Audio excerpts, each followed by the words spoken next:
Welcome, ladies and gentlemen, to our English broadcast of the Chinese LPL. I am Max Atlas Anderson, and connected to this glorious beard next to me is Jake Spawn Tiberi. We're here to bring you day number 3 of the LPL. It's been shaved, man. It's not even that glorious anymore. It is glorious. Thank you it's for the so compliment. well maintained. Oh, man. Great to be here, guys. We are, of course, going to bring you RNG versus Vici Gaming first up. Followed by that will be OMG versus Hyper Youth Gaming, and rounding us out will be EDG versus IG. Couple of teams looking to get some wins in there, but RNG versus Vici, Atlas, this is going to be a fun one. Yeah, and were these necessarily the teams we're expecting to be undefeated heading into day number 3 as well? Both of them getting 2-0 victories. RNG looking fantastic against EDG, a team that we weren't expecting to lose. Yeah, that's the one that stands out to us, right? RNG, there's this 10-man roster that we thought this could go either way. Like, half the team's been relegated, the other half of the team's been coming 8th. Like, what the heck is going on? We've got some big additions in Name, Mata. Name didn't even play. But they looked fantastic. They absolutely took it to EDG in a convincing 2-0, in which Looper performed perfectly, pretty much. Yeah. Pretty convincing. Yeah, basically. And we're looking at the other side of the rift as well. Vici Gaming, Lung coming onto the side. And is it the top laners that are really going to be carrying this one through? Yeah, and, you know, Vici had an easier matchup, arguably, against OMG, and we were expecting great things out of Lung. I mean, they got rid of Hetong and a lot of their other players to get this guy onto the roster from Unlimited Potential, and definitely lived up to the hype in Game 1. Was much more of that facilitator role play on UP. This time around was playing a little bit more carry-oriented and seemed to have very good communication with Dandy. Around the map, they were able to sync up a lot. And Easy Hoon heading into that top lane, you could see that the focus was on Long, and it got them ahead. Got him the MVP as well. And this is a Vici Gaming lineup that I feel that you can start to get excited for. Last year, we kept talking about how these guys take the game very slow. They take a slow, methodical, almost plotting pace to closing out teams. With Long on their team,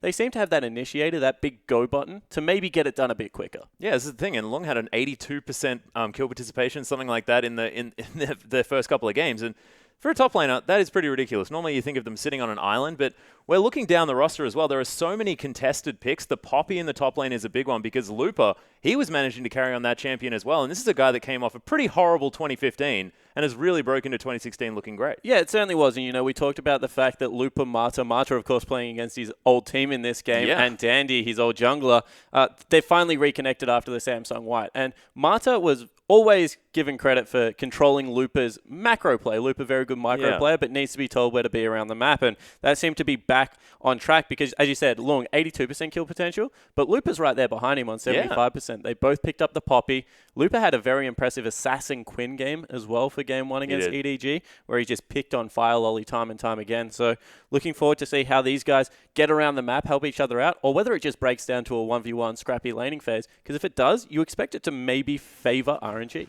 Yeah, that could potentially be it. And we haven't even spoken about the rest of the map just yet, but let's have a look. The standings, as you can see, 2 different groups, some different stories as well. Of course, group, you will play each person in your group twice, and you'll play the teams in the other group just once. That's how this group system will go. All of them best of 3s. And look, you only get 1 point or nothing for each of these best of 3 series. But as you can see, Vici taking on RNG, followed, of course, by OMG taking on Hyper Youth Gaming. We'll see how that one goes. Of course, OMG looking to bounce back against a new team onto the Rift. Of course, coming second in the LSPL. And EDG rounding out the night against IG. And we'll see whether Clearlove makes his way onto the Rift this time, Spawn. Yeah, certainly hope so. And you can see Athena in that picture there. So would not be surprised to see once again they field 2 separate mid laners. Pawn seems to be healthy and playing. Rookie over the other side of the Rift. That's definitely going to be a challenge for Athena. Rookie, one of the better mid laners in the LPL last year. Oh, yeah. Just great control over his opponents. And, you know, if we jump back to this game, when you look at down the roster, you know, there's a big hole that we have to talk about. Dandy, who was a world-class champion, jungler, and he won a world title for himself on Samsung White. Very good at controlling the map.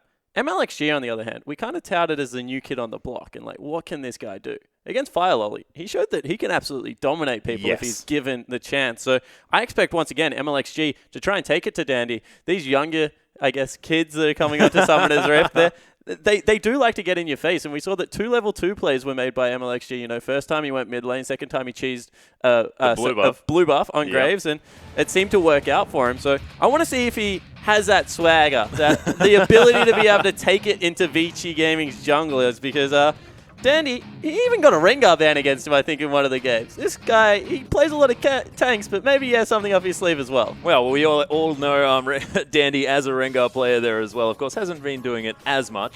He was in the top lane, for instance, so not going to be playing him as much in that role. But I want to talk about MLXG as well, because this guy's a confidence player, and if he has the confidence like he did against Firelolly, things could definitely go well for RNG. But against Dandy, this guy's a world champion. Yeah, and against this whole roster, in fact, you can see them on your screen now. Lung in the top lane, Dandy in the jungle, and Easy Hoon in mid lane. It's such a strong top half of the map. Endless and Caveman, they just really have to play utility, and the team is set up so well.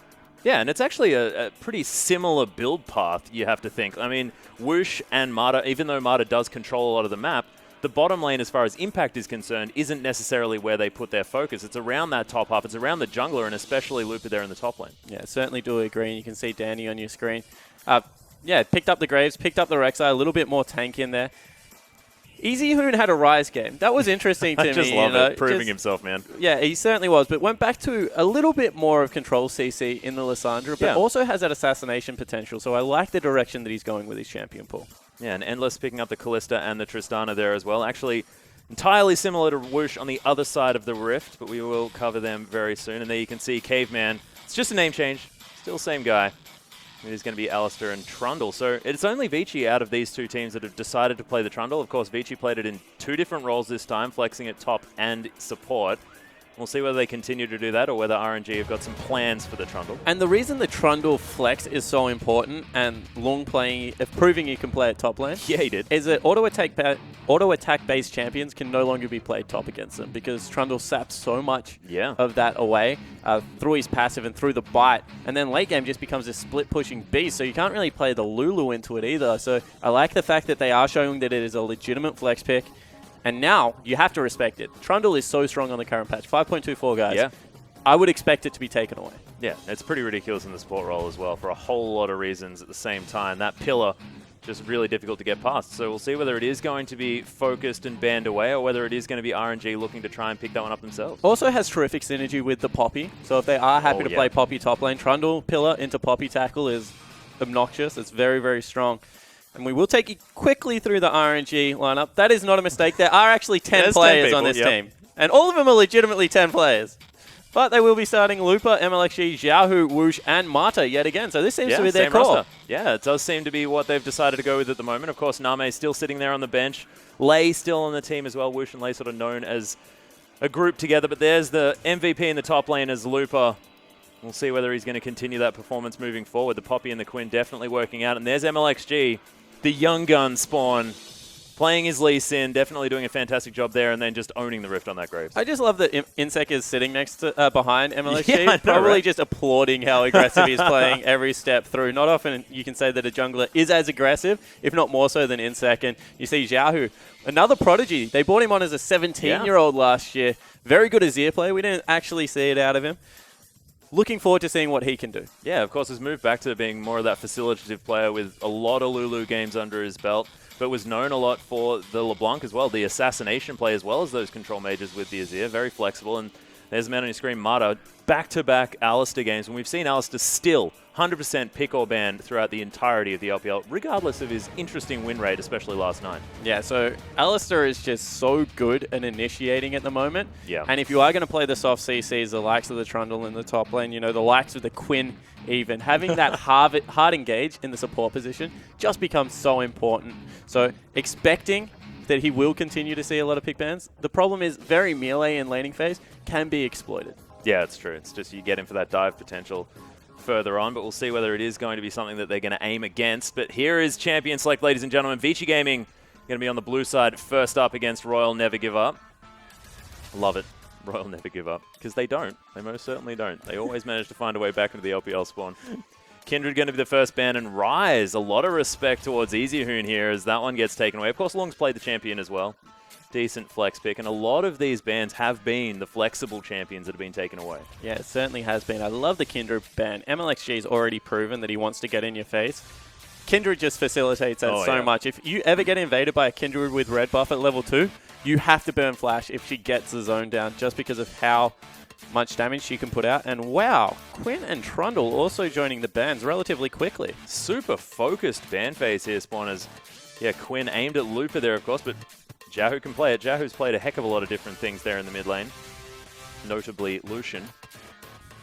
And, of course, Trundle is going to be taken away from Lung, and, of course, Caveman there in the bottom lane at the same time. So, see what the final bans are. But with these focused bans here, Tahm Kench, we're going to have Mundo, so many things, exactly. Soraka even. And that's just a null ban. They're happy with where they're at. Gangplank is still up, who is very good on this patch because of 40% cooldown reduction. This is honestly a wide open pick ban phase. By going such target bans in the likes of the Ryze and the Quinn, Poppy is still available.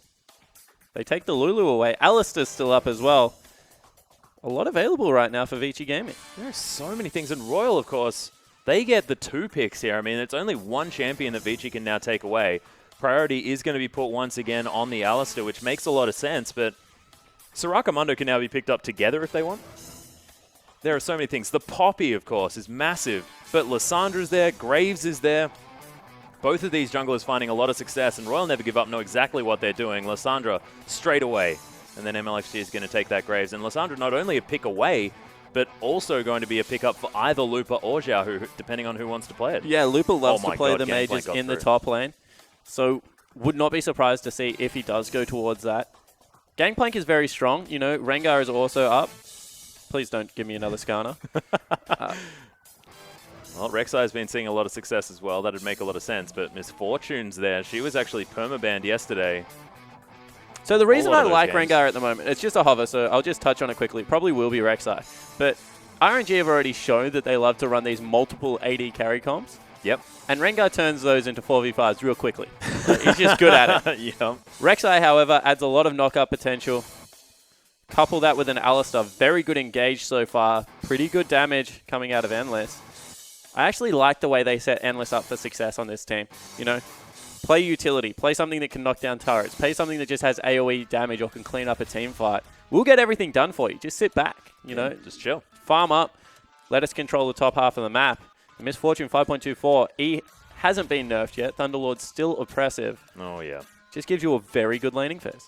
Not to mention, they have the Alistair there as well for so much peel. Try and get everything away from the Misfortune, get that bullet time really working. Whoosh is going to default back to the Callista by the looks of things. And I just want to talk about this Rek'Sai as well because, I mean, Rek'Sai, she just seems to be so stable in sort of any meta that we come across. And we saw Condi yesterday, 5-0 in the earlier stages of the game. She's still able to get around the map and get successful ganks very early on and change the tide. Swift as well, straight afterwards. Putting on a clinic against LGD. I don't think we want to talk about it because it feels like it should be censored. This series was so awful.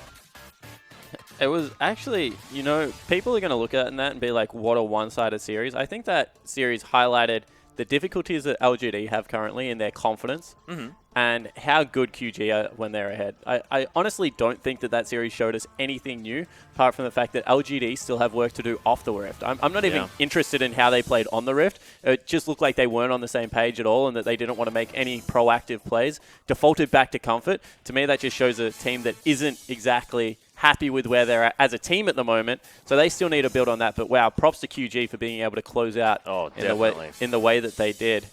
But back to this. We do have the Gangplank locked in here. Looks like it's for long as we do have the Victor picked up for EasyHoon. Just chilling on those control mages there in the mid lane. And already there is so much zone control out of this team. Just insane. The Chaos Storm going down as well as the ultimate Cannon Barrage out of that Gangplank just means that it's just going to be so hard to get to this Misfortune. The great thing about this composition so far is Poppy is going to be trying to make a beeline for the Misfortune. Gangplank has the ability with his ultimate to be able to peel well. So that's a support, Poppy. Not too surprised. Okay. So he can set up the team fight, you know.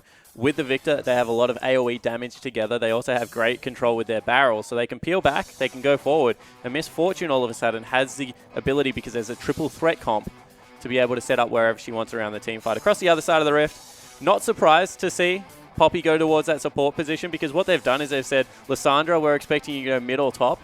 Yep. Poppy, you might be top lane. So we're going to pick 2 people that have good matchups against Lissandra and then make you play that Poppy in the support position so there isn't that much threat towards our Misfortune. Oh, it's a good point, and it has worked out. The only worry that I'm seeing on the side of RNG is the fact that they have no reliable tank apart from Mata here on this Poppy if he's able to get himself ahead, but in the support position you don't get as much gold. Just a well-rounded comp from Vici on the What other they side. do have is fantastic pick potential. If anyone enters Fog of War and Royal Never Give Up can control vision, Lissandra, LeBlanc, Graves, Yeah, it's a lot of anything near burst. a wall, that is terrific burst. And then they have that always present disengage force of the Poppy Hammer that as soon as you do it, you pick one person, you just smash everyone else away. If they can execute well, still a very good team comp.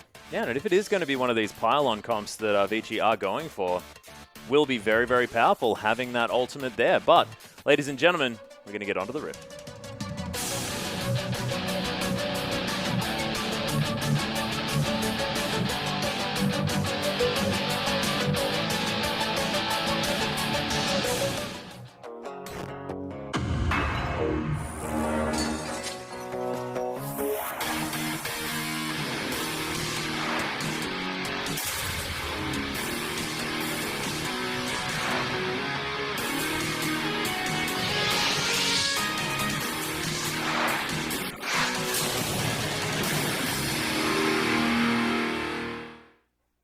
And here we are, ladies and gentlemen, onto the Rift for game number 1 of day 3 of the LPL. Vici taking on RNG. A lot of mind games going on in this draft, especially on the side of RNG, with Poppy going any which way, as well as Lissandra. But in the end, it is going to be the Poppy support in the hands of Mata. Oh, Long's gone with a Mana Crystal start. I haven't seen a Mana Crystal start He wants to shoot a lot of in things. a Spawn. year, I'm going to say. Even Rise went away from it, went back towards the Doran's Ring. No. So the cool thing about game playing, Grasp of the Undying, Bandit, means you don't even have to queue minions anymore, Atlas, to get that extra gold. You just queue champions. Get the 15 because it counts as a melee attack. Yeah, that's Get the true. Grasp of Undying proc there. Keeps you very healthy. See whether he's able to harass Lupa out of the lane. He's just a pretty gross champion. We've seen him banned in basically every single game so far here in the LPL, and we're going to be able to see exactly why in the hands of Lung potentially. And this is another interesting thing, actually. The Gangplank Lung going towards the potion there, the refillable potion. See whether he upgrades that into corrupting or whether he's just happy to sit on it and he's looking for quick recalls early in the game to utilize that. Because, of course, it does become gold efficient after you're about your 3rd back, so it's nice and good up there. And of course, Corrupting Potion's fantastic on Gangplank as well, because as you said, counts as an auto attack. You shoot people and they start bleeding to death at the same time. It's just not all that fun. He just makes so much money, Spawn. Yeah, He's a good pirate. He is. He's pillages very well. He You does. see, Endless and Caveman actually a little bit late to lane because they took 2 jungle camps. Only a small one picked up for Whoosh. And we'll see whether this Misfortune can do what we expect it to do. We expect it to be a very big lane bully on the current patch. Incredibly strong. Oh, yeah, that Make It Rain really making things work. But you can see Here we Caveman, go. they've already hit the level 2. Whoosh, exhausted straight away. That flash didn't take very long to be used. And already Vici commanding the respect in this lane. Yeah, and you can see Caveman not done yet, wants to continue to get in their face. And we said that Endless and Caveman, they can kind of just be the facilitators in this team comp. They Doesn't don't look want to like be. They want to be in their faces. It's certainly happening. Already Xiaohu taking a lot of damage here in the mid lane as well, but he's going to be going back and forth, and we'll see how easy Hoon goes against this guy. And look, Xiaohu was a bit of a prodigy, but he's had up and down performances in the LPL. Yeah, he certainly has, you know. I always mention it. Getting soloed by Dardaon, Vladimir Vest is... Don't remind me. Isn't a great calling point. Dade did play that incredibly well, though, if we look back. Of course he did. Dade's a legend. He is. As we see, maybe even some early jungle pressure from Dandy coming towards the bottom side of the map. Whoosh is also there, so not expecting too much to happen. But the bottom focus, that certainly is interesting. It is. I mean, one thing I do want to talk about is being able to throw a Poppy into a team fight. It's a big deal. I mean, having that Fate's Call close the gap very effectively. Ooh, passive already down here in the mid lane for Xiaohu. And Dandy's making his way in as well. Does have to use the flash very quickly. Has to respect Dandy's ability to flash knock up. Yeah, flash on Burrow still was available, so had to get the heck out of dodge there. As we see, Lupa actually putting some work into Lung at the moment. He's going to have to burn the recall. Both potions already done. You can see trying to eat some oranges and BK.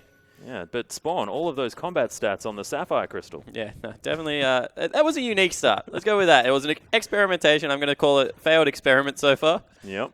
Maybe you got an extra couple of Qs in there. I hope so. But it doesn't really matter. He does have that teleport available if he wants to get back into lane and comfortably sitting under his turret.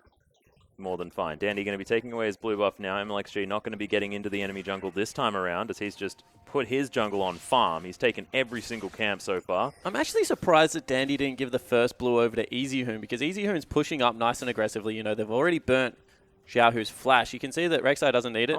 Here we go. Yeah, he's done it already. The Prophet Spawn. Able to predict that, and EasyHoon just picks it up. So that's really nice out of Dandy, actually. That's why they leave it till about level 4, because you want to have the pushing power of your E. So you could see that even if Dandy's first jungle clear started top half of the map because he knew MLXG was going to do that as well, just skipped the blue buff completely. Did 3 camps, got down to the red, made sure that he got the Rift Scuttler for himself. Goes back, gives it over to EasyHoon now, who has that shoving, 3 points in his E. And he's going to be able to bully around a flashless Xiaohu, who's going to have to just try and pick up as much CS as he can underneath that turret. Yeah, he was actually considering going back as well, as he's decided instead to move towards the bottom side. Lots of pings down on him, though. He's been discovered. Now Dandy, that Sentinel, may spot him. But so far hasn't been able to make an impact just yet, apart from grabbing that flash in the mid lane. And his bottom lane is very scary. Whoosh almost has his flash back up, but they'll have the timer on that, and they're looking to try and get some pressure. Yeah, they certainly are. Problem is Caveman can't really get in range right now. To go for the headbutt pole onto the Kalista, who's playing it very patiently. MLXG in the meantime, he got both these buffs and just put the jungle on farm. He's heading bottom lane at level 5. Could be some fireworks. Yeah, looks like he just wants to get some money from the wards.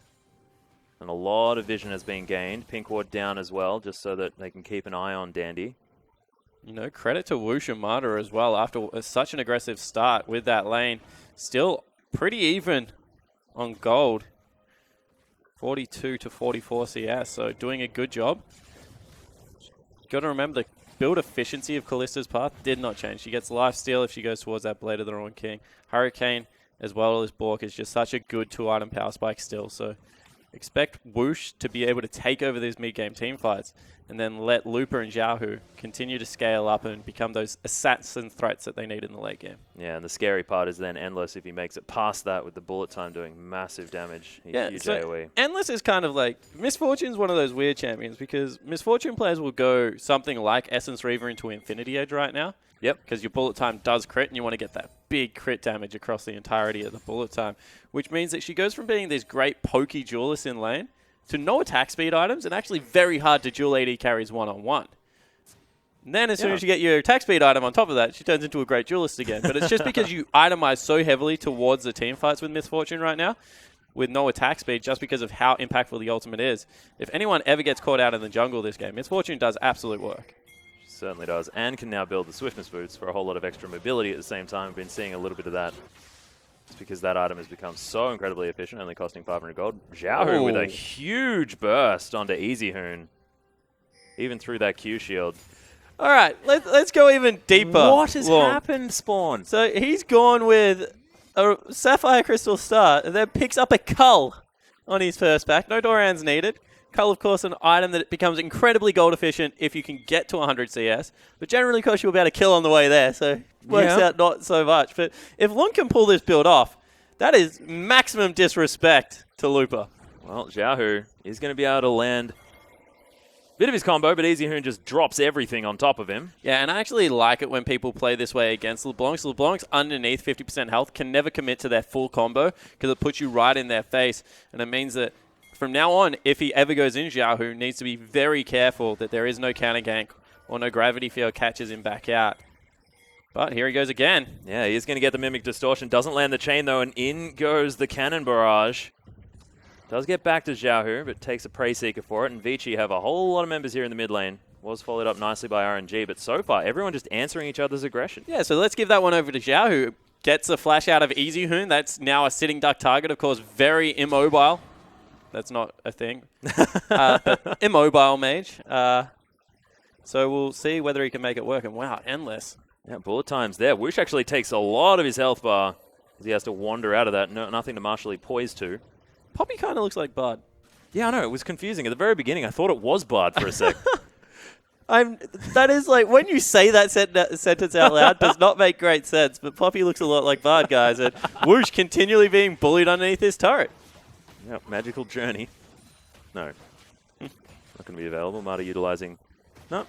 Oh, he gets his shield sat on by this fat caveman guy. Actually really nice there for Endless. The turret counts as a separate target. So auto-attacker support once, auto-attack the turret, auto-attack the support again for that passive extra damage. And across the map, it looks like CS is quite even apart from this middle lane. But of course, you've got to remember, anytime Gangplank is even, he's ahead. Anytime with Gangplank with Cull is even, he's further ahead. So we'll see whether Long, after what was a pretty brave maneuver, picking those up as his first items, can make anything work. Yeah, doesn't have his ultimate for the next little while, as he used that one in the mid lane. Lupa hasn't been able to capitalize on it just yet. He's gone back and he's picked up the Frostfang, so going for that Frost Queen's claim. Definitely flavor of the month at the moment. It's silly strong. It is silly strong. So not surprised to see people continuing to prioritize that as long. Should be able to pick up some gold. Oh, look at this. Just lovely. I love watching Gangplank's. I know. It's better than watching him in a team fight. Just watch him farm lanes. Hopefully he split pushes all game. Dandy going to start off this blue buff. We'll be going over to Easy Hoon as he's hanging out here as well. You see MLXG looking to try and make an impact, but so far both of these junglers been pretty quiet. Yeah, just looking to farm up. Both once again going for trackers. A little bit more of an aggressive build path out of MLXG. Let's go on Warriors. It looks like it will be Cinderhog for Dandy yet again. And this just means that MLXG, if he goes Warriors, if he's committing to these aggressive AD carry junglers, he needs to make an impact on the map because Dandy will eventually just outscale, become much more useful in the team fights that will break out on Summoner's Rift. And last game that MLXG picked up Graves, he bullied Fire Lolly around the jungle. He did. This time around, Dandy has done a very good job of controlling vision, doing Dandy things across the map, and really no pressure has been put out by MLXG. Well, Xiaohu's going to look for the chain. Does find it onto Easy Hoon there. Gravity Field goes down. Chaos Storm there as well. That's going to be the explosion. And MLXG picks up first blood. We mentioned the fact that he's been a little bit quieter, but does end up doing it in the end. And the patience that went into that. They waited for the right wave. Xiaohu knew that he could get that chain because the flash was down. We mentioned that all of a sudden, Easy Hoon's sitting duck in that mid lane. MLXG knew he had the burst to take him out. Able to get in there, pick up first blood for his team. That will relieve a lot of the pressure. This is what we're talking about with Xiaohu. Very smart player, you know, controlling the minion wave well. Distorts looking like he's CSing and just nails him with the chain. From there, MLXG can come in, get that Thunderlord's proc and clean him up with the ultimate. Just so much burst damage. Ridiculous burst damage. Caveman's in an odd spot. Does have to use the flash to get out. MLXG cops a Prey Seeker from Dandy to get slowed down by the Frost Queen's claim. Doubles on the side of RNG. Both AD carries went down there. You can see Endless and Whoosh both in the death chamber. Looks like Caveman picked up a kill for himself on the other side of the map. Give that one across to Lupa, who teleported in. Oh, Easy Hoon once again taking a bit of a burst from Xiaohu, but does have to be a little bit careful. Still a lot of burst potential out of this Victor, who has a non-magic mantle to help himself deal with a lot of this magic damage. Lupa just transitioned to the bottom lane. He's like, all right, well, there's farm here, and my AD carry's dead. Let's just take all of this. But meanwhile, Lung's just hanging out in that top lane, just farming up a storm. And like you said, very even on farm on paper by the looks of things, but with a Cull hanging out, the fact that his passive gives him so much extra money, this Gangplank is really going to be doing some work. So let's have a look how this one worked out. Caveman, pretty good initiation into the bullet time. And Endless flashed aggressively forward. Caveman actually picked that up with a stray auto. MLXG just putting out a lot of pressure along with Lupa. Supports get blown up. This is where we saw it from. Caveman steps on the shield, flashes over the wall to get out successfully.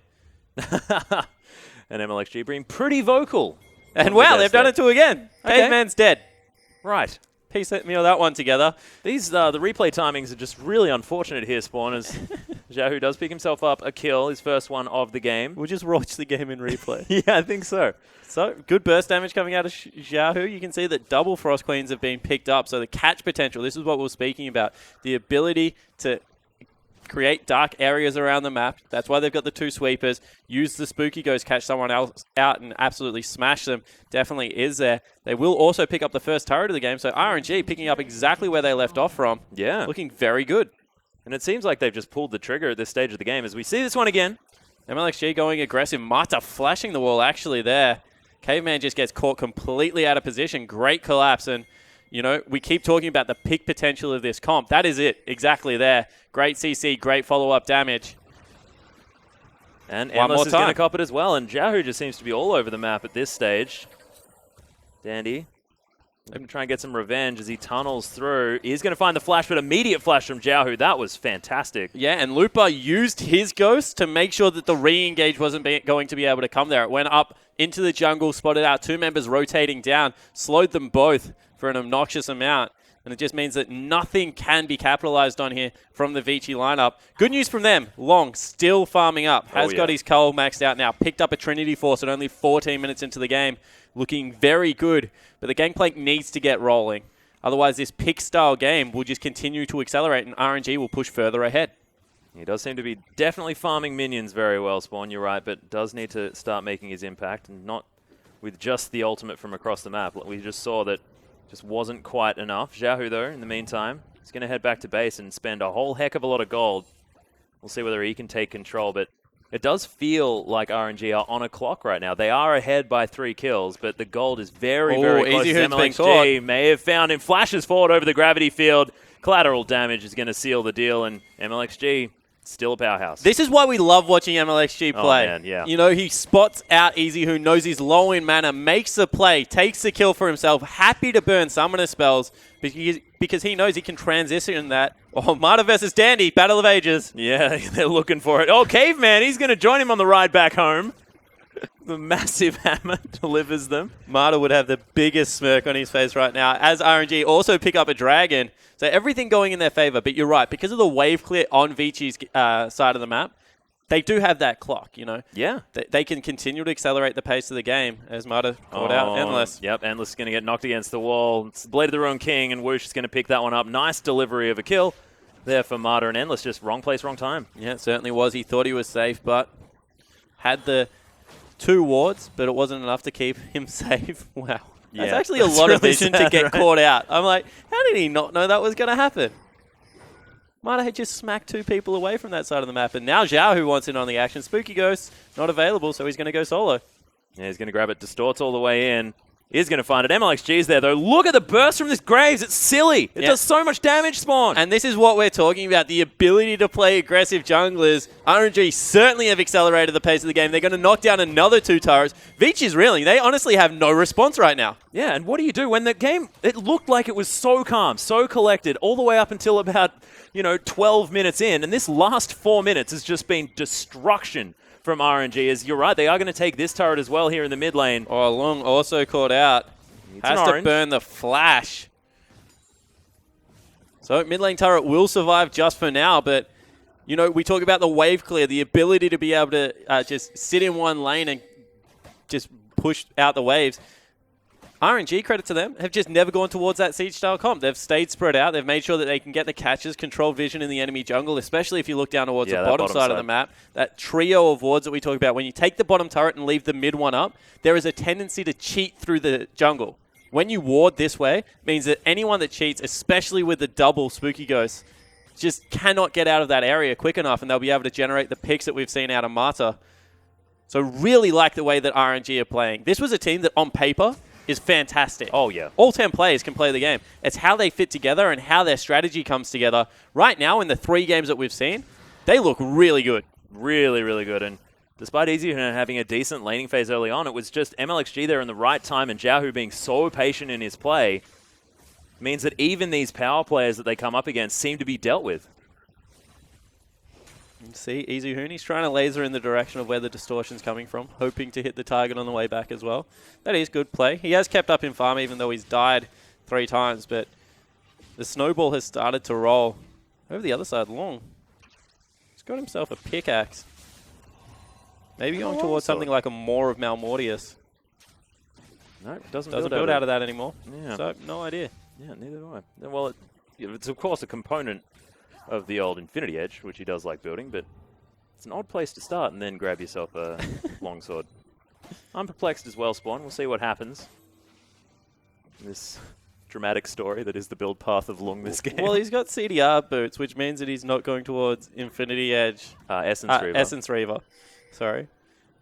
So Trinity Force Essence Reaver is 40% cooldown reduction, or you can go with this, Ooh, Yeah, nice catch. it takes a lot of damage there. Just gets slowed down, but eats an orange. Looper does have to be a bit careful, though, because this is a gangplank that's Long had started to ultimate roll. available. Looper has his as well, but probably could have burnt that for him.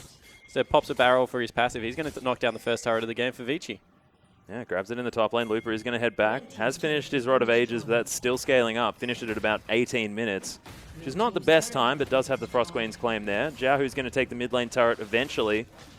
Things falling all across the board, but still, 4,000 gold. Vici not out of it yet. Still waiting, still trying to get to that point where that team fight's going to work, when that spread out pick style RNG isn't going to be as strong. Endless going to get caught by the chain. Stunned down, but Jiahu knows that Pulverize is dangerous. Yeah. He's going to go for it still.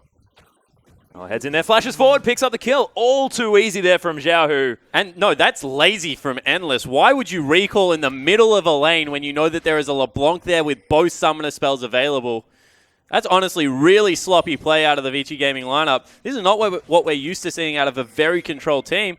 And another face check. Yeah, Easyhoon's going to make his way in as well. The chain's going to land. Nice Chaos Storm, but MLXG says, well, I'll take that one. Don't worry about it, Jiahu. You just chill out and lose most of your health bar, and I'll pick up the dividends. And this is what we said, the tendency to cheat through the bottom half of the map. I don't know why teams do it. With base gates as well, it's very easy to navigate quickly without walking through that fog of war.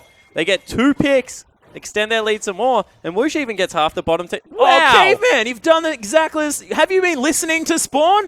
But MLXG is going to get knocked back into the team. This could all be a bait as he's trying to kite around. Does eventually fall as the Gangplank is going to pick that one up. Whoosh now going to deal with these Stone Brothers on the bottom side, but it looked like it was another mistake, but Caveman turning it around. The only reason that worked was because Dandy zoned 2 people away. Whoosh and Marta could not get to that fight. Otherwise, it would have been a 3v3. So Caveman able to set something up for his team. They do get a kill on MLXG, who 4-1-2 would be very happy with how the game is working out so far. But once again, the pressure unrelenting. Looper takes half the top turret's health. Map shrinking right now for Vici. They need to pick the places that they can get their farm, and now Baron becomes a real threat because of the pick potential of the RNG comp. Yep, Spooky Ghost go out one more time here in the mid lane, and talking about item builds, we do have the 2-item power spike completed now for Whoosh, as that Hurricane has been completed, as well as that Blade of the Ruined King. See what he decides to go off to his next item.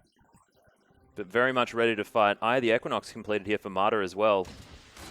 Making sure that he's got as much room in that inventory as possible to pick up more items. And a lot is on Marta here because he's going to be the sort of sole tanky member of the team. The rest of them able to dance around these fights very, very well, but Marta's sort of the only one that's going to be sitting there trying to purely zone, grab all of that tanky statistics. And on the other half of the map, so much pressure now on Long to be able to step up, as Marta might have been caught. Yeah, Endless is making his way around as well. Make It Rain goes down. There's Fate's Call. It was always safe. So they're going to turn things around. MLXG is going to grab the first dragon of the game, second dragon, sorry, of the game for RNG. Took that sneaky one before. And look at the confidence out of Whoosh and Marta with Jiahu in support. Happy to continue to push up. Spooky Ghost one more time. Caveman catches both of them. No, Endless hits one. You can see MLXG wants blood. Yeah, another smoke screen goes down, and they own the bottom side of this map. RNG, they just say that, okay, well, this is where we want to focus things. They have got some vision up the top side as well, but it's just Long farming out these Teleport minions. coming in. Yeah, Looper looking for it. Has prepared himself a barrel or two. Marta takes a lot of damage. That's the ultimate out as well, but Long does have to use the flash in order to try and create some distance. It's not going to be enough, as there's the ultimate, and Whoosh is going to grab himself that kill.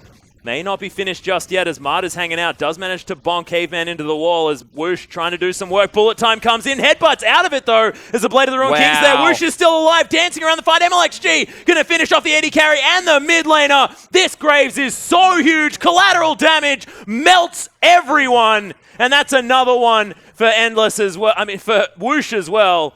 RNG just steamroll another fight. So they get the pick as we're about to see it again. You can see that Marta actually failed his ultimate and a great bullet time, but it's the back end of the fight where MLXG's target selection knows Chaos Storm's down. So all of a sudden, Victor not a threat. Take out the Misfortune, then take out the Victor, move on to the rest of the team. Honestly, this guy is phenomenal. He's had a terrific breakout season. We had heard good things in the offseason. Now we're seeing them. 7-1-3 on Graves. And if you have to start banning double jungles against these guys, Kindred and Graves, that's going to be huge. It is. Baron has fallen down as well, ladies and gentlemen, as RNG did pick that one up straight after that ace. which, of course, you're going to do, because you pick up every single member of the enemy team, you're going to do that. Caveman's going to go aggressive onto Xiao, who just does not care and just destroys him. And it's looking like desperation in their plays out of Vici at the moment. Cheeky Q as Xiaohu's just clearing out this minion wave, and just looks so similar to Doinby last night. Xiaohu's just having a laugh on the Rift. And all of a sudden, Lung must group up because AP does not clear out these minions very good at all. Need the barrels from Gangplank. That means that he's splitting farm with Easy Hoon, not what they want. And the aggression continues. Oh, collateral damage over a few members as well. Does have to use the cannon barrage in order to clear this minion wave. And that cannon is still doing some work there in the back line. Another wave is going to be heading forward, and it's going to be a longer cooldown on the cannon barrage. They're not going to be able to do that again. Certainly aren't. A lot used on the side of RNG to try and secure themselves that turret, so they might even back away. No point risking it. Still bullet time. Caveman's ultimate's available as well. Xiaohu flirting with danger here. Yeah, gets headbutt pulverized. You do have Martyr in the front line, but Xiaohu manages to distort his way out. That's a bonk, and we can have the jungler leaving this fight. But Lupa, he's going to fall. That is a decent bullet time. Oh my goodness, they turn it. Vici picking up 3 kills already. MLXG and Whoosh have to dance away. MLXG's got a lot of damage, but not a lot of survivability as now Whoosh, caught with his pants down, does have to run. We'll see whether he's going to be able to, but Vici turning a fantastic fight. Lung's just going to teleport behind him, and that's going to be the completed ace. A bit of a throw there, you have to say, from RNG. Yeah, ace for only Caveman. And that's the RNG that I was expecting to see a little bit more of, Atlas, if I'm like MLXG flashing into 3 people, immediately dying. Xiaohu distorting over the wall, immediate knock up out of Dandy. He dies as well. Just, you know, a little bit carried away. Yeah, maybe they need to calm down a little bit. The rest of the game was definitely going in their favor, but they do have to be careful. We mentioned the clock before. Of course, it's a little bit less relevant now because RNG very, very far ahead. But at this stage, after a fight like that, Vici could very well rally around this. Well, they still have great wave clear on Vici's lineup. There's no Baron on the map right now, so nothing to really bait them out of the base for. You know, they can continue to scale up. 1 Infinity Edge finished on Gangplank. I'm sure we'll see a couple more before the game is out. So, whilst they're very far ahead, right, RNG, there are still some win conditions for Vici, and they need to respect that. And just throwing yourself, well, throwing 2 members, your LeBlanc and your Graves into the middle of 3 people, not the best idea. And you saw that it came back and bit them a little bit. If we allow tactical timeouts, I would nearly say that's a tactical timeout because it's like, all right, guys, deep breath. Let's go back to what we were doing that was making it work, and that is the pick game, not the 5v5 team fight. Yeah, let's wipe our eyes, get the red out of there that RNG obviously had stuck in. And Vici, I mean, they're doing a decent job trying to slow it down as much as possible. They haven't lost any inhibitor turrets yet. The game still well and truly available to them, but it's looking more and more dire as things go. After a fight like that, we'll see whether they can pick anything up. But, of course, minion waves will push forward. There's not going to be all that much. They might be able to grab a turret or 2 maybe, but without a Baron on the map, without a big way of turning things around, you have to think that they're going to need a few more fights to get themselves back into this one. Yeah, well, they need to be able to draw them out of the base because this, a 5v5 team fight, as we see, Lupa goes in first. He gets completely destroyed because he doesn't ult himself. He ults Easy Hoon. There's no follow-up damage. Then Xiaohu goes over the wall. Dandy, immediate knock-up. He dies. And then you're like, all right, cool, they can disengage. Like, they've picked up 1 kill for themselves. MLXG has different ideas. He flashes forward. To try and kill Long? He dies, and then all of a sudden the Great Escape starts. It wasn't that great because Whoosh fails it miserably. Goes over the wall here, good teleport, but runs straight into the arms of Easy Hoon. So, you know, that was just really poor execution and communication coming out of the RNG lineup. They can't afford to do that too many more times. They most certainly can't. They may have another, 1 in them because they are fairly far ahead, but things are going to get harder and harder as the game progresses. And you can see Long, I mean, he hasn't been stopped farming. He may not have been picking up all of the kills across the map or anything like that, but this is a Gangplank that's still going to be just getting more and more huge, more and more difficult to deal with. And Gangplank Victor, they're very respected, not just because of their consistent damage. They have burst damage. They have zone control. And when you're playing these pick-style comps, Gangplank, if you don't execute well, can just place that ultimate behind you. All of a sudden, you have no choice but to have those 5v5 team fights. Victor able to control the area in front of you very well. Rek'Sai there as well with all the knock-up and CC. There's still a very good 5v5 team fight on the side of Vici. So RNG need to respect that fact. Need to go back, set up some good vision, start sweeping it away, use the double Twin Shadows. Not Twin Shadows, Frost Queen's Claims. Oh, I much prefer the idea of the Twin Shadows, though. Rip that item. And just get back to what was working. Yeah, which was being everywhere, warding very, very effectively as well. I mean, Marta's presence is always noticed on a team, of course, because vision just seems to come out of every portion of the map. And they have been doing so fantastically. But to get caught in that kind of choke point when there's so much, like you said, zone control, it's just not exactly the best idea. And you have to feel that it's probably a little bit of overconfidence, not looking at MLXG flashing forward into 5 people in order to not do any damage. Yeah, so we'll see whether they are able to make that adjustment. Of course, they still are very far ahead, and if we look at how they got there, the way they accelerated the game at about the 12 to 15 minute mark. Yeah. 12, everything was even. 17 minutes, it was like 2 kills to 9. They just picked up so much off a turret dive in the bottom lane. The willingness to pull the trigger. This is what we said about Vici. They got a lead and then they accelerated the game after that. How do they deal with accelerated games in general? Because last split, it wasn't good, especially with Dandy in the top lane. Looked like they lost touch with exactly how they wanted to play the early game. And if they got through the early game into the mid and into the late, they would incrementally build leads. It's just that if you accelerated the game on them or you're able to win that one team fight, would swing back in the opposition's favor very heavily. This time around, it's Dandy and Vici actually winning that one team fight and trying to get the game back in their favor. So we'll see now that they've done that with EasyHoon, with Long on their team, if they can close out this late game. Yeah, Danny on the screen right now. Still looking, relatively serene. More than happy to get back onto the Rift and get things going on because that was a team fight that definitely worked out. He's got something to prove here moving back into the jungle. I mean, it was a whole split and he was hanging out in the top lane. Of course, both of these teams have Korean junglers that think they're top laners. That are top laners, yeah, exactly. So we'll see whether they're going to be able to make an impact and definitely in their original roles as well. But we are going to be back into the game, ladies and gentlemen. Endless is going to be able to get himself a red buff. That's a big deal. As the rest of RNG looking to try and respawn and get their heads back into the game. Because, guys, that was a bit silly. Went for a little bit more of an auto-attack build. We said that Infinity Edge tends to be the second pickup for the Misfortune, but not really looking for that, as we see people farming and minions not dying.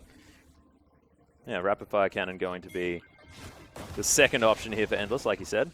So the bullet time not going to be hitting for as much, but he's going to have a fair bit more crit there and a lot of cooldown reduction. And not going for Swifty Boots. That's going to be Berserker's Greaves as well, so a lot of attack speed. Yeah, so going for that auto-attack base build, recognizes the fact that if he goes into bullet time too early, he is going to be blown up by one of these AP assassins, so needs to be able to auto-attack and control team fights that way. Yeah, or AD assassins, as MLXG is putting him out to be. Yahoo, though, going to move back towards the mid lane. Does have himself a Rabadon's Death Cap as well as those Lucidity Boots and a Luden's Echo. It's all damage at the moment for Yahoo. Not even going for anything like a Sonya's Hourglass, which could be pretty handy. Doesn't want that. Just wants damage. So the problem with going for something like a Sonya's Hourglass, even the Hex Drinker on Whoosh right now, is it slows the pace of your overall build, which can be dangerous because we've already recognized that Vici Gaming's late game is much better than what RNG can hope to ever put together. So if you ever go for a defensive option, if you don't go for that raw damage, and they can't blow up their targets, the game swings very quickly back into Vici's favor. And you can see that they understand that they need to be able to control this Baron area. Still about 2.5 minutes until it is up.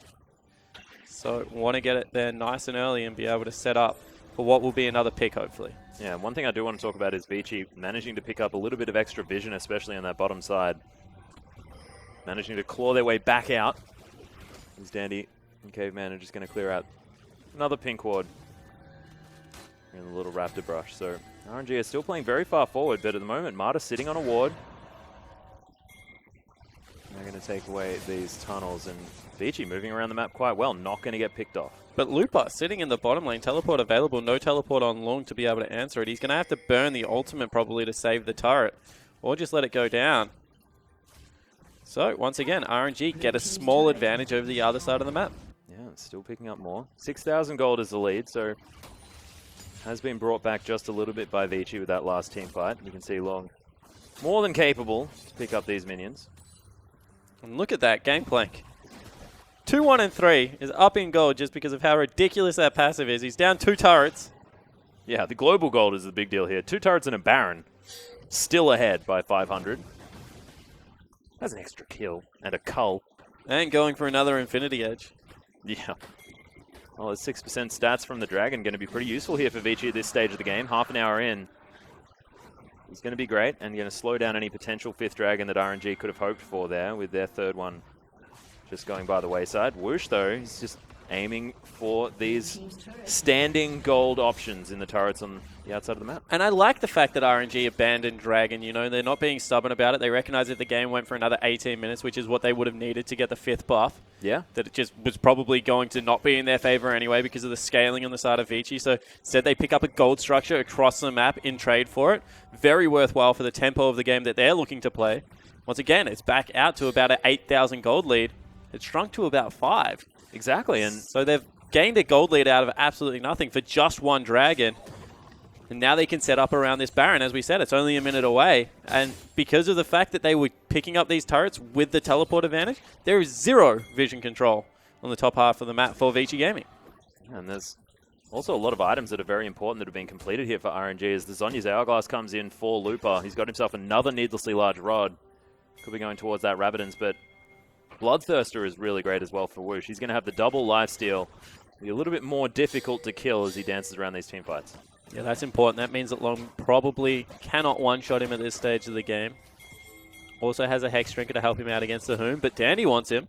Yeah, he's going to get the knock up there as he tries to dance. Uses the flash, but Caveman's going to make Everyone his way as well. Everyone is on their way. Teleport's coming down as well, but they're not going to make it in time as Whoosh does fall down. Teleport actually going to be cancelled here from Looper as he stays in the bottom lane, and that is a big deal because he's very far away from Baron, which is going to be spawning in another 25 seconds. Yeah, and Long also cancelled his. Let's take another look of it. Whoosh should have flashed there. You can't afford to be knocked up because instead he gets caught in the slow. Caveman on his way up there with the Moby boots. Also heads into some brush. You know, very good collapse out of Vici. And Xiaohu, gets out. Yeah, he's going to be able to grab the turret there as well. Dandy not going to be able to flash on top of him. Oh, he's going to. Actually didn't use it against Whoosh. Xiaohu has to use his to get out. His clone moving away as well, once again. So, makes a great escape. That's huge. With one member down, RNG actually able to grab a base turret. Vici now want the Baron, however. They know that they've sent one member back. One member is dead. That's a 3 versus 5. Expect them to start it up straight away. Yeah, Whoosh is going to be up in another 2 seconds, though. They have to be very quick on this Baron. They have a lot of damage. Marta hanging around. Loop is going to make his way in as well. Ultimate at the ready.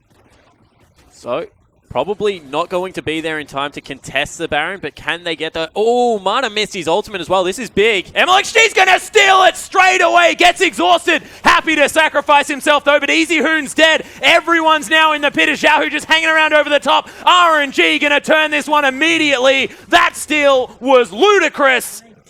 And they grab the triple kill for Xiaohu. That's the ace, and that has got to be the game. Yeah, it certainly will be. Vici Gaming just committed to a Baron that they probably didn't have to take. They'd slowed down the pace a little bit. Instead, they go for the greedy pay the ultimate price, because RNG, they're going to run away with this one. Yeah, they're going to pick up this inhibitor and just follow this stream of minions towards the Nexus turrets. RNG 3-0 thus far in the LPL, taking Vici Gaming down now after taking down EDG. This is a team that doesn't want to be underestimated, Spawn. They certainly do not want to be. They pick up the Nexus kill. As we mentioned, this is a big test for them, their consistency. They had a jitter in the mid-game where they got overzealous in a team fight. But the rest of that game, that was crisp. Good pick play style of League of Legends. It was, and it was after that sort of 12 minutes, they were happy to calm it down very, very slow, just methodical play up until 12. Then they realized, with our team comp, we can destroy someone. We can start the snowball here, and they did so like it was flicking a switch. Double Frost Queen's claim, Atlas. That was all it was. As soon as they had those 2 items, they understood that with Green Wards being removed, 5.24, nerf not yet coming in for Frost Queens, they had this huge slow, and with no vision, just able to pick up kill after kill after kill. MLXG also, as soon as he got a couple of those kills, really got started rolling in the mid lane, which is able to blow up Easy Hoon time and time again. That was really well thought out. And better yet, fantastically executed by RNG. It most certainly was. And you've actually spoken to me recently about sort of the Warrior enchantment, how incredibly efficient it is. He managed to pick that one up and then grab a kill immediately afterwards there in the mid lane. We saw that onto Easy Hoon. And that was after the Frost Queens as well. It does look like everything sort of just fell into place here for RNG. Yeah, so I want to know what runes he runs, because if you run armor penetration right now with Warrior, it gives you like 60 AD. We took the armor penetration off it and we're like, here you go, you can have some extra AD. But the problem is now, because it is so cost efficient to buy, you just swap your reds and marks over to armor penetration. Your first clear is not as good, but Graves has no problem with that. No. Late game, you do way more damage with that build. That's why we're seeing a lot more AD carries in the jungle. And Graves, that's his 2nd game on Graves, Kindred, Graves, do you have to ban them? Because they're banning Kindred against him already. Graves is a very niche ban at the moment. And we saw it banned yesterday, but look, I want to see Swift on it, that's true, but MLXG is really starting to make a name for himself on this champion. That's 2 in a row that he's managed to pick up, but we know MLXG is a player that's happy to pick up a whole lot of different things. His Nidalee was fantastic. We are going to have a look at the last winning team fight, and just flashes over, grabs himself a Baron, no problem. Yeah, and Xiaohu able to delete Easy Hoon one more time. Got to remember, this is arriving late. Baron already down. Mata whiffing his ultimate as well. So, you know, this didn't even go perfectly. No. For RNG. They could have done more. And this is a team comp that was going to be difficult to execute as well. I mean, you're not very tanky. You've only got a Poppy there, and it's all about managing to get the jump on your opponent. They lost one team fight. It went horribly wrong. We saw exactly what happens when you screw up. But the rest of it seemed pretty flawless from RNG, apart from, you know, maybe some execution faults. Yeah, it certainly didn't. Now, what did Vici do in Game 2 to bounce back? We said that they had a fairly good wave clear composition, scaled well into the late game, but it is a very early game patch. Maybe they can go early game, see if they can increase the tempo. Yeah, we'll see if they can, but of course there's a lot of questions to be raised. And is it going to be increasing the tempo, or is it going to be just changing up the pick and ban strategy? I mean, they left a ban open, not sure whether that was due to them wanting to, or whether it was something that happened off stage. I'm not entirely sure, but look, they may need to change up their ideas as far as the ban phase. And of course, switching sides means that they get a couple of extra picks as well being on red. Yeah, it certainly does. You know, you get the 2 power picks at the top of the match. You know, if they do change their pick and ban phase, that's how they change the tempo, because Gangplank not good early game. In fact, we saw him invest into a Cull. Victor, wave clear, control mage, not great. So definitely expect them to try and go towards some of the new popular flavor of the month picks and get a stronger early game going. Yeah, it's a very good point. But ladies and gentlemen, we are going to go to a very quick break, but when we're back, we'll see whether Vici can bounce back after a very difficult game number 1.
Welcome back, ladies and gentlemen, to our English broadcast of the Chinese LPL. We're in for game number 2 between Vici and RNG, and RNG honestly just tore them apart for most of game number 1. There were some glimmers of hope in the form of, of Gangplank doing some farming and a decent team fight, but Vici otherwise not looking so good. Yeah, and that's who I want to talk about quickly. Actually, we're going to throw the MVP up on your screen. Not surprised, MLXG on that Graves. Certainly put in some work, was even able to get aggressive on the mid lane against Easy, who is a very hard man to try and gank. Yeah, so very good game out of him. But I want to go to Long. He got MVP in their games when they were playing against OMG. He was looking great. Goes towards a Gangplank pick this time. Starts a Mana Crystal. Yeah. In a lane that is, you should probably be able to bully a little bit. Let's talk about the next item. Goes to a Cull next. Honestly, that is, I'm going to say that's disrespectful. Building those 2 items in that order just means that you have absolutely no presence around the map in the early game. He has no offensive efficiency. Sheen, even though it gives you cooldown reduction, doesn't give you much else at the moment on Gangplank. Phage, much better option in my opinion because of the the movement speed. Yep. Able to catch up to opponents with your barrel. So I honestly think, look towards Lung. He farmed very well. He had a good laning phase, didn't die, was able to stay relevant in terms of gold. What he wasn't able to stay relevant is in terms of map pressure. Looper with the Frost Queen's claim was just able to create pick potential. The ultimates were on point. Looper once again, proving that he's once playing very good League of Legends. I'm not going to say great. He still has that next step to take, I think, to get back to his World Championship form. But right now, RNG just look like they're 100% on the same page. Even when they're making bad decisions. Yeah. They're making them together, Atlas. They certainly are. On the other end, Vici just needed to up the tempo of that game. They did. They need to be able to keep up in the tempo. I mean, this is a Vici gaming that we know is, slow, steady. It's sort of the juggernaut. They're going to be moving forward, like a glacier, that sort of thing, and moving towards the end game. But they really needed to try and change it up, get to a point where they were strong and then act on it. Instead, it was RNG. They noticed that I've got a power spike here. We've got Frost Queen's claims across the map. We've got this massive Graves that can burst people 100 to 0 by the looks of things onto Easy here and there in the mid lane, and they just did so. They made sure that they reacted. And I'm going to say that Vici actually played that game upside down from where they should have played it. So they had scaling top laner, scaling mid laner, very early game bottom lane.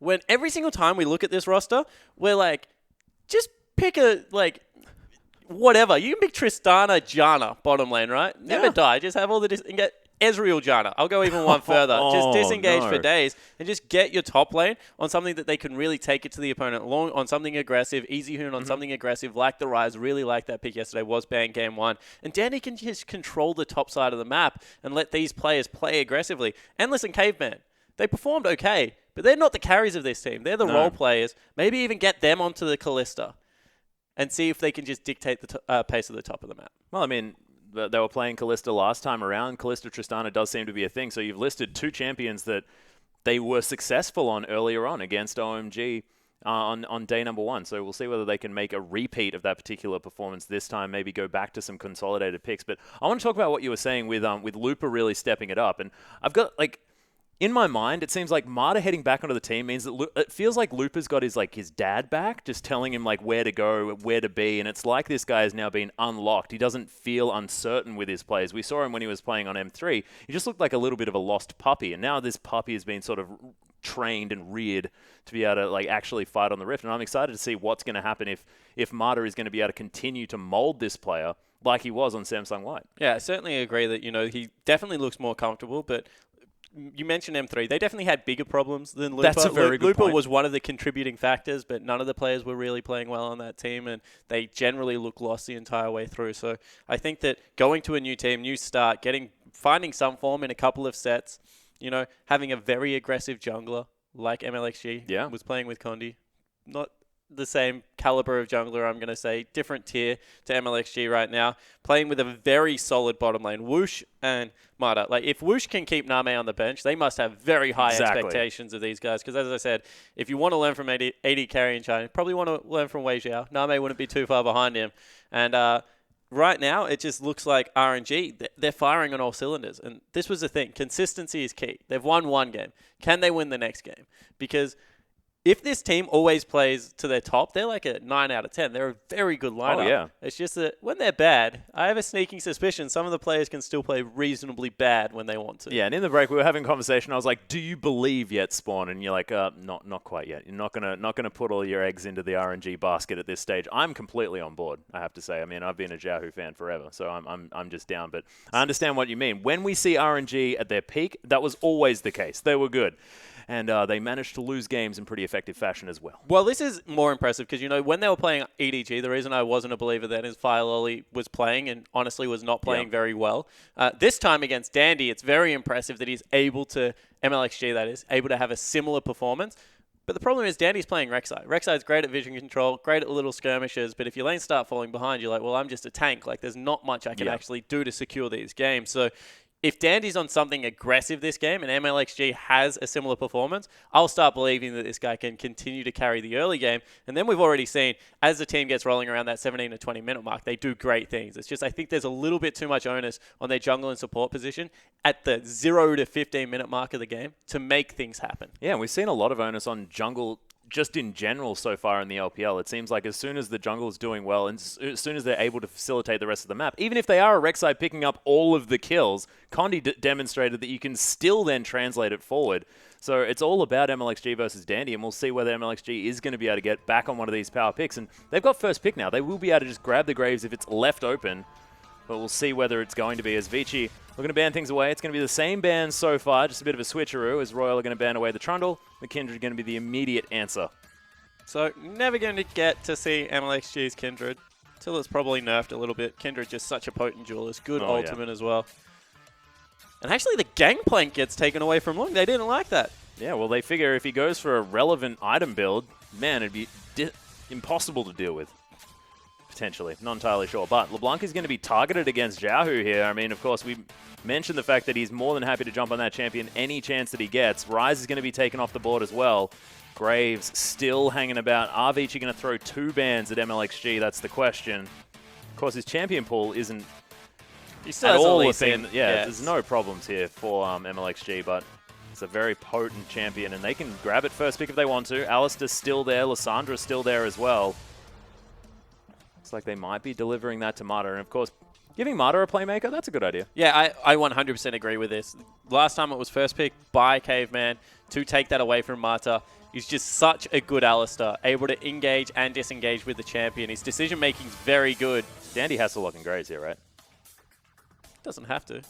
Well, that's true. I mean, he's got a lot of other champions to pick, but I have a feeling that it's a bit of a no-brainer here as Vici just... I mean, the draft is going exactly the same way around, and MLXG says, well, I've dealt with the Graves before. Firelolly tried to play it into me. May as well pick something else up. And he did so with Elise in. It looked a little bit worrying towards, I guess, the later stages of the mid-game. But other than that, he definitely played very, very well. And this could be another comfort pick he goes back to as Nidalee's being hovered. So Nidalee is so interesting at the moment. Nidalee seems to be one of the best junglers if you're a good Nidalee player, and have 0 impact if your lanes don't have CC. Yep. So would not be surprised if he didn't go towards it. It's just a little bit too much of a gamble for me. Lee Sin puts out relevant early game presence as well. Yep. Maybe doesn't have as much of a late game damage presence, but the kick always good. Need 1 kick, Atlas. That's what I say. Lee Sin's great for 15 minutes, and then good past 40 minutes, because all you need is 1 kick to win a game. There's that void that you get up to. Oh my goodness. The fish lister bottom lane is potentially coming in. Or a top lane Tom Ken. That's true. Very flexible. Unfortunately, it's not Doinby in the mid lane, so we can't, you know, consider a possible mid lane frog. Endless, though, looking to go back towards the Misfortune. And this is a combination that is very frightening to me. Collateral damage and bullet time. You don't have to worry about it. You're not in the game. That's true. That's true. But it does frighten me, even looking at it. Easy Hoon got a lot of options now. Has played the Lysandra so far.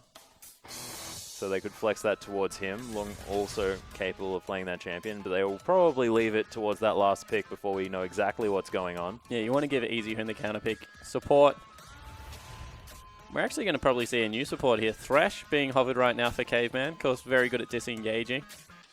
I still honestly like Janna against Alistar, especially when you see a Tahm Kench on the other side of the map. It's just so easy to lock in Janna, be able to keep them at bay. Yeah. Just Very like good disengage. Bard. I think Bard Misfortune is one of the most disgusting lanes in the game. Yeah, he doesn't really do much in the mid game.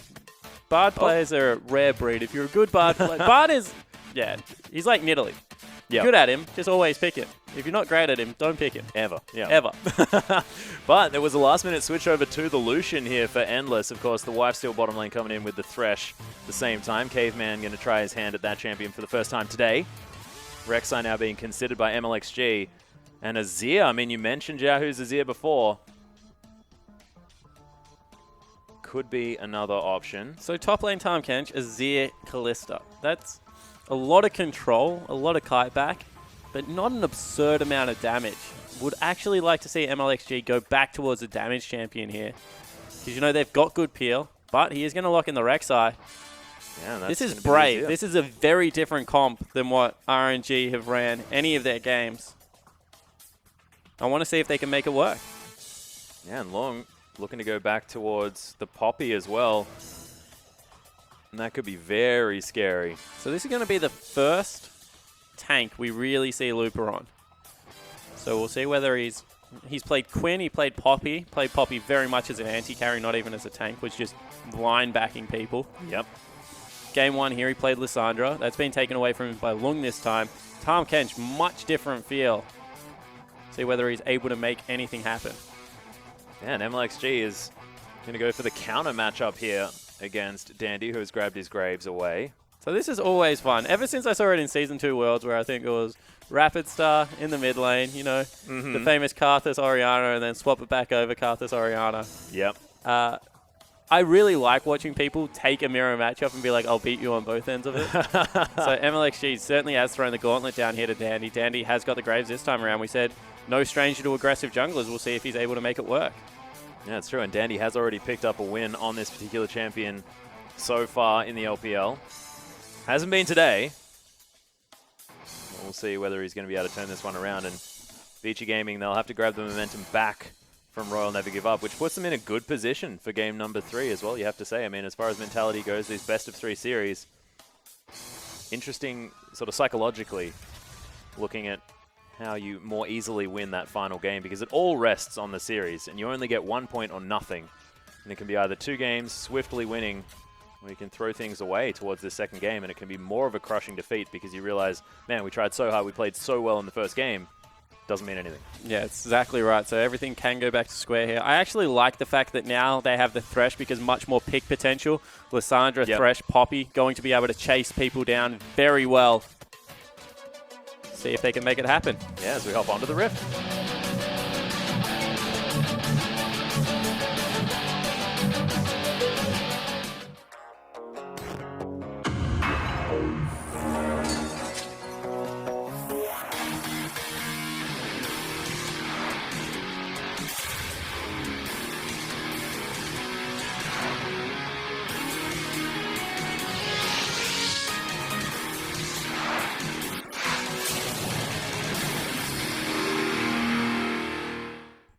And here we are, ladies and gentlemen, game number 2 between Vici Gaming and Royal Never Give Up.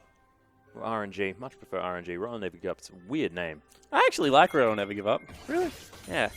Might be the fact that it's, you know, Star and Royal Club and, you know, just get confused. Xiao, though, going to get pushed towards the brush. Lung, ready for a good eating. Another tongue lash is going to stun this guy. Loop is hungry. The Master Chef. Going to be able to get him down to about 200 health. Yeah, there's the pulverize. Endless already exhausted as he has to flash over the wall. That's going to be the rend, and that's going to be first blood for RNG. We thought, you know, 12 minutes, that's when the aggression comes out. Nah, level 1. Whoosh is so cute. He didn't have the range on the rend, but there's a little buffer on the range if you throw a spear into someone else. Yep. So he threw it into the support to execute Endless. Oh, man. And that's no flash as well. No flash. Take another look at it here. So he already had one in there. So he continues to throw spears into him, So the spear runs out. Oh, no, he does get back into range. I actually thought he'd thrown one into the support to get the range back there, but he didn't. I wish we didn't have the replay, because that is a very, very cute idea. MLXG, they're going to be starting in full vision on his red buff, but already things going great here for RNG. Dandy not starting a major buff. This is one of the first times we've seen a jungler not start a buff. And Looper teleports top lane. And Long isn't up there, so Yeah, he's already helping Dandy here. So a change to the melee minions.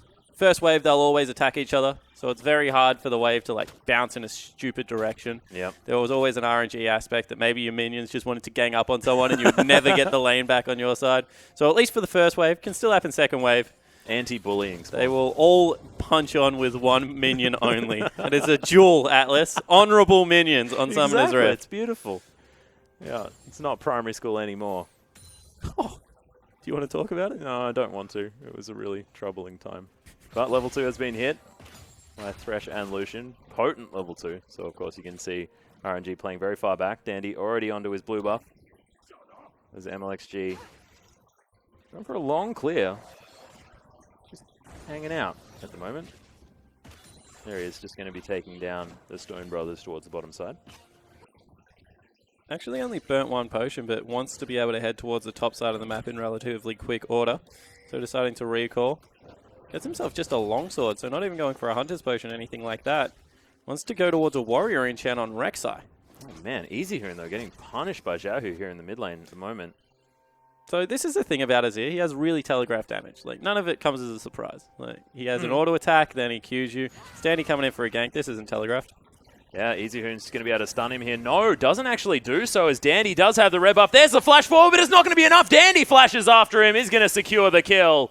That's going to be the answer here from Vici. So Xiaohu uses a cleanse to get out of there, and both mid and jungle have to burn a flash to get in, but definitely worthwhile. Get the kill back. This bottom lane also going very heavily in Vici's favor. Yeah, it is going to be the Death Sentence landing here on Damata. Takes a lot of his health bar as Woosh is trying to do some damage. Spears in there. Endless has to be a bit careful as Woosh has that extra long sword after the first blood. Yeah, also has an extra potion, it looks like, so Woosh should be able to heal up a lot of that damage. Marta, stomp his feet, growl a little bit. He'll get some health back as well. You can see Lupa just being a menace, spitting things onto Long. He's going to be okay. Poppy more than happy here, chilling in the top lane. Oh. He's just obnoxious Who is? to watch. Tahm Kench. I don't know who you're talking about, because both of those champions right now, That is true. very hard to deal with in a laning phase, especially if you go towards Balmy Cinder on both of them. Gives you that extra health and sustain, a little bit of wave clear that you otherwise lack. Just starts that ball rolling towards the unkillable. Yeah. So this is, I honestly feel like Poppy. You know, they introduced all these Juggernauts, and I was like, none of them really feel Juggernauty. Then they introduced Poppy, and I was like, I understand what they mean by a Juggernaut now. Because she is unrelenting. She will chase you to the end of the earth. Yeah. And take you out. She always used to. She's like Terry Tate. But, yeah, no, you're right. Disgusting. The fact that she now has this reliable laning phase as well with her extra shield. And Dandy, he wants some more. MLXG is taking his Raptor camp. He's going to be able to meet him here. proc. That is a lot of damage. The teleport's coming in. That's a fantastic knock-up from MLXG. He's just trying to save his mid laner. MLXG is going to burrow away. Xiaohu is going to survive. You can see already a scrap has broken out here on the bottom side as Easyhoon's going to get in there. That was a brilliant dark passage, and Vici are taking control. And we said that Vici are the ones that need to up the tempo of the game. They knew that top lane had used their teleport. Lupin not able to join, so straight away Lung makes the teleport play, beats him across the map, and they're not done. Dandy's owning another person away from the turret. They're looking to grab some early gold. Yeah, this global gold is a big deal as well. We saw how it was working yesterday with this fast-pushing strategy. Woosh and Marta are making their way back in. Going to get hit by the buckshot, so not going to get a whole lot of damage onto that turret in the end. Xiaohu now just hanging out under his. And because of Tahm Kench's pushing power being absolutely non-existent, Lung doesn't even miss out on much up here. He's going to get back there as they're hitting the... Whoa. Yeah, MLXG does need to be so careful. Dandy going to take away the Raptor camp with a smite. And this is the opposite experience. So 8 creeps is what Looper is currently up. See how many Long get in this wave. That's going to be about 8. That's going to be completely equal. And he gets a kill for it across the other half of the map. A lot of pressure now on RNG to be able to regain some control. They picked up first blood. This shouldn't have happened. Yeah, and MLXG was trying to pick up the Raptor camp for himself as well as Dandy gets there in time, steals that one away. So MLXG has to be so careful. The buckshot's just going to clear that one out and does have the... So this is one of Graves' weaknesses. Clearing wards. Not great fun as we take another look at this. Caveman goes in there. Good Thresh play to Lantern Easyhoon over for a 3-man snare. Just sets Dandy and Long up for pretty much janitor duty, we'll call that one. Yeah. And Ring of Frost is a difficult spell to use effectively just in this early stage when you don't have the Zhonyas, when you can't just ult yourself on top because, you know, you're relatively squishy. But, of course, EasyHoon using it to great effect, utilizing the Dark Passage. Yeah, a lot of early game is counting abilities. Auto attacks haven't ramped up yet, so EasyHoon making sure that nothing was really available to blow him up, then more than comfortable diving into 3 people. As you can see, did it very effectively. And Caveman, once again, always impresses me when these young Chinese players want to take it to the senior Korean counterparts. Mata up in your face on Alistair, and Caveman just wants to fight him every step of the way. Yeah, certainly does. Lupa is going to eat himself a poppy. Delicious. You can see that still taking Sunfire damage inside the belly. Not good. Barmy Cinder as... He was like, that was one spicy meatball. Spicy meatball. Indeed. You can see EasyHoon farming up very easily on this Lissandra, but Jahu's just continued to put the pressure on.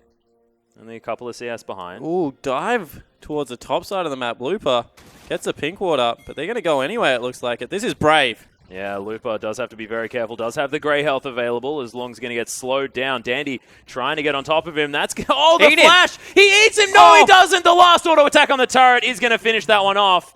Destroy some double buffs by the looks of things. Did he just eat a creep? I don't know, but it was bad, Spawn. I really want to see that again because Lupa just falling down.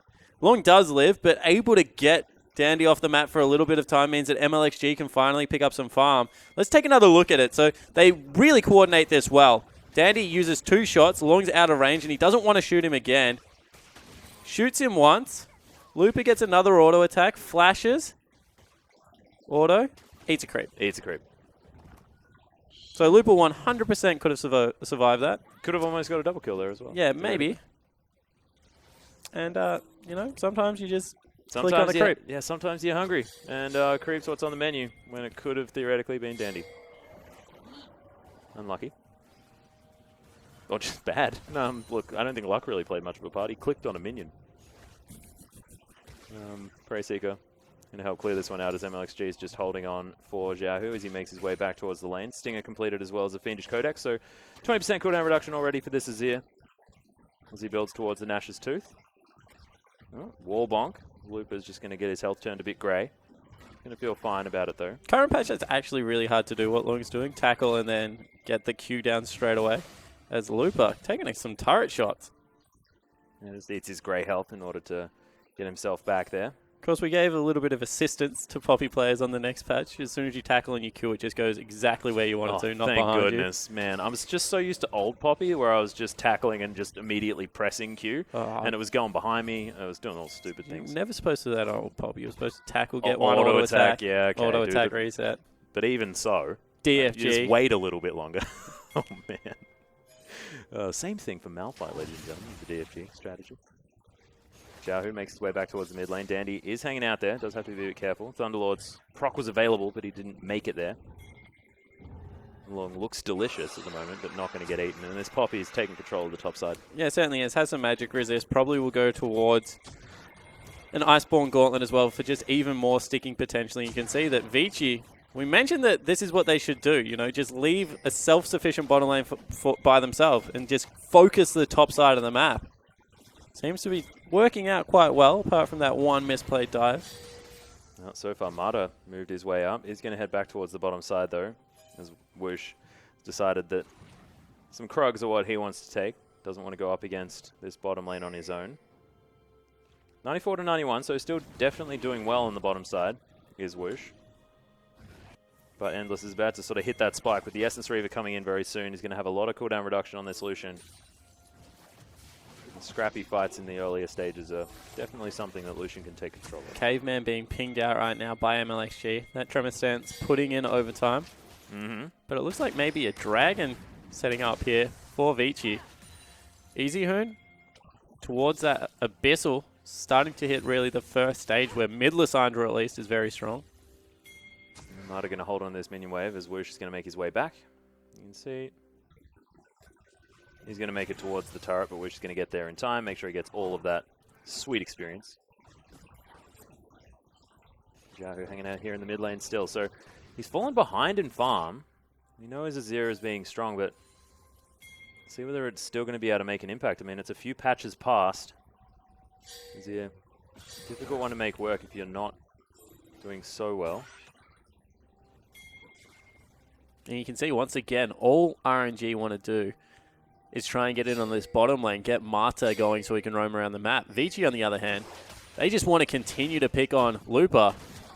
It's very hard to dive at Tom Kench. This is ambitious, but they want to go for it. Yeah, they have knocked him against the wall here, but, I mean, the Grey Health, I mean, he's going to eat that one up. Lung just trying to get as much damage on him as he can. Oh, he's going to be the Thunderlord's proc. In goes the culling, as Endless is not going to find anyone due to the Rend slowing him down. He's not going to be getting into the right position here. Marta, he's level 7. I mean, they've got a lot of dive potential what with Fate's Call and the ultimate, the Unbreakable Will from this Alistar. Yahoo just clearing minions. He's good at killing them. That is most certainly able to be said. So a very controlled mid game at this point in time. You know, a little bit of fireworks at the start. 600 gold only for Vici. I have to say that's a kill and a little bit of extra farm picked up. But MLXG has been jungling like a madman. Yeah. So he's keeping up as Whoosh chunks out Caveman. He doesn't really care. Yeah, fair bit of damage there. Thunderlord's going off as Ardent Blaze comes in, and Whoosh taking a massive burst. The Blade of the Ruined King has been used just to make sure that... Oh, here comes a dive potentially. Yeah, Poppy coming in. They are going to move away as quickly as possible, but Lung's running pretty fast. This is bad for Vici. Yeah, there's the flash. Uses the Dark Passage to get out. Lupa teleports in as well. Everyone towards this bottom side as the mid laners are moving down. Preyseeker discovering people. Like you were saying, the Tremor Sense putting in overtime. Understanding exactly where everyone's moving. Jiahu makes it back to the mid lane, but they are going to get a red steal out of this, if anything. So the scary thing is like, you look across and you're like, whoa, she's pretty squishy. Maybe we can dive him, as they're still going. Yeah, Abyssal Voyage comes in. That's a double knock-up as Dandy's going to be the one focused. Marta going to just knock him back towards the rest of his team. Unbreakable Will's there as Dandy gets danced around by Whoosh, and he picks up that kill. Can they grab anything else? The exhaust is down onto Lung. The Poppy doing work. It's a double kill for the Callista. Already picked that one up. Lupa grabs one for himself, and RNG...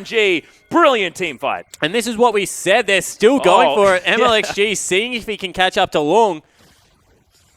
The problem with diving, RNG, like, whoosh, he's a squishy. Jiahu, he's a squishy.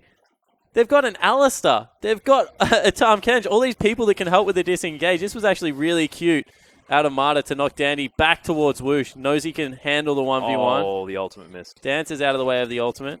You know, Caveman draws him closer so he can pick up another kill. And unfortunately, Lung, he's just not that strong at the moment. Very well played out of this RNG lineup. Yeah, and despite a difficult early game, you have to say, as Dandy was really controlling things around this map, keeping Jiahu down most importantly. It doesn't really matter. Easy Hoon looking for a potential dive. Does, of course, have the ultimate in order to do so, but... So it actually was a Cinderhulk in the end that was picked up by MLXG, going towards maybe a Sterex Gauge with that Durant. I really hope that it's the Hydra. Titanic Hydra. That would be really weird. I know, right? I'm honestly, actually, I'm going to change it.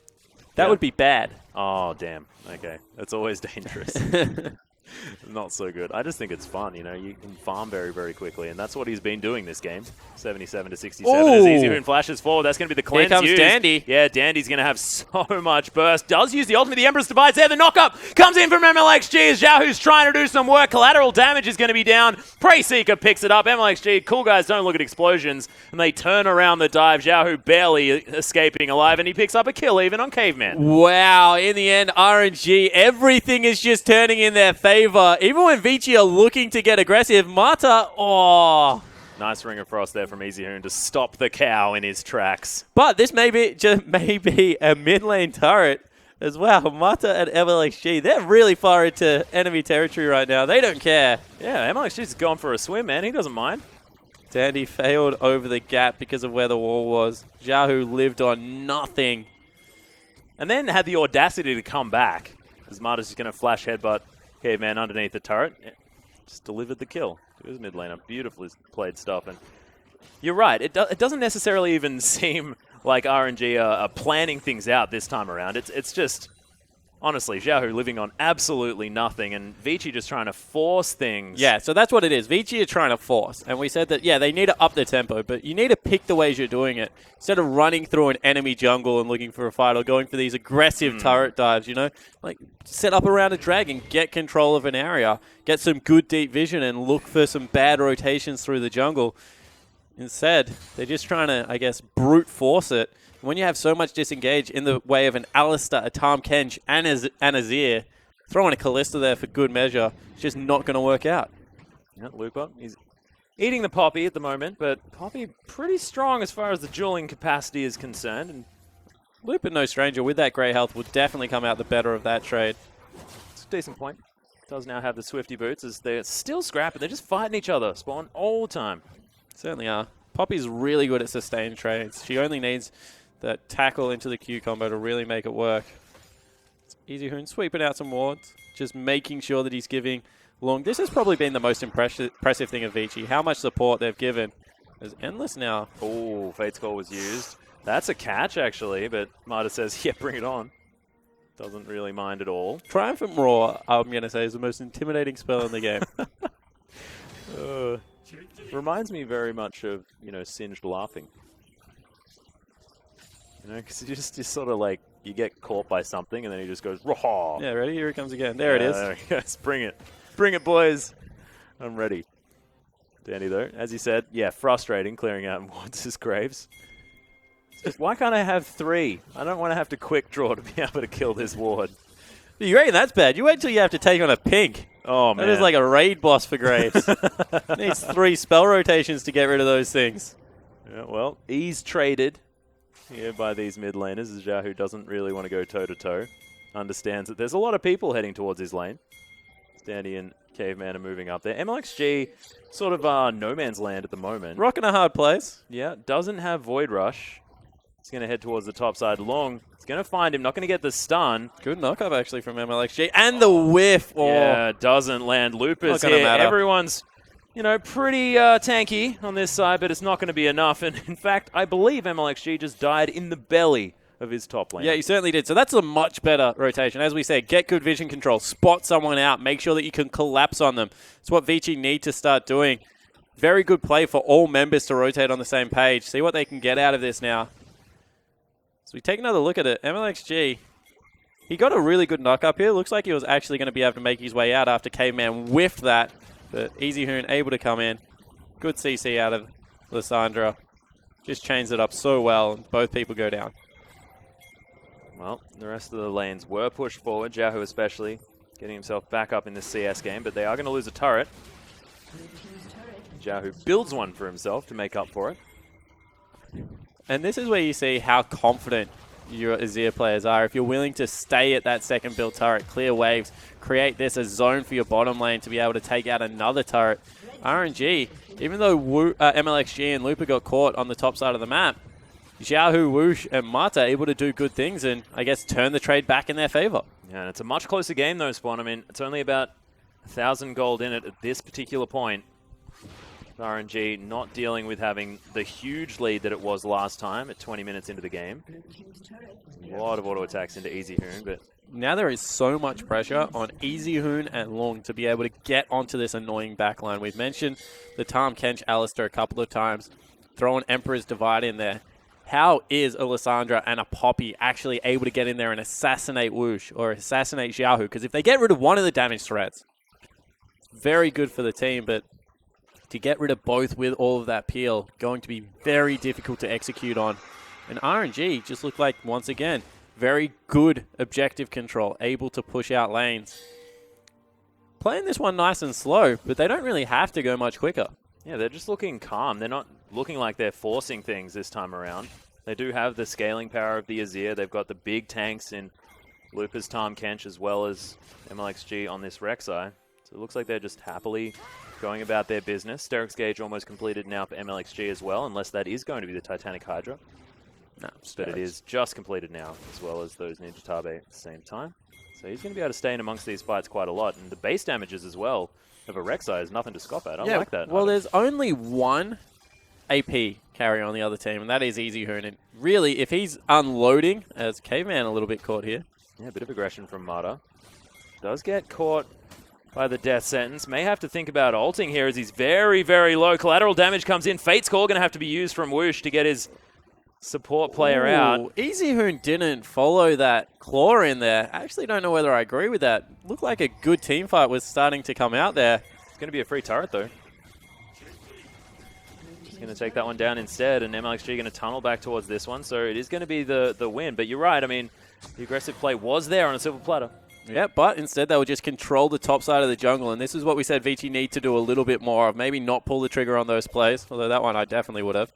And just continue to work yourself around. They pick up an objective, clear all the minion waves, get them pushing in their favor. And everyone moving around as a unit as well. Not going to get caught out. Of course, last game was all about Vici getting a little bit caught out.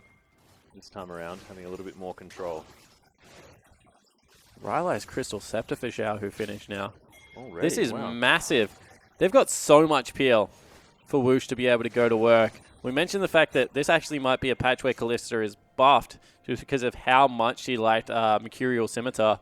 Of course, now it gives you lifesteal. So the double lifesteal build can actually be the Merc Scimitar. And that seems to be coming out as a third item for Whoosh. I really like that. Teleport in the top lane, though. Yeah, Vici looking to try and turn this one around. EasyHoon comes in as Marta tries to find the Pulverize, but doesn't get there. Whoosh is going to use the QSS, but he's very, very low. He gets knocked up into the air. That's going to be the kill. EasyHoon locks that one down, and now Looper. It's just not going to be able to do so much against 4 members of this team. He lasts a long time, does use his flash to get out, but Endless is going to get down there, and in the end, he's going to pick up that kill. Dandy gets caught just a little. Now the Prey Seekers are coming through, but it's a massive man advantage here on the top side here for Vici. And you can see RNG, they're actually stuck on the wrong side of the map. They cannot chase Dandy. Long, he's pretty quick. He's also got some Swifties. He's going in. Yeah, Emperor's Divide is going to be available as Long gets himself right in there. Oh! Whoa! The cleanse is going to have to be used from Xiaohu there as MLXG doesn't get under the wall and gets caught out by EasyHoon. Dandy grabs it with some collateral damage from the backside, and they're pinging out on Baron. And with the jungler down. That will be a Baron potentially started up here for Vici. Still need to be careful. Alistair's in the area. Azir, with all of that zone potential, did not use the Emperor's Divide. Instead, burnt the Summoner spell.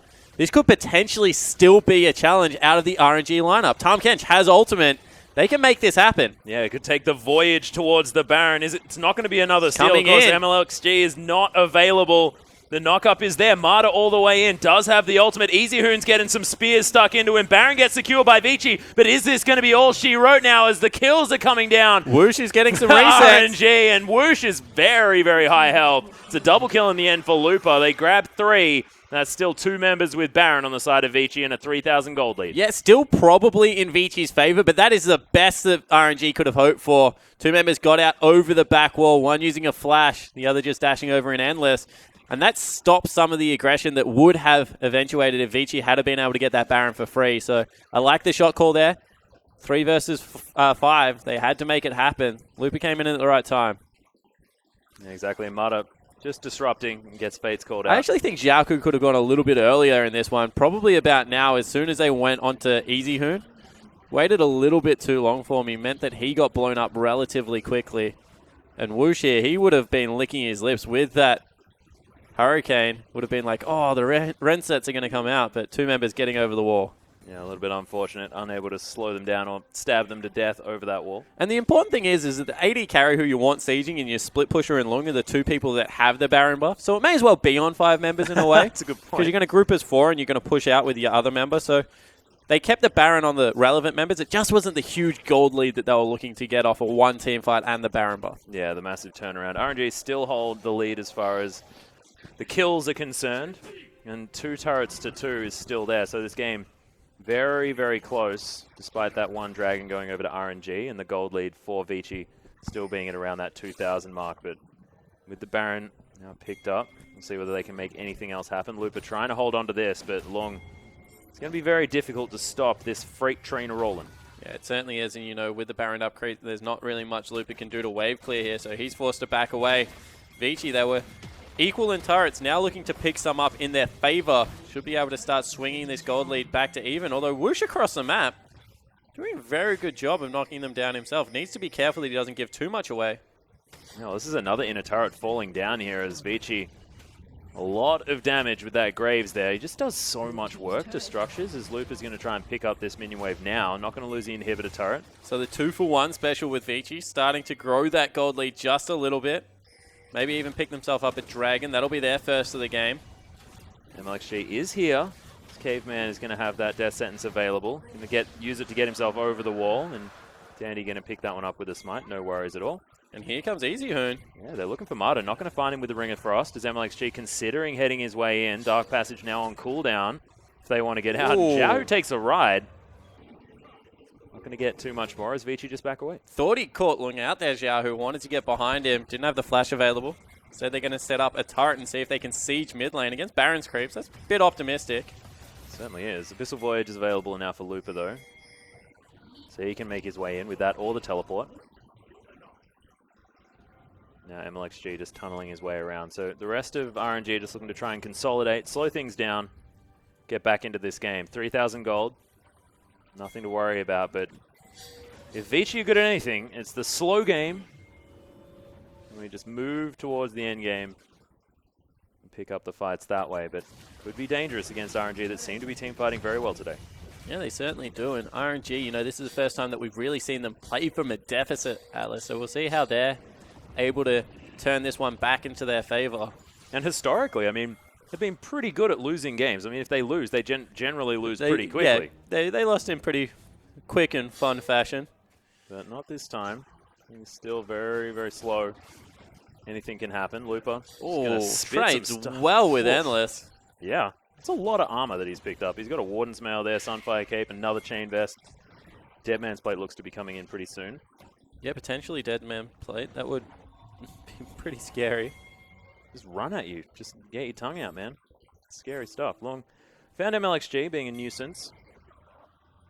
He's going to have a Deadman's Plate potentially pretty soon as well. See what he is going to pick up there. But Vici, now that the Baron buff worn off, just going to go back to farming things out, slowing things down, moving forward. Of course, Easy Hoon's huge right now. 2-1-5. 5 CS in the lead, but he's got the Zhonyas, he's got the Rod of Ages that's getting towards fully stacked, now at 8, and Abyssal Scepter's there as well. MLXG, oh, okay, just need to be careful. They're pinging this very heavily. You can see on the top side of the map, Lung is collapsing. Yeah, he's going to find Whoosh as well. Does have that W, which makes life for a Callista pretty difficult to deal with. Heal comes out, but he's kiting very, very well. Easy Hoon's going to make his way in. Whoosh has to be so careful. The exhaust goes down immediately, but that's going to be the Frozen Tomb. Whoosh flashing out of the way as Xiao, yeah, exactly right, just hanging out over this one. They've still got some health bars left. Vici have to be careful. He's all the way in there. That Emperor's Divide was massive, and now he's got himself some room to maneuver. MLXG making his way in. Endless, though, he wants it. It's going to pick it up, and Vici take the team fight. What the heck, Xiao? You shoved 4 members on Whoosh's face. It looked really good. The carry, man. It was just like, the idea is you get them all grouped up, they all get rendered down, but let's have a look at the execution. You know, very good flank from Long. He takes so long to deal with. This is a 2v1 the whole time. They make it a 3v1. They even bring Marta back in. Easy Hoon gets exhausted at the perfect moment. But this is where you start questioning RNG. They're kiting back brilliantly. I mean, separate Easy Hoon from the rest of the team. Yeah. But instead, he goes in and just shoves everyone onto his team's head. Tries to get as much done. Actually, Whoosh was pretty low. You know, Xiao, he did the best he could in that position. Didn't have any Sand Soldiers available. It just looked hilarious. Yeah, but think about if he had it flashed over the other side of the Baron Pit and then pushed them all away, and then they all chased after them. I don't know. Maybe that would have gone better. But look, benefit of hindsight's there. Dandy's going to get caught out by the looks of things. That was very close. Yeah, he needed to clear the vision, man. It's a big deal. But as the dust settles, Xiaohu's just going to be protecting his open inhibitor now. They didn't manage to get the inhibitor itself, but the turret is now dead. And Vici have an 8,000 gold lead. This is the kind of balloon that makes games very difficult to win on the other side. And it looks like Vici heading towards game number 3. But still so much control on the side of RNG. We have to mention that, you know, Xiaohu with that Emperor's Divide, with the Rylai's Crystal Scepter, now has a Void Staff as well. Going to be doing some good damage. Whoosh, very good at kiting back. As long as they can get Lung off him, it's going to be good things. Baron's up. Yeah, Dandy's still a while away. With the Callista, they have great Baron secure. Yeah, they're taking it very quickly here as well. That Baron is not lasting long, down to about 2,000 health. Yeah, that's the Rend. That's going to be used, and they pick that one up for free. Easy. Yeah, Don't even worry about it. Dandy getting caught out on the very wrong side of the map does ultimately cost his team a Baron. You know, we were saying 7,000 gold, that's a pretty big margin to be ahead, but now with a Baron buff, Creep's pushing back in the other direction. It's going to be pretty easy for RNG to try and even this one out. Yeah, the Bloodthirst now completed by Whoosh, has the QSS, so triple lifesteal items potentially, yeah. Double Deadman's Plate has been completed here as well. Looper grabs his as well as MLXG. You're going to have a bit of extra damage, but mostly movement speed. The extra slow might be a little bit more difficult for Lung to single out. And this is where Azir has always excelled, you know, able to set up that turret, poke people off, and then just use his W every now and again to start chunking it out. You can see that he's making very short work of these turrets. And that gold lead is evaporating here as well. Was 8,000, now down to 5. No response here from Vici at all. As they clear out the minion waves. Wonder if they'll base race here. You can see Xiaohu wants to be able to protect his turret. Not happy that they're taking it. Yeah, that soldier's just like, oh, no, I can't really do much. And using MLXG for the split push. He has a Baron buff. He has Void Rush available as well. So can get down to the other end of the map. Looks like they want to trade some map control for the Dragon here. Love this call out of RNG. Remember, gold, much more important than Dragon at this stage of the game. It's the second one at 33 minutes. It's going to give them absolutely nothing. And in return, they're looking to take a base turret in the mid lane and a tier 2 in the bottom. Yeah, and they'll grab the top lane turret as well. No worries at all. Looper makes his way around. Baroned up minions here just going to help out. Doesn't really matter. The back comes through from EasyHoon. We'll see what he decides to pick up. Might be that Leandri's Torment at this stage. Gold lead back back going to be towards the 4,000 gold mark, so they've halved that already. There's still a bottom lane turret. They're pinging it out. Long did a good job of shoving the lane as hard as possible. That's a lot of gold moving up that lane, though, that Whoosh is just going to eat up. Looper's actually decided to pick that one up for himself. Get his way towards what looks like a Randuin's Omen. He's going to be massive. If he So finishes up with a Thornmail, there's no way that either AD carry can attack him. All of a sudden, it becomes all up to EasyHoon to be able to get out this Tahm Kench. And with Deadman's Plate, surprisingly mobile for a big guy. Yeah, exactly. Gets around the battlefield. Oh, man.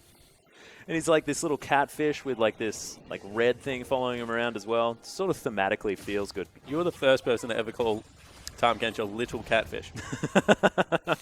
I don't know. I'm standing too far away from the screen, man. He looks small from here. The reference of scale, by the way, Malphite is a mountain. Tahm Kench arguably bigger than him. Catfish. Have you seen Vayne? She's about the same size as Malphite as well. I mean, things are very, very weird as far as scale is concerned in this video game, Spawn.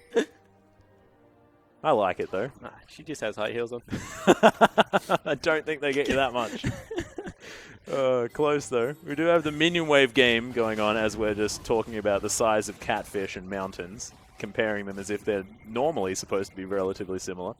Endless going to throw out the culling just to try and keep things off. Baron doesn't kill is the gone, wave. so all of a sudden RNG have to start respecting Vici a little bit more. They're still about 5,000 gold in the lead, Vici, so they're not too worried. And Long, once again, looking for a flank. Yeah, Marta's actually going to find him here as he has popped the ultimate already. RNG, they burst out into the fight. EasyHoon finds his way into the backline. Xiaohu relatively low already as EasyHoon uses the Zhonya's. He's creating so much space as Whoosh is dancing around this fight. EasyHoon picks up MLXG. Marta, very, very low, has to use the flash as EasyHoon makes his way into the backline. Picks up more kills, and Whoosh is just dead. Looper now the last man standing. And Marta, he's just backing in the pit here. Dandy, no! Okay, picks him up. You were and my that's brother. Gonna be the ace. This could very well be the game right now. That is the game. Vici, in the end, they pull the trigger. They wait out the Baron buff incredibly patiently. And this is the strength of Poppy. 2-1-14. Oh, once again, having a great game. 16 out of 19 kill participation. Was just able to start the team fights that they needed towards the end of the game. Yeah, and finished off with a more of Malmortius and that Iceborne Gauntlet as well. So actually had a fair bit of damage towards the end and was really just dealing with people as this one worked forward. So Vici, fantastic game number 2, moving towards game number 3 now, Spawn, with all of the momentum. And this is a team that looked like, you know, in between games, they were rallying, and this can be very difficult, especially early on with a new roster, everyone sort of learning to play with each other. Working well thus far. So red side 2-0 in this, and yeah, you know, we mentioned the fact that Alistair, Tahm Kench, Azir, even Rek'Sai to a certain extent, and Kalista all have ways to disengage. But it's very hard to disengage a Poppy as well as that Lissandra in the mid lane. And in the end, Long and EasyHoon just proved that they could deal. It was mainly with the Azir, if we're going to be honest. They were able to cut him off in team fights, make sure that he was ineffective. Xiaohu in that last team fight did absolutely nothing. Xiaohu, he seemed like a non-factor that game, to be honest. Yeah, especially after what was such a strong game one. So Vici, they bounce back, they get it to 1-1. Still not looking too happy on your screen. No, well, they've got a lot to consider moving into game number 3. It all hinges now on this one game. It's sort of like it's turned the whole series into this best of one, all or nothing type game. And all of these points, you need to be able to pick them up. Of course, RNG feeling good about grabbing the point against EDG. But Vici Gaming looking to change things up in their roster. That's still a point that you need to be able to get. And what does that tell us? Graves, super important so far in this best of 3. Poppy getting through, huge factor. Lissandra also has been on the winning side a couple of times. Just looks like this dive threat that we're about to see is really what dictates the pace of League of Legends right now. Yeah, it's very true. And it seems like Lissandra Graves, like you said, that could be the issue here. Something may need to be banned, but look at this team fight. Well, look how scrappy it is, and what a good team fight for to be Graves to be such short cooldown rotation spells like a Lissandra in a team fight like Not to this. mention Lucian. Yeah, Lucian as well, just able to get multiple spell rotations out and able to just clean up the RNG lineup.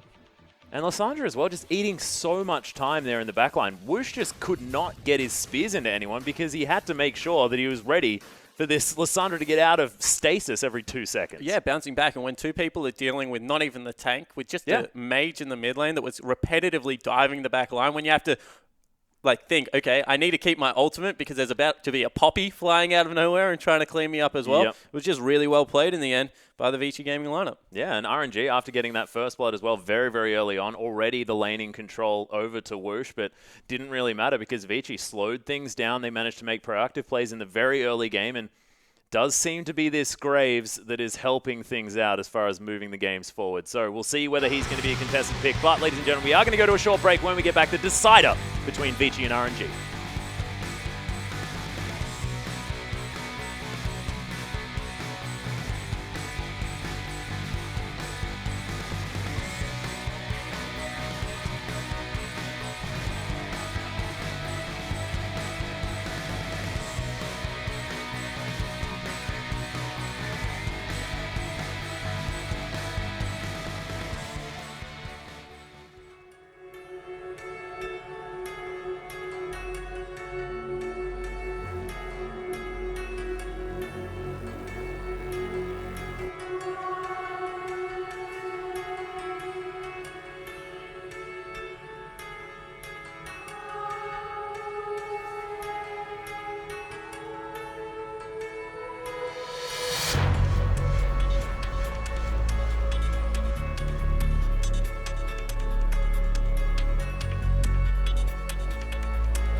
Welcome back, ladies and gentlemen, to our English broadcast of the Chinese LPL. I'm Max Anderson. This is Jake Spawn Tiberian. We have the deciding game between RNG and Vici Gaming. I wasn't even ready for Game 3. I know. Well, we want to get into it. We are very, very ready right now. You know, like, it's just like camera straight on. Boom. Yeah, exactly. So what I want to hit on here is that Vici won this game by going a lot more early game. Like, they were really flying around the map. They had some really good flanks out of their Poppy. And Long seems to be that guy that if he gets ahead and does good things, he gets MVP. A very good game for them, and that's exactly what I was expecting out of this guy. Get him an initiator. Get him something that you can give him map pressure. You know, even Diver Tom Kench, give up a kill. Who cares? As long as this guy is ahead, he will make sure that you are always playing fast League of Legends. That's why UP were so fun and erratic and weird to watch. Because Long and Amy were those guys that if they were up, they would be in your face at all points. Yeah, doing all sorts of crazy things. And it does point a finger to this Poppy as well. 100% win rate so far this series. Admittedly, 2 games, not a great sample size, but things doing very, very well for this champion. We'll see whether Lupa decides, well, maybe it's my time to shine on this champion, whether they'll put more priority over there. Yeah, it certainly is a potential. Graves as well as a champion. Well, yeah, that's true. You know, is first pickable. Alistair's been first picked twice, has lost twice, so maybe don't go towards the Alistair as well. They just love the Alistair pick up at the moment because you need engage out of your support. The difference is, though, you can get engaged in a lot of ways in your support. You know, pick potential engage out of something like a Thresh. You know, if you use Tom Kench, you can take a tank with you behind enemy lines, like on an espionage mission Atlas, and see if you can get something going that way. So I think that they are maybe over-prioritizing the Alistair. But when you have Mata on your team, you can understand why you would fall into that trap. Yeah, it's a good point. I mean, they have a lot of different opportunities, though. I mean, Mata is a very versatile player. This guy could pick up the Braum if he wanted to, even play Leona if they want to engage. I mean, get him on all sorts of different champions. I have a feeling, I mean, I just don't like this priority on the Alistair based on the statistics, man. Just things aren't going great for the champions so far, but there must be a reason why it has been picked up. And we've listed so many times, but hasn't really come to fruition. And RNG now looking to try and bounce back after a loss, and Vici carry this momentum forward. Yeah, and the champion that really is sticking out like a sore thumb to me has lost 2 games today. You know, I know we keep talking about Condi's game on it yesterday, but it is a Rek'Sai. Which has a very linear kit. And when it goes well, it goes well. But when it doesn't go well, you're just a tanky dude that doesn't do much damage that has a knock-up. Tanky girl, actually. Yeah, tanky lady. Yeah, so, you know, Rek'Sai in a control jungle, when Gragas Rek'Sai were the 2 real priority picks, did like the pick up there. When you've got these bursty champions, yeah, that's my voice. When you've got these bursty champions like the Graves coming out of the jungle, even like Lee Sin in Italy that can really duel you 1v1, Rek'Sai just doesn't seem to be that power pick in the team fights because you need a jungler that can impact the early game very efficiently. Yeah. MLXG just farmed that game. Yeah, and is the Lee Sin the better option here? Is it going to be something like the Nidalee? Does he go back to that champion? He has had a whole lot of success. You mentioned, you know, if you play Nidalee, then that is a champion you pick. Otherwise, definitely don't. But MLXG has provided us with evidence that he can actually carry games on that champion. Yeah, certainly is a potential. I really think that Lee Sin is, as far as MLXG goes, Graves Lee Sin seem to be his good champions. Yep. Even when Lee Sin wasn't really in vogue last season, MLXG was willing to pick it up. So certainly do respect the guy's skills. I also think Lee Sin's just the best champion ever. I was going to say, really good. Might be some bias there. Just hint of bias. But yeah, so expect him to go towards something. Doesn't have to be the Lee Sin, doesn't have to be the Graves. Would love to see Kindred be left up for him, although I don't think Vici are going to fall into that trap. Just something that's aggressive. Like, get in there, really be able to level 2 gank, invade, level 4 gank. Just see if he can dictate the tempo. Yeah, potentially. And we'll see whether they mix things up across the board as well. I mean, will we see Mata back on the Poppy support? Will they prioritize that as a more higher valued pick? Because, I mean, the Lissandra there was huge. I mean, the fact that they get these second round Lissandra Graves seems really, really important for both of these sides because it's happened both times. And the Alistair, it's the one getting all of this prioritization. Doesn't seem to be the one that they should be going for, but we'll see. We are into champion select here, and no Spawn. We're not going to see the Kalista. Yeah. Kalista? Not Kindred? The Kalista, the Kindred. Yeah. We'll probably see Kalista. We've seen her both games so far. But yeah, Kindred not going to be happening. Rise and the Gangplank going to be removed from the board on the side of Royal Never Give Up. And Xiaohu, once again, a lot of respect given towards that LeBlanc. And Quinn going to be taken away as Vici. On the blue side, of course, they just left the ban last time around. It is going to be Quinn taken away this time. Of course, Lupa had a really good game. Yeah, but she was just ignored last draft completely. So maybe they have something very melee in mind, something like a Tahm Kench maybe. Oh, Trundle is available this time around, though. Vici could opt into that one. Poppy has filled the last ban slot here for Royal Never Give Up, and Lulu was left up as well, so Easyhoon could play that. Lung can play that. Damn, Caveman could play that. Who knows? I really don't like the Lulu first pick here, just because we saw that if you take Trundle into the matchup, it is a winning matchup for Trundle. Maybe not in the first 10 minutes. Maybe not even in the first 20 minutes, Atlas. But eventually this guy will beat down your base, bite your turrets, and take all your stuff. Yeah, you don't want to let him into your house, man. He's a troll. He'll just kill everything. It's fine. MLXG, though, can go towards the Graves here. They will have to leave up the Trundle, though, if they take both of the priority picks of the red side last time around. But, I mean, why not? It's been the winning formula so far. Certainly has a lot of peel, a lot of engage. All good things come out of the Lissandra. Really like the priority on it. You know, we talked it up a lot on the Worlds patch and maybe didn't see as much as we thought we would. Yeah. Potentially because of the likes of the Fiora, and now they swap away from it. Graves, however, you would expect that to be a staple. Lock it in. It's just such a power pick right now. That's true. So moving away from the Lissandra can be picked up here. Will actually show the hand of Vici, though, because, of course, does mean that their solo lanes will be taken up by the Lissandra and the Lulu. But Trundle, I mean, this feels like a no-brainer over this side. Vici, so far in the LPL, when they've managed to pick that champion up, they've found victory. 2 games, I admit. And Dandy going back to something different, potentially. And a few different hovers, and we'll see what he decides to go with in the end. Once again, don't know if I like the Rek'Sai in here. Trundle would be a flex between Caveman, who very aptly could play a Trundle. Club people. I like it a lot. Or Lung up there in the top lane. And then they can flex the Lulu towards the mid lane as well. I'd expect Easyhoon to play it, of course. Played on a team with Faker, arguably the best Lulu mid in the world. Arguably? Who's arguing against you? I just like to say arguably just to give myself some breathing room. I have a feeling when that one I think you're fairly safe on. Okay, good. Faker's a really good Lulu. He's a very good League of Legends player, Spawn. He must be gold or something. At least. Jahu, though, now up to him to mix things up. Can go back to the Azir, but it was, yeah, basically a non-factor last time around. The Lissandra still there, going begging this point in the draft, and can still flex it around as they do have that last pick. Poppy, of course, not going to be picked, but they have to look at this Vici Gaming lineup and wonder where the heck everything's going. And they've decided Whoosh might be going towards the Ezreal.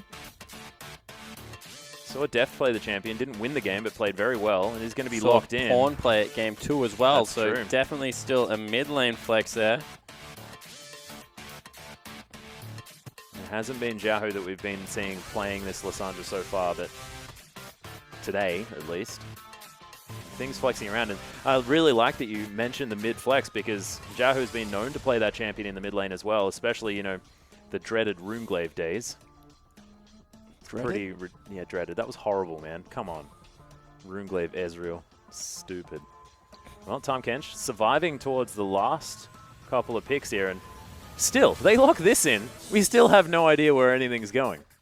If they lock that in, we have a better idea. Yeah, I have a feeling we'll have an idea. And this is what I said. It seemed like Lissandra was kept out of the meta by Fiora just because it's very telegraphed when you're going to use your W in most situations. She can dive on you incredibly well. And there's actually the slightest of channels on your ultimate.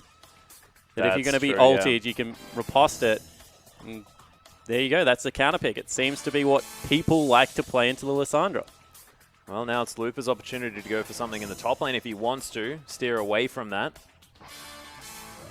Or, like you said, bit of a flex with that mid lane as Misfortune has been left available. The triple AD carry comp didn't work out for EDG.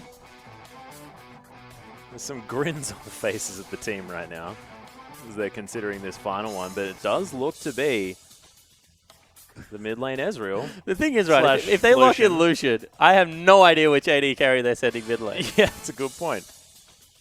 Or whether it'll be played AP, am I right? No.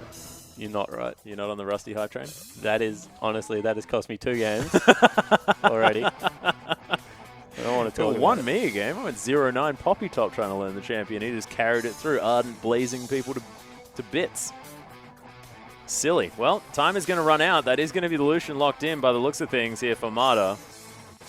Nope. Switches over to Vayne in the last minute. And this is something that we actually discussed yesterday. The Vayne top. Is it going to be the option? I think we were talking about it in reference to a different champion, but we'll see how it works against the old... definitely not going to be a Vayne top. When Whoosh is on your team, that's a very good point. There's no way. I just got so excited. I got so excited. I learned something yesterday about the old Vayne top. What did you learn about Vayne top? Don't worry about it. It's just fine. Let's just leave it here. Xiaohu, though, is going to be taking that Ezreal to the mid lane. No surprises there, and it looks like Looper opting into the counter pick. So, yep, Looper going to be taking the Lissandra into the top lane. Still a triple AD comp, as you can see on your screen. It's just that Wushin will grab his Vayne. Very good Vayne player. Alistair Vayne, one of the oldest lanes in League of Legends. Lots of scariness there when Condemn was like 700 range. No longer the case. Yeah, not quite as frightening now, but still potent. As far as this one's concerned, it's another very, I guess, squishy comp coming out of RNG, but that was the type of comp that they played well. Game number 1 was fantastic, and this is all about MLXG having all of that power. Coach is going to shake hands. We're going to get into the deciding game between Vici and RNG. You can see, already Easyhoon, very, very vocal. You can see the lineups. Yeah, so let's go through one more time. You can see that a lot more hyper carry with a Tristana, with a Fiora, versus all this mid-game power of the AD carries. Excited to see who can take this one out.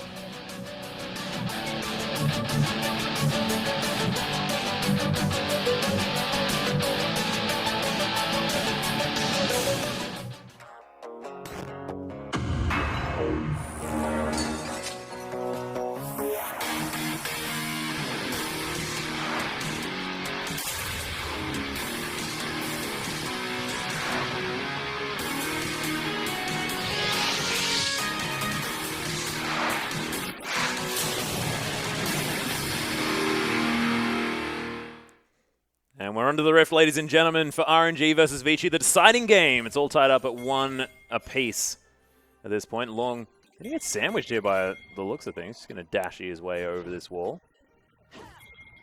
Everyone Actually, just a pink ward started. Is that a pink ward? We shall see. Yep. Not sure who picked that one up. It definitely wasn't Easyhoon or Long. Well, I'm going to say it definitely wasn't. Because they're on the other team. Yeah. It's RNG's ward. Yeah. So I think it was Marta. He's only got 1 potion. Yeah, it has to be Marta there. He's the only person that can afford to pick it up. And that's really cute. Now they're camping out the blue buff, waiting to see if MLXG must feel so bad about this because this has happened to him. He does this to players. Let's see whether Xiaohu, with this mid lane Ezreal, can make it work. Yeah, well...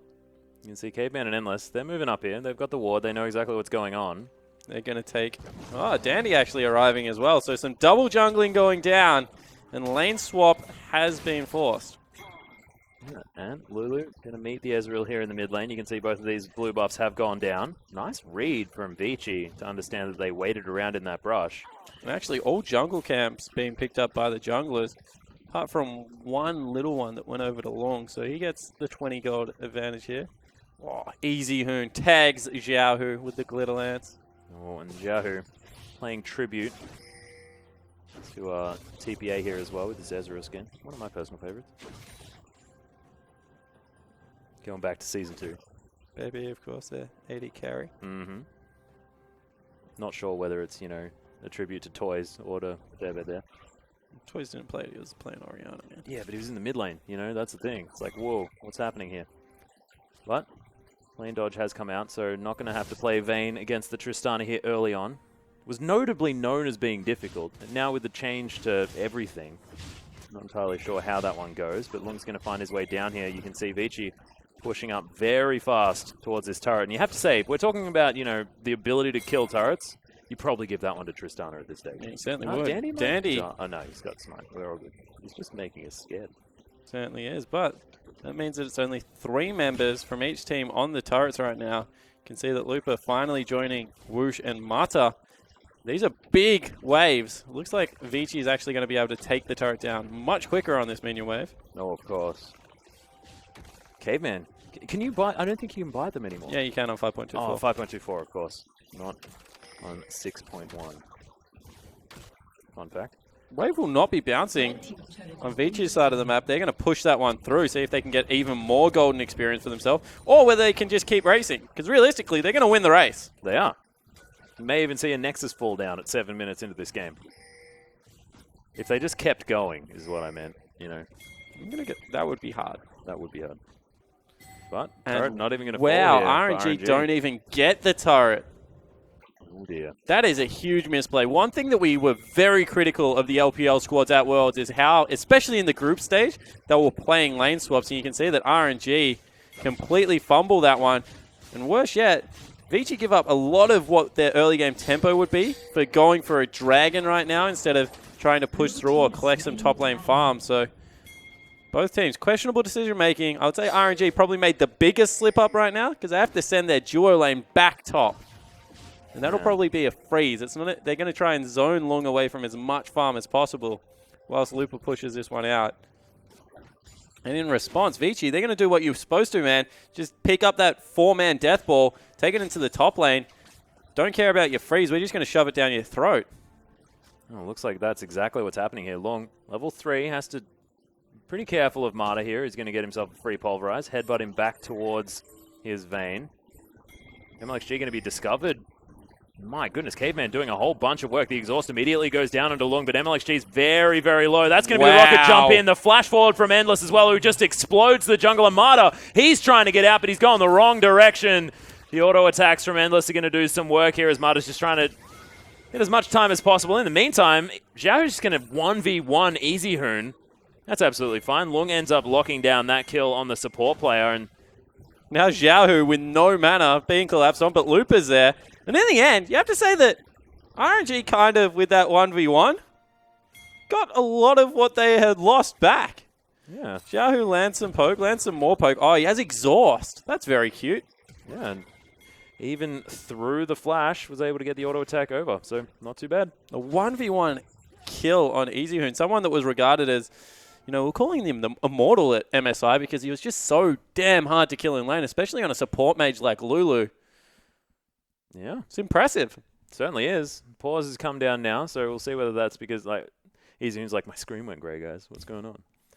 Very confused. But no, Xiaohu saving grace at the moment here for RNG, but so far it feels like the momentum, like we were talking about, definitely in favor of Vici heading towards the start of this game. Yeah, well, RNG made that critical error of not pushing through the turret and getting it down at the start of the game. Vici were able to grab the turret, lost a little bit of time picking up that dragon, honestly. If they had just rotated straight top lane, would have been there probably about 30 seconds earlier and would have been able to stop that freeze from building up. Yep. And because there's this huge freeze, what that does to Whoosh is he's like, I don't want to run through and support Marta, who is starting this little brawl, because I've got like 20 minions here, dude. Like, that is a lot of gold and experience that I can't give up. Marta starts fighting Long.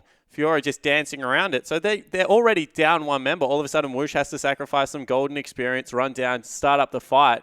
Ends up being Endless picking up a kill and Lung grabbing another one for himself. And as we said, really the only saving grace of all of that was the fact that a 1v1 duel went down in mid lane that Ezreal was able to, I guess, snipe out and take Easy Hoon off the Rift. It was a nice all-in play there from Xiaohu, but I mean, honestly, as far as map play and everything else, it's all going in favor of Vici here. I mean, you can throw away a little 1v1, but that doesn't show the team play of RNG working out. It just shows Xiaohu's pretty good at playing Ezreal, which we already knew. Yeah, but this is the thing about Vici. We never question their team play. Like, their team play is always on point. It's just that they used to give up little advantages like this, and if you do get solo killed, all of a sudden there's this big pressure gap in the mid lane where instead of being able to rotate up, you know, Looper had already teleported in. There's no Lulu for support now. You can't really push that advantage any further. It resets the map a little bit. Doesn't cost you gold or experience. It just costs you the tempo of the game. What we mean by that is you want to be pushing these advantages so hard in the early game once you get them. You lose one member, all of a sudden everyone has to recall, reshop, and RNG just get that little bit of time back. And especially Ezreal, who wants to build a tier, early game kills onto an Ezreal is like absolutely unforgivable. He should not be able to kill you early on in the game. Yeah, and this was him just with the Doran's Blade as well. I mean, Lulu's got a lot of opportunities as far as her kit's concerned to, you know, shield herself up. She can keep herself safe, but just was caught in the wrong place at the wrong time and solid out there by Xiaohu. So maybe he'll be able to get the pressure on. Maybe he'll be able to push things forward. But I want to talk about MLXG because this guy's 0-1-0 now. So the Graves not going to have nearly the impact that it was having in game number 1. And is this going to be something that can be exploited now by the Rek'Sai out of Dandy? Because we saw this exact same matchup. Condi 5-0-0. We've spoken about this. Like, Rek'Sai should be able to do a whole lot of things, especially now that they've got some semblance of elite. Yeah, potentially. Look, Rek'Sai is going to be that tanky person, and you see him on the screen right now, Dandy. And I honestly think that Graves still can just power farm the jungle. He does it so healthy that it's very hard to invade at Graves because the team can rotate to him very quickly, especially because, you have this Ezreal now with a huge advantage in the mid lane. Dandy goes in, you get another pause. Xiaohu, the reason your E didn't work is because you don't have very much mana. Yeah, so that's a secret that I just managed to reveal. But I'm not entirely sure what's going on, ladies and gentlemen. We are going to make sure that we get to the bottom of this as quickly as possible. But at the moment, looks like Xiaohu's in a little bit of trouble. Yeah, he certainly is. You see the Rek'Sai coming in for the gank there. Has already started walking back, not expecting a kill to go down on this side, especially because Easy Hoon's already burnt double summoner spells. So see whether Dandy is able to make anything work. But we're talking about the Graves, and he is 0-1-0 on the other side of the rift. Dandy has the assist only, couple of assists, I think. So there's not really that much of it. And to invade a Graves is to invade a jungler, kind of like Elise, that is always at full health. And to invade a full health jungler, you either have to be able to 100 to 0 them with something like a Nidalee or a Elise in, or you just generally don't go in there because they can escape, run around a little bit with a smoke screen, and then support from your end of the map generally collapses a lot quicker. Yeah, that is true. We just found out, ladies and gentlemen, that the bug that's happening at the moment is there are some invisible minions running around the map. So I'm not entirely sure whether that's just because the minion wave's being cleared. Could have happened. But, yeah, very, very strange. The minions are just somehow just not there. Yeah, so we're just going to check it out, see if we can get to the bottom of it, maybe clear a minion wave or two that we can't see. Minions, just go searching for them, Atlas. We will find them eventually. I never find them. I can't create the numbers that these pro players seem to be able to create. There must be minion waves missing. I've now figured it out. Here it is. The secret to my poor CS skills. No, it's not. I've seen you CS. So, yeah. This will be interesting because, as we said, RNG, they made the mistake at the start of the game. And this kind of happened in Game 1 as well, where they were really far ahead, then they made a mistake, and then tactical timeout came in, which was also another issue. So this time around, they've started off a little bit sloppy. We've talked about Xiaohu being a redeeming feature there. Now they get a little bit of a respite with this pause whilst we're trying to figure out this issue. We'll see whether they can bounce back the same way they did in the first game. Yeah, a bit of rallying opportunity now as well to construct exactly what's going on. Of course, it is an LCS rule that you're not allowed to talk to each other during pauses. In the LPL, nope, you can just have a chat. You can do whatever the heck you want during these pause times, so you can do whatever you can. So they'll probably be working out exactly what to do next. Yeah, exactly right. They'll be talking about how to get out of that little gank in the mid lane. You mentioned Xiaohu doesn't have any mana. He's like, all right, well, maybe I'm a little bit too far up. I've got this new blue spell here. Yeah. Unable to be used. What? All right. It's been a feature of League of Legends for 6 years, Atlas. Yeah. It's not you. So we'll see how they're able to make it work. The lane swap... This is the other thing I want to hit on, the fact that we haven't seen really much macro gameplay so far. Majority of the games have been 2v2, run into each other, see who comes out ahead. This time it was initiated by Avicii by picking up a pink ward at level 1. That was quite cute, actually.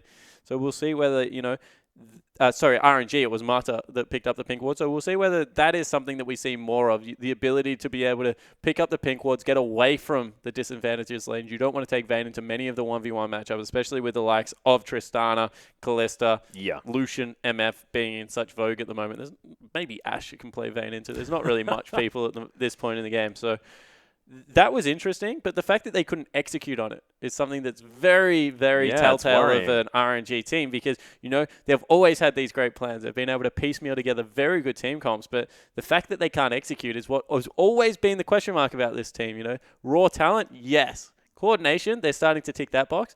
Execution has always been, I guess, the area that most analysts have expected these guys to fall down. In this game, they definitely fumbled a lot. Yeah, and we were expecting the addition of Mata to really help them out moving towards fixing up that issue, but it seems like even so, struggling to be able to grab that turret. I mean, that was on 3 auto attacks or something like that towards the end of that lane swap. They got very, very close. So things have gotten better, theoretically, but I mean, that was exactly what they needed to get to, and they could have even bounced that wave back had they managed to stick around and pick that one up. So a little bit of a fumble. We'll see whether they can piece it back together because it's a weird team comp that they're running. I mean, they've got all sorts of different AD carries running around the Graves, Ezreal, and the Vayne, and then Alessandra there to try and control the battlefield with that champion, and then you've got an Alistair just to be a tanky monster hanging around. So it's going to be very, very difficult for this team to execute just because of what they've been given as far as their tools. I mean, they have to keep 3 AD carries healthy and safe throughout these team fights, which is going to be very difficult. Yeah, they're going to have the Iceborne Gauntlet on Ezreal. Graves is kind of a tanky brawler AD carry, we have to say, at this point in the game, especially if you grab something like a Sterex. Yep, true. That we've seen picked up from time to time on Graves. Vayne is the one that really is a big question mark, because she is very vulnerable, especially when you look at the fact that there's a Fiora and a Lulu going to be chasing her down. Of course, Lulu able to get the picks on her, spot her out in the invisibility. Just one champion that sticks on Vayne really easily, actually, is Fiora, because she has a slow on her first auto attack, a lunge on every 2.5 seconds, especially once you get these items built up. So the danger here is that Lulu Fiora has always been good at dealing with one AD carry. How does it go dealing with multiple AD carries? Yeah, true. Are they going to be able to clean up the rest of the map? And is EasyHoon's Lulu going to improve? Because he's about 15, 16 CS down at the moment, already given up a couple of summoner spells and a kill. So we'll see whether he's able to get back into the game to really be that threat, because they need to be able to pressure these AD carries the same way that RNG pressured EDG's AD carries when they ran a similar comp. Yeah, precisely. And it's sort of RNG finding this team comp now that they've found a way to dismantle already on the side of EDG. And is it something that maybe they know that EDG didn't? Maybe they worked out that team comp quite well and understand that it can work here. Do you see sort of a win condition for RNG to take this game? Yeah, so the difference is that EDG were running a really tanky top laner with some disengage and a Tahm Kench, I believe. This time around it is going to be a Lissandra, and she's also a threat, right? So you got 3 AD carries that are a threat, but you also have a Lissandra, and Lissandra Graves are great at isolating one target and just blowing them the heck up. So if they ever get onto the Lulu, or if they ever get onto the Tristana, goodbye. Yeah. Speaking of goodbye, Dandy not going to find the kill onto Xiaohu here in the mid lane. As we are back onto the Rift, I believe we've found the minions. Spawn. Found them. They were here. They were in the lanes the whole time. Discovered. And Lung's found himself a minion wave here as well, so going to be able to catch himself all the way back up. Looks like Endless able to get a few auto attacks onto Marta here as he's trying to clear out this ward.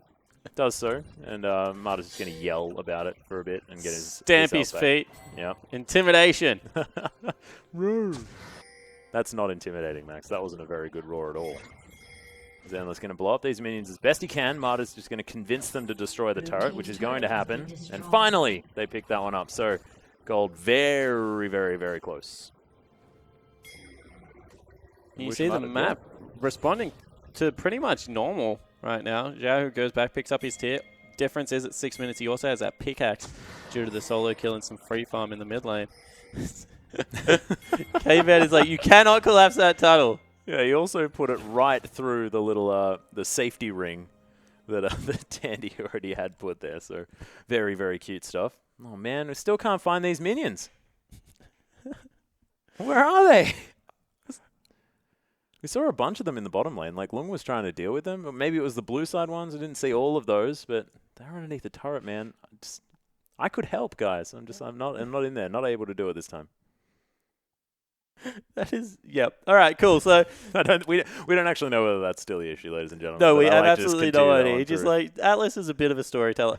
So top lane turret falls down, and this is also something that we learned at Worlds about the Chinese teams, is that even when they get into these situations in lane swaps where they maybe even come out ahead, the same way that Vici did this time around, they didn't really push any advantage from it. They got a little bit of a skirmish in the top lane that was nullified.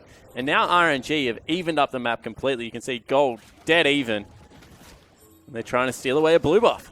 Yeah, able to as well as Dandy. He's on the bottom side. No smite's going to be here as MLXG's convincing that blue buff to head out of there. EasyHoon going down low as True Shot Barrage comes forward. Looper is going to Claw of Doom his way back towards the turret. Yeah, Looper's just looking for something to do right now because Long is level 6 and very far away, and he has no lane to go to. Very easy to dive a Lissandra without the ultimate. So he was like, I'll drive by mid lane. I'll see what I can check out. They're stealing away the blue buff on the bottom half of the map, Vici.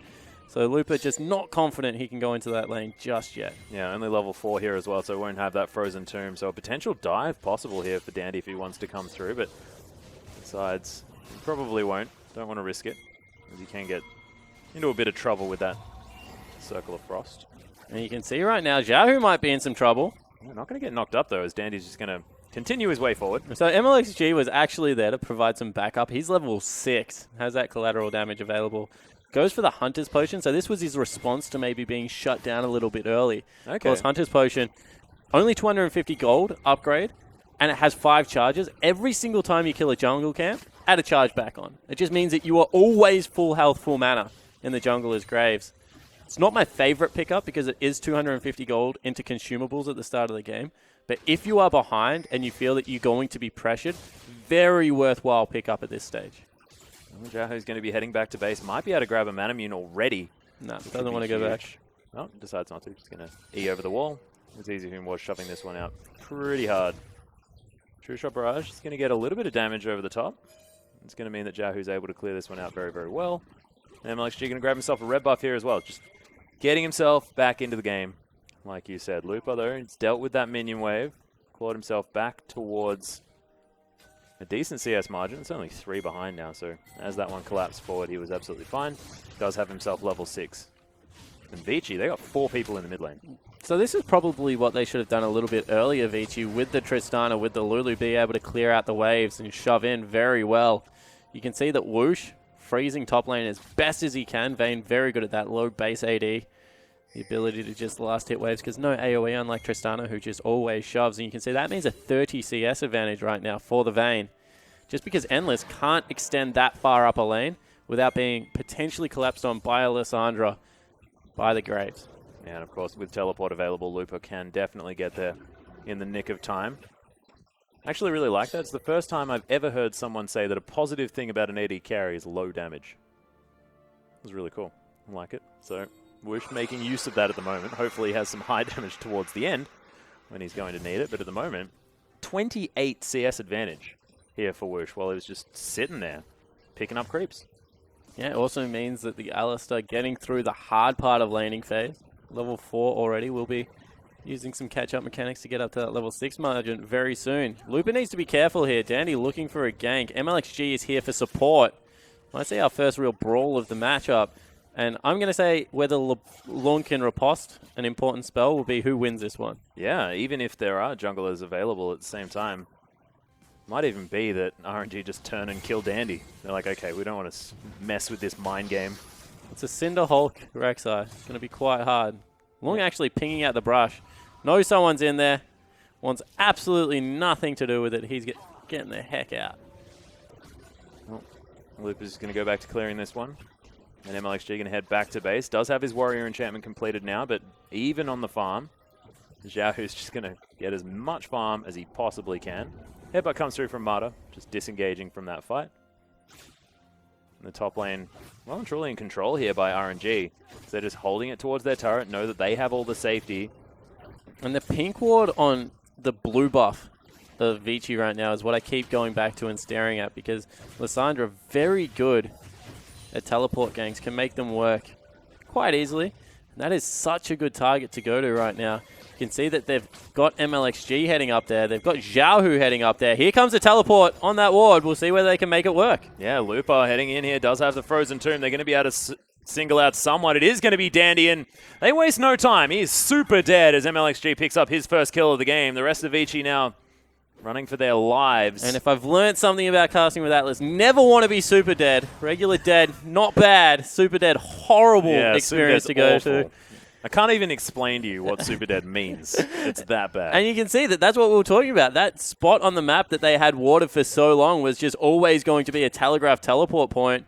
And they'd run around it a couple of times. You can even see there's some vision in the river to spot where Xiaohu was moving up. They just had never swept their blue buff properly and comes up huge. RNG able to grab another kill and just shift the game a little bit further back in their favor. Yeah, that being said, it's dead even right now on everything. I mean, there's a dragon in the favor of Vici, so theoretically they're ahead.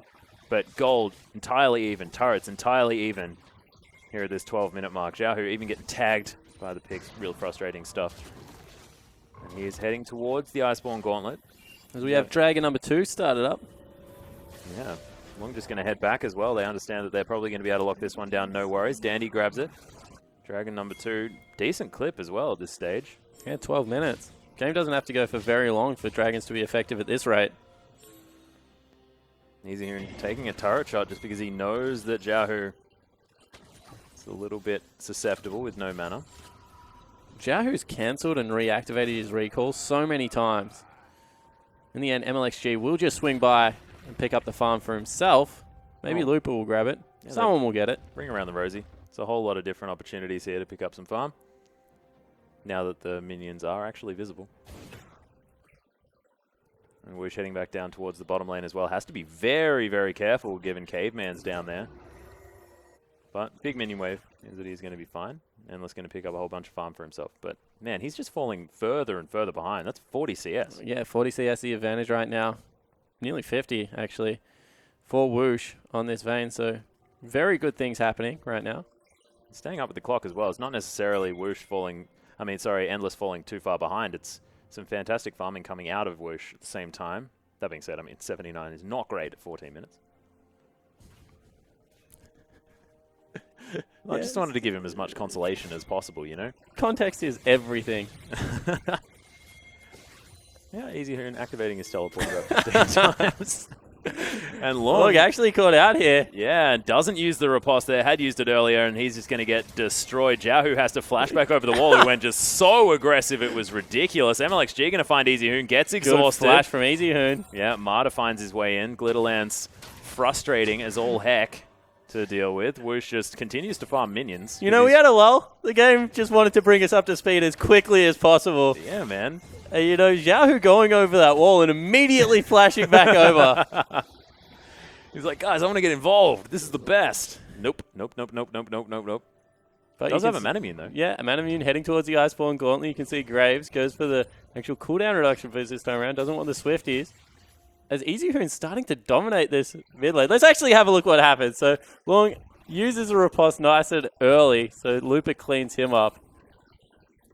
She actually gets a kill. Then Jiahu goes over the wall, gets ulted by Trundle, and is like, I want absolutely nothing to do with it. He just wanted to collect some subjugation for a bit. Good traded flashes there from Marta and Easy, who means that not much else will happen off the back end of that fight.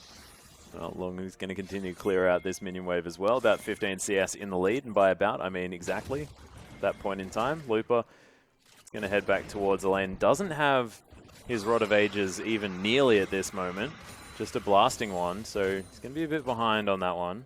The Frost Queen's claim is there, so we can slow people down, get things going.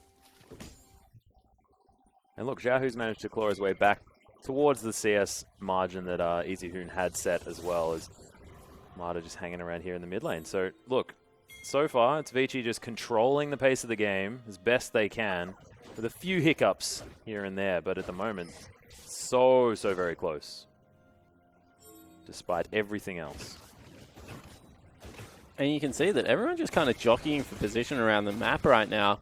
Don't want to make any moves. On the side of Vici, they've got a completed Titanic Hydra that hasn't actually been swapped over by Long. So we've seen a lot of people use a build path to Titanic Hydra to swap it over to Ravenous. Yeah. Because a build path is better for Titanic.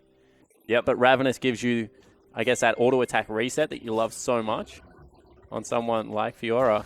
Easy Hoon and Marta now having a little bit of a stare down. Yeah, Marta in the end going to be able to take that ward. Marta trying to bait him to take the other pink ward as well. The collapse would come out very quickly. Caveman going to come over, help him out.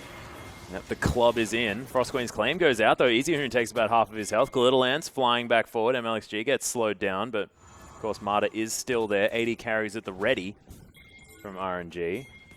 80 carries to spare Atlas. I know, so many of them. And even more vision going to be swept away here. You can see that RNG really are trying to keep control of this top half of the jungle, especially when Woosh is on that side, because he is the fed carry right now. Babysitting him so much.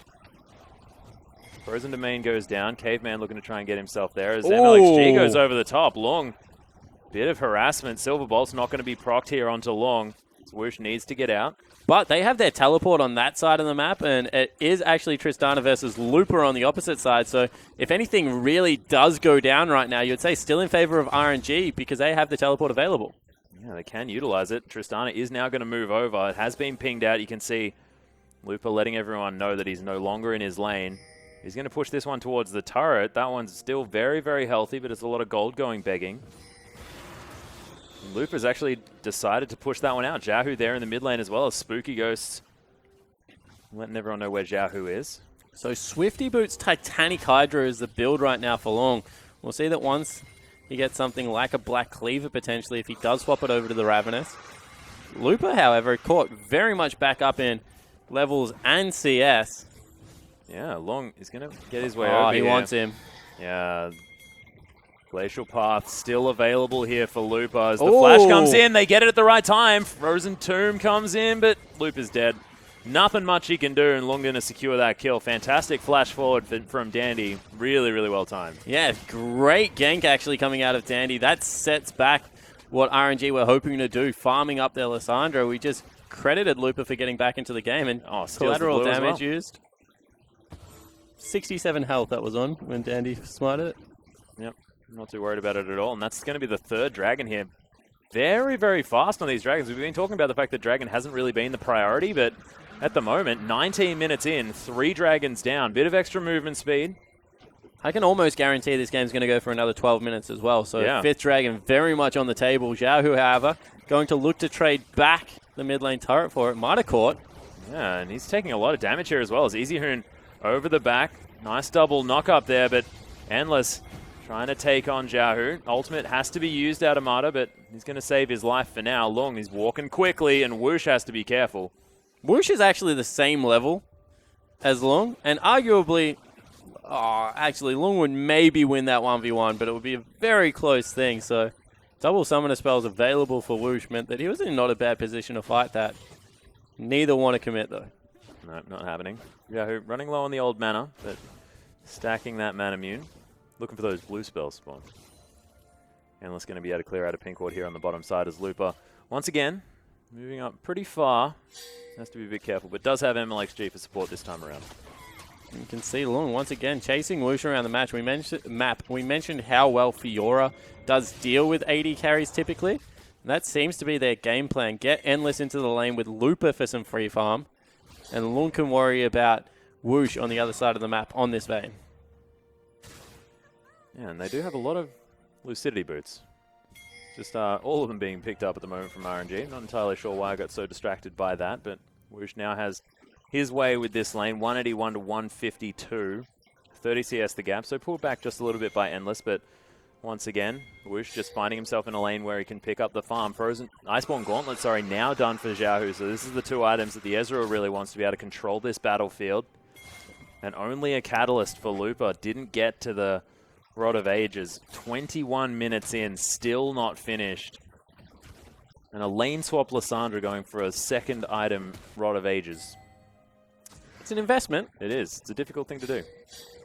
Endless trying to pick up his buff. You can see Mata there wants to try and stop him. That is a long tether. Yeah, really long. Well, a couple of AD carries, especially with that Essence Flux there as well from Xiaohu. Can be a help out taking down this mid lane turret. Just chilling at the moment, trying to create some problems for Caveman and Dandy, but they will be able to clear out this mini wave before it does anything to that inner turret. Looper going to grab bottom lane turret as well, so 2 turrets fall. This is a couple of games in a row where RNG have been able to do this. Regain tempo of the map. Also go up about 2,000 gold at this stage, even though the Dragon's very firmly in Vichi's favor.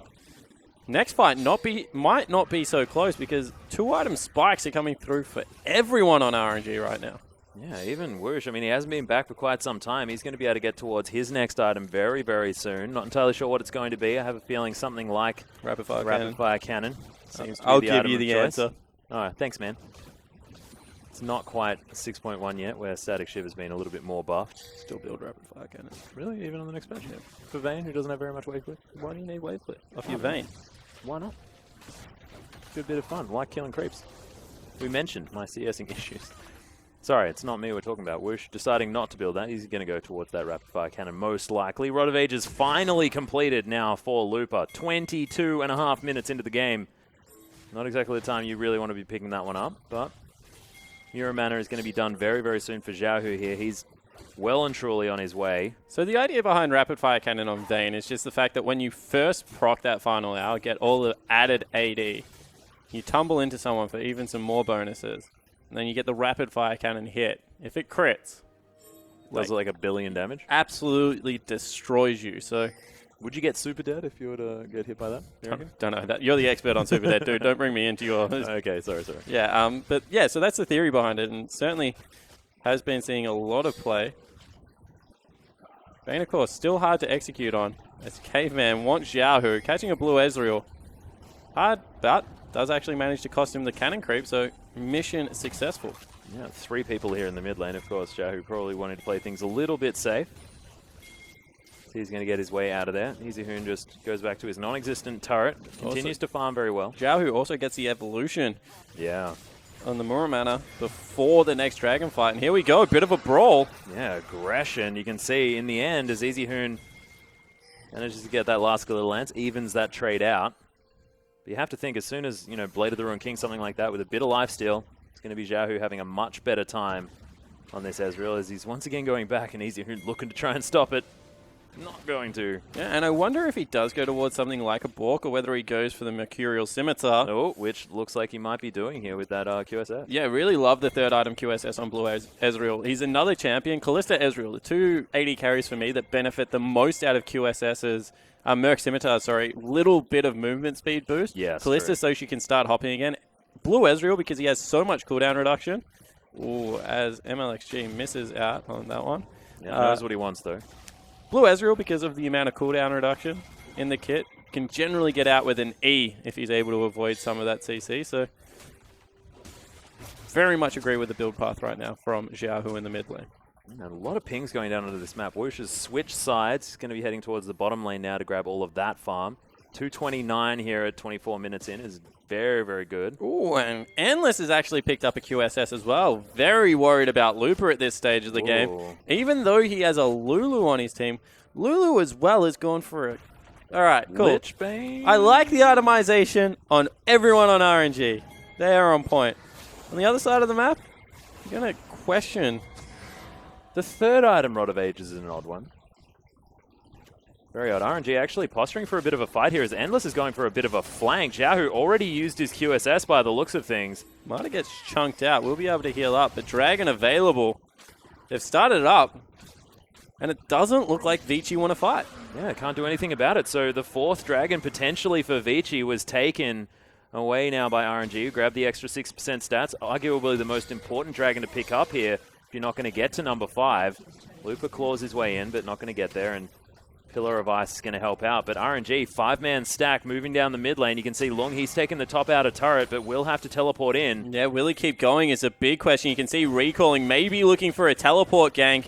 Turret will fall in the mid lane in the meanwhile, though. He is going to have the Home Guard enchantment, though, from standing in the base here after 20 minutes. You can see lots of blue wards. Actually decides to not pull the trigger. Caveman still wants in.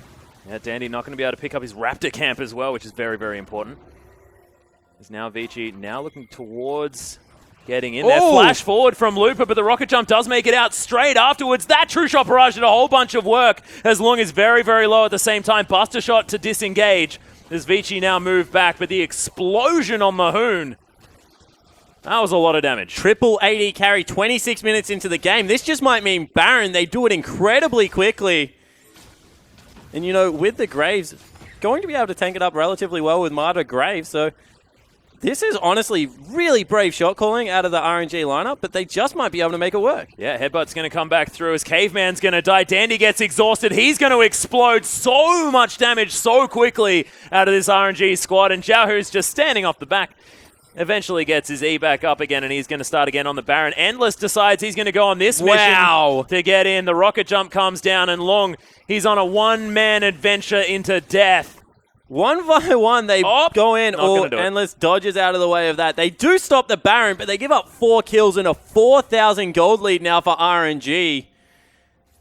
And the best CC is Death Spawn. That's so much damage from this squad. Lysandra also has some good CC, followed up by Marta. That double ultimate from the True Shot Barrage as well as a collateral damage. And then, you know, Wiz Yahoo's just able to poke them off continually.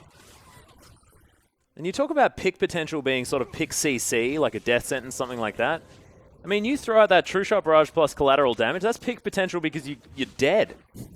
There was a lot of CC first. There was, but I mean, it was just...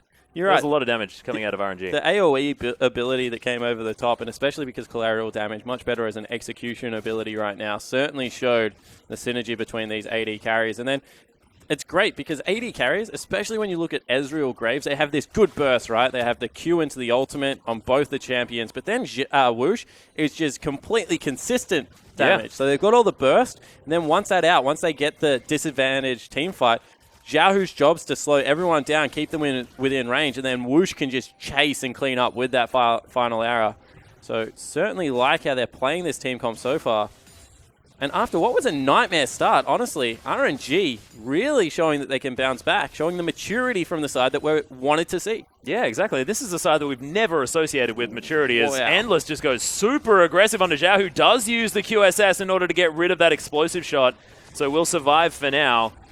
Spooky Ghosts come through. Vici, they want some revenge. As MLXG uses the collateral damage to clear the minion wave, Zhao does make it back to base by the looks of... Nope, did just use his E just to get away from any potential AoE. And they actually tank it up, so mid lane turret will eventually go down. Although, have to be very careful. The thing I love about Lissandra is she kind of pokes you out with a gap closer. So, you know, she's going to throw a Q at the minion wave, then she's going to throw an E at it. And you really have to respect that because we've already seen once Looper engage off that long-ranged E. And as soon as it comes out again, like this, everyone has to back away. Yeah, and he makes his way in there as well. Does have the Zhonya's Hourglass, so it can be very, very slippery. They want to go. They've got everyone here. Yeah, Zhao, of course, made his way back through. Does almost have that True Shot Barrage. Now it's there. So that's going to be so much damage. If it doesn't go through minions, True Shot Barrage just does so much work. Does, of course, also have that Last Whisper completed as well. As RNG just staying as a unit. Whoosh chunks out Caveman with 3 auto attacks. Now onto Long. They're having a little bit of a scuffle off on the left-hand side. True Shot Barrage comes down looking for Caveman, but doesn't find him. Or looking for something. That was nowhere near Caveman, but Looper is going to Claw of Doom his way back in one more time. And when they're chasing, RNG look very, very strong. Of course, Night Stalker, pretty good at that when you are a Vayne. So look at Endless, though. Endless is the guy that really wants to get things done on this Vici lineup with the Lulu on him. Feels like he can tank up anything at this stage of the game.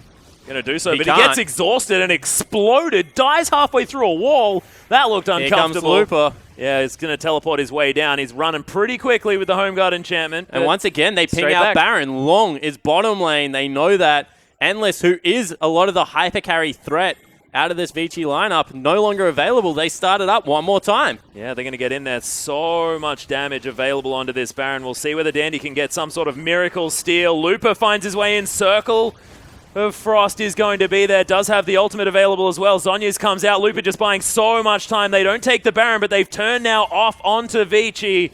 True Shot Barrage comes through. There's some low health bars here for RNG. They're heading back towards the Baron. Could be dangerous. Heard it in your voice there, Spawn. Triumphant Roar not going to be able to keep them up too far. Lung is, of course, dead. Claw of Doom comes through. The flash forward from Looper. Tries to find Easy, who can't get there and secure the kill. Does, in fact, have the ultimate on himself. And now RNG, once again, they grab some picks from going for this Baron, but they can't complete it. But the gold lead actually is shrinking a little bit because Vici grabbed the turret before all of that started. Let's have a look at this. Looper goes in, makes a very good play here by being able to get the ultimate on himself, and then the Zhonya's. What that did is it just meant that Long on the back line, he went solo.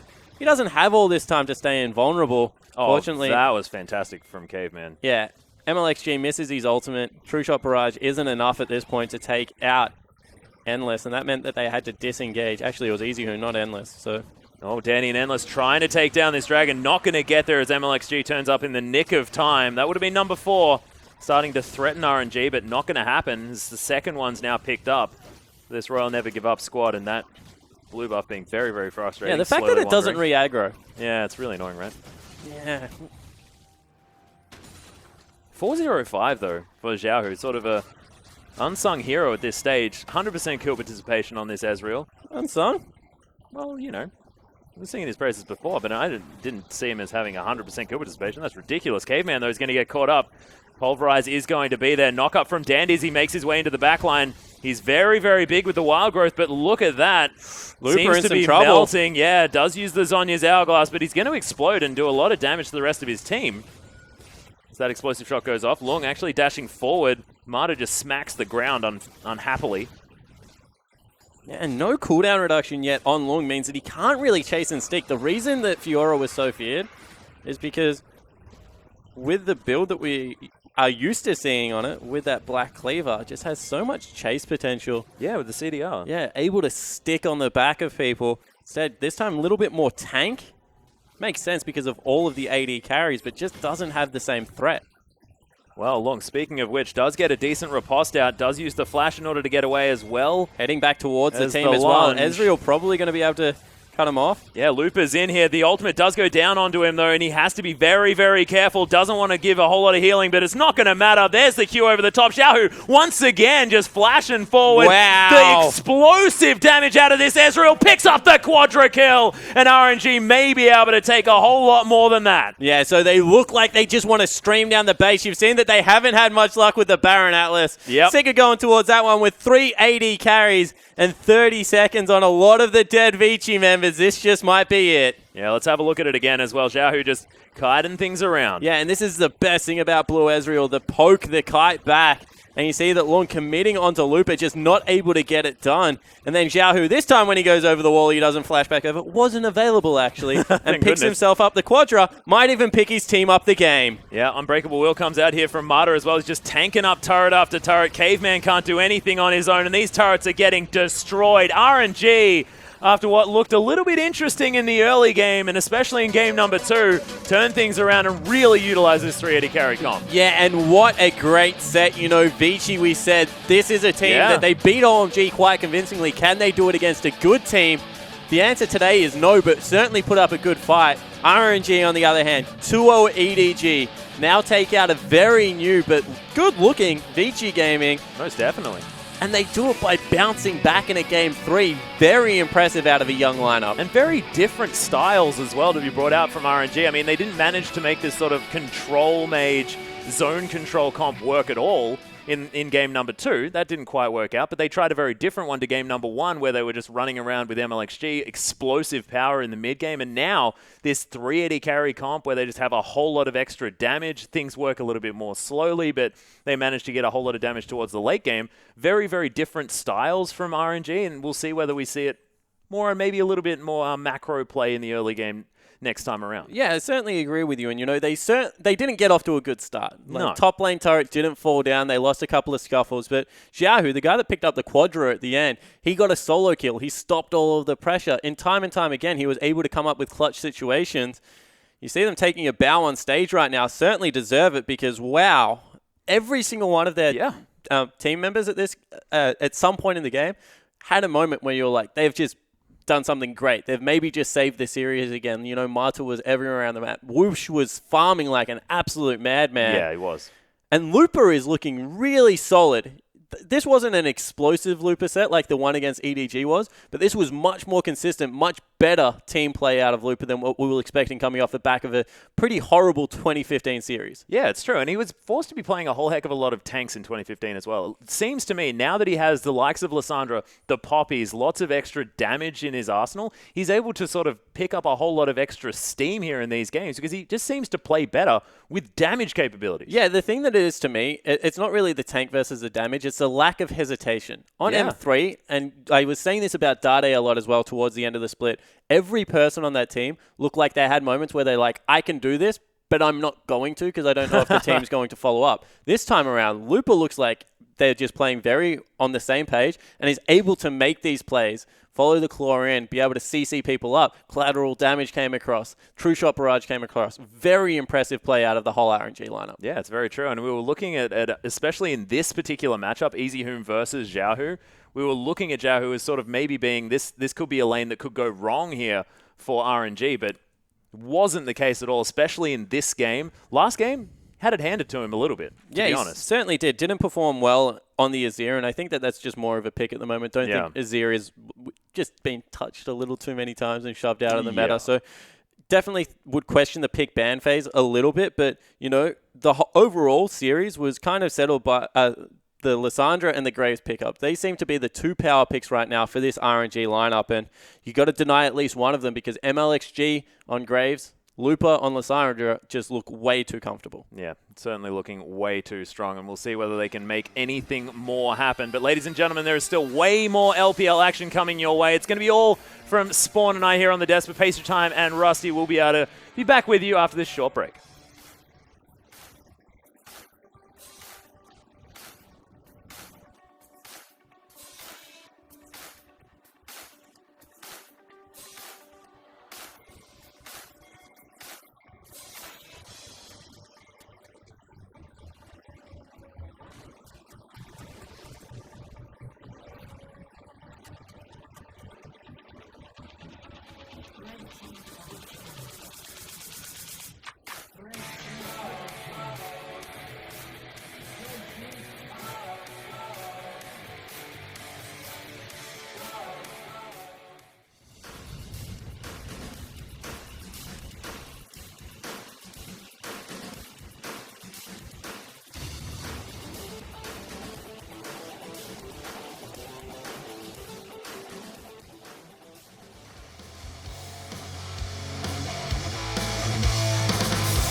And welcome back, everyone, to the English coverage of the 2016 League of Legends Pro League. We're going to have a quick look at the other game before we move on to our next match here, Rusty. Xiaohu, the MVP on Ezreal, there for RNG. Exactly right. Xiaohu, the man who got a quadra kill and actually came up quite clutch for RNG in Game 3 against VG Gaming. And this was a big surprise overall from both teams. Really, you look at how they performed in the last split, didn't expect this. But the preseason, it only went uphill for RNG. And right now, being in their first week and winning both of their best-of-3 series, Xiaohu helping out a lot, obviously, with that, having his MVP and 100% kill contribution, I will add. Yeah, pretty crazy game there from Xiaohu. If you kind of remember, he had a Lucian game mid, where he kind of did the same thing, because he's known as this, like, Lulu utility player, but every now and then he gets a carry and goes off, and that's kind of what happened there. Yeah, definitely. He lashed out, and that was one very big play from Xiaohu, you do have to say, later in the game. Blue Ezreal, pretty gross, to say the least. Does a lot of damage, pretty hard to catch, and just kind of worked around the rest of his team, worked around the lack of vision that Vici were putting down, and just basically turned it all on its head and dumpstered them. And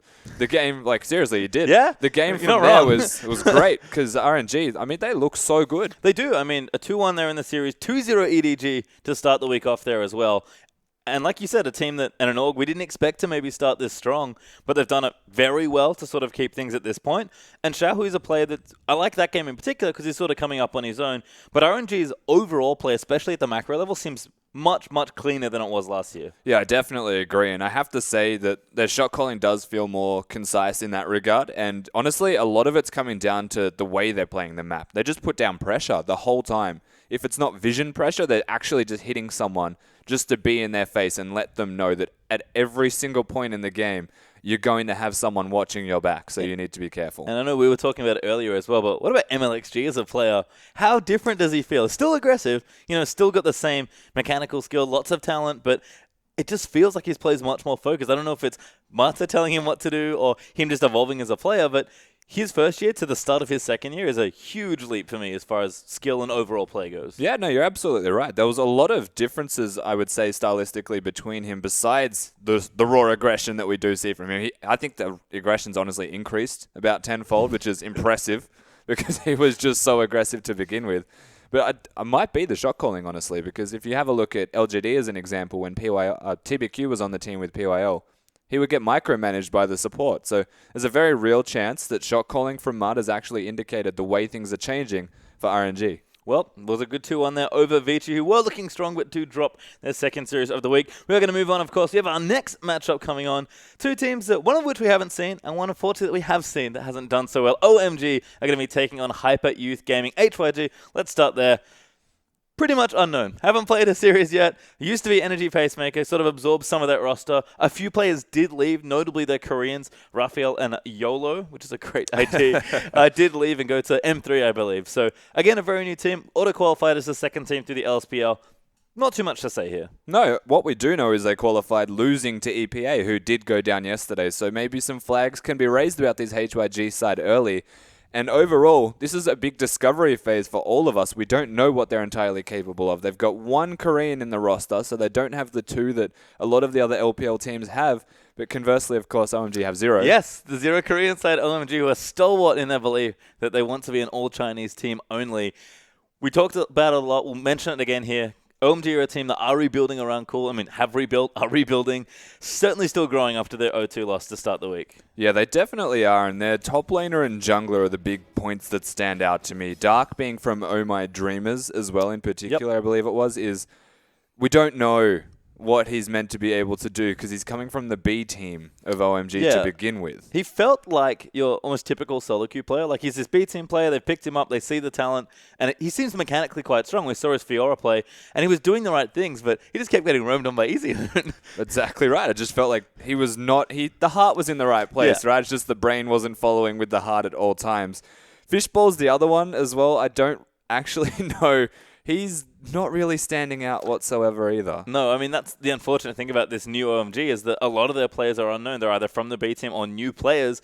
And with Cool, the only named player on a squad that's had some of the most famous, if not the most famous Chinese players go through its roster, it's tough for OMG and OMG fans, and they're a very popular team. So it's sad in some ways to see them sort of fall down a bit, but you have to think they'll grow very slowly week to week. How OMG perform, you have to imagine they'll start improving, but it's going to be a slow thing, and it's been a slow start. They are a team aiming for growth. You're absolutely right. And the one thing I will say, the shining light of the entire roster to me is 5. Yep. Being one of the 3 new players to come in has basically stood out in my eyes because he does look not only mechanically gifted, but decision-making wise, he does seem to be a step ahead of the other rookies that have jumped into this roster. And for a support to be like that actually says a lot of good things for the team of OMG moving forward week to week and how they should actually grow and improve. Yep, I believe SMLZ and 5, who used to be amazing, did both play last year. SMLZ was on M3, if I recall correctly, last season. Yeah. And 5 was known as amazing. He did play with Uzi in a few games, so he has little LPL experience. Not too much, little, but has some. And I agree, he's been much better. He was super aggressive. He was trying to make too many plays with Uzi. Felt a little scattered, but his play's been super tight. Those thresh hooks were really on point against Vici. Exactly right. And the thresh was the big thing that I was referencing, a massive standout point for these guys. And SMLZ, even when he was on Masters 3, was questioned in his skill. He was always looking like the weak link of the Masters 3 side, but I feel like that entire roster was also something that was a big question mark to begin with. So this is another good chance for SMLZ in particular to find his own feet on another roster all over again. Yeah, and he's been playing a bit more like this carry player that we've come to know, I think. Cool is obviously the big star of this team. He's the primary carry as the team starts out. SMLZ definitely had a better second game than first game, so it is good to see improvement even in a series, game to game for the team. But again, he's another player that had big shoes to fill, hasn't quite filled them yet. We'll see down the line if he manages to live up to the legacy of some of the famous Chinese AD carries. But here's the other player we look to that if we expect OMG to be a team that grows week to week and game to game, here's the other player that's going to start doing more growing. You would certainly hope so, but of course, if you have to look back again at his performances on Masters 3, he didn't feel like he was growing in champion pool, it didn't feel like he was growing in style. So hopefully by having the new support and new roster there to back him up, he will continue to grow with the team. What we are concerned about, though, is that he reverts back to his Master 3 ways where he doesn't actually grow and just plays Caitlyn. Yeah, we've got Caitlyn is apparently the two champions he's best known for. And we have seen his Caitlyn. It's not too bad, but the current AD carry metagame right now has pretty specific picks, you have to think, especially from what we've seen in the first few days of LPL this year. We're seeing lots of Lucian, lots of Trist. Yeah. Callista's still around as well. Misfortune, of course, when she's not banned. Like, these aren't carries SMLZ are known for, even though he did have a decent MF game. He does have the Caitlyn to fall back to, I will be fair in saying that. So Caitlyn actually still quite good. I think has a niche role in sieging opposed to anything else. And that's why people are actually just picking the Tristana above the Caitlyn, is because you're sieging with mobility to boot. So God forbid SMLZ, he is a very good Caitlyn player. If he were to pick that champion, be looking at a siege comp with it. But I hope that he continues to default to these new meta style of champions in the preseason. Misfortune is obnoxious. Lucian has so much mobility to boot, and the Tristana, of course, should be his go-to champion. Yeah, super solid champion. And I guess sticking on OMG, because this is the team we have seen play before and we do know a bit more about. HYG pretty much just waiting for the series to start so we can see how they play. We don't know too much about their players, so we'll discover along with you just how good they are and how this LSPL roster looks, who, of course, now into the LPL. OMG, the other big thing for me when watching them play wasn't even necessarily lack of talent on their team. It was just how scattered they look when they were running around Summoner's Rift. And this was something we noticed yesterday as well with a couple of the other teams that have roster swaps, is just being refined in map movements, because everyone's got the ability to lane. They've all got mechanics. The question goes above and beyond that. Where are they capable? Yep. And again, a very fresh team being rebuilt around one player. You have to think a lot of the leadership structure and who does the shot calling will change a lot. Maybe it's 5 as he's coming into his role as their starting support, but we're going to have a quick look at the lineup, I believe, here. Starting with OMG. We'll run down. I don't think we'll have any surprises this week, at least for OMG. Pretty much the roster we expect and the one we saw play already today. Let's go through them. Dark in the top lane, Fishball their jungler, Cool there in mid, SMLZ on AD carry, and 5 their support. And of course, 5 being very kind to us and writing the word 5 out in his in-game instead of the number 5. But we'll start on the top side of the map, and Dark, kind of call him a dark horse essentially in this top lane. Not sure where to go from here, but his last 2 performances were left okay for the most part. Very different champions, Fiora and Lulu, but looked not too bad on either. Fiora especially was a bit more of a standout. Rex Ailey's pretty standard stuff here from Fishball. Rumor has it that TBQ is on the bench and will be moving into play for them. But there's cool. You can see a couple more last picks there. Went for the Lissandra, couldn't pick up a win, went straight back to comfort on the block and had a bit better of a looking game. Yeah, he definitely did, and the Lissandra was almost forced into him, to be perfectly fair, against the Vici games, just taking it away from EasyHoon in particular. That guy is overwhelming, so it was an adaptive pick, but it wasn't cool.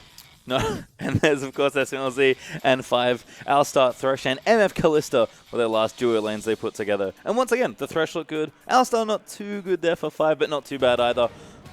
There are players that have potential. I hate the word, but they do have potential. So it's curious to see how they'll do against. You'd have to expect potentially weaker opponents here, but we've been surprised by the LSPL teams before. One thing that I will say about this OMG side is you have to remember they played against Vici in their last game and did go down 0-2.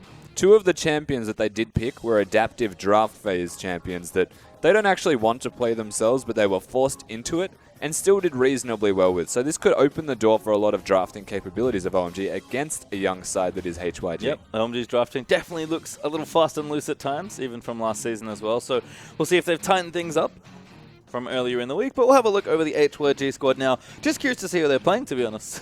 Yeah, exactly right. They've got a lot of possibilities here. Their top laner has the best name ever, by the way. They have some pretty great names, but we'll run through the lineup pretty quickly. You can see the team there. SS17 or 17 there in the top lane. March in the jungle. Gosu their mid laner. He's the one Korean. XQ their AD, and Shu their support.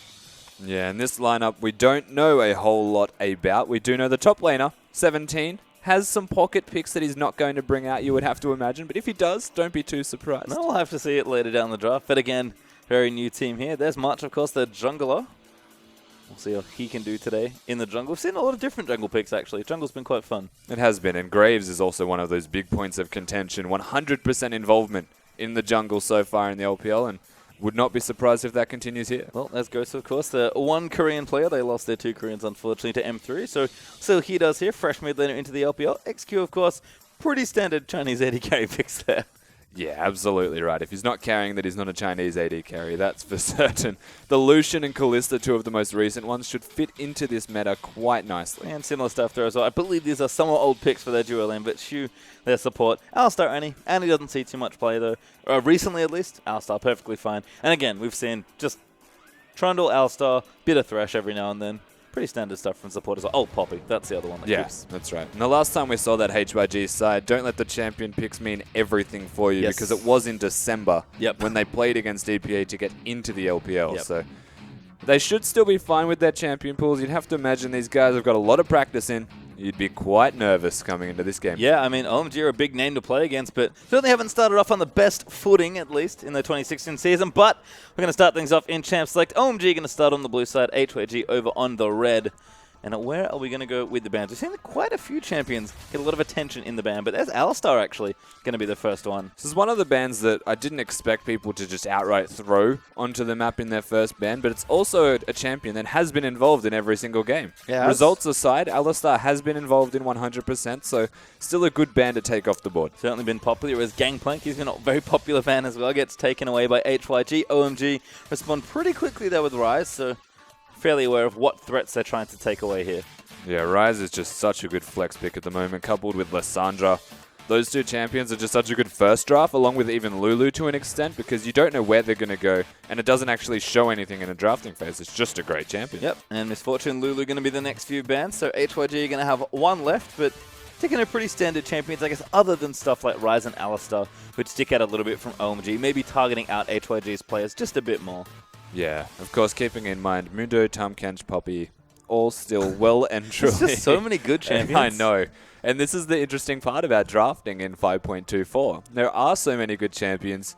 You don't actually really want to ban away the strongest ones. You want to ban away the strongest ones that your opponents can play.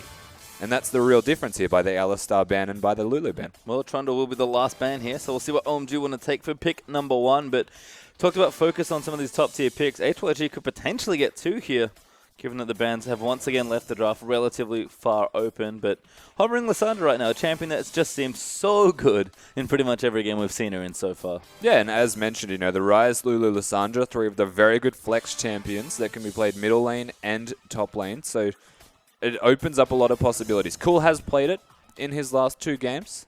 To not exactly to a great degree of success, but he has shown he's capable of playing the Lissandra. So we just had EasyHoon play it in the last series. He looked absolutely crazy in Game 2 there for Vici. So certainly a champion that's shown a lot of strength, but we'll give LMG about 10 more seconds. They can decide if they do want it, or if they go for something very different, they will. They'll actually prioritize the support here after banning one, but Thresh is the first pick, going to go to 5 there. And there's also been a lot of Thresh priority in the LPL so far, which is very intriguing. I don't see the merit in actually going for the Thresh above all else. They have banned away Trundle and Alistar. I would say Thresh pretty close to the third best support, but I mean, realistically, there's just so many other things on the board right now. I don't really agree with the Thresh. I mean, I agree that Five was playing it well, but that is a very high place to pick that champion. So we'll see what HYG respond with. They have a whole host of options open now, given that Thresh was the first pick there for OMG. See the hovers right now, considering Graves, been a popular jungler, I think you said was involved in some way in every LPL game, either on the bench, in the ban list, or on the Rift. Yeah, exactly right. So definitely one of these two champions should be locked in here for HYG. Rek'Sai has been played a fair amount also, whether, as Spawn mentioned earlier, quite a linear champion, does either very hit or very miss, as we saw with Condi, going 5-0 in one of his games. And that's what they are going to pick up here, Lissandra and Rek'Sai are the next few champions here. So, like you mentioned, Rek'Sai, pretty solid, but kind of does not really any one thing well, has a somewhat linear playstyle. We'll see how March can navigate here. And maybe we just had Fishball go crazy aggressive. He is hovering Lee Sin right now. Not always the best thing into a Rek'Sai, but perfectly serviceable jungle champion. Again, it feels like Graves or Rek'Sai are the two junglers who've seen the most. So with Graves open, that could also be an option. Yeah, exactly right. Graves should be a very good option for them here. Lee Sin hasn't been known as the best pick into a Rek'Sai, because you can basically unburrow and stop the resonating strike damage, so it's actually a lot of your damage that goes to waste. Oh, I forgot that this was open. Kindred open for one of the first times, I think, in the week, which is, of course, another consideration here for Fishball, but maybe going to gloss over it here as well. I think this might be the first time she's been let through. No, there was a played game earlier yesterday, and so there was at least more than one. Well, actually not even banned the rest of day one as well. Not going to get picked this time. Is Lee Sin instead? Lee Sin, Hecarim, actually, the two picks there. So you have to think that's Dark's champion in the top lane.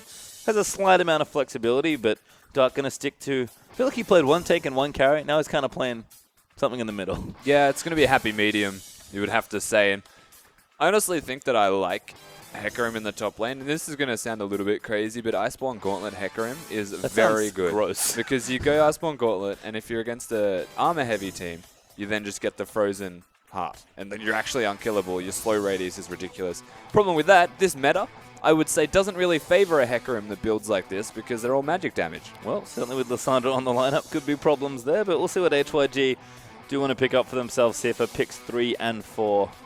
Considering some AD carries, got a Nautilus hover, interestingly enough. And not too long left now for HYG. Are these the picks you want? Looks like support AD carry is what they're thinking about with a potential solo lane counter pick with that Lissandra flex, but it is going to be Kalista Nautilus. Been a long time since we've seen this pair. We have not seen a Nautilus in quite a while. That is a very interesting decision. They want that hard lockdown and hard CC that the Alistar generally would provide as well. Alistar being banned away from HYG, Nautilus is kind of the natural second choice in that regard because you cannot dodge the Nautilus ultimate. Nope. It will hunt you down. Pretty good against Kalista, actually. I've seen a fair amount of mobile AD carries. SMLZ actually going to pick up Lucian, but Lux enters the fray for the first time in the year for the LPL. Yeah, we've seen a sizable amount of Lux actually being played in the LCK as well as the counter pick per se towards the LeBlancs of the world, but you know, being a blind pick kind of raises some questions with where he's actually going with the Lux. And of course, they have plenty of flexibility with their lanes because Lissandra is just such a great flex pick. But 30 seconds now left. That looks like Varus, which we have to think is a mid pick, which might indicate Lissandra top is where they want to put that. But I'll let them decide and actually finish these picks off. I think that they're pretty rapidly talking about this last pick here. Yeah, Lissandra does quite well into the Hecarim anyway, and Varus actually like the AD equivalent of a Lux. Yep. Just with a lower cooldown on the piercing arrows instead of having one big burst combo that a Lux does and having to wait 40 seconds. So I actually like the Varus pick into Lux in the middle lane. I think it alleviates a lot of pressure that Lux can then place onto your lane.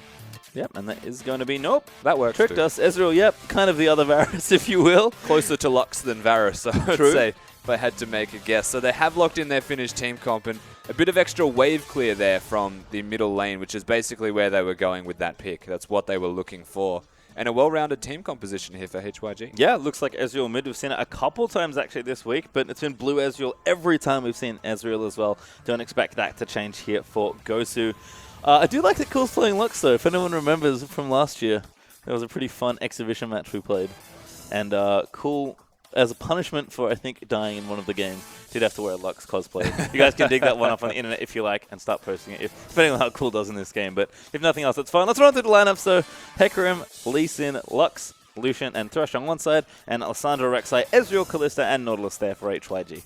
Yeah, it's actually very good team comps across the board. You're looking at the side of OMG, and their engage is a little bit lacking. It involves mostly getting picks. If the Lux hits a binding or the Thresh hits a death sentence, that person is going to die.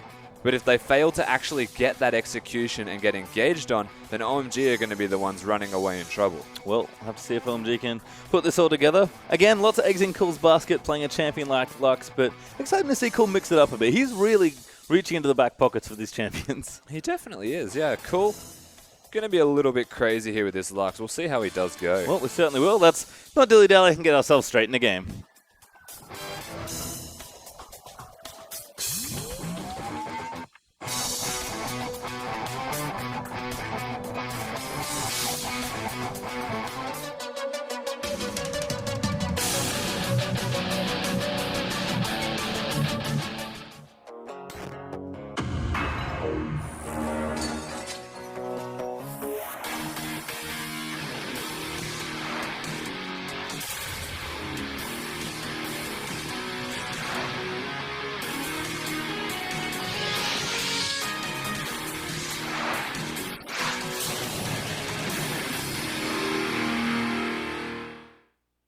And here we are into Summoner's Rift for our first game of our next series here. OMG taking on HYG. We have a 5-man invade. Oh, 4-man, never mind. We left Dark behind.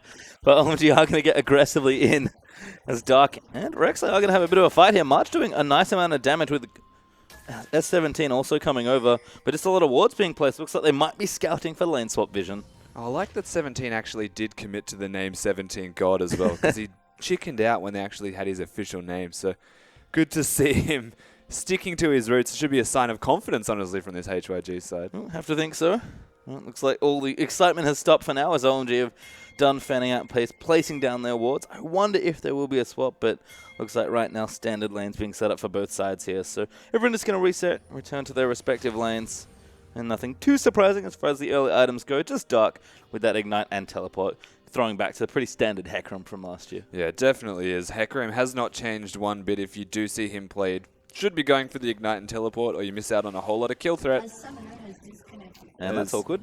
You get back here. It's a bit of a pause. Seems like XQ may have some issues. Oh, that's unfortunate. It's a fun way to start the day. Yeah, not what we were looking for, you know? Cool looking, very handsome though. At least we all know why. Yeah, it's true. We don't always get to know, but that one was nice and clear here. Other thing to note, I guess Cool has heal in the mid lane as well, so pretty traditional poke mid lane and summon a spell, but that is versus the exhaust there for Gosu, so could run into problems if they have a duel. Only thing is, I don't think they'll be doing any fighting of each other. No, but I think one thing to note is the level 2 of the Ezreal in the middle lane is still one of the strongest things that you'll ever have to face off against in the game. So the exhaust is something that we've now seen twice in a row as well, from Xiaohu and now from Gosu. Mm-hmm. A lot of utility behind having that exhaust. It's a defensive option if you're getting ganked. It's also got the basically double use of being offensive also. Yep. Really good summon a spell, helps you hit your skill shots. Kind of reminds me of Karthus in that way as well. Yeah, exactly. Yeah. Karthus is aggressive, wants to use... He only has damaging spells and then a wall, which reduces resistances to be kind of offensive.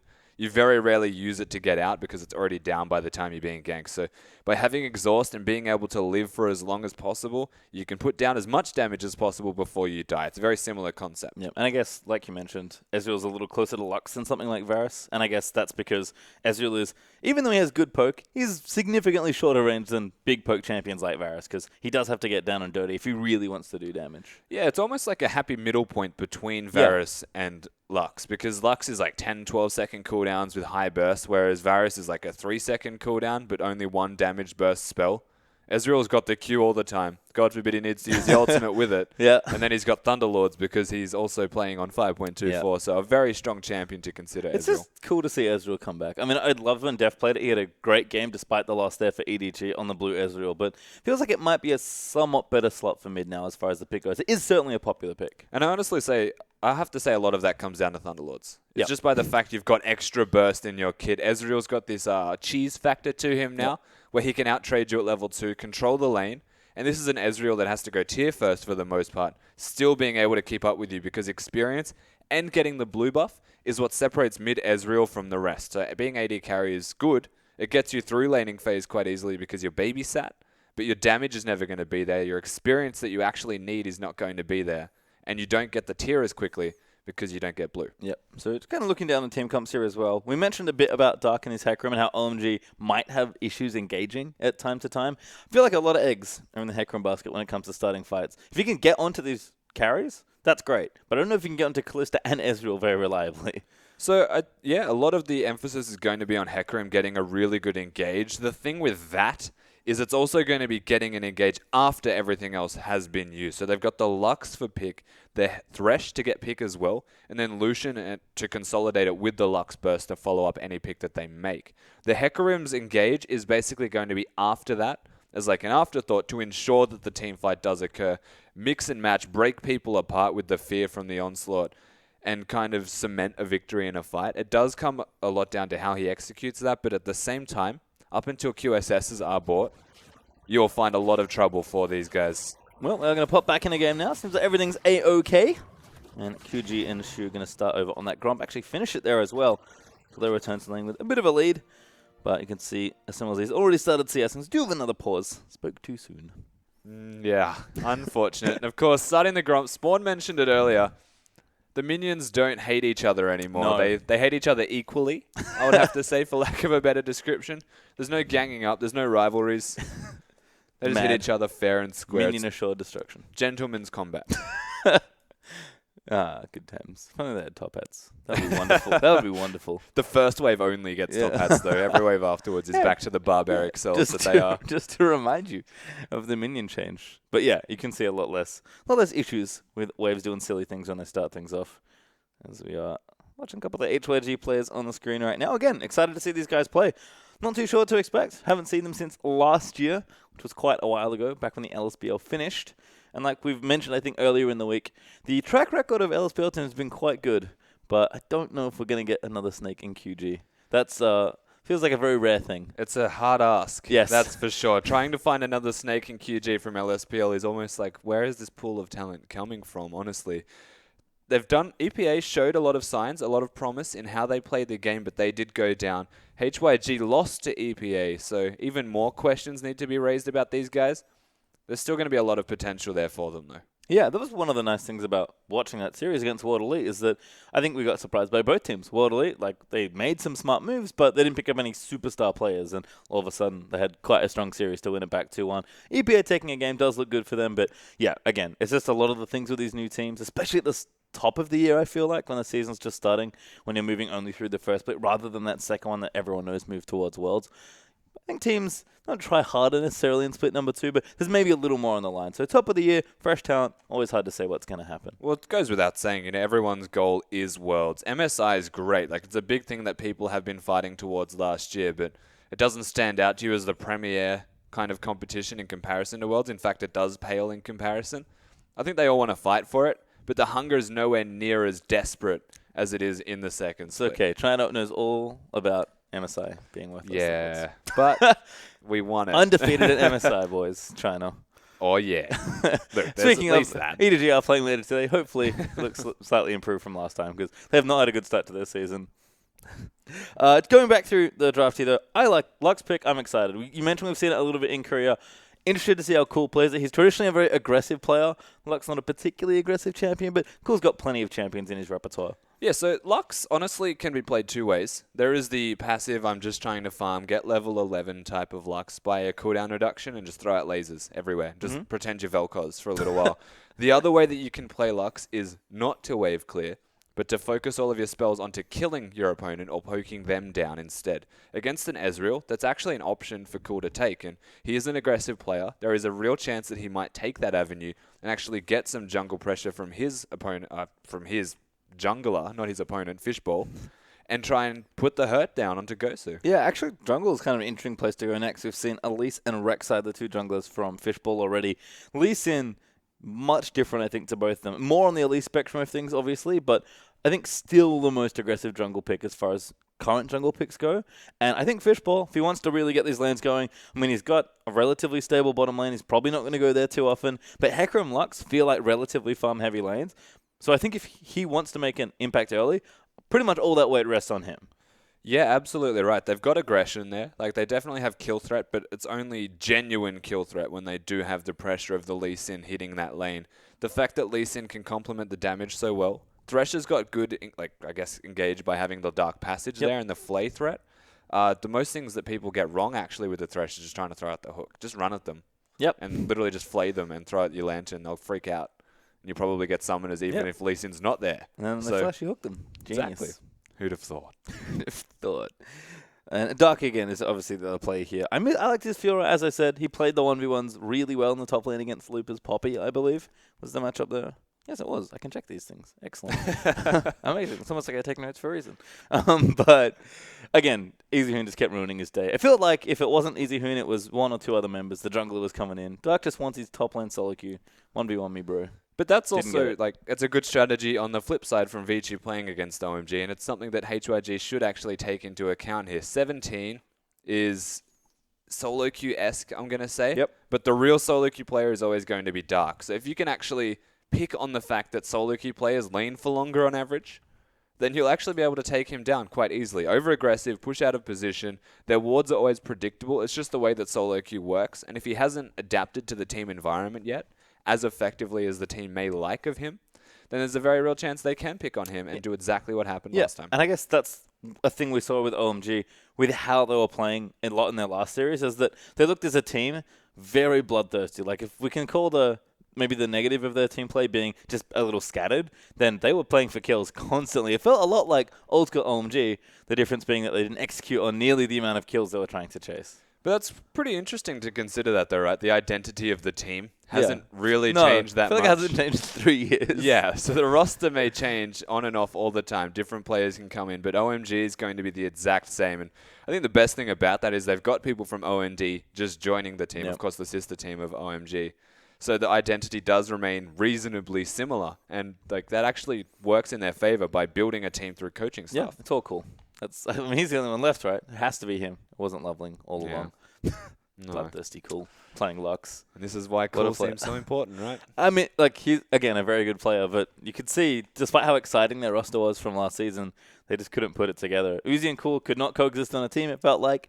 Going and Loveling was sort of burnt out as players, and now all of a sudden, you move Uzi, Going and Loveling out of your team, and you're kind of trying to shoehorn support in there in a team that's honestly always struggled to find a strong, consistent starting support.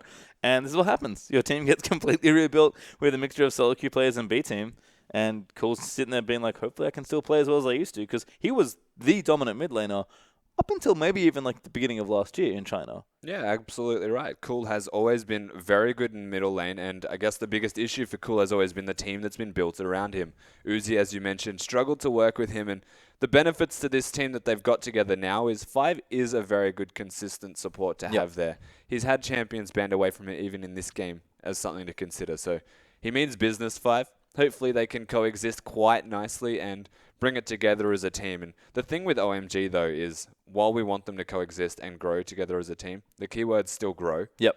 It's probably going to take them more than just this week, probably more than half of this split, to actually start to get it together, find their whole identity as a team, and start to win some serious maps. Yeah, and that's definitely a thing. OMG's growth will be slow, so it'll be interesting to chart it week to week. Back to the match at hand, though. We do still have a pause, so thank you very much for waiting patiently.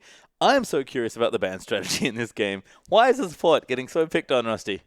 I mean, there could be the question of champion pool. If it's diverse or not, firstly, we don't know how capable Amazing or 5 is of playing all of these different supports. Alistar has been picked in every single game, right? Trundle was the opposing ban to get rid of 2 of the supports, and Thresh was the natural last option, it feels like, for all of these guys. Poppy's definitely there. Trundle's massive support, but he got taken away. So, I mean, I'm surprised they went for priority Thresh. But in regards to the bans, it just felt like they were targeted because this is what they play. Yep. And the Alistar is the perfect example of it, because I would ban Poppy over that any day of the week. I mean, there's actually no Poppy at all in this game, and she was left completely open. No top Poppy, no support Poppy. I mean, we did have A2RG support go to Nautilus, so maybe there is some benefit in the strategy, because clearly maybe wanted Thresh. This happens a lot to Chinese players, I feel like. They just play Thresh for so long. It's like jungle mains that only play Lee Sin. They play Lee Sin all the time in solo queue, and it's a great time. Then you're like, hang on, I'm in the LPL now. Need to learn more than one champion. No, haven't done it yet. Then just take some time. Yeah. Like for the longest time, there were only Annie players in the LPL. It seems like Thresh has taken over. The And Lee then Sin of support. Annie's always stayed around those. She'll be back. Oh, yeah. Wait, mid-split. She'll be killing people again from the bottom lane. Don't you worry. They always Make play her all with get solo mad. queue. It's just the way it works, you know. Everyone's got their champion they fall back to, and it seems like everyone that plays competitively defaults to Lee Sin in the jungle, defaults to Vayne as AD carry, potentially Thresh or Annie as support, and top laners are always just something really, really silly and cheesy. Top Or laners super always tanks. have like their one pick. They're like, this is my champion. It's like, but it's you could flip a coin or roll a big 141-sided dice. Something like that. There's a lot of champions in this I game. actually don't know how many I anymore. don't remember either. They That's keep awkward. adding them. I'll have to write that down for next time. Awkward times. Again, thank you still for waiting. Looking a little bit more at this draft, Rise. That's actually another pick that kind of stands out here. He has been seeing a lot of attention. Seen a couple players looked good. I believe Easy Hoon really broke out the Rise here to start things off nice and well in the season. Interested to start seeing it sort of just being picked off every now and then in a ban phase. It's either you play it and they don't want to play against it, or everyone ignores it.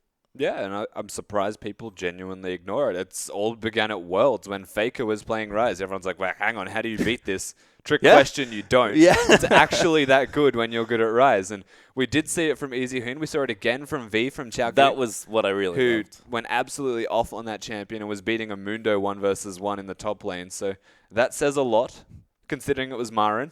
Yep. I mean, There's no small Mundo. no, there was a Marin. massive Mundo. And I mean, all things considered, I think that Rise is still ridiculous and should be addressed every single time from at least a ban. How much benefit do you think there is? Because watching V play Rise was like a light bulb moment where it's like, this is really good for QG. If they can flex such a powerful champion that has seen bans here and there and that feels like players are still discovering the true power of. Obviously, Faker knew already. Now everyone else is discovering Faker after he showed it off at Worlds. I feel like if you can play as a flex, we've seen how important flex picks are in drafts, just from this draft as well. So I feel like V being able to play it, and I assume Doinby can play it as well. On a team like QG, that's just so threatening, because now you have to ban another champion that 2 different people can play, and you're going to run out of bans for these top-tier champions. Yeah, absolutely right. They're a side that can play multiple flex champions on multiple roles. So, I mean, all things considered, considering that they beat LGD as well in 2-0 convincingly, they've got so many flex, they're just beasts, and I would put them at favorites from week 1, game 1, potentially take the whole split. Well, we'll have to see, but we are also going to have to delay this game until... Apologies, ladies and gentlemen. We are going to throw to a break, but as soon as the game is back, we'll be back with you.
Welcome back, everyone. We do have the game coming back up. Quick apologies there. Did have a bug in the game. Needed to be remade, but of course, same picks and bans, so that will be all good.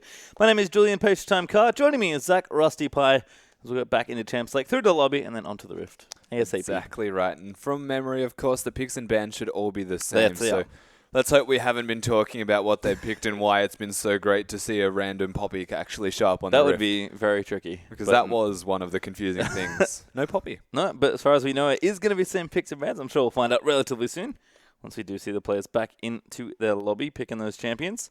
But yeah, it should be just a quick game remake due to a bug, but should be all good. Yeah, absolutely right. And of course, both of these teams, team comps, while we're going on there. Yep. Very strong. I would have to say no one's made any big blunders. That very similar to what LGD Always- did yesterday as an always example. good. Yeah. They made some Varus Rumble team comps that raised some serious questions. Hey, man. The solo in is like Varus and Rumble. Doesn't help you win games, unfortunately. Yeah, LGD. We'll have to see. Look, I like AP Lucian as well. I'm not going to play That's it true. in the LPL. What a time that would be. I don't know what's going to happen if you're ever casting an LPL game and someone picks AP Lucian. I can tell you that if I'm not casting it, I'll find a way to be. I will run in here. We'll be on the train. We already had mid-cocky in the LCK. You need to calm down. That's fine. It's step one. Step This is one, phase one of Rusty mid-corky. Takeover, let's be honest. All right, good stuff, guys. With that, we're going to go back through the picks and get in the game.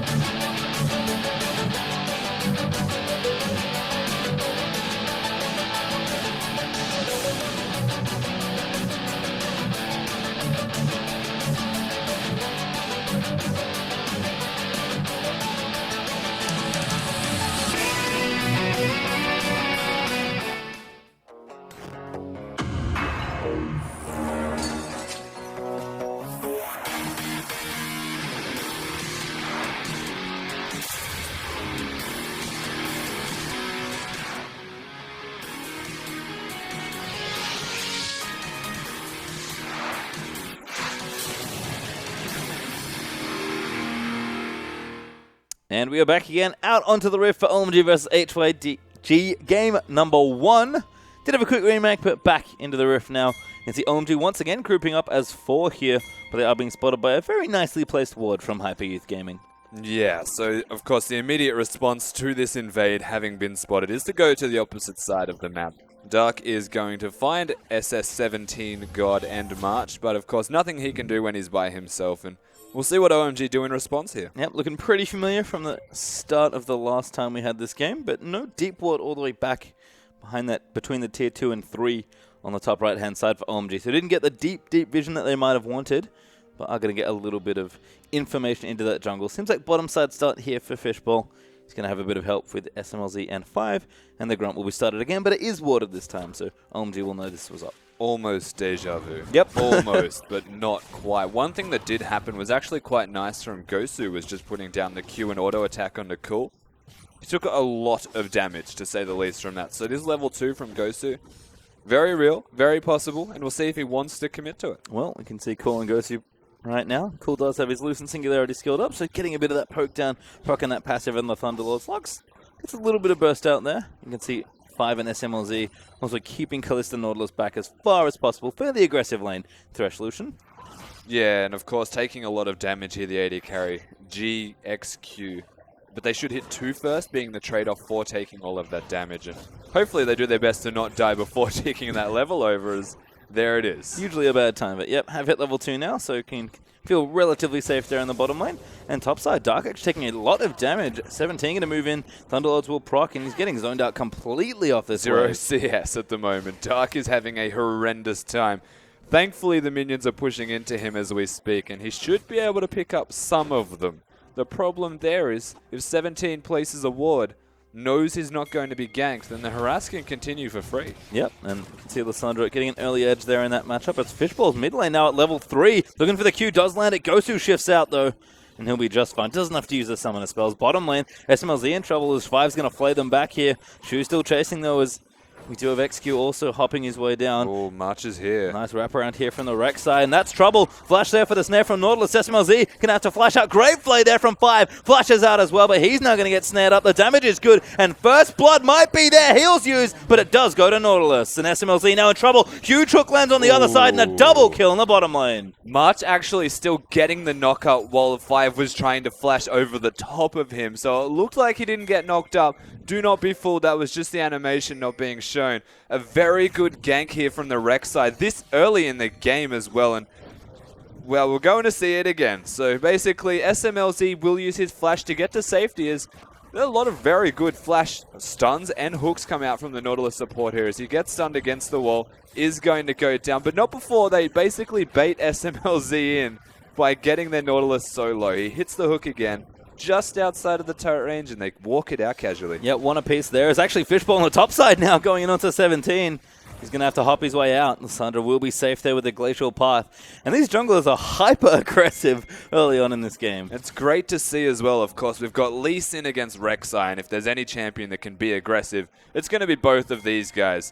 So straight off the bat, a gank in the bottom lane, some pressure placed in the middle and top lane by Fishbowl. The biggest difference is that HYG's jungler March has actually found kills. Yes, does get a couple in the bottom lane there, as Nautilus and Kalista have one each. Now going to get aggressive on the invade here. Shu's got a couple of wards set up, and March is going to take away these Raptors. So Fishball, who was looking for a gank top lane, is going to lose some of the bottom side of his jungle here. Does take his blue, though. Quite late there on that take, but he'll be just fine to move through the rest of his jungle. Unfortunately, he's starting to lose a bit of it as well. He definitely is, and of course, Shu's now on rotation with March one more time. They might have a flank here onto SMLZ. Yeah, there aren't any more flashes. In fact, it's just the one summon. A huge hook there on the 5. Knockup's good as well. Hook does land onto Shu, and he is going to take a tower hit. And it does take a second as the damage is there, but it's not quite enough to kill Nautilus. No, Nautilus, being 101, has the Sight Stone ready to go. So a bit of extra health saving grace right there for him. And HYG do get out unscathed, but it wasn't a very good trade for them, as Lee Sin freely gets to catch up in some farm, go back and recall, and he's in a comfortable position to catch up and find a gank for himself. Some of the aggression sort of turned off here as Dark has managed to get the lane back into a decent spot here. 17's actually running fairly low on mana, so he's going to have to use the passive Iceborne just to really help through those waves. And you can see Dark with that Corrupting Potion pretty much caught all the way back up. Did have to TP back into the top lane, does have some boots, but he's at least keeping even on CS for now. Yeah, and of course, standard Hecarim style to go for those boots. He was so far behind at level 1 that he was naturally going to have to recall early. Very unfortunate that he can only get the boots without any resistance, and he's going to be forced to recall again now in response. And this is where the lead starts to break open here for Lissandra in the 1v1. Yep, Dark did hit level 6, but 17 at level 5. Could have maybe got a kill if he had his ulti. Instead of just hold the wave there in the top lane, and Dark is going to have a long walk back with those Merc Treads up into the lane. Yeah, absolutely is. Of course, the one thing that I was mentioning yesterday, Hecarim used to be so good because even if you're losing lane, you take damage, you force a trade, you come back with your home guard Merc Treads to not lose the lane. There's no home guards anymore. Nope, gonna have to wait quite a while there for that home guard, so we'll speed up to the top side as a bottom lane now. 5 gonna look for a hook. That was quite close onto XQ, but SMLZ just keeping this wave here. Zoning out here is Ghost. He's actually gonna chuck an ulti down, breaking the wave back actually. Actually pushing it forward and just casually taking his lane of CS. Just getting farm, I guess. I wonder what Any his way team's he asking. can. Yeah. In his fight in the middle lane, he's up a bit of farm now, granted, of course. The key difference between both mid laners is one's going for the Frost Queen's claim, the other one has to get the tier. And here's Rek'Sai. Yeah, gank in the top lane. March went out under the turret, but Dark finds a very creative path straight down the river. And March's gank gets completely deflected there. Dark able to just hop away. Didn't need to use the ulti. Big difference, of course. Takes a little while for the claw to hit. And it takes a very long time to travel. And Hecarim moves exceptionally fast, so he can just stomp his way out of there as fast as he can possibly go. And there shouldn't actually be any way to kill him. In saying that, he is so far behind, as we mentioned now. The CS gap is only growing from here. Pressure from March has been really good early on. So you can see Hecarim is struggling a bit. 25 CS down so far.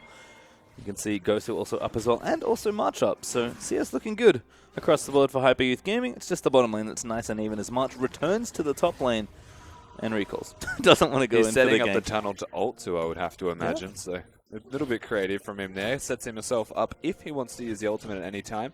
He has a defensive one now in every single lane. Yeah, really nice setup. And there's the ulti. Where is he going to go to? Straight to the farm as he moves back into the jungle. Does have his Balmy Cinder though, so Cinderhawk will be the choice here for March. Looks like Fishbowl, as expected, is going for the Warrior with that longsword hanging out in the inventory. Have a quick check-in as well. Cool is going to be going for the Frost Queen's claim. No surprises there. And looks like the likely Blade of the Ruined King first there for XQ. So lots of standard stuff here in the early components. Yeah, and one thing to note at the moment as well is how well Lucian and Thresh are doing in this bottom lane for OMG. If you want to consider they also both died early, they're ahead in farm. And now they've got Lee Sin here for some pressure. Hasn't been spotted yet. That's a really nice ward from HYG, but Fishbowl clearly knows it's there because he's skirting just out on the edges of the darkness. But fortunately for him, it's kind of a long way into this lane for a lane gank, so not too sure how much he's willing to wait here. He does also have the lantern, keep that in mind. If they find a hook, then he will be straight in the middle of that fight. Well, you can see the wave kind of sitting in a decent spot, although SMLZ is starting to push it in a little more now. Looks like HYG's bottom lane will just play nice and carefully, and Fishbowl is going to back off towards his jungle. Oh, they did not for the 10 gold on the Sentinel from Callista. That's rude. It almost sends a message. Yeah, just let it hang out. But it's free gold. It is. So you can see Cool still farming up there. Pretty heavy farm lane there. SMLZ is actually going to use the ulti. Bit of poke and pushes the wave in. Seems like recall time for the bottom lane as they're going to get that first early shop in. March, though, up in the top lane, also continuing to farm up. Does have his ulti, so can get around the map relatively quickly where needed. just happy to farm up at this point. Seems that we are moving into a slower portion as we approach the mid-game. Yeah, that's the thing between both of these champions, both of these team comps as well. They're looking to get their first items before they actually start to scale. Hecarim, he's usually sufficient with just the boots, whereas Lissandra does need the Rod of Ages. Ezreal needs to get 2 items to really be online. Kalista as well does need to have 2 completed items to be at maximum power. Lucian only really needs the Essence Reaver, but they're still waiting on that, as really the only completed items on the board is going to be Lux. Yep, you can see Cool is going to get the blue buff here, but he does have the Frost Queen's claim already done. BF Sword, Caulfield's Hammer there for SMLZ, so he's going to be moving towards the Essence Reaver. And Rod of Ages on the way there for a 17. He's got a Catalyst and that Blasting Wand already done. So we've seen lots of Frost Queen's claim into Rod of Ages. Looks like straight Rod of Ages this time for 17. As we're going to have a Scuttlecrab battle. Fishbowl is going to get it. Does miss the Q though. And going to get slapped by Harold the Rift Herald. Harold has slapped him 4 times already. That guy is having a field day with Rek'Sai at the moment. Had to use a potion to get out of there. And actually, very poorly played from March with timing. The Smite and the E used at the same time and didn't kill the Rift Herald. So, unfortunate stuff here. Yep. Rift Herald, of course, Scuttlecrab. Yep, that's what I mean, yeah. I had you. Yeah. I knew what you meant. Is he Fishbowl going to clear a ward out there? Just going to grab the 10 gold. Cool going to pop the ghosts. And they might look for a pick here. Cool does have access to his ultimate as well. So pretty nice item there with the Frost Queen's Claim if he wants to pick somebody off. So Fishbowl just playing up and forward. And SMLZ had a bit of trouble there against XQ. Looks like his support's left his lane is why they're just playing back towards his tower for now. But if they find themselves in the 1v1 at all, Kalista and Lucian, then you'll find SMLZ's aggression starts to skyrocket because it's quite easy to get a simple trade like that in. Yep. And then bide your time until you have it all up again with your ultimate. Ooh, here comes Cool, actually. Might be looking for a snipe down in the bottom lane. Blue buff also being done, but doesn't have vision and does pass through a ward. Is Cool going to throw the ulti out? No, he's not. Ghosty's going to get it. Actually, quite like the pink ward there. So that Double pink ward was placed by Gosu very early in the laning phase to prevent any vision in that area. And it does seem to be the LPL special to prevent blue buffs being taken. Against Lux in particular, it's actually an even better ward than you would imagine. She doesn't know you're going there because she doesn't have vision and then can't blind steal the blue. Yeah, we've seen it from Pawn actually. Pretty much every time he plays Ezreal, he'll just do it at the expected blue time and try and steal it. Probably works more often than not, so not a bad play. You can see Sheen up now for Gosu, so pretty quickly building in towards the Iceborne Gauntlet. Does have a tier as well, so going to have those 2 blue Ezreal items up relatively quickly. Are they baiting this? Maybe. March going to go in for it. Fishbowl does safeguard away on top of a ward. But Shu is here as well. I'm going to try and get some damage done to Cool, but he's got all his summoners up. Probably fairly safe here at this point in mid lane. We'll just have a 2v0 right now. Kalista has turned to leave bottom lane and move away from the duo of OMG. Yeah, and opting towards the boots here. Berserker Greaves for Kalista above finishing an item just shows how they're playing the laning phase at the moment. Wants to hop around and try and avoid as much damage as possible while sparingly dealing her own. So they're not looking for the 2v2. Just, yeah, as we do return to the top lane. Lots of farming happening. Lissandra still firmly ahead in CS, still about that 25 mark, but Fishbowl... This could be a bait. He's going to move his way up. Dark a little low. Does use the ulti. Claws out. That's not quite enough. Does get knocked out of it as well. Got 17. He's going to get knocked up. Fishbowl cues in with a nice style kick, and he's going to get the kill. And very easy work here from OMG as Fishbowl just walked up the lane. Dark very obviously communicated to him saying he doesn't know I'm in this bush. He's starting to push the lane right now. Let's just kill him. And that's exactly how it went. Well, Hype Youth Gaming do respond with the Dragon, but SMLZ is going to look in for March. Does pop the ulti. No, not just yet. But could try and cull down the Rek'Sai. Does get in for it. Kalista will get the Dragon. Cool. Looks for the ulti, but March does flash out of the way. And good work from HYG in response. They find themselves the Dragon and nobody goes down except the Lissandra, which is exactly why they went for the Dragon in the first place. So they get a trade. Probably not a favorable trade, but it is still the first Dragon, which is very relevant throughout the rest of the game from here on out. Yeah, better than nothing there as HYG effectively trade objectives. Ooh, Gosu does eat a binding, but Cool with no ulti does not follow up on the poke. Seems like shop time for the mid laners. As Cool is looking to go back. Gosu getting a bit greedy, going to stay for another wave. As March has been spotted, does pop a ward over the back of that Dragon Pit. Going to tunnel his way towards mid. Does spot Fishbowl, actually. He's clearing a ward out, and Cool has stayed, so we could have a 2v2 here. March does get tagged, but he should be able to move safely back into his own jungle. Cool was actually forced to stay from Gosu, trying to hunt him down and hit him with an Essence Flux. So is forced to stay, and this is where you would say it favors Gosu. By keeping Cool around, there is no massive item spike. For the Lux, the burst is a lot less. And really, the Ezreal's just stacking the tier. So the more he can be a pest and keep him around, the better off he is. Yep, you can see he's trying real hard. Yep, doesn't want to go. Oh, cool, actually cancels it again. Level 11 for both these mid laners. Some Flux is going to go out there. And this is good again. True shot approach. By using the ultimate, you actually keep the Lux at the turret for at least another wave, because he has to stay and get the wave. I mean, now Cool's going to use his ulti on the wave, so they're just trading big ultimates here back and forth. Again, do have the upgrade there at level 11. Not too hard to move these waves. Oh, very nice from Cool, moving the minions back there to take them out under the tower. Fishbowl is back in the top lane as well. Dark might be going for second round here on the gank. Yeah, the Hecarim ultimate available again. He just uses it immediately before you use the E to gain some move speed on Hecarim. The reason you would do this is to stop the claw coming out from Lissandra to stop the engage from being successful. Dark's got Fishbowl. There is still a Rek'Sai sitting here in the top lane for the Lissandra to back him up, but they don't commit. Yep, all junglers back away. Had both of them there in the top lane, but just going to be a recall instead. 17 has finished his Rod of Ages. Does have Distortion enchanted cooldown boots nice and quickly here as Cool picks up a blue buff. That really says a lot about the pace of the game that Hyper Youth Gaming are looking to put in place. They've got the Lucidity and Teleport and Flash cooldowns have been reduced by the Distortion as a hook connects. Nice hook there actually onto Shu. Force Flash there from 5 as SMLZ just pops the culling and dashes his way back. Lots of damage actually done on the return. So a one trade there for the OMG duo, but looked a little scary there. Almost feeling desperate, to be honest, from HYG's bottom lane as they felt like they had to try and engage. It was a good hook, but following up with the ultimate on the Thresh of all people, especially when there was a culling coming out from Lucian, does raise some questions. And look at that CS lead that's starting to grow there as well. The Essence Reaver is done. March is now forced to come down to the bottom lane and try and investigate things here. But we talked about the top lane difference before. It's 20 currently for 17 versus Dark. It's about 20-25 here for SMLZ as well. So you can see kind of two different leads for either side growing on opposite sides of the map. Yeah, and we're getting closer to the item spikes that we had mentioned earlier. Of course, Essence Reaver, as you mentioned, we're almost at a full item here for the Hecarim as well. Getting towards a big power spike. Lissandra, we've seen the Lucidity boots working towards the teleport ganks, and I'm getting the vibes that a mid-game skirmish is going to break out, probably around a dragon or even the Rift Herald. Yeah, quite possibly here. Herald will be up for a few minutes longer. It seems like Dark is going fairly aggressive with the first few item choices as well. Glacial Shard, Sheen, and Caulfield's Hammer. So it could be the Iceborne Gauntlet Hecarim that you mentioned. It could be. I didn't want to really say anything until he did it because I don't rate it against this particular team comp. In fact, I wouldn't advise it. I would have to say he's going for something a little bit less than that.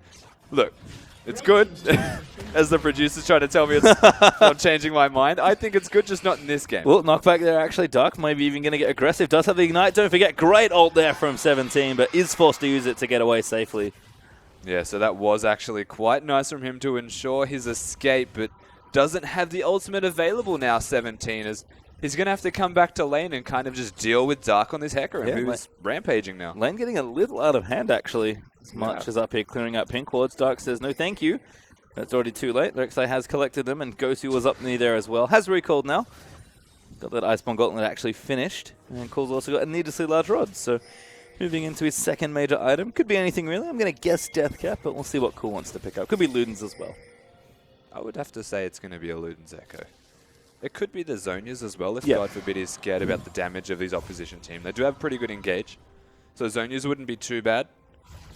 If it's not a Luden's, though, I'd be very surprised. I don't know why 3 of them are here, but HYG starting to camp the top tri-bush there. Do have a pink ward in it. 5's going to go investigate now. Hopefully doesn't get himself killed. No. Needs to check safely. Glacial Path moves in. Flash there for the snare. 5 in trouble there as he gets knocked all the way around by Nautilus as well. Dark around the side there, goes in for a massive play. 5 does fall there to S17. Now March trying to run away as Dark does crush him down, but 3v1. Great ulti there as well. And now there's the knock up through. SMLZ is going to die. That's a double kill there for Kalista. Shu in trouble as Fishbowl just going all around the place. Does pick up the first kill, but Gosu is going to chase in. He'll pop there by Cool. He's going to have to kite back as he safeguards away to the Lux. Binding does land, but it only hits one. Glacial Path will connect. Ezreal gonna look for the next kill as well. And Cool does move in. The Iceborne Gauntlet procs. It doesn't proc a second time, but that's what he's going to proc in. A great Arcane Shift might keep this going. Cool just can't really get out of this. He's trying to chase the skill shots in. Great flash out of the spear, and Cool barely lives. Very good work from Cool to get out, saving the flash for as long as possible as we're going to see this fight again. 5?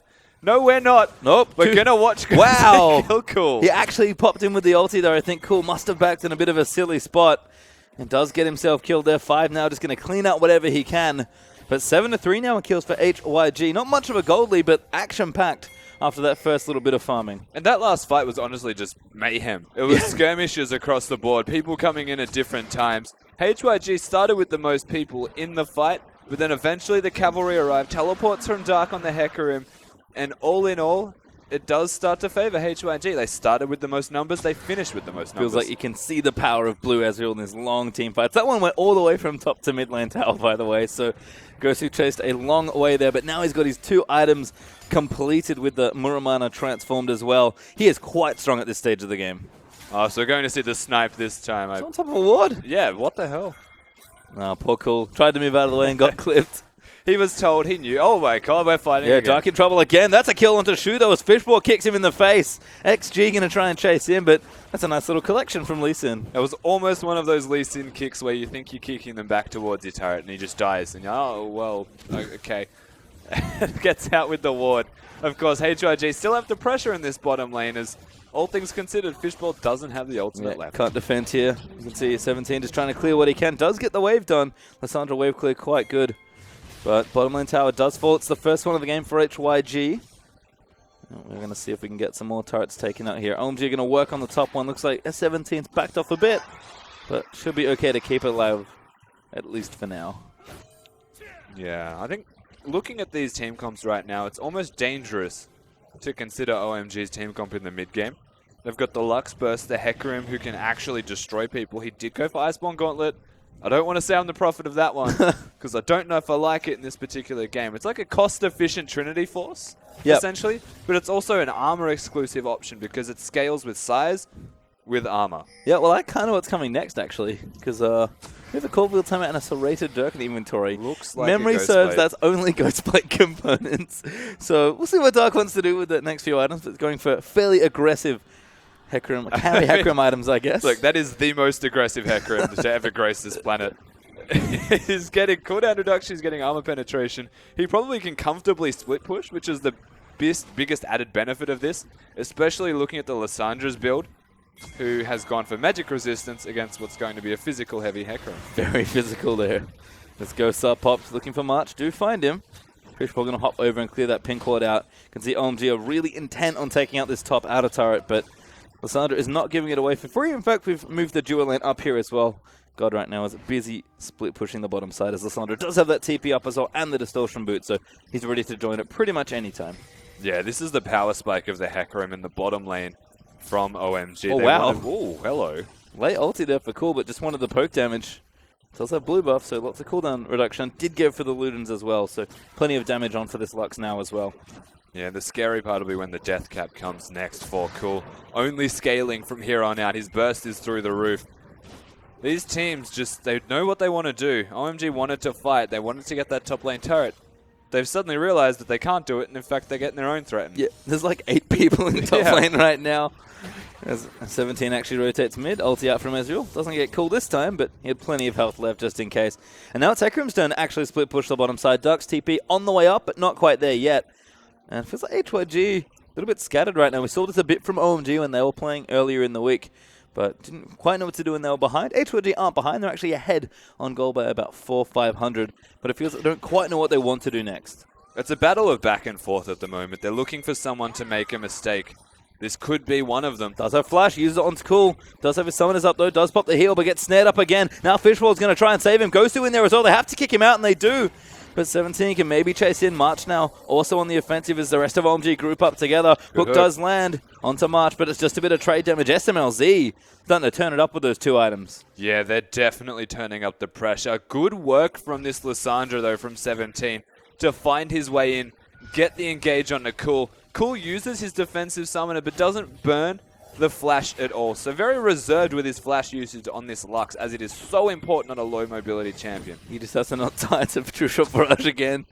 Cool, I think going to recall. Yep, nice and deep between the towers there. March, so working on the blue buff. Ghost are going to go ahead and collect that for himself. So it doesn't have time to ulti Cool at this point. SMLZ still on that top side. Does have rapid fire cannon completed already. You can see QG actually not too bad on the item front either. Ruin's Hurricane on the way. QSS done. And of course has that completed Blade of the Ruin King. Yeah, they've got their items. One thing that I was about to point out as well while we're talking about items is the Aegis is there. So they've got a lot of magic resistance across the board.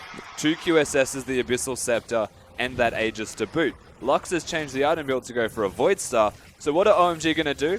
Not fight until they have the Void Staff, and then pick it. Yep, Cole's going to have to keep farming. In fact, both mid laners farming up Storms this game. 245 CS apiece pretty much at under 25 minutes. So doing exceptionally well here. But again, Ezreal with the Iceborne, pretty good at wave clear.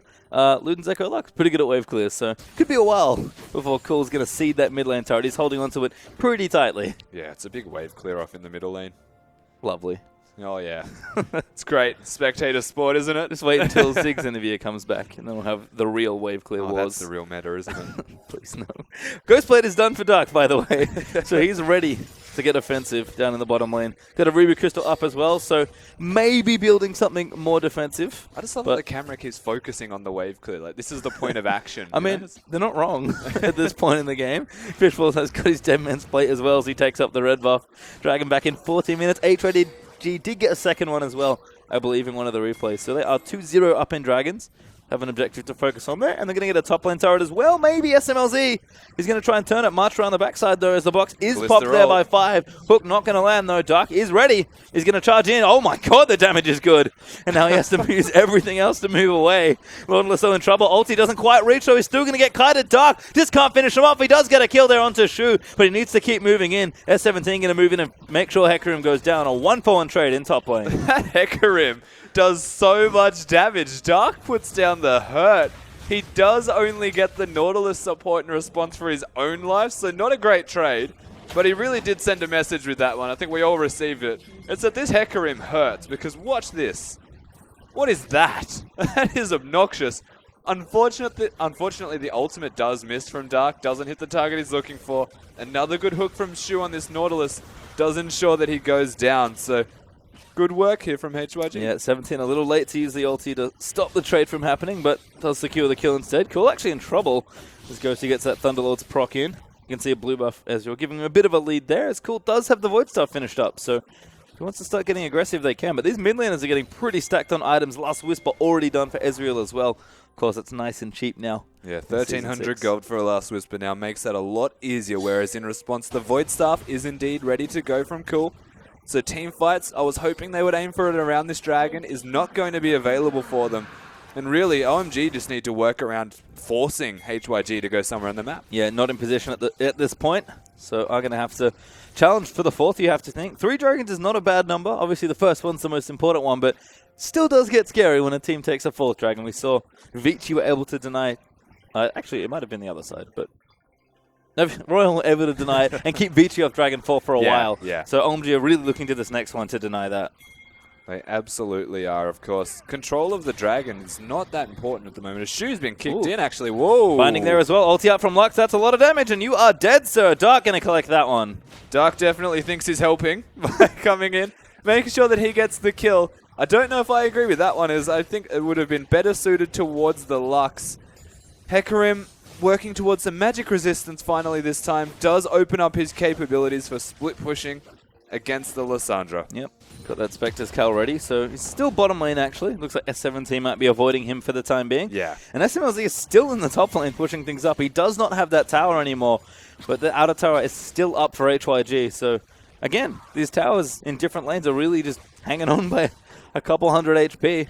Cool still is his mid tower in the mid tower there, as you can see, and he'll be holding on to that one for a while. Well, if there's one thing both of these team comps have, it's wave clear.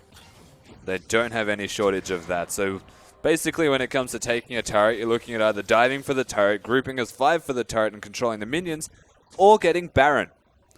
Now, it's something they haven't looked at just yet. They're only really controlling areas around the Baron because outer turrets still remain. Very easy to rotate from an outer turret to the Baron. Takes you 5 to 10 seconds. So it's not easy for them to do. But if a team were to get the Baron, nothing you can do to defend a siege. No, I mean, you can see a little bit of vision there for HYG around the area, but you're right, it's just a little too tricky with the map. Still being quite small around the center to contest for such a big objective. We're getting quite late into this game, though. 30 minutes almost have elapsed as we just tick by minute 21. Gosu going to get himself another blue buff here. And it just feels like we're building up to one big team fight, Rusty. Correct me if I'm wrong, Base True Time. Okay. But nothing builds out of Spectre's Cowl and... Unless it's more of Marmortius? And Jerome's fist. Look, we'll find out together just exactly where Dark's going with his item build. It has to be Hysteric's Gauge, right? I assume so. But, oh, man. He only did a little bit of magic You resist. do you, Frosty. Dark. He You do is. you. He absolutely is. I appreciate you. You guys took. He's like the opposite of loyal. Long's Hecarim, which is all take Oh my items. God, here we damage go. here in the bottom side. Nautilus though is coming.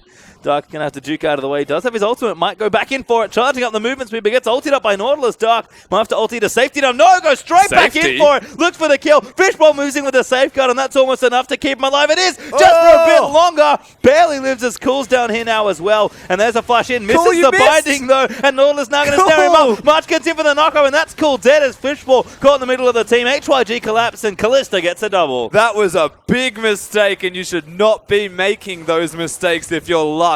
Flashing forward, even has the ultimate available, and just blatantly misses the Q. From there, dead. And now a pause, as Cool can think about the decisions he's made in this game, and maybe put the Lux cosplay from last year back on. Feigning PC issues to cause him to think about oneself. I lagged. We'll see, Cool. We'll see. Yeah, I assume he just didn't want Callista to hop out of the ulti and guess wrong.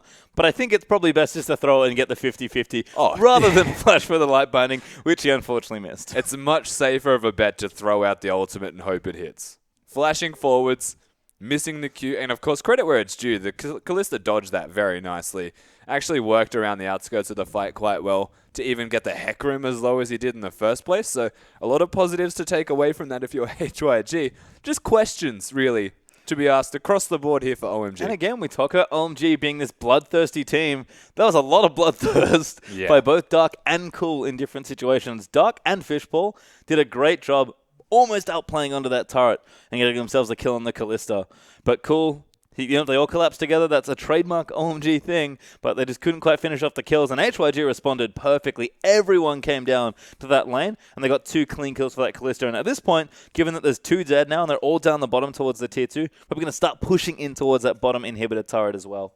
I mean, OMG were in a point of power prior to that actually happening. They looked like they were the ones in the driver's seat about to try and dictate the next part of the fight. They actually wanted to fight.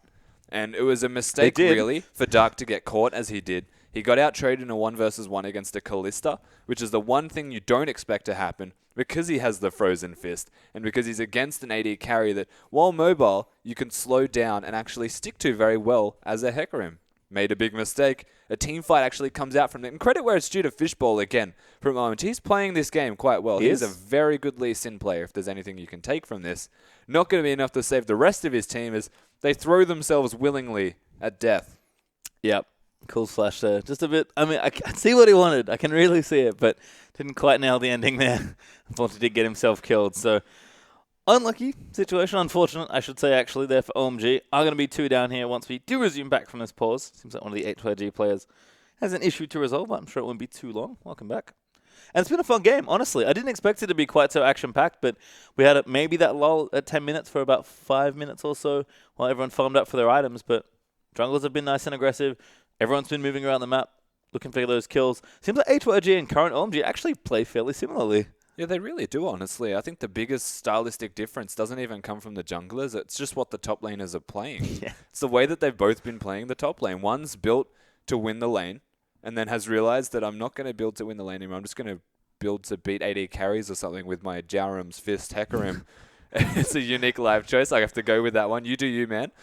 On the flip side, of course, Lissandra has been building for team fights, has gone for distortion boots on boots of lucidity for the teleport ganks, for the constant ultimate use, and has actually rotated around the map. There was a flash attempted kill on Cool in the middle lane, so different styles, and they're starting to really come into fruition now in this game. So across the board, besides maybe the top lane, these two play very similar. Yeah, and I feel like we've seen both teams try and split push at different points.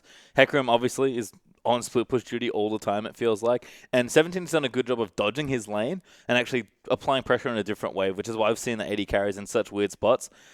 I feel like every time both top laners go to split push, though, the team's like, nah, not having this, and just collapse for a team fight, which is why we've seen so much action in the mid game. Yeah, definitely. And it's around the time where you have to think about how the players think as well. As they've got magic resistance. Well, I need to get a void staff, right? I'm Lux. And the second I get that void staff, I'm thinking to myself, well, I can kill everyone now. Yep. I have my magic penetration that I need. Let's fight. Let's just go kill them. And they tried that. It didn't exactly work for them because the opposition team of HYG was thinking the exact same thing. Hecarim gets aggressive, and the immediate response from XQ was like, well, I can kill this guy. I've got my items. Yeah, we've seen a little bit of this, I guess, in a lot of these fights. We've seen, honestly, more skirmishes than straight-up team fights, but it's pretty obvious which threats are trying to get in. I mean, Cool's probably not going to flash quite so aggressively again, but he was trying to get in and do damage, and Duck has been very aggressive on the Hecarim as the primary initiator for this team. I just feel like, looking down HYG's lineup, there's just too much CC. I don't think Hecarim can Mercury tread through all of this CC. Definitely can't. The thing with the Hecarim, though, is he's only really supposed to be dealing with the Nautilus and the Callista in the backline. He already can't Merc trades through all of that. They're knock-ups. That's the biggest thing here. So this Hecarim could do a lot of damage if he times his engage well, and that's very reliant on the rest of his team setting him up for that. Otherwise, it could go to failure very quickly. Certainly could, as I believe we are going to hop back in relatively shortly. Players seem to resolve their issue, and there's HYG. They are going to move away from the Tier 2 after they did take it out. So 3-2 up in turrets now for Hyper Youth Gaming, and starting to grow a bit more of a gold lead. 2,500 gold at this point in the game. Yeah, not a massive gold lead, but something you will note is these smaller gold differences are starting to snowball the game a lot earlier and a lot quicker in the current meta. Yep, Ghosty's playing nicely as well on that Ezreal. You can see maybe even a ban we might start seeing as the weeks roll on. It's been quite a popular mid-pick this particular week. Another tower is going to fall as well. That's 4-2 now in that particular metric. And HYG buffering that gold lead. Ooh, very nice QSS from Gosu. An immediate QSS has to be used. Of course, not having that available hurts him a lot against the team comp that has been built from OMG, so we'll most likely see defensive and passive play from him for a little bit until that's available again. As speaking of QSSs, that's just been upgraded on Callista. Yep, Mercurial Scimitar now completed for XQ. Does actually have a fourth item on the way as well with that pickaxe in the inventory. So might be. I thought I saw it last week, but no, that's Ezreal's. Never mind. Yeah. There's one for Gosu there as well. So pretty similar looking build so far. And you can sort of see where this dual lady carry approach comes from. Callista good at cleaning up and kiting away as March and Dark have found each other fighting over the blue buff at this point. Smite does go down though, but Shu's now going to cut off the Hecarim. Lantern's there, does take it, and he'll be just fine. Lanterns are so sporadic in whether you think you're blocking them or not, because the Nautilus is a very big character model and does not block the Lantern. So gets out to safety there, Dark. Thankfully, the Dark Passage was there. There you go, Dark Passage. Nailed it. Almost intentional. Double blue trinket in that brush there as well. HYG continuing their assault now in the top lane, looking to really knock down these tier 2 turrets. They're ignoring mid for the most part, mainly because Cool's been there with the wave clear, but he's wise to this. He's now top lane himself, making sure that the rest of his team's there to wave clear away. So Hyper Youth Gaming starting to gain ground, but maybe not as quickly as they would like, as it's been very scrappy for the last 20 minutes or so of this game. It definitely has been. It's all just going to come down to that one team fight and one engage, you have to say, honestly. They're biding their time so well, waiting for their items. Well, they've got their items. Now they're just looking to control vision, control the map. And the biggest thing to consider is the Dragon for HYG and the Baron for both teams, as in 15 seconds we'll see if HYG really want it. Yeah, Cool actually did finally lose that mid turret, of course, as well, but Gosu still has his, so OMG struggling to really move out over the half of the, I guess, their half of the map at this point, but Dragon up again. Right now, you can see OMG are pretty much forced into fight for this one because they don't want to have to fight for Dragon 5 every single time the time is up, but Rift Scuttle is going to go to Hyper Youth Gaming. They're not positioning to fight it, though. They're positioning to steal it. There's no reason to be on the backside of the Dragon Pit unless you are looking to only steal. And there's also no reason for HYD to commit to this unless they're confident in doing so and have vision of where OMG are. Well, they've started putting spears into it. Lee Sin goes in for it, but getting it hooked out instead. Fishball can't quite get out. Does it to Lysandra ulti, and XQ is going to finish him off. So they find the pick. They also get the Dragon. Number 4 secured for them. And they can go straight to the Baron area now. Try and control vision around that. And it should be easy for them to force OMG into a spot without vision. We've talked a lot this season early on just how Dragon doesn't feel as impactful as it used to. But 5 Dragon's still very good. And HYG have managed to get 4 quite quickly. It definitely is. Of course, Dragon number 1 still going to be relevant. Still going to be good. The only other Dragon after that you actually value quite highly is number 4. And that's only because it's one before number 5. And number 5 is game-changing. Yep. So you very rarely see teams actually get to there anymore because no emphasis is on that dragon. Games are also a little faster, I think, as well. And this has been a bit of a slower game. We, again, talked about the action, but it's sort of push and pull for the latter 15 minutes of this game. Did have that lull after 10 minutes for about 5 minutes there as well. Pause is probably not helping either. So we do have another one, of course. Players just making sure everything's A-OK. But, yeah, HYG have just looked a little better. Team fights have been a bit crisper. Movement's been a bit better.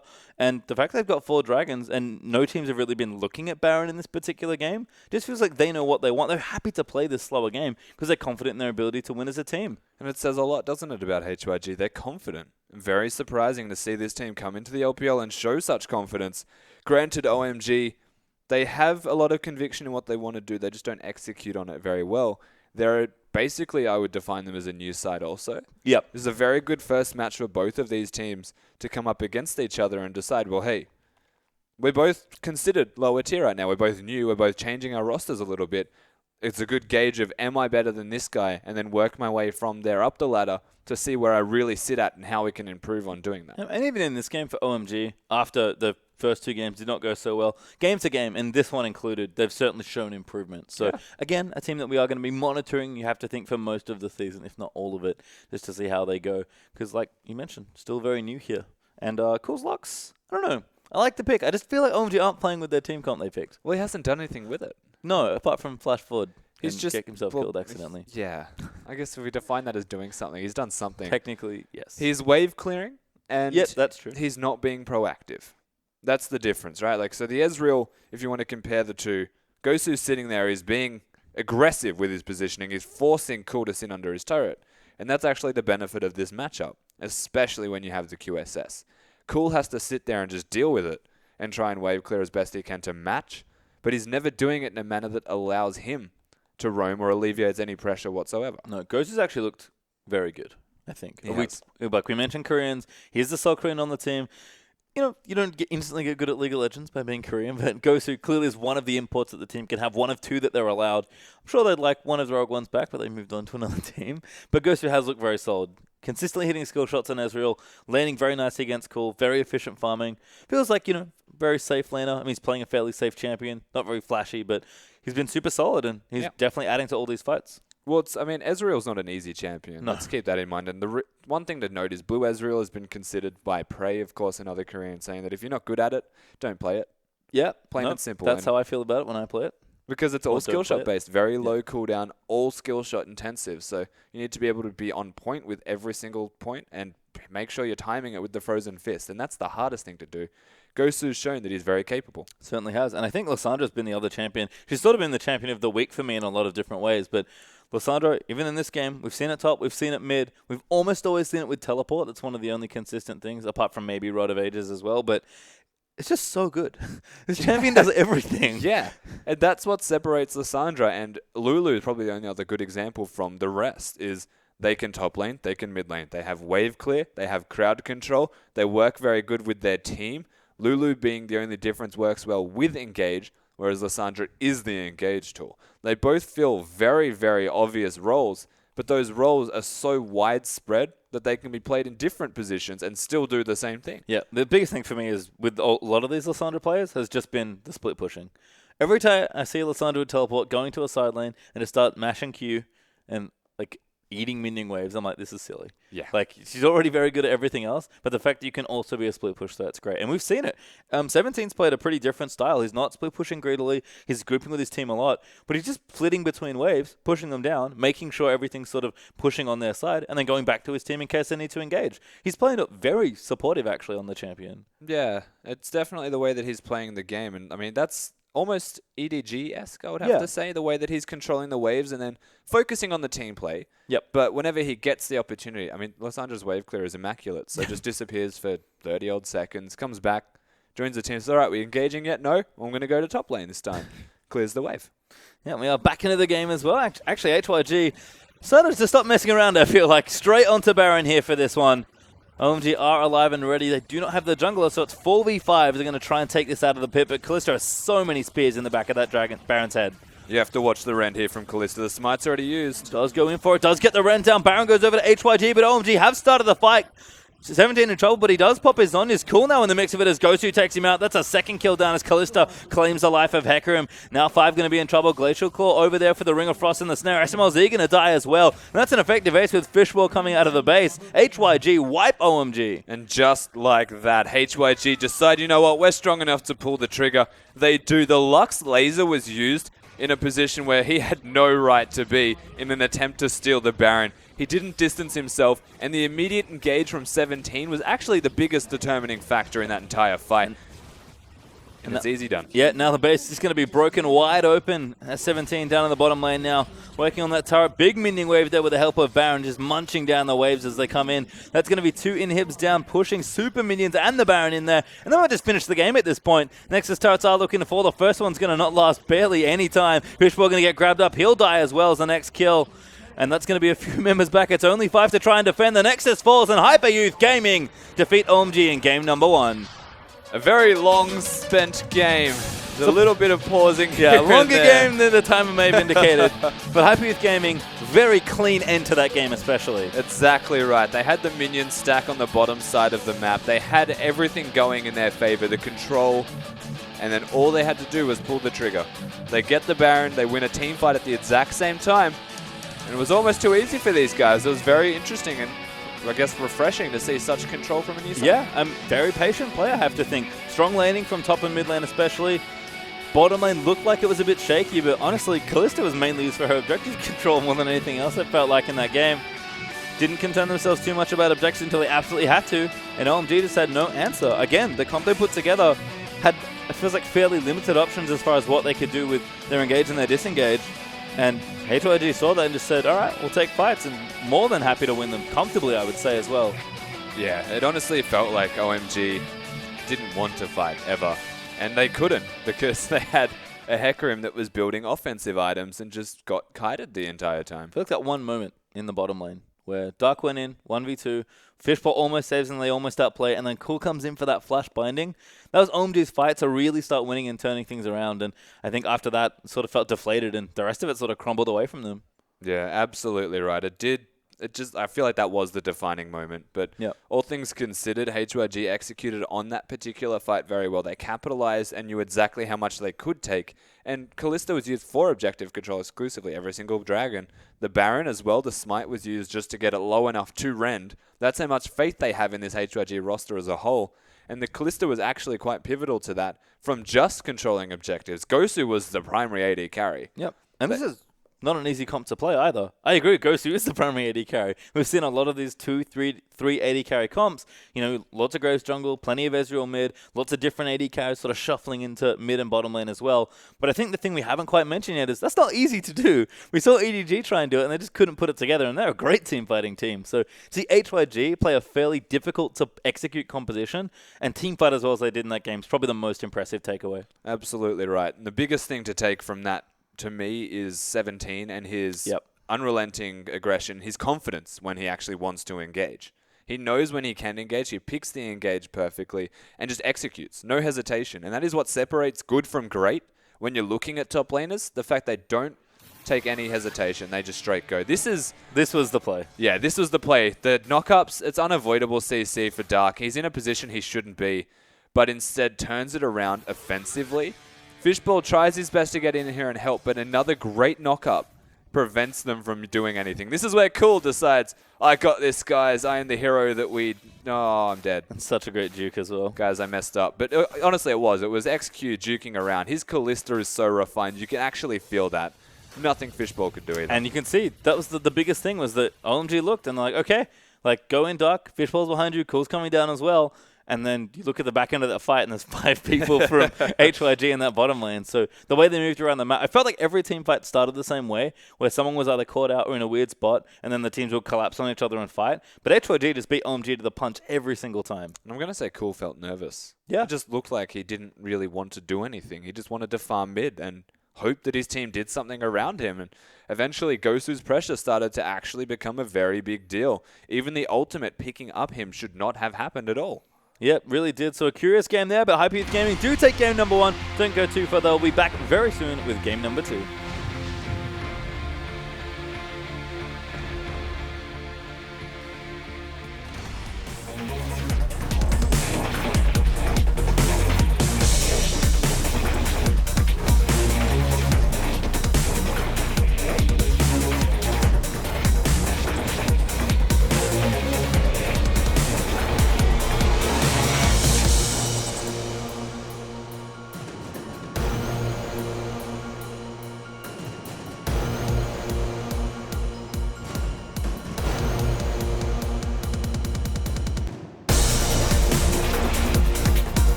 And welcome back, everyone, to the English coverage of the Chinese LPL.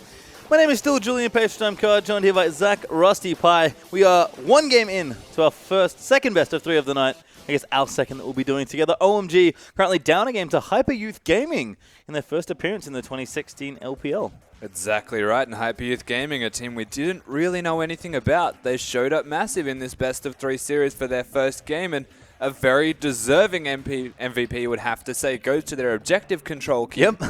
XQ. The Dragon Slayer himself, XQ on Callista, 81% kill contribution, and a good amount of GPM there as well. To me, it generally felt like a team effort, but so it was difficult to pick a standout. We highlighted maybe the solo laners as looking very crisp in the game, but XQ definitely had a great game there, so congratulations for picking up MVP for this particular game. And my only thing for this team, honestly, is just get a little more consistent. Start putting some pep in that step, because the way they played was great. They finished the game especially very well. Getting to that point maybe took a little longer than they would have liked. But for many different reasons. But I think if they can refine how they play, they're looking very solid. Yeah, no, I will say no team should ever get to 5 dragons and actually win the game through 5 dragons. They very nearly did, but instead they decided to win the game through other means. They took the Baron and from there snowballed the rest of the game. So very promising stuff from this HYG side after game 1. Hopefully they can continue that form because OMG, they have a chance to bite back. They do. Remember, best of 3, so OMG can win the next 2 games and claim the point for themselves. HYG only need 1, so not too bad from there. Have to think after that. OMG, yeah, speaking of inconsistency, I don't know what was happening in that game sometimes. It felt like sometimes Dark is a genius, Cool's playing this great champion in Lux, looking good, and other times it was like, you guys aren't doing anything. The scariest thing right now for OMG was Fishball is the best player on their team, and he came from OMG's B team, OMD.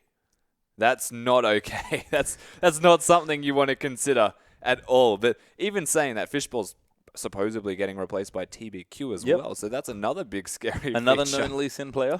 Yeah, so OMG, honestly, Cool was just chilling. He just sat in the mid lane, he just farmed, he didn't have an impact, and he's one of the players on this team that should be standing out as the star player because the team is continuously built around Cool. And I almost feel like he's just going to go to Ari or something next. Like, we sort of saw this in the last series they played where he went on this big meta pick, Lissandra. Lux isn't necessarily a meta pick, but has seen some playing.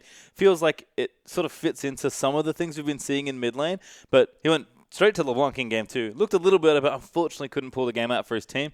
It almost feels like Cool's like, screw this, gone back to champions I really know, and just straight back to the Assassins. He definitely should be. The Lux is great, but it's not going to actually do... I mean, it's just not right. It just doesn't feel right in this OMG comp. You've got to carry like Dark, and I'm going to call him a carry. Yeah, I agree. You don't necessarily need to be this sit-back defensive mage because Cool's style is more Azir than Lux. Solely because of the fact that he wants to go in at periods of time.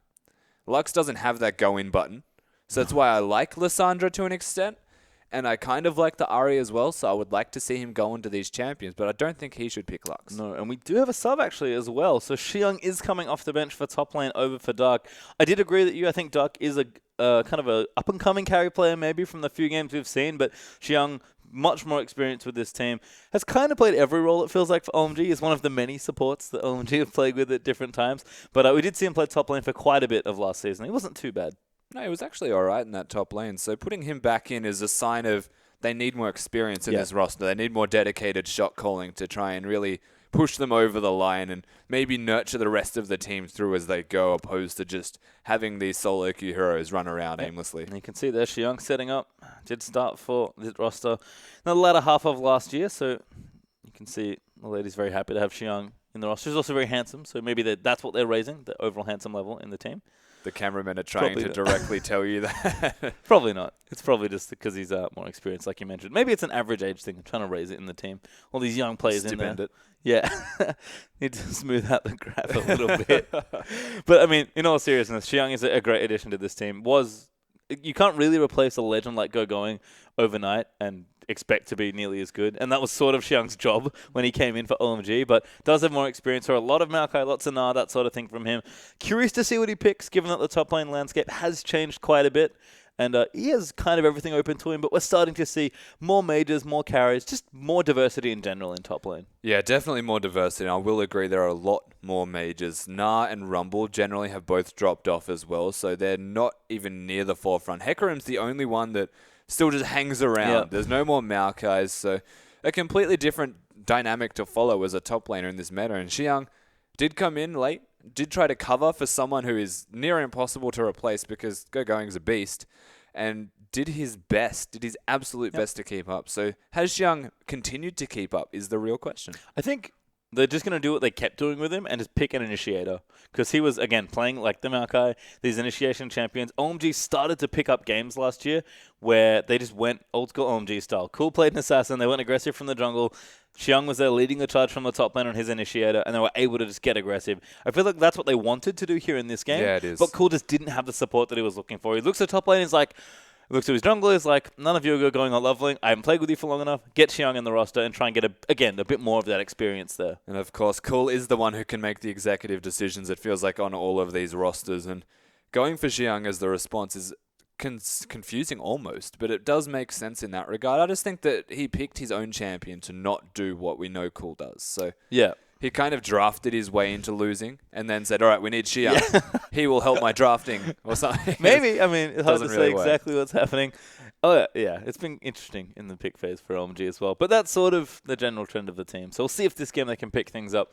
And again, I do expect Cool to go back to more of a comfort champion. Even something like his Yasuo or Cassiopeia would be great to see. Because Cool has a very deep champion pool.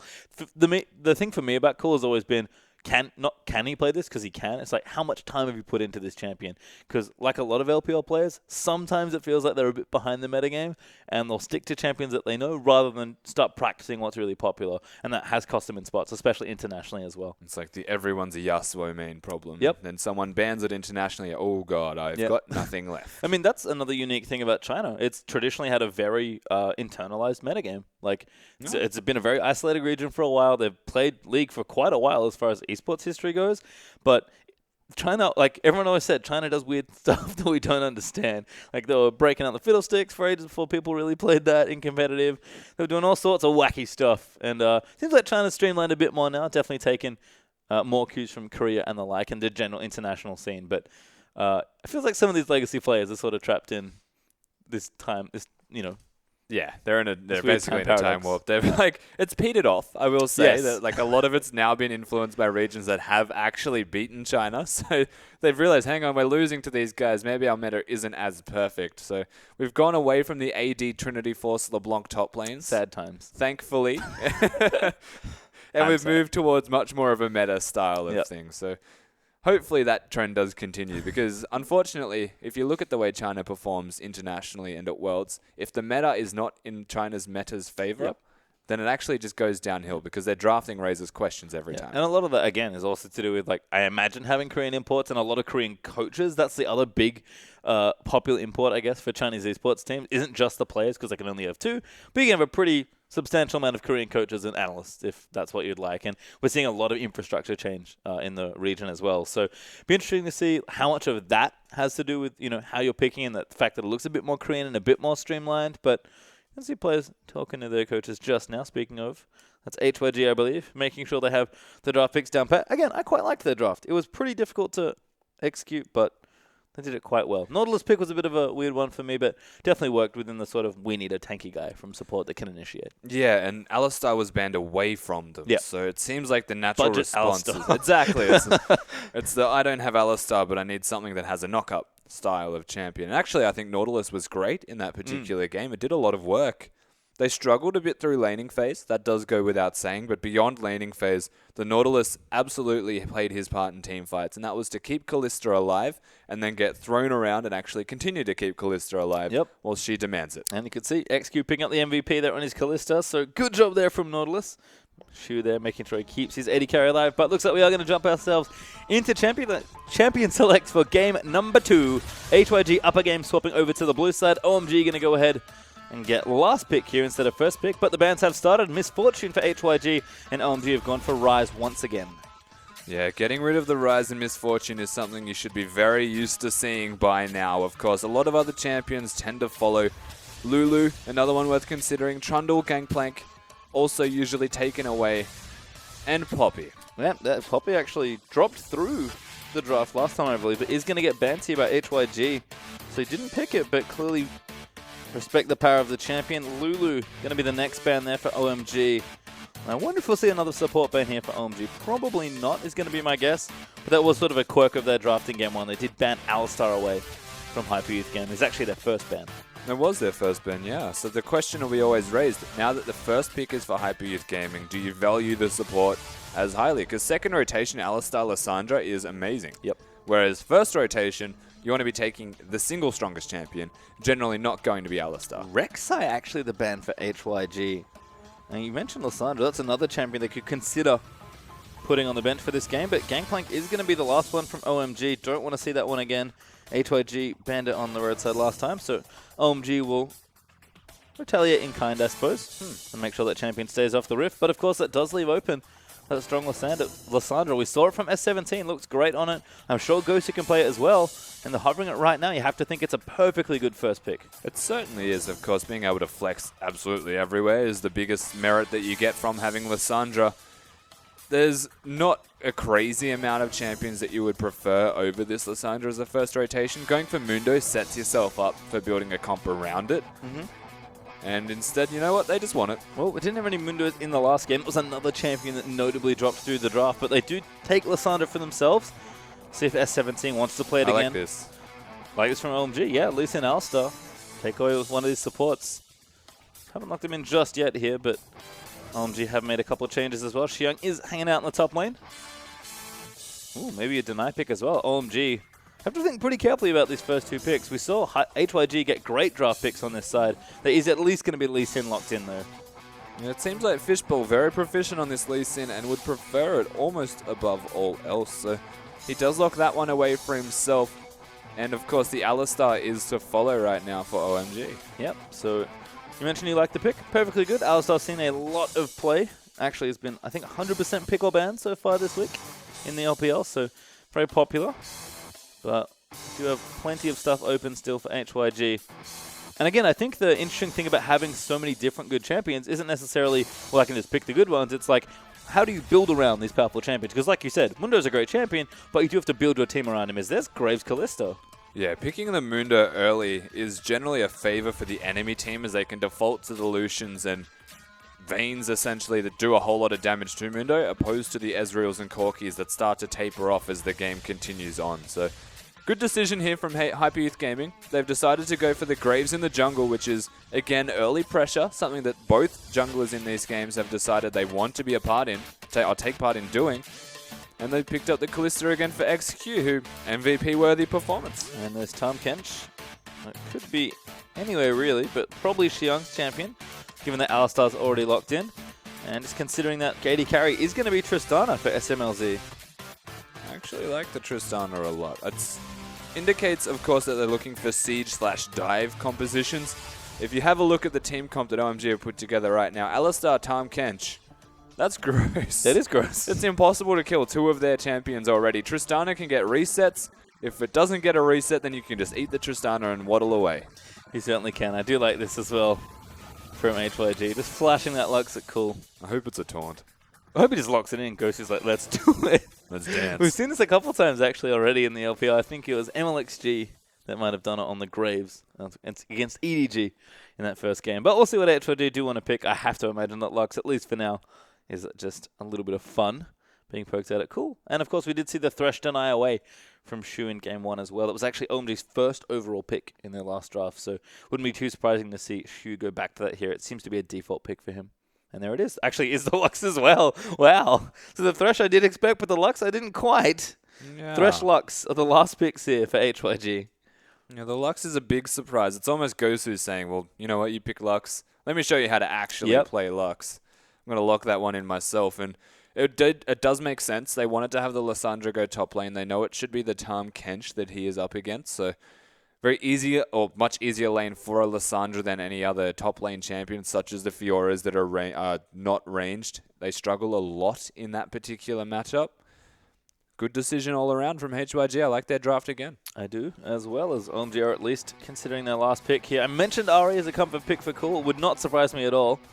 But they've got 15 seconds to decide if they really want to take this pick. Does the Lux. Yep, does know the matchup. Would be just fine here. And cool, a veteran player. Has a lot of famous champions in that champion pool. It seems like he might just be going back to them. Lux didn't work out for him in Game 1. We'll see if Ari works out here in Game 2. But if for any veteran LPL fans, this will be a treat. Definitely will be. Oh, no, he didn't troll me. I thought they changed it, but it's just Ari still swapping that back over to the mid laner. No, they didn't last second change to Alistar to confuse you or anything. Ari added to the fray at the moment for this OMG side. Does give them a lot of needed wave clear that they were otherwise missing. Unfortunately, that means that Ari does need to stay with the team at all times if there's any sieging going on from HYG, as their team comp is pretty much designed to kill you very quickly. I'm actually somewhat surprised we haven't seen more Ari, but he hasn't caught on yet. I don't know, maybe it's awful, but certainly a champion that Cool's comfortable with. So let's round down these lineups. Lysandra in the top side there for HYG. Graves, Lux, Kalista, and Thresh. And then Tom Kench, Lee Sin, Ari, Tristana, and Alistar for OMG. This feels like a little bit cleaner of an OMG draft. Very focused. 2 good carries, 2 good tanks, an aggressive jungler to tie it all together. Looking good. It sums up the meta perfectly, doesn't it?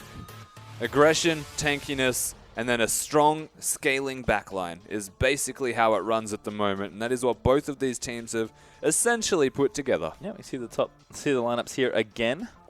Can of course see that we've got, stuff like the Graves hanging out. It's going to be a little bit different for HYG. It certainly will be. Graves has the option of being overly aggressive, making some invades. MLXG has shown us is capable of doing so. Well, let's get in a game.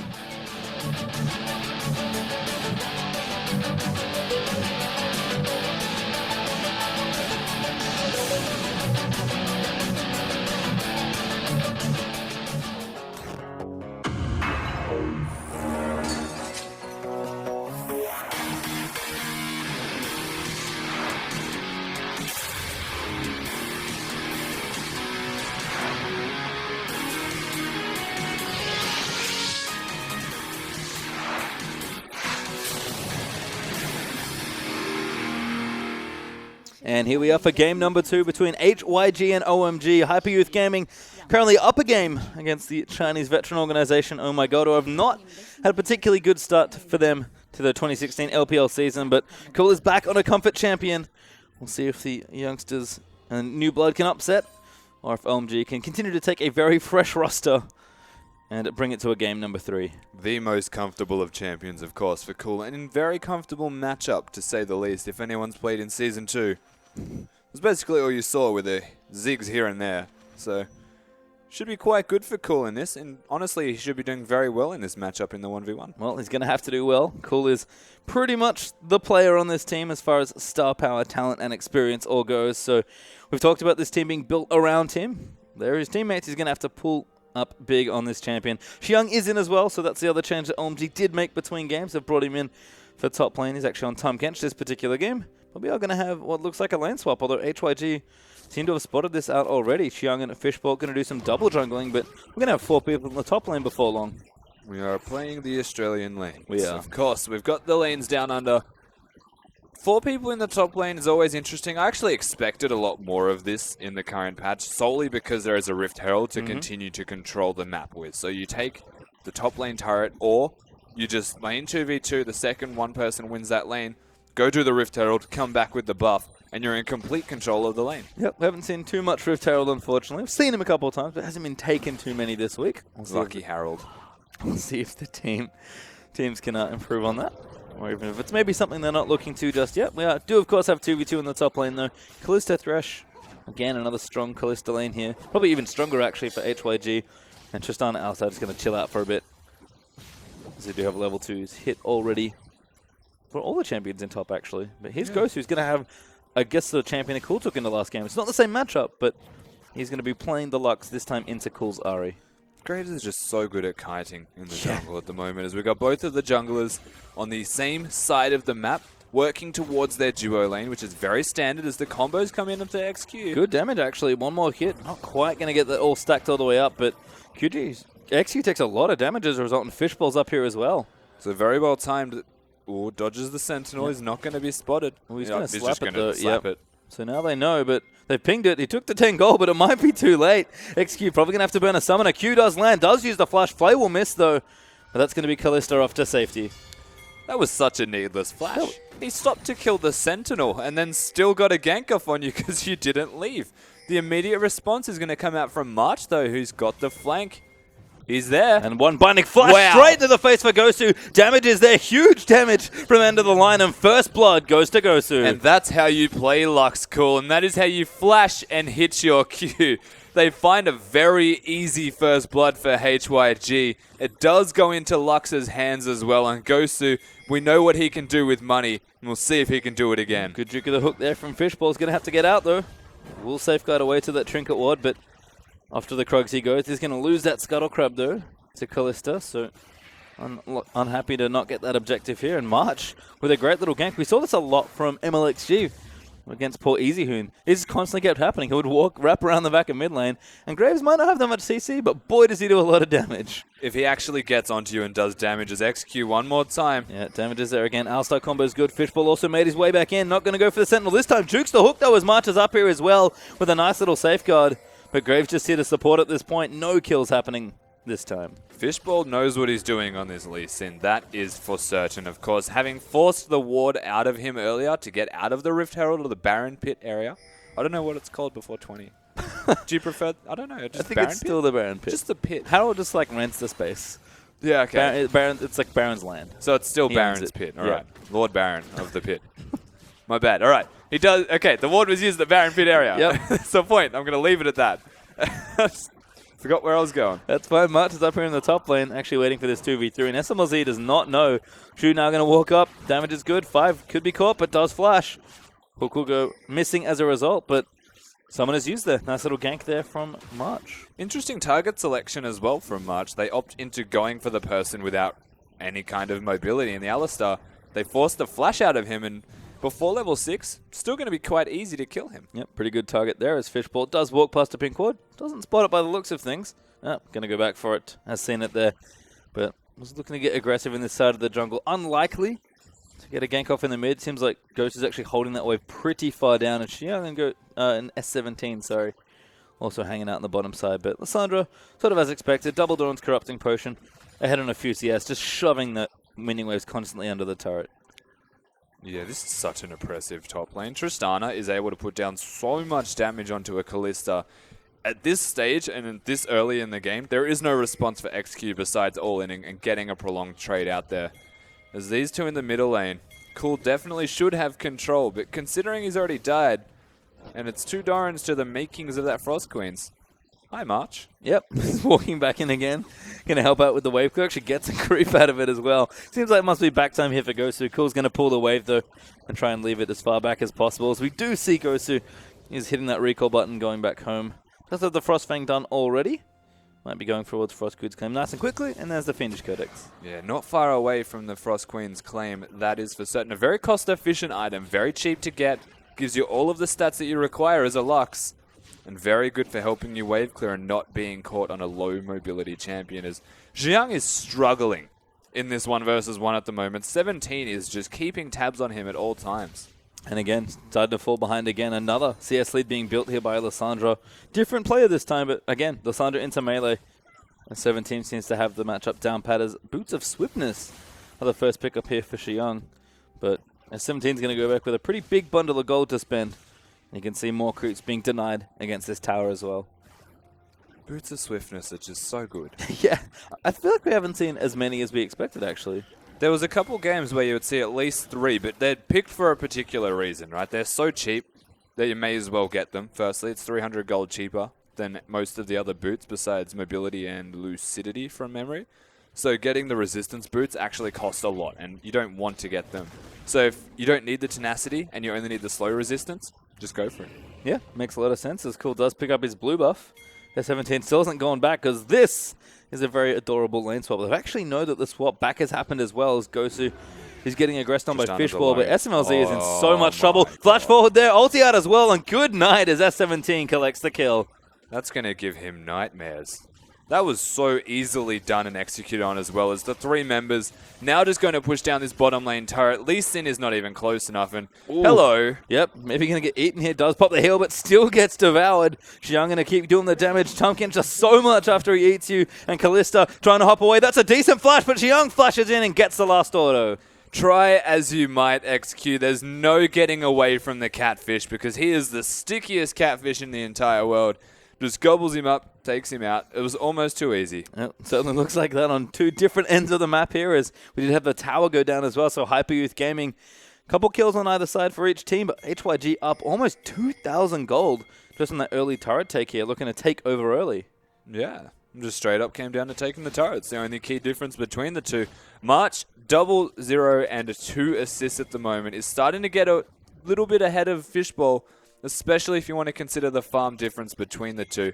I would wager that March is due for a recall, though, because he'll have some items to get. Yep, doesn't have too many right now, but he's going to take the Raptors, go back after clearing a ward. Graves is mortal enemy.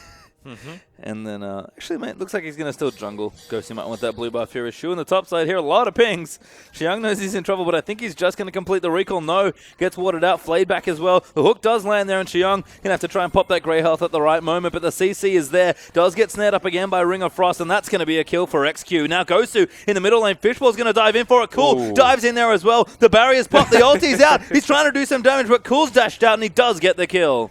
The Lux Laser was not in a position where he was hoping it would go. Didn't get anybody or clear the minions with it, and nobody from OMG does go down, except for Xiang in the top lane, because both of these teams are just rotating around their map and finding people out of position constantly. Yeah, we thought the early game from the first game was aggressive, but there's even more skirmishing and ganking happening in this particular one, and the towers are starting to drop incredibly quickly as well. Justana exceptionally good at taking turrets, should be able to claim this one, and all of a sudden it'll be 2-1 in turrets as soon as OMG get this bottom outer. Yeah, and the gold's definitely still remaining in favor of HYG, all things considered, even when this turret goes down. The biggest difference between the two at the moment has to be the farm on the AD carries. It's starting to get a little bit out of control. On the flip side, Lissandra putting in overtime right now, getting himself further ahead of the Tahm Kench of Xiang. So we'll have to see how both of them on opposite sides of the map actually impact one another. Well, Gosu does get the blue buff, so going to be back to wave clear mode here for Lux. And we did have the same build here again for S17, but he's changed the order up ever so slightly. He's got the Catalyst. He'll be going for that Rod of Ages, you have to think. But those Distortion Boots with the Lucidity that he seems to like so much have actually already been completed. Yeah, very aggressive decision. And again, it promotes how much emphasis he's putting on the teleporting and on trying to just stay in laning phase. But every single time he's come back to laning phase, he's found a pick, he's found a kill, and then he's just left to clear the wave, then recall. So he hasn't really found an opportunity to use the teleport in an offensive manner.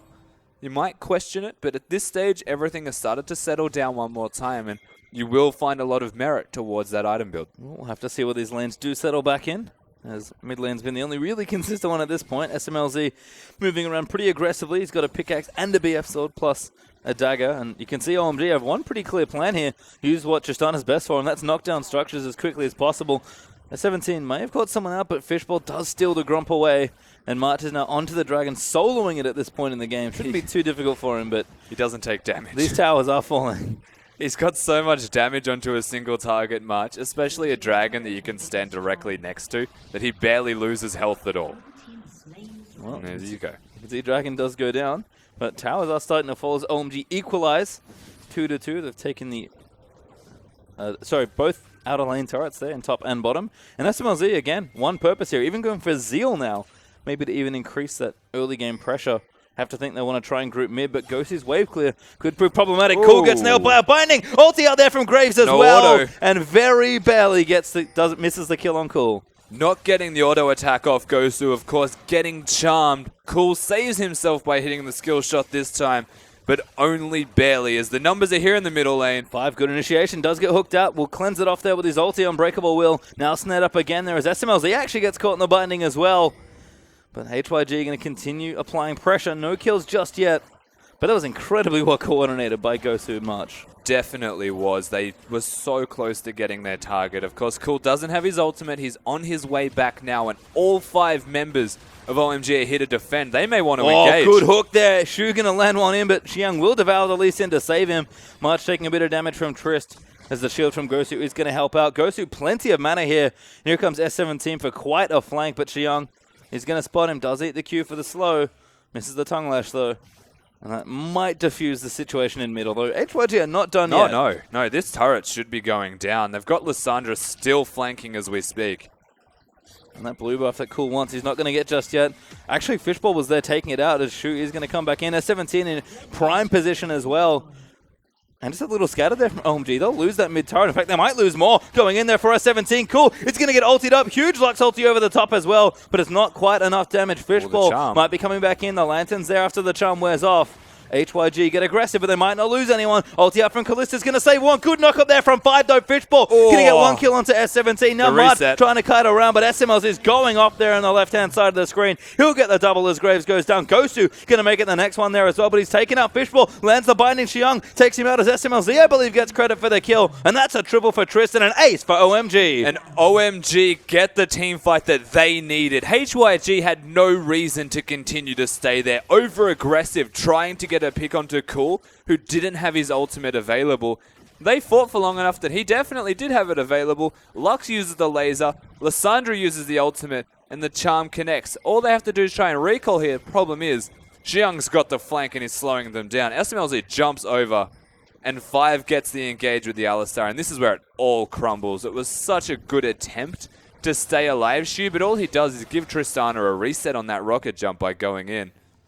Lights out. And good cleanup there from OMG as that gold lead is all but equalized now. HYG do find themselves about 400 gold ahead, but SMLZ, who was the big carry in this game, getting gold early. 3-1-1, 125 CS, and Infinity Edge Zeal is done. Yeah, that's big. From the components of an Infinity Edge with a Zeal to having the whole Infinity Edge, even working towards some magic resistance, you would say the QSS has just been picked up from him as well. That's a very scary Tristana, and that is a big lead. Gosu's bindings are on point, though. Cool throws the charm out again. But lucky to be alive. No much this time off for it, but these bindings are on point. I was going to say, he's got the ghosts available. It does, funnily enough, force Cool's ghosts out straight away, so there's no chance of chasing. But if you get in a position to be threatening as Lux, and you throw the ghosts out so they're slowed and in range, you could force spells out of Cool just to run away. Yep, and can see Cool barely escaping that time again, but does get out from under it. Seems like Gosu, again, we expected the matchup to be relatively good here for the Ahri, but Gosu is just nailing every single binding. Yeah, absolutely. Gosu's putting in work. This mid laner is showing he has what it takes. Unique item build here from Gosu, I would have to say, is going for a Rod of Ages after finishing a full first item. So you're looking at like 17 minutes potentially if the farm continues on track for him by the time he actually gets the Rod of Ages there. I don't know. I understand the need for the Frost Queen's claim. It's such a great item, but you're delaying your power spikes. And we do see blue buff being picked up by Gosu again. And now we've seen this a little bit. We saw Lissandra do it again in an earlier series today. Gosu just going to wave clear that down. Did pick up the Rift Arrow buff as well, as they did take out. Rod. I mean, that's decent timing, but a little late on your first item motivator's timing. And again, it pays off, but as the rod does come out. But delaying the game does mean that HYG must feel comfortable just taking this a little bit slower. Yeah. So rod's cost efficient to get the second you actually purchase it, but it becomes infinitely more cost efficient as time goes on. So they want to wait, they want to actually bide their time, let it stack a little bit more so you become naturally far more efficient with your little amount of items. Frost Queen's Rod of Ages, if you have them both at a decent time, is amazingly efficient to get. And 16.5 minutes, probably pretty decent there for Gosu. That's about what he got it at. We do see Blade of the Ruined King also completed up for XQ. And we do have the Rod of Ages done also for S17, who snuck that one in there. So everything looking good for these early items. But remember, SMLZ also looking good as OMG. 2 items also coming in. And Fishball, good flash. Gonna have to get out of the way. Teleport coming in. The Q does miss, though. Now S17 going to come in. Fishball's dead as XQ gets that first kill. SMLZ now in a whole host of trouble as Lissandra clips herself across that wall. Good buster shot, but it's not going to be enough here. End of the line is that indeed as XQ gets another kill. They just have so much burst on this HYG team composition. OMG, they're looking to make a trade in response here. And it's definitely a worthwhile trade for them because they get some money across the board. The problem is they're losing control of the entire map solely on the fact that they're just dying. Like, there is so much burst, and HYG are a side that just seem to coincide with the Dragon. And if we thought that the first game, was maybe a little bit inconsistent for HYG, it's been much cleaner. Apart from maybe the fumble around OMG's blue buff, the aggression, the fighting, the skirmishing has been on point. And it feels like they just took what they did in game 1, said, how can we do this a bit better, and have refined it already moving into this game. They're ahead a little bit, but the momentum of the game just feels like it's all theirs. Yeah, they upped the tempo, that's for sure, and it's a tempo that they're looking to put into place.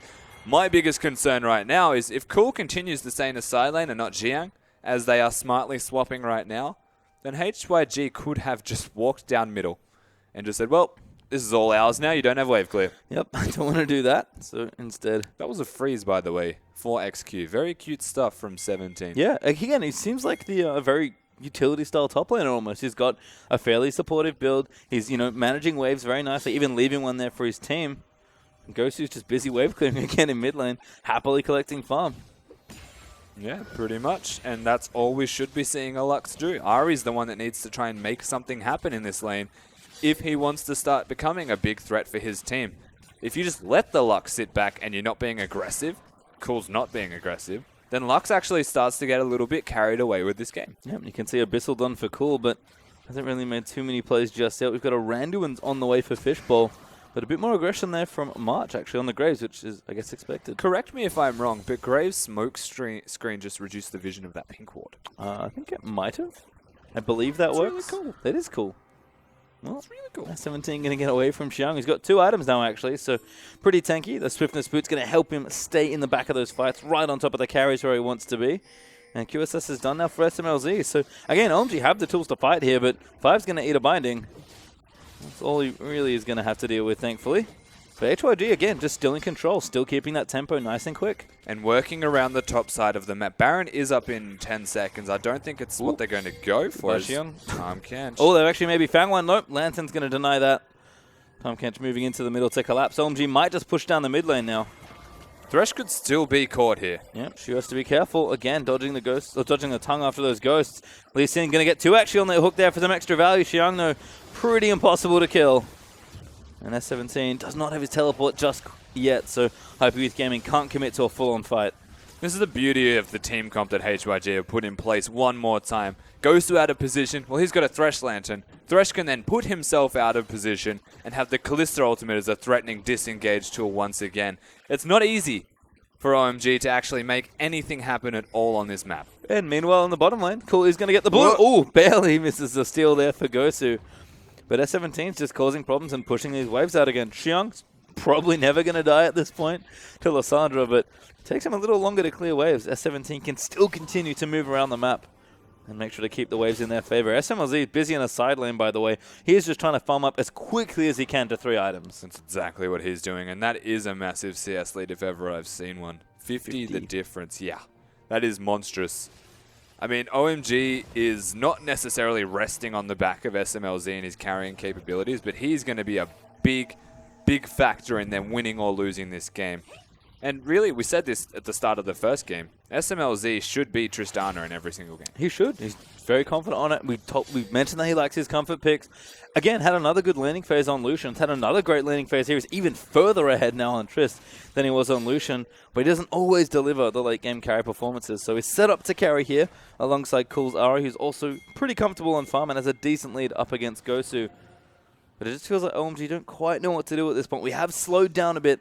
Almost 22 minutes into this game. Seems like we're looking for the next maybe 2 to 3 items now for some of these champions. So this is a good time for OMG to actually find a point of power. They've got 2 completed items on most of these champions and only the 2 completed items. So gold efficiency actually suits OMG to fight right now. You have a look at the flip side. They're 1.5, maybe 1 3/4 items. Some of them have 2 cheap items. So they're not entirely in a position to fight. They may be taking their time waiting for someone to say, all right, we're good to go, let's go. This is where OMG can just say, we're just going. And Xiang actually is going to go for the tower dive maybe. Nope, just take a couple tower hits. S17 can't really do anything, so Xiang going to continue to be annoying. Fishbowl does eat a light binding there, but Raptors do go over as they'll get the successful counter jungle. But again, HYG just not really in a rush. They've got 2 majors with great wave clear. Yeah. Just kind of sit here and farm. Jiang does have a lot of pressure in this lane, but really there's nothing he can do because Lissandra is pretty much designed to be utility in wave clear. XQ is going to do the same thing with that Runan's Hurricane. Yeah. And Lux is going to do the exact same thing in the middle lane. Ooh, actually looking for a chase now. Hook is going to look for someone. SMLZ is a good target, but can't quite land it. Going to flash in, looks for the flay, finds it. SMLZ, great QSS off as he gets headbutted back over the ridge. Now a teleport going to come in at Xiang that's going to complete it. Cool. Looking for a pick here. Needs one of the carries. Xiang straight on top of XQ as Gosu trying to peel away. Misses the ulti and the binding though as Fishball gets eaten up. Kicks him back in. Looking for the 1v1. Doesn't quite get it as Fishball does go down, but S17, he's caught in the middle of the team as Thresh gets that one. 4v4 right now as the Ghosts are popped. They managed to keep March alive by the smallest amount of health. Of course, XQ and everyone was dealing with Fishbowl, while 17 was dealing with all of the OMG side as well. So they find themselves trading, honestly, in a fight that should have gone OMG's way 100%, because they get the disengage. It's perfect. Xiu goes way too over-aggressive. QSS is forced. That's great. And Tristan actually knocks him to safety. The teleports come out in response. But 17 is so far out that you can't even see him on the map whilst they're all still fighting. Xiang goes in. Gosu decides he wants to miss everything and just doesn't quite hit. And this is where March stays alive from more of Malmortius. It increases life stealing below 20% health. Well, looking good there as we do have another fight breaking out over the Dragon this time around. HYG do already have 2. OMG do not have 1 just yet. And again, HYG have looked good around the Dragon. Fishbowl is not going to eat that hook much, so he's going to go straight in for him. That is some real damage. 40 health. Xiang does get it, though. Laser barely misses the Dragon Steel there for Gosu, as that will be OMG's first Dragon, I believe, of the series at this particular point. Abyssal Voyage used, though. Hook is going to land, but Xiang, pretty hard to kill. They are going to go in, maybe. No. They're not looking for Xiang. They're looking for Cool. He doesn't have any wave clear, Xiang. He just kind of sits there and... He's annoying. I'm a big tank. That hook was close, but Cool does ulti out of the way. Gosu keeping them back there with Lux. They can kite very well with this team comp. But 5 is trying to get aggressive. Might go hooked again. Fishbowl looking for the kick. Finds it onto XQ. Knocks out Shu there as well, but he is down. And XQ again gets a kill. Now 5v4. Fishbowl is trying his best to engage for the team. He flashed and didn't actually kick anyone and had no one to kick them towards. As honestly, a big mistake and oversight from him. They look like they want the Baron. It's so much more decisive for HYG as well. It just feels like, again, they're getting into better situations. OMG are arguably making more mistakes, but HYG are just every decision very, very confident now. Feels like they needed 1 game to warm up, and they're looking great now on top of this Baron buff, which is dead. Kalista so many never spears. miss this, pretty much. So many spears Goodbye. in his neck. Oh, Xiang's like, hi guys, how are you? And they're like, hey, we'll fight you. SMLZ on the other side, though, onto Gosu could be the problem. XQ gets another kill. There is Xiang actually dead, but SMLZ going off on the other side. Gosu needs to be careful. Shu, he's dead. That's the reset. Now Gosu gonna have to keep cutting around. 5 has so many spears in him, but SMLZ is gonna come in. Gosu moves in for the rend. He gets the double, but March collects him in 5. He barely lived after that rend. HYG, they look like they're done, but OMG don't. Here it is. Cool looking for it. Huge damage there from the Ari, and that's an easy kill for Cool. He manages to get out with the Baron buff, though, March. He's man the only one standing. Thankfully, they do still have the Baron, and they secured the Baron. So, not a bad trade overall if you want to consider. HYG have even got really good wave control. The bottom side of the map, in the bottom lane, they just found themselves a turret for basically nothing. And now they're able to reset because OMG have to go back and defend. I'm telling you, man, Gardner S17 has been pruning those waves all game long on this Lissandra. So I'm going to watch this again. So I'm not sure which. We're watching Cool actually explode someone out of the entire fight. That was a lot of damage, yeah. Pretty easy done to take him down. A lot of items completed here from Cool with his death cap. He's prioritizing his damage above all else. Yep, didn't have it in the last fight. Will have it now, and you saw how quickly XQ fell there. So he's going to get a blue buff. Cool, as always, set up nicely in this game. He's got a massive CS lead as well, even though Gosu does have death cap and some Swifties. I actually really like those choices. I definitely do as well. It's very smart against a Tahm Kench in particular. Lee Sin, of course, having the Tempest and Cripple. There's a lot of things that are going to be slowing, and most of the crowd control is actually just knock-ups anyway, really. Lee Sin, Kick, Alistar, Pulverize are the 2 big factors to consider, so Swifties, probably the ideal choice here. 17 going to get out of the way. Xiang is just continuing to pester him in that bottom side. Cool. Opsies Frost Queens looks for March, does find him. But looks like OMG just trying to collapse on this bottom half of the map. Baron buff is going to be wearing off soon. It's only on March as well, if it hasn't worn off already. So they can get aggressive here. Cool. Maybe too far forward, but there's the claw out. OMG continuing to pressure.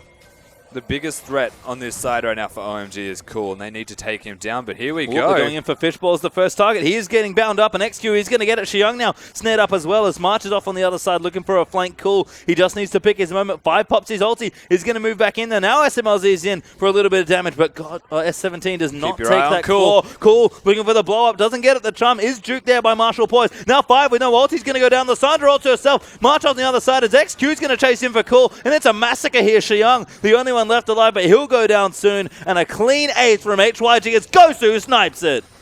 HYG never ceased to never ceased to impress me, honestly. These guys are just beasts. They get an engage on the Fishball, and he goes down immediately. Gosu's target selection with every single bind has been great. March just sits on the flank and is being a massive pest. And for some reason, OMG decide that they can turn this around and fight when 5 is just being a sacrificial lamb. HYG wait for the Alistar ultimate to go down before they get a flash engage from 17. And it's very easy to get the Ren resets. Cool goes down, everyone goes down, and all that's left is a big Cane Toad. And Lysandra again looking great here as Fishful does eat a binding. HYG have just smashed through the bottom side of this map here as OMG have now lost the inhibitor on that side of the map. In fact, minions made it all the way to the Nexus turrets before being dispatched there by SMLZ. A minute and a bit up until Dragon. 5 towers to 3 right now. And the gold lead that wasn't looking too great before, now about 5,000 gold up for HYG. So it's not a massive lead, but again, it just feels like every aspect of this game is in their control. HYG just make good decisions. It's just that simple. They know when they can fight and they actually do it. There's situations where Lux isn't hitting the combo that is required of them, so they kite back. Their communication looks great, their target selection is good, and their rotations around the map have been great. Not even to mention sidewave control, vision, like they're doing it all. They certainly are. And Cool's stranded in the top lane now, trying to get some farm, push that wave back in. And HOG are probably ready to thunder down mid lane now and get themselves another inhibitor. Xiong going to eat some damage here. They actually might go in for it, but again, very tricky to kill this Tahm Kench instead. Going to pressure up this mid tower, and that's probably dead at this stage, although the wave clear is still there. Cool making his way back after a recall. It's not far off dead, but knowing HYG, they may just decide to go for the dragon for the sake of having it, because they might want 5 in the future. Insurance Dragon. March eats another Q there from Lee Sin, but OMG at this point are stuck to wave clearing, and that bottom wave is going to start applying huge amounts of pressure fairly soon. You can see a big wave being built up as HYG take a pretty much complimentary dragon. Yeah, basically. I mean, there's nothing else to say about that dragon. Just didn't want 17 to recall as well, you cheeky devil. I mean, they get the 3rd dragon, it's all theirs. All they're really waiting for now on the side of HYG is a Thresh Hook or a Lux Binding. From there, just burst the heck out of someone, win the game from that. Baron up in 145 as well. Plenty of poke here, so HYG can play under these turrets relatively effectively. S17 back to gardening duties. By the way, he's in the top lane. Going to be trimming that back and getting that pushing as well. And then that'll be HYG pushing 3 lanes. Baron up in a minute 30 and looking very good to close out this game. Spooky ghosts are just outrageous. There are quite a lot of them in this game as well. This is sort of why we started seeing a bit more double AP, because that item is really good. Yeah, the item's great. Honestly, there was no situation in any other patch where Lux was taking that pink ward without dying. But Spooky goes to reveal this tower is done. Xiong eats a binding. That's probably the only target, apart from Alistar with an ultimate, that they can't actually blow up, but they'll take it here. Is that 17? Actually just casually taken top. I talked about Lysandra split push. I wasn't kidding. And that's going to set up this tier 2 nicely. HYG, great rotation here to the top lane. And I mean, the problem with OMG right now is they just have to watch this happen. Yep. It's snowballing out of control. They're waiting on potentially an Ari charm, or they need a flash engage from 5 on this Alistar. And HYG are spacing themselves so nicely away from their opposition that they're just getting the objectives and they're not risking being engaged. Again, kind of like the last comp with the Ezreal here for Gosu. You mentioned that Lux and Ezreal do have some similarity, and it feels like a relatively similar comp. We still have Lysandra. March has changed junglers. He's actually not nearly as tanky or as aggressive that he might be able to be on the Rek'Sai, and execution is absolutely there for this team. Yeah, 100%, and I just feel like it's not there for OMG, and that's the biggest problem is I just named 2 engage options, or ways for them to initiate and engage, that should then be backed up by Fishbowl going in. But for the most part, all they're doing is having Fishbowl go in and then instantly regretting that decision because he can't kick them towards his team. Again, it's looking like a dark time for OMG fans, at least at the start of this year in 2016. HYG, plenty of control around the Baron. I'm just going to start it up. OMG have no good choices here, but they're probably going to have to fight. Oh, SMLZ going to get blown up. Oh, he buffers the jump and gets out of it. Now Cool coming in there for Ghostu. 5 goes straight in for it, and that's going to be a kill. Alistar collects it as Xiang dives straight into the backlines. Fate's Call going to have to be used and get that Thresh out of there. And S17 does juke the tongue lash, but Cool's still chasing. That's just... That's Tristana for you. Tristana, you're an interesting champion. Xiang's not done. That's actually nice, cancelling the recall for S17. Probably not a kill, as the claw does happen, but OMG now able to actually fire back and take some structures. They're actually finding their way into this game. OMG, the teleport's down, and 5's gone in. Great play there from Cool. Lands the charm, and the kick will finish it off. OMG have actually broken the mid inhibitor, but S17 ults himself. Now has to flash out of the way, and Glacial Claw out as the Buster Shot's going to push him out a little further. But we didn't think OMG were going to get into the base, and they've suddenly got a mid inhib. It was as simple as finding a pick onto the Lux, as March and Shu are going to be a little bit too aggressive if they commit to that one. 1 inhibitor apiece right now for these teams. The Baron is available, though, to be taken, and no Callista to be spoken of. Well, 5 does not have his ulti up just yet, or much health. OMG are going to do the relative smart thing there, but a nice blue trinket is going to spot them. They're going to have to do something here around this Baron. They'll start clearing the vision, and HYG pretty much have to check at this point. Cool, going to go back in for it. Looks for Shu as the kill. They are going to land in for the combo. SMLZ is going to collect it. Good damage there from Ghostu. They actually take out 5, but that's probably not enough here. There's the zone is going up, but he doesn't have the ulti. Does get the 4-man Ring of Frost, but Cool collects the kill. And again, 2 more picks. Honestly, should not be able to secure them the Baron. The bottom lane is still pushing, and the inhibitor is respawned for OMG. Ooh, good tag from Ghostu. Does cancel a recall, but Cool made it back, and that's probably all they need. Ooh, maybe not. It's getting very low. It's a lot of minions. Cool, he's not going to be able to stop it. Oh, goes through double binding, but gets eaten up as well. But here comes XQ. What are OMG doing? Committing way too hard. They are going to get the kill, maybe. Dude's going to get it. Flashes out. Young might make the big play, and he's just skirting off to safety. XQ can't catch him. What are you doing, XQ? I mean, like, he had someone inside Tom Kench's belly, and he walked around the outside expecting a flash, potentially, but instead... he gets completely baited by Xiang, and see you later. Well, Bottom Hib also went down as well, so this game's gotten pretty crazy.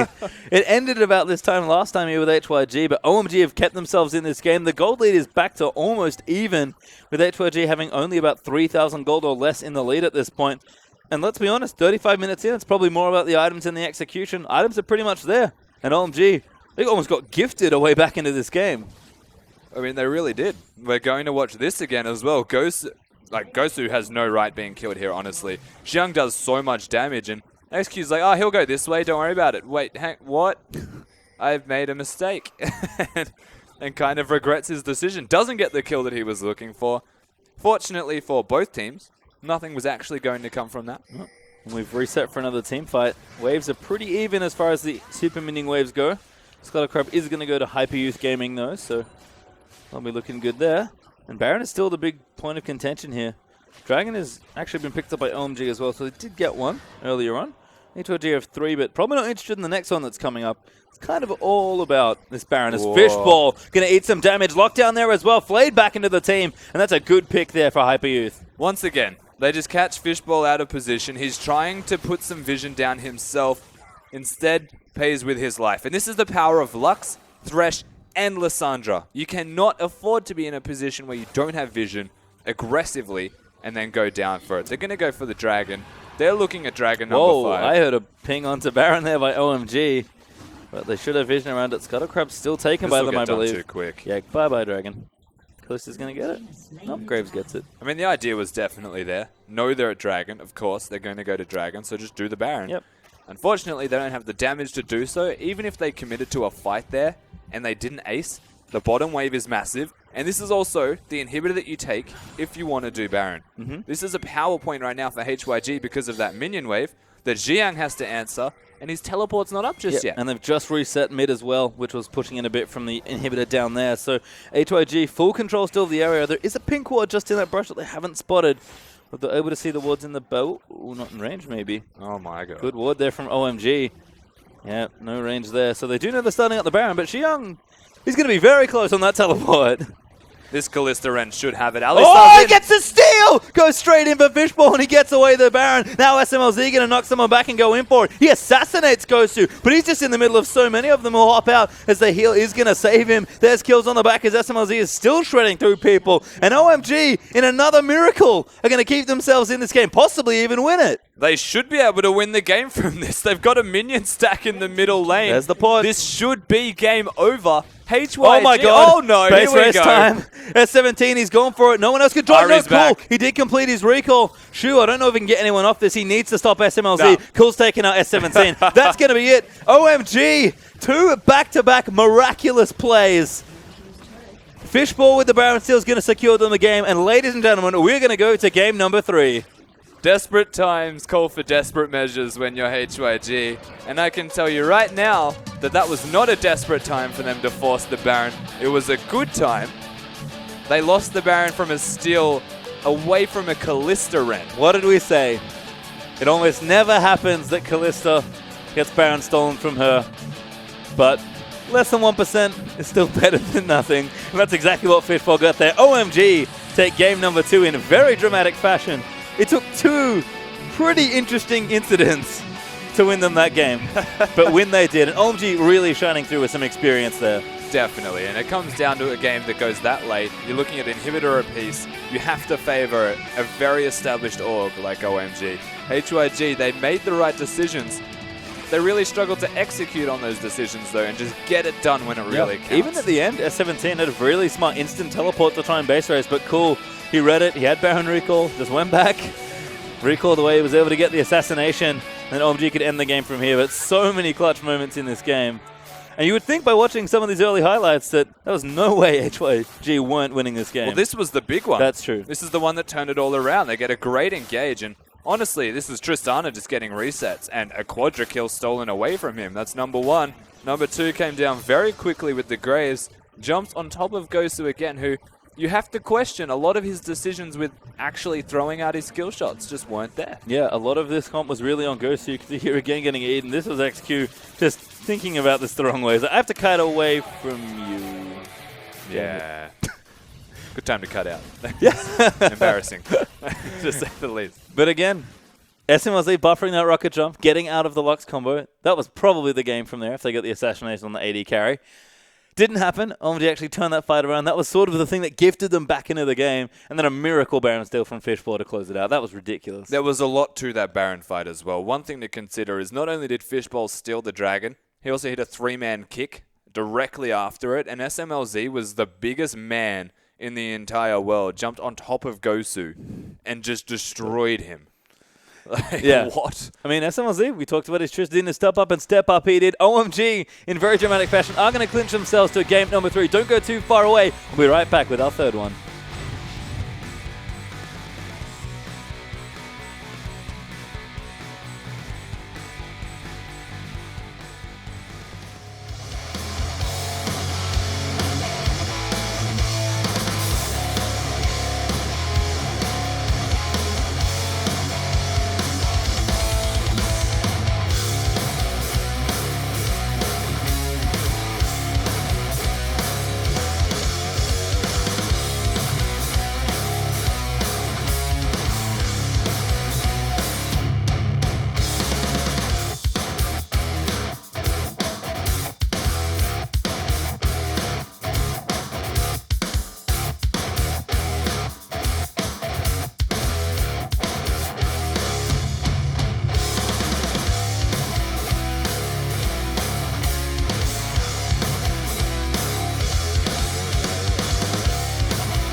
And welcome back, guys, to the English coverage of the Chinese LPL. There's our MVP for that game. It is Xiang from OMG. Hard to not give it to Fishbowl after the miracle steal, but OMG needed everything to align to win that game. But win they did and get it to a game 3. To be fair, I don't think Fishbowl was that deserving of MVP. True. He did steal the Baron, but I mean, there was 4 incidents prior to that you would have to question his decision-making. So, Xiang, the sub in from game 1, of course, had a very good game 2. Tom Kench is a bit of an overbearing pain in the bum. It is. And absolutely Xiang delivered on that. He did. He Tom Kenched them very well. And, Yeah. I mean, we talked about team comps in this particular patch all look pretty similar. Couple carries, some huge beefy guys, and some ways to engage in and amongst all of that. Tom Kench is probably the beefiest one of all. And Xiang coming in to play that. Subbing in for Dark, who was playing a few more carries when we did see him play. I have to think they're going to be using him again for this last game. You would have to think so. He had a very good game. And, of course, as you mentioned, Tom Kench, one of the very good super tanks. This is why people are picking Alistar as well. And one of the reasons Alistar in this best-of-3 series was, in fact, banned. He's just such a big tank. Like, he's one of the few supports. Nautilus is close to that, but a bit of an exception. Alistar, you just press R, and you're a tank. Whereas everyone else needs to itemize towards tanky items to actually be as effective as the Alistar can be. Yeah, and again, we've mentioned Mundo a couple of times as well. Haven't seen him just yet today. Sorry, in this series. We have seen him today, I think. But I've certainly seen him in the week. But he's just one of those champions that, like Tom Kench, just gets crazy tanky. It takes a little longer to get there, but he is the tanky of tanks. He is super tank man. And we also haven't seen Zach. I am so sad we haven't seen Zach. Zach is great. amazing Yeah. at the moment. Like, he is so good in this current patch. So many champions are actually building magic damage or drafting towards magic damage dealing champions. Zach is perfect because you can get a Spirit Visage and literally be unkillable. Like, you should very rarely even get to your Bloblet stage because you're just such a beast. Zach, Malphite, I think Tom Kench is another one that you could consider in that mix. Yep. Champions that can stack one type of resistance along with Mundo are actually amazing at the moment. Because if you're against magic damage heavy teams, you can stack one type of resistance and literally be unkillable. Yep, and just walk through, eat the carry, and then you're done. And it's all good times from there. I haven't seen the Mundo Zach Soraka. That's the other Oh, you won't. spicy. I hope No. not, because that sounds terrible. That meatball is too spicy. It's just not happening. But there are options here, certainly. And it's a really interesting dynamic in the metagame between I want to play double AP versus I want to play super tanks. Those are kind of the two edges in some ways. But Champions Select is on the way here for our third and final game between these two teams. OMG, finally a little bit of life breathed back in, you have to think. Game 1 looked very flat. Game 2 looked a little flat and then very exciting towards the end. OMG, if you weren't warmed up by Game 1, you are warmed up now. So we'll see what happens here. We're going to swap to the blue side for the final game. HYG going to hang out over on the red. And Rise Gangplank going to continue to get banned the whole series. And of course, Rise banned by OMG every single time as well so far. They really do not want to see that on the HYG lineup. Gangplank, the response. We've seen him played once so far in the LPL. Every other time has been a ban. And that one time they lost. They did. Sad news for Believe it or not. But Lissandra is going to be the van. This is actually, I think, an excellent adaptation in the series. We've seen it do work. Didn't win the last game, but S17 has been working very hard on that champion. So get it out of here, and let's get Miss Fortune while we're at it as well. That champion's real good on this patch.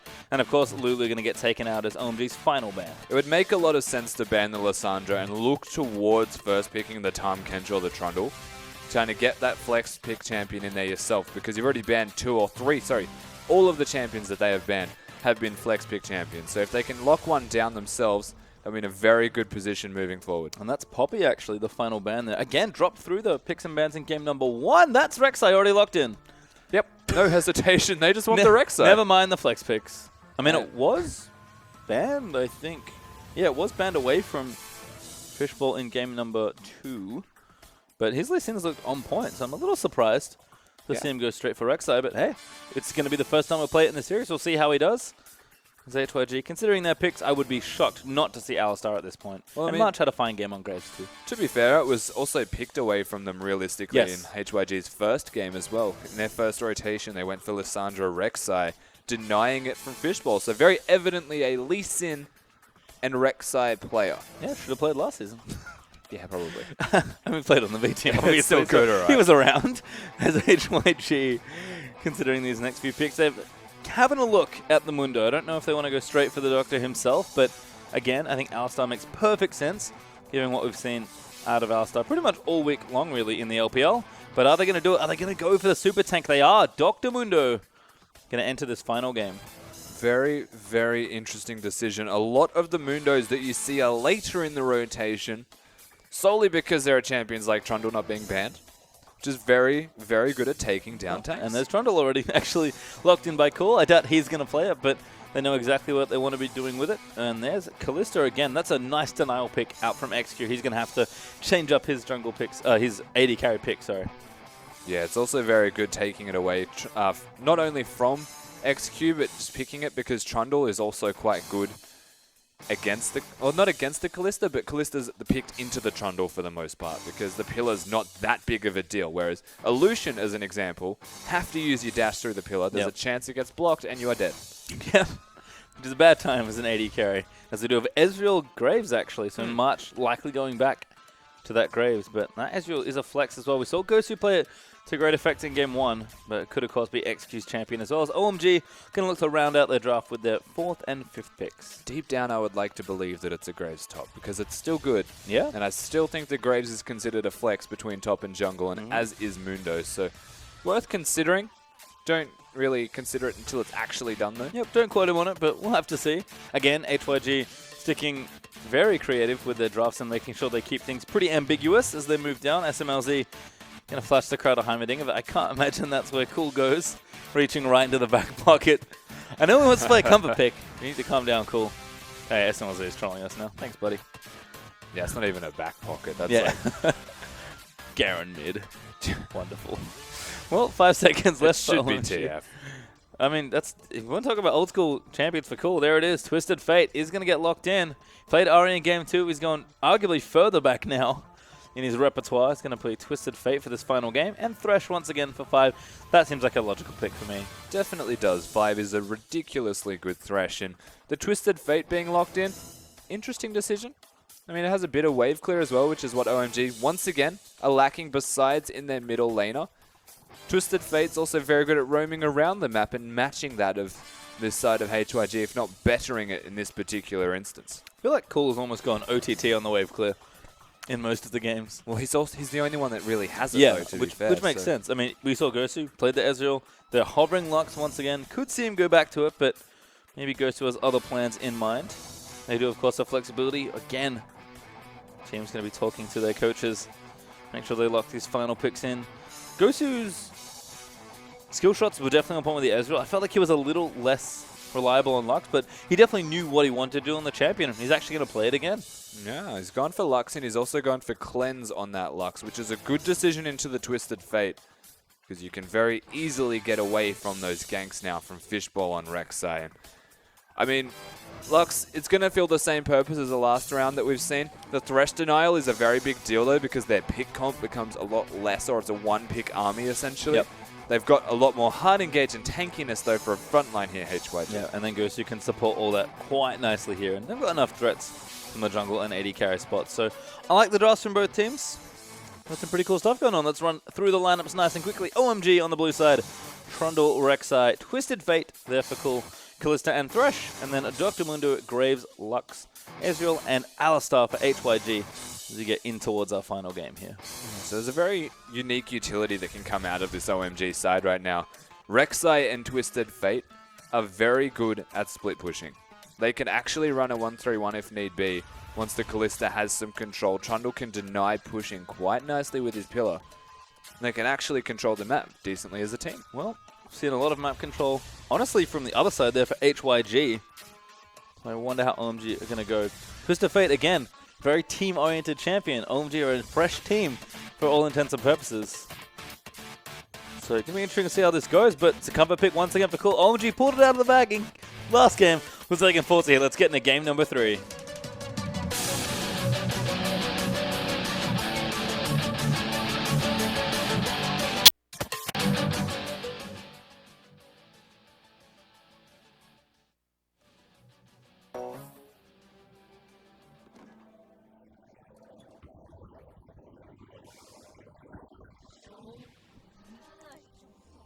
And we are out onto the roof for our final game, our second best of 3 of the evening. One more to go after this.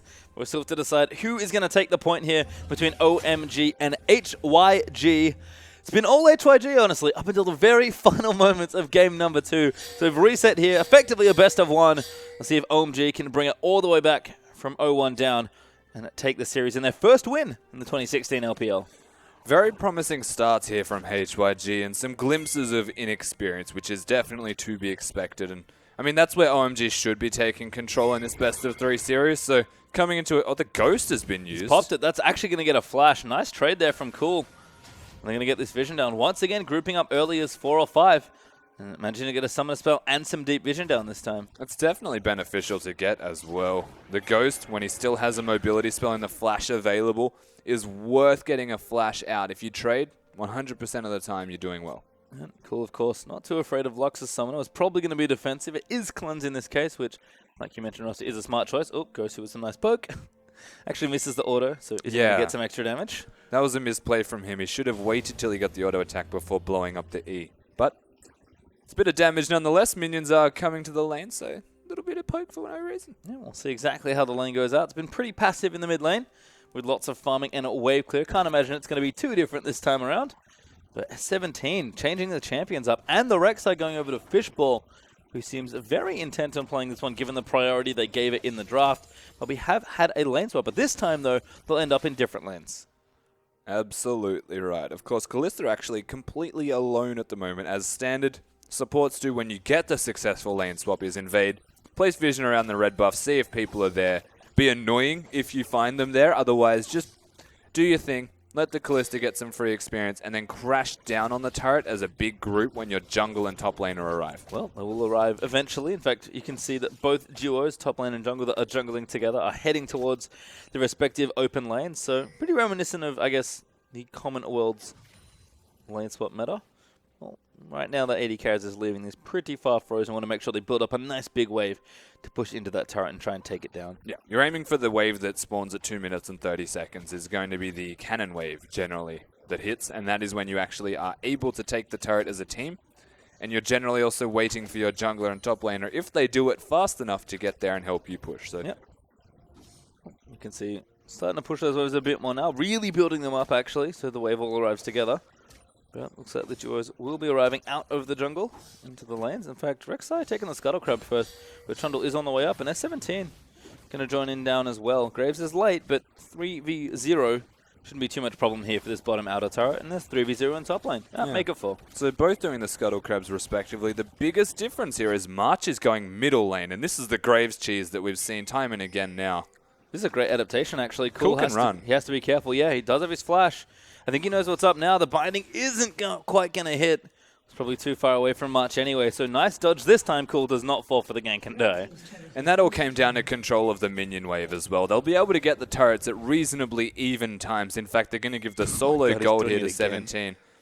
If it ain't broke, don't fix it, right? Cool, you get out. He just knows. Cool, get out. He's staying on the side he knows he has to stay on. I mean, again, he's got complete control of the lane. He's got a minion stack pushing the Lux in. There's no way. And this might actually be the problem here. OMG have stayed because March got so greedy to try and gank that mid lane. They went back a little late. Cool even gets some damage down in the mid lane there. He's going to trade back with Cool. Thunderlord's proc on either side. But that top turret's looking to die. It's going to get awfully close. Oh, good hook there as well. March going to take some damage, but tower does live. It's only barely, though. Yeah, very thankfully the tower does live. It will regenerate unless OMG commit to that one more time in the next couple of minutes to secure it. And that should still be a net even distribution here of gold. I think a little bit more favors HYG on the assumption the turret isn't taken. But this is some serious cheese right now from OMG. Yep, they're going to go all the way around looking for somebody. Graves is recalling. What are you guys doing? Oh, we're trying for a pick. Oh, God. Ooh, they're not spotted just They yet. are now. Now they are. What are you going to do? Oh, Dual Lens in the top lane all alone. Teleport is a nice response here from S17, but it's 4v3 still. S17 is not that tanky. He doesn't have his ulti. Good knock Shu up. going to go in there for the All-Star with that pole rush. Young level 2 doing what he can. He's so low. He flashes out towards Fishball, but the first spot is going to go to Ezreal. Hook lands as well. That's a very low Rek'Sai. Cool's also made his way up, but he doesn't quite land the stun, only with the red card. And OMG, then everything just falls apart. What are you doing? They're behind in levels. Firstly, it's a level 2 Xiang against a level 4 17 who has been farming in the bottom lane and is so far ahead. They commit to invading in the jungle, and the teleport should have been assigned to peace out. They actually do their job here, you know. They try and get the engage onto God. Of all people, it shouldn't have been him. Great headbutt pulverize combo. Actually headbutts SMLZ into the wall as it pulverizes the rest. And Ezreal is so mobile that he just sits there and deals damage constantly. Even Cool rotating, it achieves nothing. Yeah, blue card Cool did not work out there either. And it's all gone wrong in the first few minutes. OMG looked like they knew what they were doing in that top side of the map, but a lot of hard work undone now. 1,500 gold deficit built up already. And the experience deficit's going to be even worse for a lot of these different lanes. It was just super cheese. They hadn't recalled yet. They had no right being there. And they really wanted to make it work. For the most part, they were looking to actually catch March out of position. They realized, we're not going to catch March. He's obviously recalled. Let's just try and kill someone. And HYG have taken complete control. And it's actually Shu that gets the Rift Tower buff there.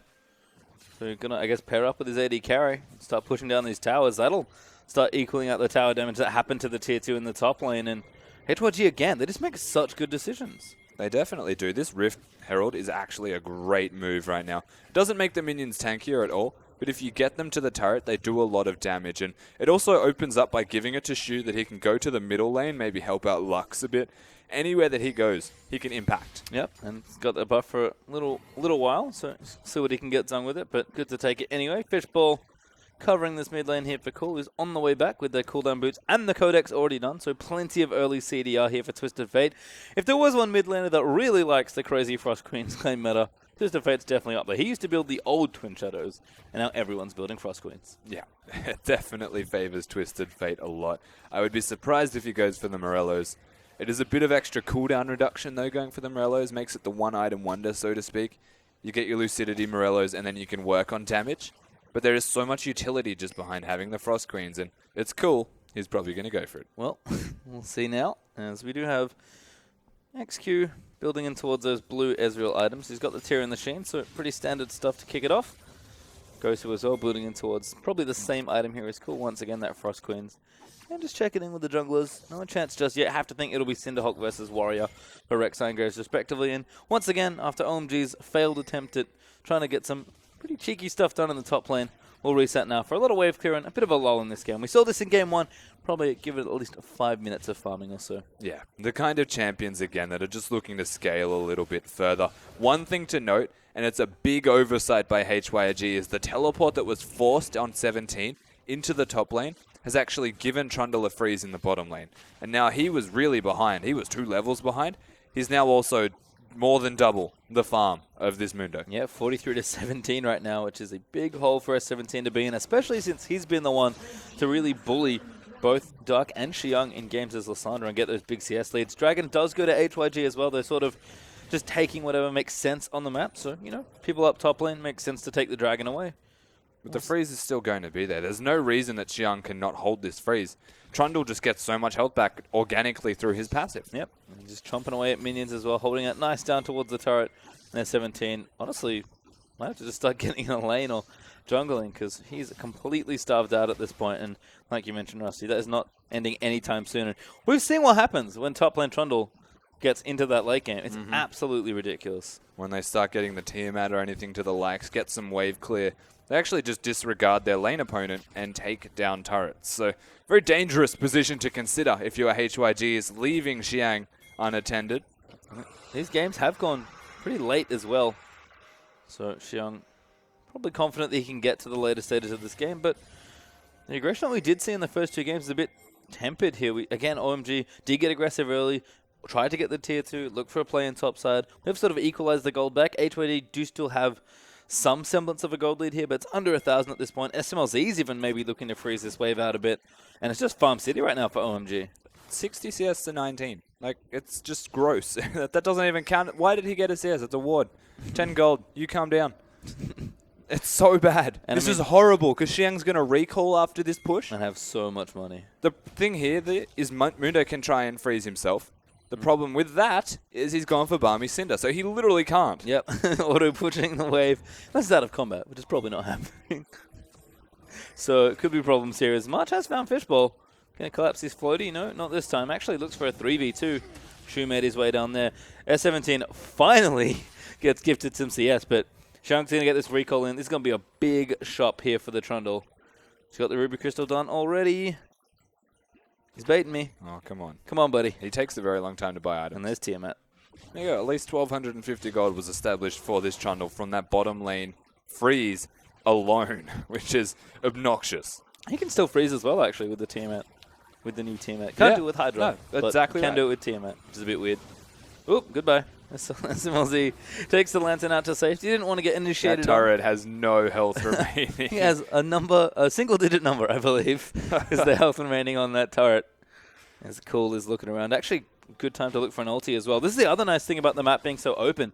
Cool can be anywhere, really, at once. So HYG do have to plan these ganks and skirmishes very, very carefully. Absolutely. It's something that you need to consider when you're playing against Twisted Fates, is they're always going to lane swap in competitive because it opens the map for them to gank a lot easier. They're also going to be gifted 1v1 lanes if you lane swap because the junglers put attention elsewhere. March tried to address this issue. Yep. He actually tried to put a gank in place and kind of keep Cool down a little bit. It just wasn't really possible, though, because of the way Cool played the lane. He had complete control. Yep, different issue to address now, though. So we have another pause here. Seems like this pause series has been plagued. I'm sure the players aren't too excited, but we're just fine moving through. Been a really interesting series, to be perfectly honest. I think OMG, the drafting has definitely gotten a lot better. I feel like they're playing around Cool rather than just picking stuff. Yeah. And hoping it works. Well, they're making Cool play around them as well. They had the Ari this time who's trying to assassinate people opposed to the Lux, who was just being passive. And this time they've gone for the Twisted Fate, who's able to be everywhere on the map. Yep. Which is great. I mean, I think Cool's Twisted Fate, definitely a known champion. Xiang in general just seems, it's not his play necessarily that's wowing me maybe, but the way he's playing with his team I think is a big difference from Dark. Dark again felt like very much a solo player, solo queue player of course as well. So the swaps clearly helped. They won a game. They're looking good here in this game.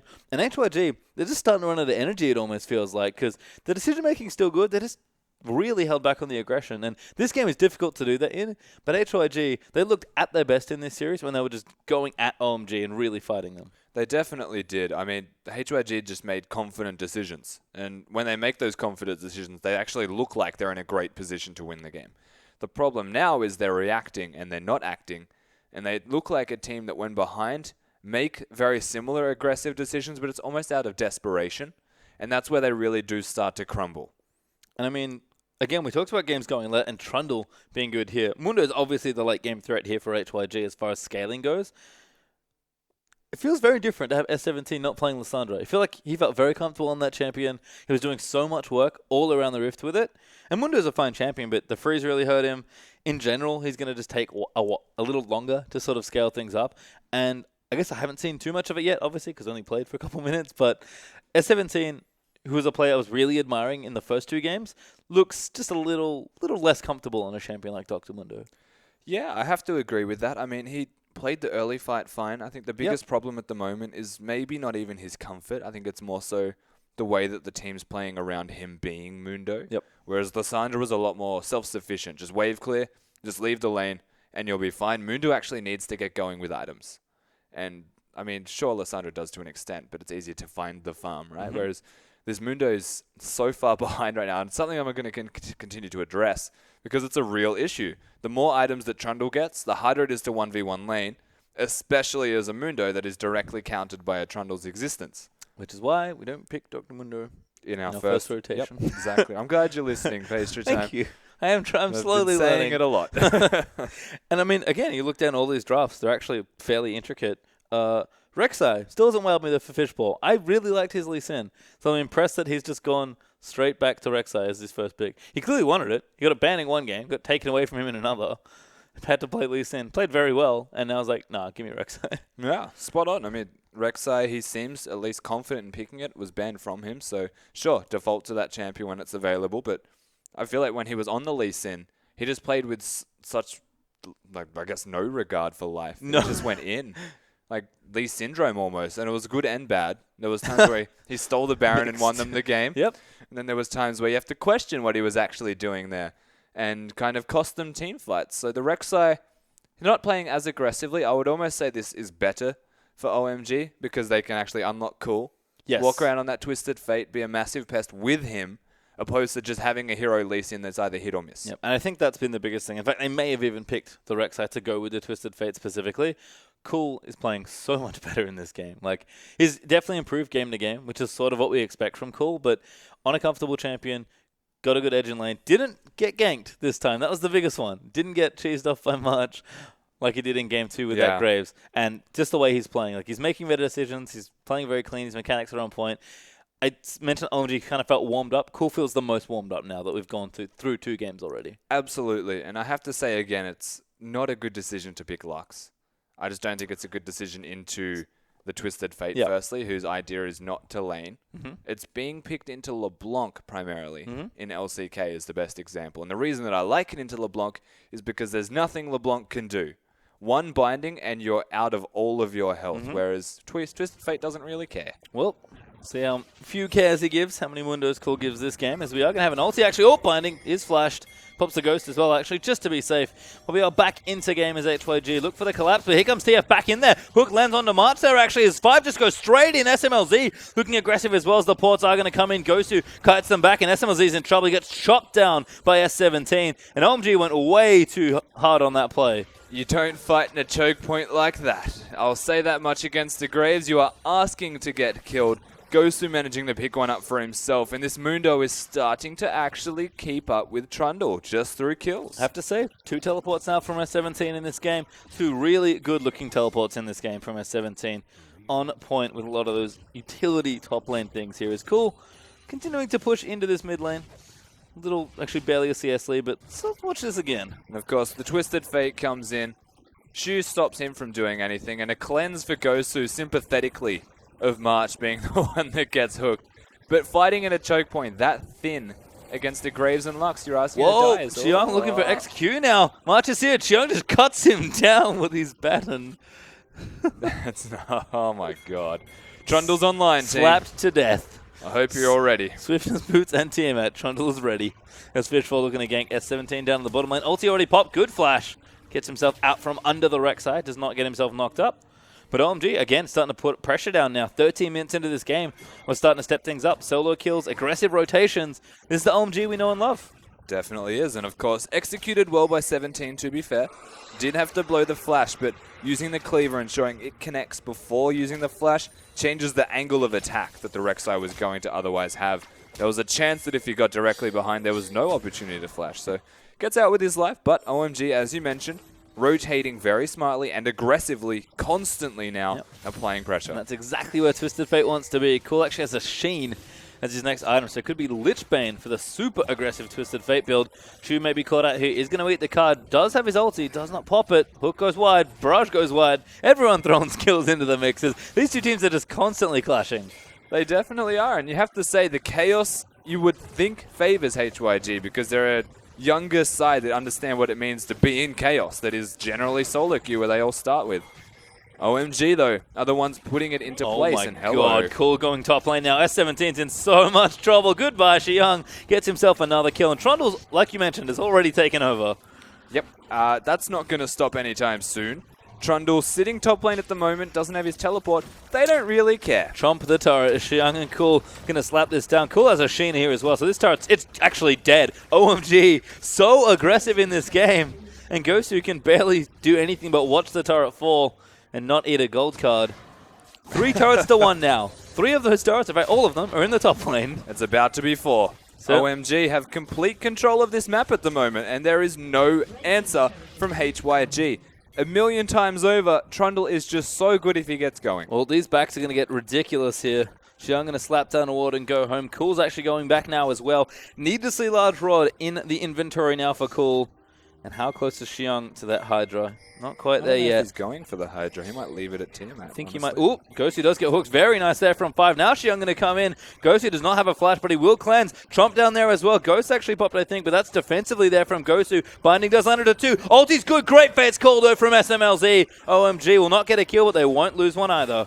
The laser was there, but Gosu cannot get what he was looking for. Cool comes back to lane to keep the pressure down, and Trundle still hasn't recalled. He just came in to put down more pressure. Oh, binding again. Hook though out into Shu. Damage is good, but Alstar does not use the ulti.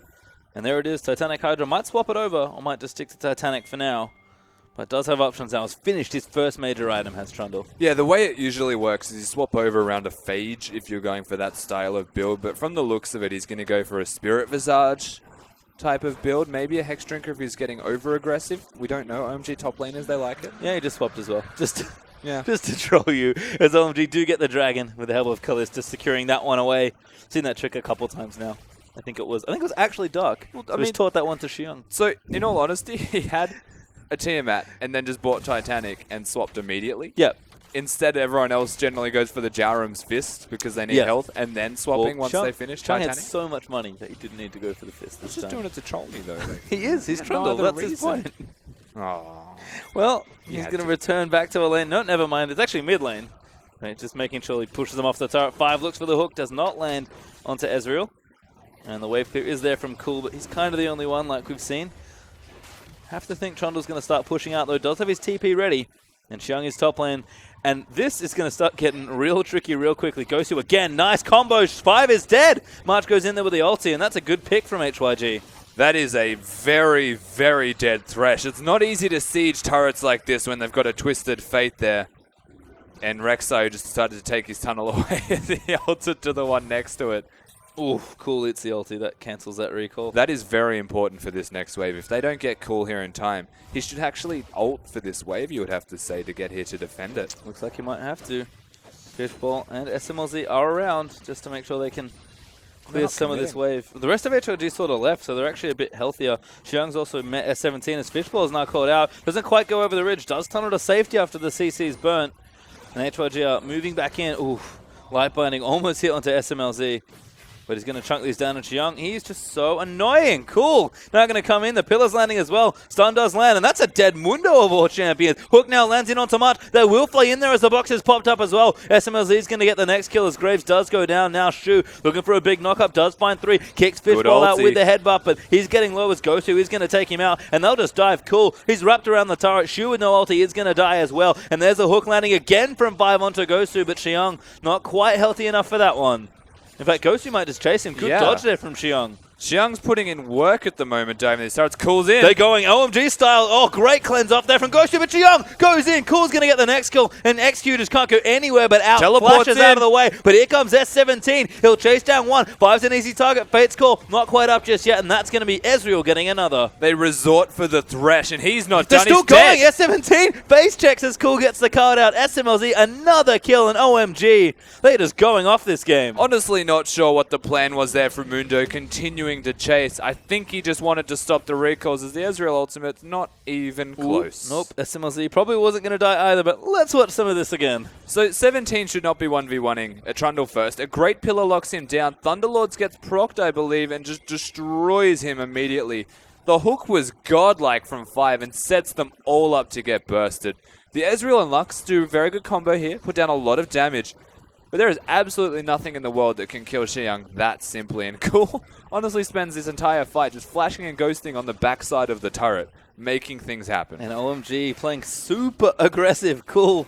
Seems like he's channeling his old former teammate Loveling with these tower dives, but it's working out for them. This aggression, haven't seen it in a while, but OMG are up 5,000 gold in this game 3 in under 20 minutes. Absolutely looking in their hands at the moment. This is OMG's game to lose, I will say, from 19 minutes in this game. They've got a Trundle that can split push. I mean, they've got a Rek'Sai that can split push and a Twisted Fate if need be. They can pretty much put people in any lane they want in any order as the blue buff.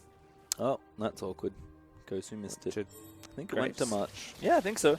That's not good news for Gosu, who's Oh, no. already struggling as the Rift Herald is going to go down. It's going to be OMG's this time around. I thought he did a good job getting an early one, but this will go over to Xiong to make him even more obnoxious. He thought Trundle was bad before, just you wait. And Cool's even going to pop the Frost Queen's claim. He's happy to take a killer if he can find it. OMG working together now, looking for those picks. Really, very much playing that freight train style. And 2 items done for TF and Kalista, with Trundle having his first big defensive item on the way, means that it is not far off from huge, huge power spikes. It's very difficult to siege or even pick a composition with an Ezreal and a Lux available, though. The problem here is they're just sitting together farming, and they're both going to fall behind in farm because of this. They've got a Twisted Fate split pushing, a Kalista in sidewaves at the moment. Like, honestly, there's just so many solutions for OMG and so many opportunities for them to snowball, whereas HYG need to stay together to not get picked off. Yeah. And this is where they'll run into issues. Going to have to total up quite a bit here. Xiong heading to the bottom lane by the looks of things. SMLZ and 5 are actually in the top lane now, making sure QG does not get uncontested CS. And it's an open inhibitor. You have to keep that in mind. At any stage, if they make a pick, there is so much pressure available to them. Well, Xiong's going to do some work here in the bottom lane. You can see blue pings there out in that tier 2 in the bottom. S17, he's getting some armor. Sunfire done. And working in towards another big item here. Got a chain vest and another giant spell. I don't think he's building 2. But SMLZ going to eat the True Shot Barrage and take the Lantern away to safety. Not a lot of damage actually coming out of XQ at the moment. Keep in mind all of his stuff is cool. Just going to go in. Yep, here we go. Going back in again. Xiong almost dead, but he's going to lifesteal up as best he can. Fishball's here as well. Cool. Looks for the red card. Does find it. Not quite there for the stun, unfortunately. And Xiong won't be there, but the rest of the team's there ready and waiting.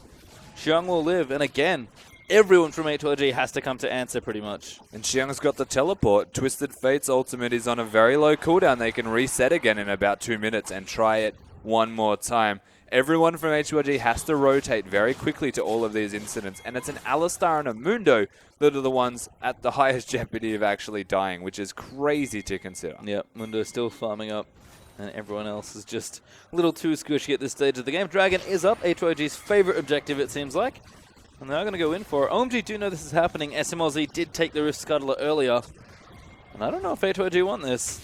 They shouldn't. OMG certainly do, though. Fishball's going to look for the initiation. Binding Eaton there. He's going to pull him out in the Lantern. True Shot Barrage is good. Doesn't get the Dragon, though. Kalista will secure it. Ooh. Snipe not quite there onto Fishball. Gosu's going to miss that ulti.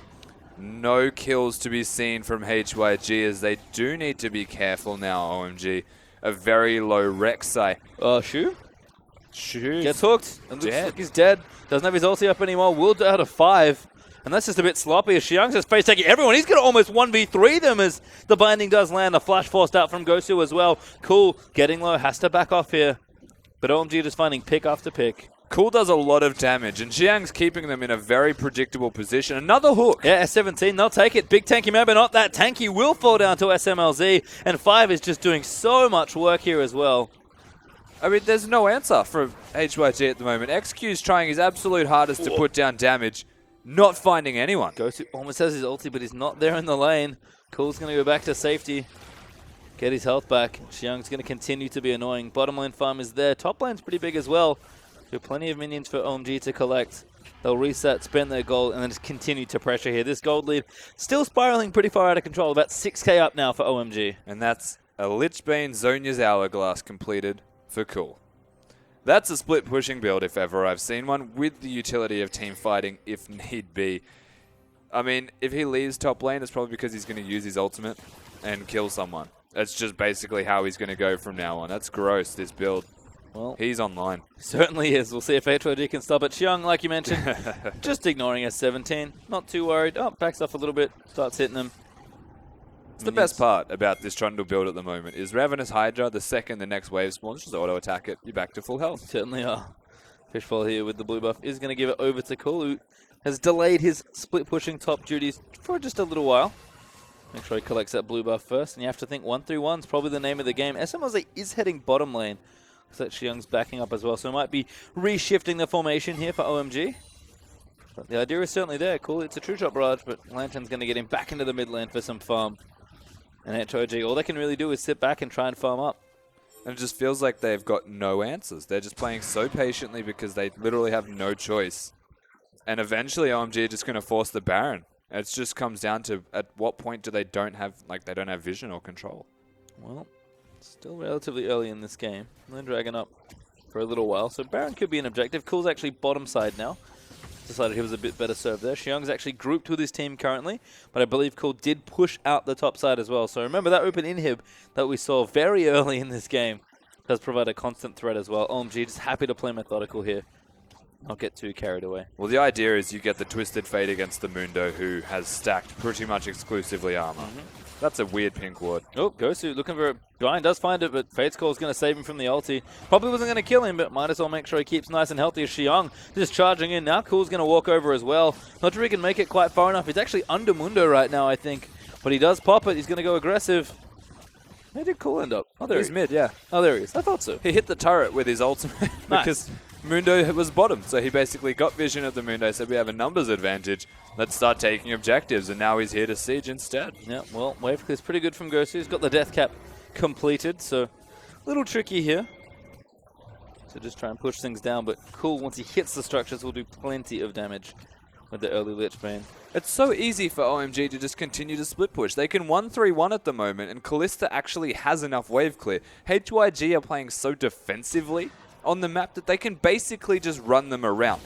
Put Trundle top lane, where he is now, keep him there, and work the open inhibitor. Yep, it seems like Cool's back down the bottom side as well, so maybe a bit of a misfire as far as execution, but OMG seem to have everybody in the right lanes at this particular juncture.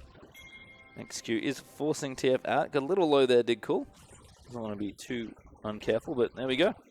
Going to start at the Baron here as well. Fishbowl actually pretty tanky, and right now HYG have no idea this is going on, although Shu is going to go in and check. It's getting reasonably low as well, so you have to be careful here, OMG, because they're all grouped. They take a safe play and pull back. Cool. Home guards very swiftly back into the mid lane. Plenty of movement speed in this particular build. And again, OMG just sort of playing around the map. Like you said, they can just keep that 1-3-1 formation up and capitalize on whatever opportunity HYG presents them with. If they do nothing, they'll get structures. If they make a mistake, they'll be able to get whatever they can from the other side. So it should be relatively straightforward from OMG. Again, a little lacking in the execution currently, but very patient game here. You do not want to throw too much away in your final game. You only get one shot to actually win this series. Yeah, in Game 3 of a best-of-3 series, better to err on the side of caution. I mean, going for the inhibitor is a dangerous move when Cool on the other side of the map can't actually use his ultimate to cover the entire distance. So if a teamfight were to break out, you'd be looking at 5 seconds without your middle laner. 17 would probably be the one to address the issue in the bottom lane, and they would send multiple members to deal with the top lane instead. In saying that, you would then have 3 mid to push. I don't see a way that HYG can deal with it. Well, Baron starting again as well. SMLs is actually off farming, but I like what OMG are doing. They're just constantly keeping tabs on the vision around that Baron because they know HYG can't check it. Xiong's going to get a tower as well, eventually able to push it back. So good movement there. Spirit Visage also done for that Trundle. So Mundo couldn't really deal with him before. Still can't deal with him right now. Yeah, basically 0 chance to deal with him at the moment as the teleport's in, and they've committed. Yep, we have committed indeed to Baron. The fight is starting though. Cool actually caught out. Binding, but a great zone. He's going to dodge that laser. I think he's still dead though. Does flash out to the side, and that might actually save his life. Shu now with a whole lot of spears in him. As S17's just dead once again. Cool going to pop the ulti, get some vision, and now look for the flank all around the other side. Lands a stun in there. Good cleanse there from Gosu, and they are going to flash forward and pick him up. But a double kill already, I believe, there for SMLZ. And the hook will miss there. Fishbowl looking to go low. Does die there as Easy picks up the return double. And that was a bit messy there from OMG, to be honest. Definitely messy from OMG. Cool completely caught out of position, had to use his Zonias and Flash to try and get away. Now, granted, he lived for a very long time. You're also playing against the team composition with a Lux and an Ezreal. So if they get more than one spell rotation in on that Lux, it starts to look really, really bad for you. And we're going to see exactly that as Cool. Good Zonias, does dodge the Lux ultimate, and watch Marsh as well, because he goes up and has Elsewhere. At the moment, he's just fighting Cool. Puts down a lot of damage, but comes back and absolutely destroys SMLZ as he gets over-aggressive to try and kill March. The thing with Cool is never mind. Oh yeah, ulted back into 4 and died. Yeah. He kind of wasted his ultimate to get back into the fight, which you would say is a big mistake from Cool, because he was already close enough, let's be honest. Could have just joined his team with the ulti as well. Exactly. Well, again, Cool. Everything not quite firing all at once in this particular series, but Twisted Fate has looked quite clean. OMG, happy to take... Oh, never mind. Ezreal gets it. XQ. I mean, it's something about HYG with dragons. They love them. It's their favorite objective. It's just too easy. Well, it's just... Certainly for Ezreal it is. No, the wards are getting cleared out as well. OMG, kind of dropping the ball in the last of the turn. But HYG is just going to start the Baron. I mean... OMG know you're doing it. If you get stuck inside that Baron pit and you die, this could be game over, but they have got it. Well, there are 2 people without their globals to get in there, and that Baron is looking low. Hook is not going to get there for a steal. Very optimistic. And Hyper Youth Gaming, just pick up Baron. Easy as that. They all get out safely as well from the looks of it. Cool not going to... Oh, no, he's committed. He's gone straight for it. Wants S17 at least, but Mundo... Well, this is going to be interesting. Well, they can see him. I don't know if they can catch him, but they're going to try. He's going to buy an awful lot of time. That is a dead man's plate, Mundo. He's so fast. He's just going to go on a magical journey. He's gone to the fountain. Join me as I run the longest way possible to potentially die. Ate the Prey Seeker, I think, so going to be a little harder now. Does have the Burning Agony ticking. He's going to get knocked up, so kill credit will go over, but it's going to take a while. Still not dead as they pop the Fate's Call as well. S17 will finally die. That's going to give HYG plenty of breathing room. From the Baron to the top lane, all the way to the bottom lane inhibitor. He went on the biggest journey ever, Mundo, and it only would have been better if he lived. Well, couldn't live that time, unfortunately, but Baron buff now up for Hyper Youth Gaming. Gold lead still very much in OMG's favor. 6,000 gold ahead still. Would have been even more if they could get that last Baron, but just out of position after messing up at that Baron fight. And HYG, again, good decision. Make the very proactive play. We can do Baron and just take it away. And it's so simple. This HYG side are honestly keeping tabs of everything that OMG is doing. It's as simple as XQ using his ultimate there to see them and try and steal the red buff. They know literally everything that OMG is doing. They're not working around their vision well enough. In fact, look at the vision on the map at the moment. It's basically defensive from OMG. I mean, the only vision inside HYG's jungle is theirs now. Yep. And control of the map is now HYG's again. Yeah, that's what happens when you take Baron buff after winning a team fight. So with a 6k gold advantage, though, to have this much control of the map and dictate how the map is actually moving around, especially with a Trundle that doesn't have any regard for a Mundo at the moment, is just lacking. Yeah, it's just a bit of that HYG sloppiness that we've seen. And Xiang does just an Iceborne Gauntlet now, so he's even more annoying in team fights or split push situations. But again, it feels like OMG haven't really hard committed to the split push strategy that they seemed so well set up for. Draft seemed like it was lined up for it. The early game seems like it set them up well, but HYG, we said they just had to sit back and defend. They've done that for long enough now. And they found an opening to keep themselves in this game. They're still behind, make no mistake. But they're starting to get stronger and stronger. That Mundo we talked about that was horribly far behind to start this game with, and still is almost 100 CS down. Yeah. He's starting to pick up items. Doesn't really matter if you're down CS. You'll get gold eventually if the game goes long enough. And S17, he's getting real big. He's been absolutely eclipsed in strength by Xiang on this Trundle, which is just phenomenally large. I mean, they're both at 3 items. So if there's one thing to consider, that's actually a very big deal for the Mundo. He's going to be super tanky against certain targets. But Cool is going to actually put a clinic on in terms of how much damage he'll be dealing to Mundo. Ooh, hello. Good catch. Bokar does land. Fishball in there as well, but the rest of the team there to save him.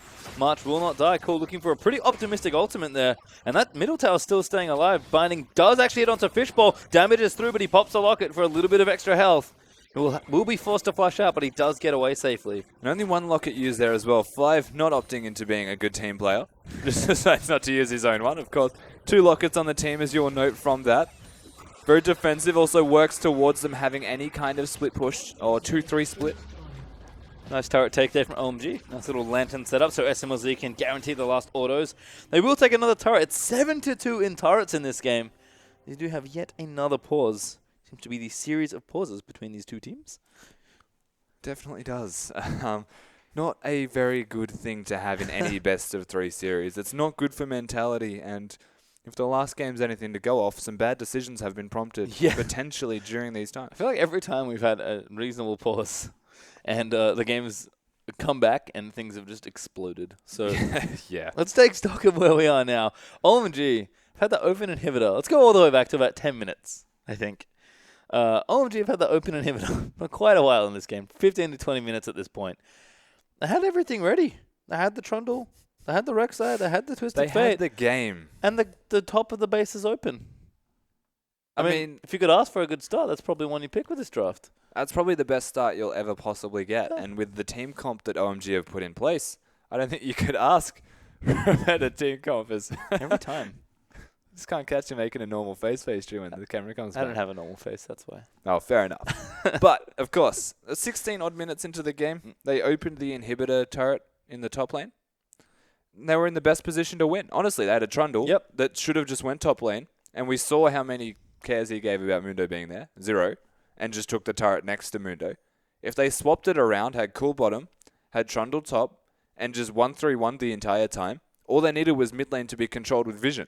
And they were perfectly fine. But instead, OMG, they kept mixing it up, swapping it around, because they want cool to be against the Mundo, because the Mundo is stacking armor. And it kind of works in their favor, but at the same time it doesn't. We've seen 2 turrets taken because of this, and that's still helping to snowball. But every single time they try and commit to a teamfight or a Baron, they die. And this is, again, OMG of making good decisions, but they're also making bad decisions, and it's executing fights. I mean, let's look at the other side of that. HYG's team fighting has looked very crisp all series long.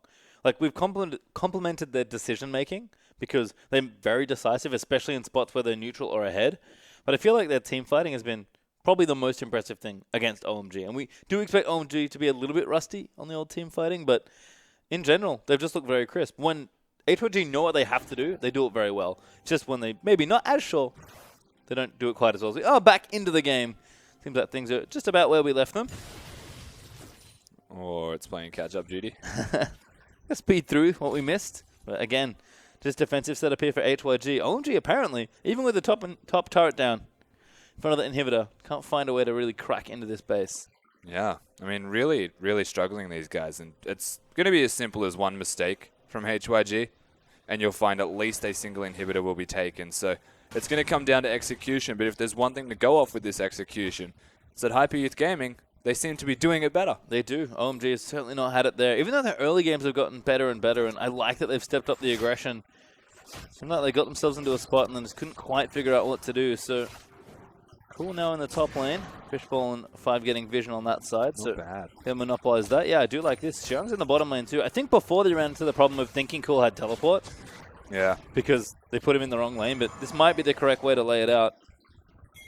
You can see Gosu just moving these creeps out of the way, but now the 1-3-1's really starting here for OMG. It might be a little late, but seems like they finally have everyone in position. It's so easy to work around vision now. If you don't know where Lux is, you don't push that lane. If you know where Lux is, where's the rest of the team? Can I push his Twisted Fate? It's very, very clockwork-esque for this OMG side right now, and Xiang's got it the best, if I had to pick out of anyone. You can see they've swapped XQ to the top lane because they need an actual threat to deal with Cool on this Twisted Fate. There's nothing Lux can do without using the ultimate. And if she doesn't use the ultimate, then there's just ever-present pressure. Yep. See Scuttle Crab going to go down. OMG are going to get themselves a dragon, because might as well. Baron is off the map for now.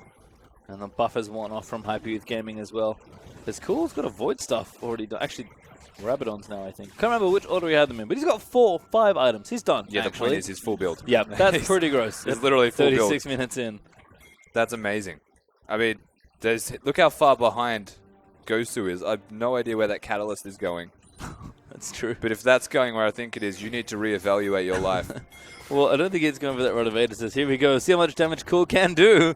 S17 is going to be the target, but he's a little too tanky at this point. OMG, again, an optimistic player. Now they're going to maybe go back in for it. Pillar is good there from Xiang. And that should dissipate the fight. Yeah, they're going to back off again. It's a long, steady, calm and collected game from OMG. It's basically what we're going to see from here on out. We'll be looking at them continuing the 1-3-1. They might even reevaluate and go for the 1-4 split and have 4 people bottom lane and then just have the Trundle in the top lane. Of course, you run a threat of Baron in about 30 seconds from now if it doesn't work out in your favor. But in saying that, you should be able to keep 4 members bottom in response, or at least the Lux and the Ezreal that need to wave clear together. And if you have Mundo against Trundle, it's a free objective. I just feel like they've got options and they're not making the right decisions. Yeah, and I think a lot of that comes back to it being a very new OMG, still looking for players and building experience, and a lot of their players being new. I feel like whoever is that big shot calling force making those decisions isn't making them, although March is going to get grabbed up, played back against the trees, but he'll be okay. Crowd will go over to Hyper Youth Gaming. That will give them vision around that Baron, but Xiang being very, very stubborn in the bottom lane.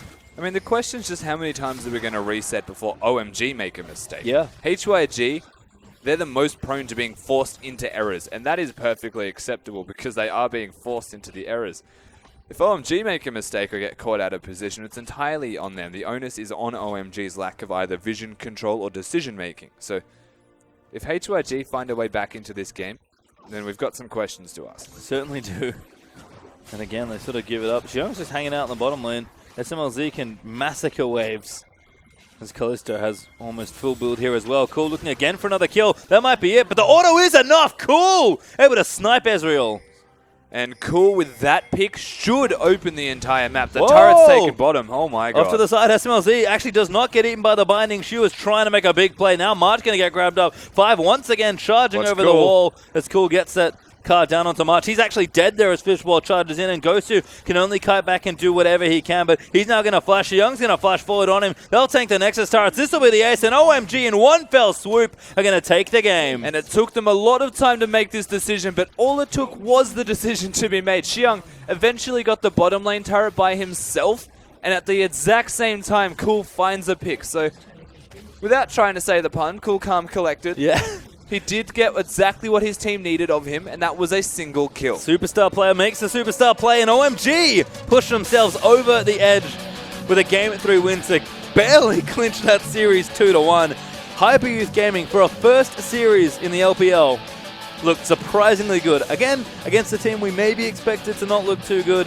OMG looked a lot better than they did in their first series this year, and they do pick up the win. Definitely a major improvement from that first best of 3 that we did see of OMG. It feels like they've found somewhat a semblance of an identity this time. They understand what Cool needs to do to win these games, and of all people, it is on Cool to find a way to win these games. In that last game, he did show it off. Yep. It's funny that the OMG identity may be the one we've always known, the one they've carried since 2013. Believe it or not. But if it ain't broke, don't fix it, I suppose. OMG picking themselves up their first win to go 1-1 in the week. I don't believe they have another game to play tomorrow. They've already played 2 series. They shouldn't play a third. So they'll finish relatively happy, I suppose. And we'll see exactly where this team can go. HYG, though, as I said, a tough loss there for your first series in the LPL, but I was quite impressed with how they played. Yeah, not a bad first series overall. They showed a lot of promise in that first game, and they definitely showed some strength in the second and third. Being able to play from a deficit is one of the harder things to do, but HYG did it reasonably effectively. And, I mean, they can go away from this best of 3 series, and they can take a lot of positives from it. Yep, I think so too, but I guess looking down again, it's funny that we mentioned Cool as being such an integral part of his team because he is such a star. I think Gosu had such a good first game, and then the Lux games, I just wasn't as convinced.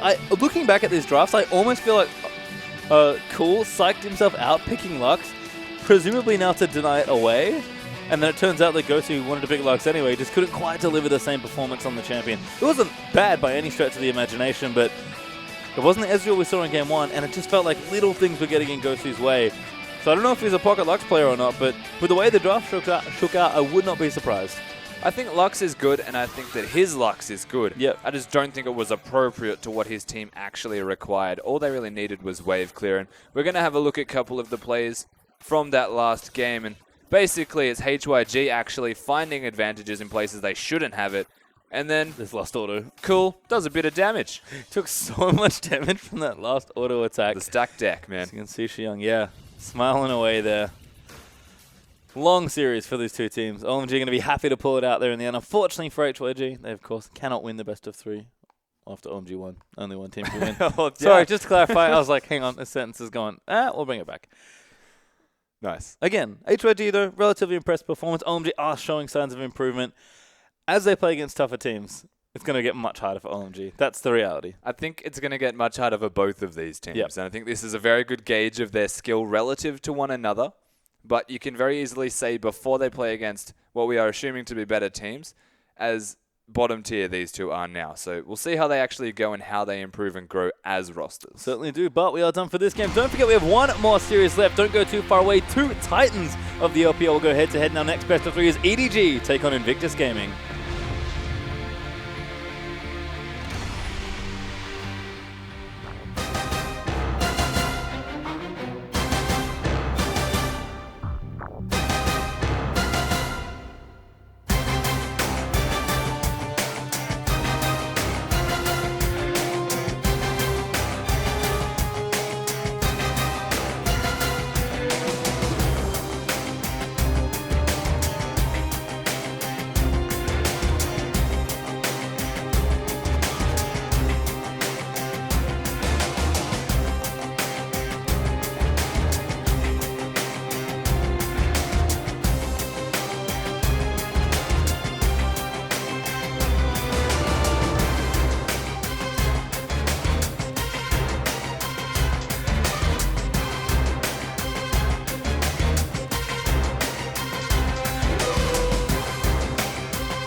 And welcome back, everyone, to the 2016 LPL season. My name is Julian Pagetamkar. Joining me is Zach Rusty Pye as we move into our last best of 3 of the evening. EDG are going to be taking on Invictus Gaming. And EDG, superstar Chinese team, expected to have another dominant season, have started in quite possibly the worst way possible. 0-2 straight off the wagon. I mean, yeah, EDG, they're the side we expected to be so good. Credit where it's due to RNG. Those guys played phenomenally today and yesterday, 2 days ago, sorry, to be able to take away the wins. But before we go into that game, that's cool. We've got an MVP to give out, and he was pretty cool. He was pretty valuable in that last little exchange, sniping people left and right. Back on the Twisted Fate, looking real nice there, cool. And that's good to see him on some older school champions that he was known for, but OMG definitely needed their star player to pull out something massive there in that game, and that's what he did there in the final stretches of a long best of 3 for OMG, which does finish them 1-1 on the week after a abysmal start to their season. Look, to say the least, they didn't have a great start, but thankfully Twisted Fate pulls through Supreme. 72% kill contribution isn't actually that great, but it goes to show the way that OMG were playing the game as a whole. So they were honestly just split pushing. Yep. Cool, Jiang spent the entire time in opposite lanes until they had to crash together, and all it took was Cool to kill one person, and then the entire game was over. Yep. Again, interesting plans there from OMG. Macro game, maybe not quite as strong as some of the individual play, because we did see a lot of talent from Cool, of course, and actually 5 incredibly good on that Thresh time and time again. Absolutely right. 5 was a beast. Like, to be perfectly honest with you, 5 just went off. I feel like whenever he gets Thresh in particular, he just seems to stand out as a very strong mechanical player. Not even that they make the right or bad decisions as OMG as a whole, it's just that 5 makes them all do the right decisions just by giving them dark passages at the right time or throwing out the hook on the right target every single time. Most of the fights we saw OMG win were on the back of him initiating with that hook. And looking good there for OMG as they did, of course, win 2-1. Moving now formally into this series, EDG versus Invictus Gaming. We already mentioned that EDG, barely no changes to their team. Just adding another good sub in place of Baimi with Athena coming over from Korea and Eva, I Am Cologne champions who beat Xiaogu 3-2 in the best of 5 to claim victory at that tournament. He's seen play already. Great player. Looking forward to seeing more of him. Apparently infrastructure changes for EDG, souping up the coaching staff even more and gearing towards that big focus, building out the roster, building out the B team. 0-2 against Royal to start the season. Yeah. It was so great. All of the makings of this great off-season roster change. It was like, oh, EDG, they're back. They're going to be the best. Watch them 2-0 RNG. But nope. I mean, RNG had a great off-season as well, to be fair. They stayed coming in strong. It's just that EDG didn't match the aggression and the pace of the current game and the current meta. They felt like they just struggled a bit. Firelolly didn't really know how to work around the map, and Athena wasn't working very well with Firelolly. And, I mean, try as they might, they even put Pawn back in for Game 2. Still didn't help. Did not, and Clearlove was notably absent, like you mentioned. Firelolly did play, looked up and down, mostly down, unfortunately for him, but Clearlove did not play a single game at all. They kept their sub-jungler in the entire time, so whether that's just wanted to give him more experience or Clearlove not feeling well, he was on stage for the opening ceremony of the week, so I can't imagine he's not up to playing. Yeah. But I understand giving a sub more experience. It did cost EDG.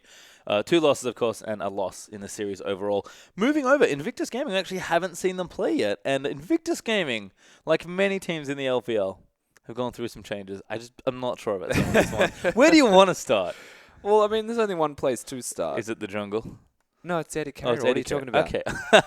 Technically both, yes. Okay, you got me. So, Time is now in as AD carry, which Yep. of course means where's Rookie?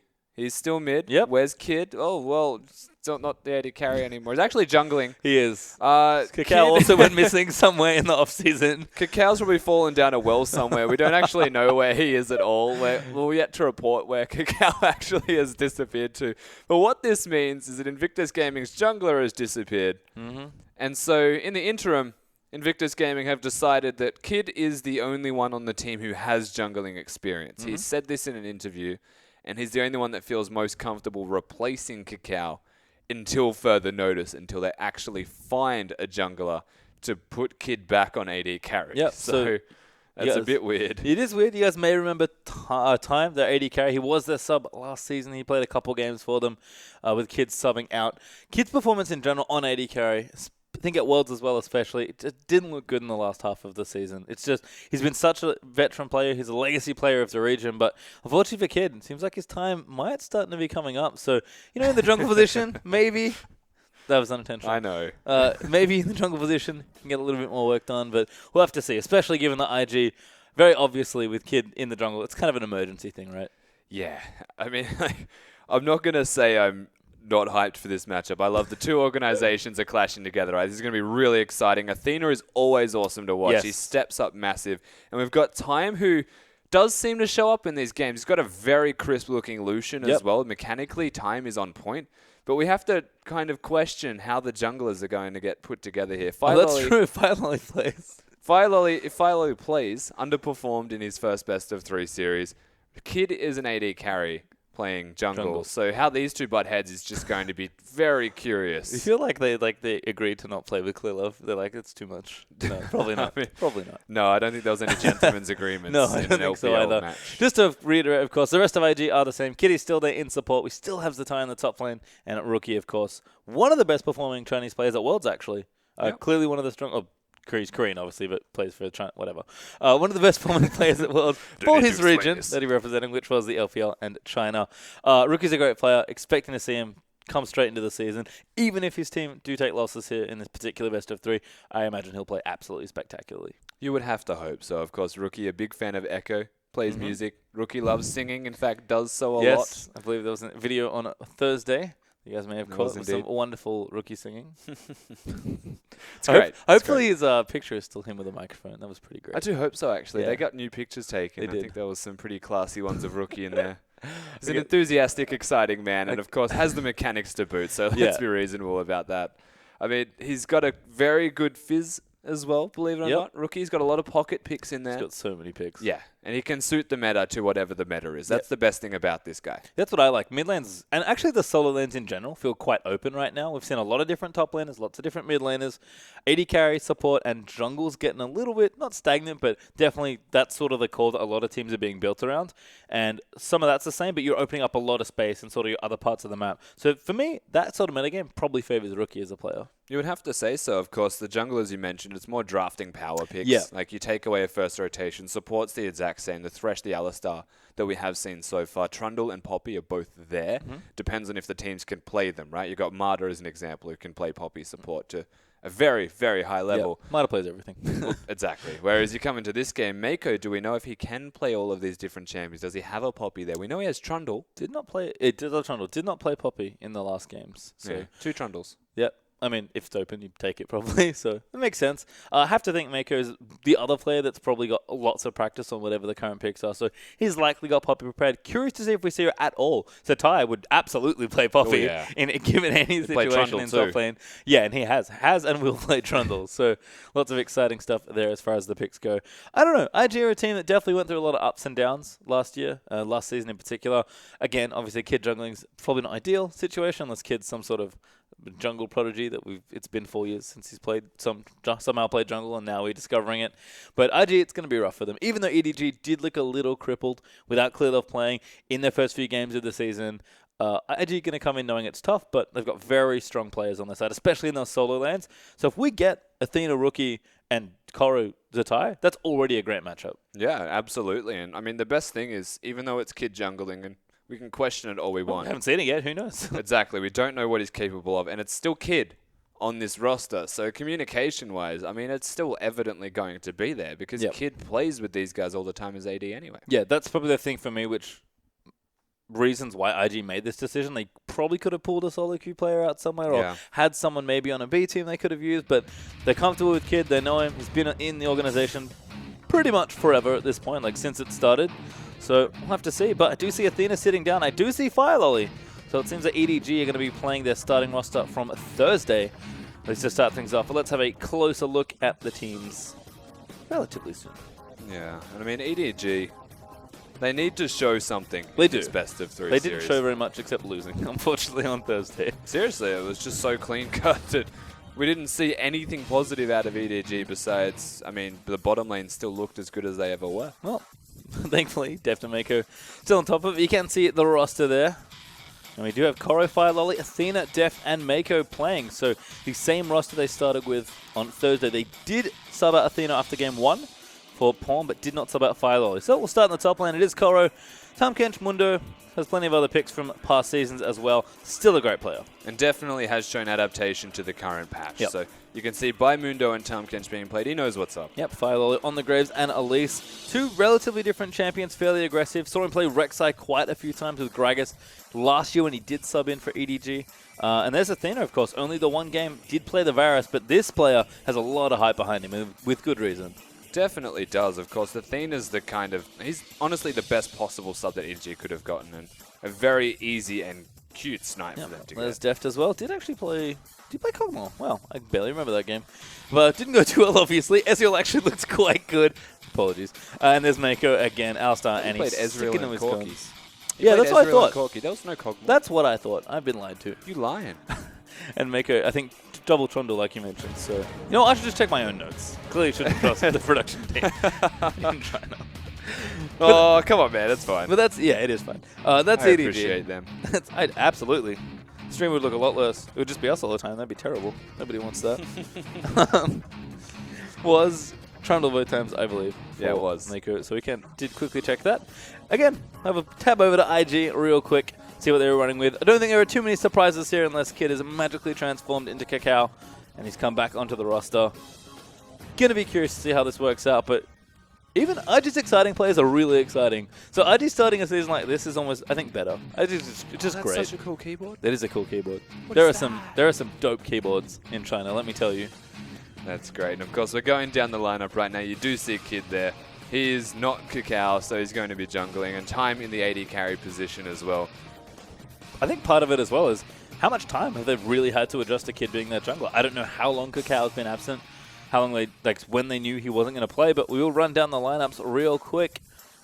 Oh, Cacao's not even in the photo. I mean, I think the Didn't get a new photo of interesting him. part as well is in the interview with Kid, he didn't even know why Cacao was gone. Yeah, well, no one knows. Yeah, he's just disappeared. He's just gone. As Zatai, Kid, Rookie Time, and Kid is the roster we did assume was going to be starting today. We'll start with Zatai in the top lane. Haven't seen him play yet, but trust me, this man can play whatever he feels like. Yeah, it may say that he's got Nara in there. And keep in mind, that Trundle was from before Trundle Yep. became a meta pick. So Yeah, he there's- plays it. There's Kid. Ignore the 80 carries. I don't think he'll be playing any of those except maybe Graves in the jungle today. But he is the former starting 80 carry, moving into the starting jungle position It's for perfect. today. We're in the AD carry jungler meta. Nailed it. This is Kid's moment. Just leave Kindred open, please, every game. Kindred Graves. Rookie, of course. That's 5 different champions. That's definitely in Rookie's wheelhouse. He loves to dip into all sorts of different champions. And time, like you mentioned, solid Lucian. A couple of other picks there from last season as well. Really just consistent player. And has shown he's capable of playing Callista and Misfortune also. And there's Kid. He's still the starting support from last season. We'll start here again as well. It doesn't have his usual partner in crime, Kid, but definitely a player that's relatively versatile. Did tend to lean on the more disengaged style supports as a general. Was one of the first Chinese players to really play the likes of Janna and Nami. He's a real OG. Well, he is the LPL player. He's the Janna Braum guy. He is. If you ask me now. Well, probably no Janna today, but probably expecting plenty of Alistar and the like, as Rookie's looking pretty awake. Rolling those wrists up. Wearing a pretty cool shirt. I don't know what's going on with Rookie today. He's doing hair. his hair's pretty great. He's doing his own thing today, but he's ready to play. Make no mistake. And he's a strong opponent here. Rookie, once upon a time, he would have been in Athena's position, this young up-and-coming Korean player, ready to prove himself. Athena has, in some levels, by already winning a major with his team, former team, ever, proven himself. But Rookie's now been around for a couple of years. He's still a young player, but that guy's beast. I mean, yeah, to an extent, he's experienced, but he's also very young as a player, Yes. right? Like, he's so new to the scene. Much like Kid. He's just done so well to be able to win things whilst being so young. And I mean, it's going to affect him here anyway, right? I think the other question there for Rookie is he's played with Cacao forever. This might be the first time in a long, long time since maybe the very early days of his team history where he hasn't played with Cacao. Certainly a lot of his major competitive experience has been with him. So not only is Kid new to a position, but Rookie, who's used to having quite a lot of pressure in that lane, won't have that pressure. To his credit, he is more than capable in any lane, 1v1. But I wonder if he'll miss out some of that jungle attention, especially if Fire Lolly starts showing a lot of attention to that lane. Yeah, absolutely right. And Fire Lolly has shown that he's capable of being aggressive. whether the execution is there or not. I mean, MLXG forces you into very awkward scenarios. So Firelolly could be off the leash, essentially, in this best-of-3 series, and we could actually see what he has to offer this time. Well, I guess we'll find out relatively soon. There's Def, though, sitting pretty much the same as always, very calm, very collected, and ready to slay people in the bottom lane usually. Didn't not show up in the Zoom in, first it's getting series, creepy. Saw the way That in. was so zoomed. Thank you for coming back to us. I was getting a bit confused. That wasn't just close up. We saw every single pore on that man's face. So that was all in. Well, thankfully. So HD. Oh, man. So, again, Def to Mako, very solid bottom lane. Arguably the best of the LPL last year. Hard to say exactly. There's quite a few good AD carries and supports.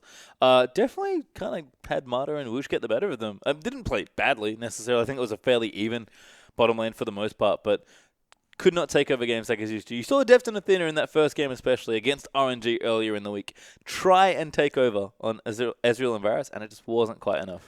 It was honestly like, the way I think about that was drafting above all else, though. If you're running Ezreal and Corki style of matchups and you're playing into tanks, then the later the game goes and the more items that those tanks get, the more that you start to struggle because you don't really have the capacity to kill those tanks with the champions that you have presented. Nope. So, I mean, I think a lot of it comes down to the drafting, and if EDG can actually fix that, which was a very big error, and they're also being kind of cornered into different scenarios where they were trying so hard to carry their team through, but really they didn't have a chance to carry their team through. It just looked like they were trying, but everyone knew they didn't have just it. the early game, not quite as crisp for EDG. It's probably always been their biggest weak spot, is when they get really aggressed on by good teams and just kind of fall behind and then can't quite catch up. They're very good at playing from behind, but it's not an ideal situation to be in as a team, especially when the teams you're playing against are as good as they are. And Royal have certainly shown it. They're undefeated, apart from one game loss, undefeated in matches in this week, which is a great start for an organization that clearly made a lot of strong changes, but we didn't really know what to expect from such a big roster. And it's one of those things, I think the meta suits them above all else. It's aggressive junglers, first and foremost, that you need to have. You need to have tanks and hyper carries. That's literally RNG. It's pretty good. Like, that's their entire roster and what they want to be as individual players in that team. Even though Lupa played Quinn and but Lupa's destroyed just people. You just do you, Lupa. Poor man. Athena. That's He got amazing. so shreked. So, He just swooped in. That was the one please. fight they actually lost. Yeah. Everything was looking good, and then Lupa just quinned Athena on Paul Varus. Quinn's great. Oh, yeah. I'm honestly I'm a big fan. surprised Quinn hasn't seen more attention. She's seen a couple bands, but There was yeah. four. Not too It was many. the first day. It was mostly Quinn. Yeah. It was like they were watching the first set of EDG RNG. Like, Nope, hang on. nope. Quinn exists. Let's not let that happen. But no one else has really cottoned on to that fact. Yeah. So, I mean, if you're good at it, why not? Yeah, I mean, and Lupa, again, amazing to see how much he's changed as a player, I guess. Certainly, given his last season's performance. Evolved. Yes. I don't know. I feel like he's just back to being a strong player again. Not that he was bad, but Regressed. yeah, sure. We'll go with that. I mean, Regressed forward. It's not a good word for it. but- No, not at all. You can see the EDG fans in the crowd, as always, though. Lots and lots of EDG fans. Very, very popular team. But not a good start to their fans, unfortunately. We'll see if they can pick up a win here. I think, like you mentioned, EDG need to show something here. They're playing against a weakened IG. Traditionally, they've actually had IG's number. There's actually a pretty healthy rivalry between the two clubs in China as well. And if EDG are going to, make a statement to themselves and to their fans, a solid win here. Not if they limp over the line, they'll probably take it, but they'd rather really come out swinging, play the aggressive, precise league we know they can play. But, subs playing at least in game one. Well, there's so much more there for EDG as well. They've got Clearlove, who wants to feel threatened in his position, and if Firelolly continues to underperform and have less than even a 1 KDA, 44% kill participation, I will add, then Clearlove's not really feeling threatened whatsoever. In fact, he's feeling the opposite of threatened and is getting too comfortable. Yeah. Which is a very bad thing if that's your goal. So he needs to step up firstly. Not only do they all need to show something, Firelolly needs to show the most. Yes. Absolutely. I mean, so does Athena to an extent. Yep. I think Athena has a lot more to show that he didn't quite get to in the one Varus game he got to play. Yeah. In general, I feel like Athena's champion pool is something I'm not too sure on just yet. Not that... Rise. Yeah, I know Rise. Yeah. That one I have. I have that one. That's in the notes. But yeah, I'm not too sure what else he can play, but I'm sure there's quite a deep pull for the player. I just think it was so weird to pick Varus there. And then Paulman hadn't picked Ezreal in the next game. EDG's drafting is... It's a bit confusing. I talked about the early game being their weakness. That includes the draft phase, by the way. Yeah, look, I mean, they're good. Like, with drafting aside, they managed to actually play it really well. Like, they played it pretty good. It's just they put themselves into a bottleneck where they were going to lose the game regardless. I'm going to say that much. And then MLXG is just too good. He's really good. You can't even look at the first set from EDG and say that they all misplayed a whole lot. Yeah. It was just ridiculous. They got styled on. And MLXG continued to style on people all week long. Damn. Seriously. Like, Jesus. And Invictus Gaming in response here, they're not going to be as aggressive as MLXG and RNG. They've got Kid in the jungle who, honestly, I don't know. No one knows. No one knows. I don't think I'm he actually knows. very excited to see how Kid is going to play here and what champions he's looking to. I mean, it would be hilarious to me if he plays only Graves games. That would be great. Yeah. Quinn, yeah. Yeah, why Oh, not? man. Jungle Quinn. Now we're going real Ezreal deep. works. Yes. If you really want to. Technically. Jungle Vayne, perhaps. Oh. Maybe he's like a filthy Master Yi player. That's all Channeling he Jay plays. Chow. That's all he plays. It's just Master Yi. Oh, that'd not be okay. We do see the players sitting very patiently, waiting for Champs Select to start. Can't imagine we're too far away at this point, but players are talking amongst themselves. Fire Lolly does look very happy. I'll put that, by the way. Yeah. Seems like they are trying to... I like this from EDG. I think it feels like they are trying to just integrate Fire Lolly into the team as quickly and as best as they can. I feel like he played a couple games last season, but they didn't really use him properly as a sub. He was kind of doing a bit of everything as far as the sub role goes. So now they're trying to make sure, he gets time in there as we do have Kid. That is still Kid. He's just sitting in the wrong seat. Or the right seat, depending on your perspective. It's interesting. Let's put it that way. Sure. Kid, yeah, look, I don't want to touch on Kid too Yeah, much. that's I don't fair. feel like That's he's fair. worth talking about until we actually see what he can do, and if that is even a thing that he can do, or if he just implodes and just like recedes within himself and just stays inside the jungle and cries.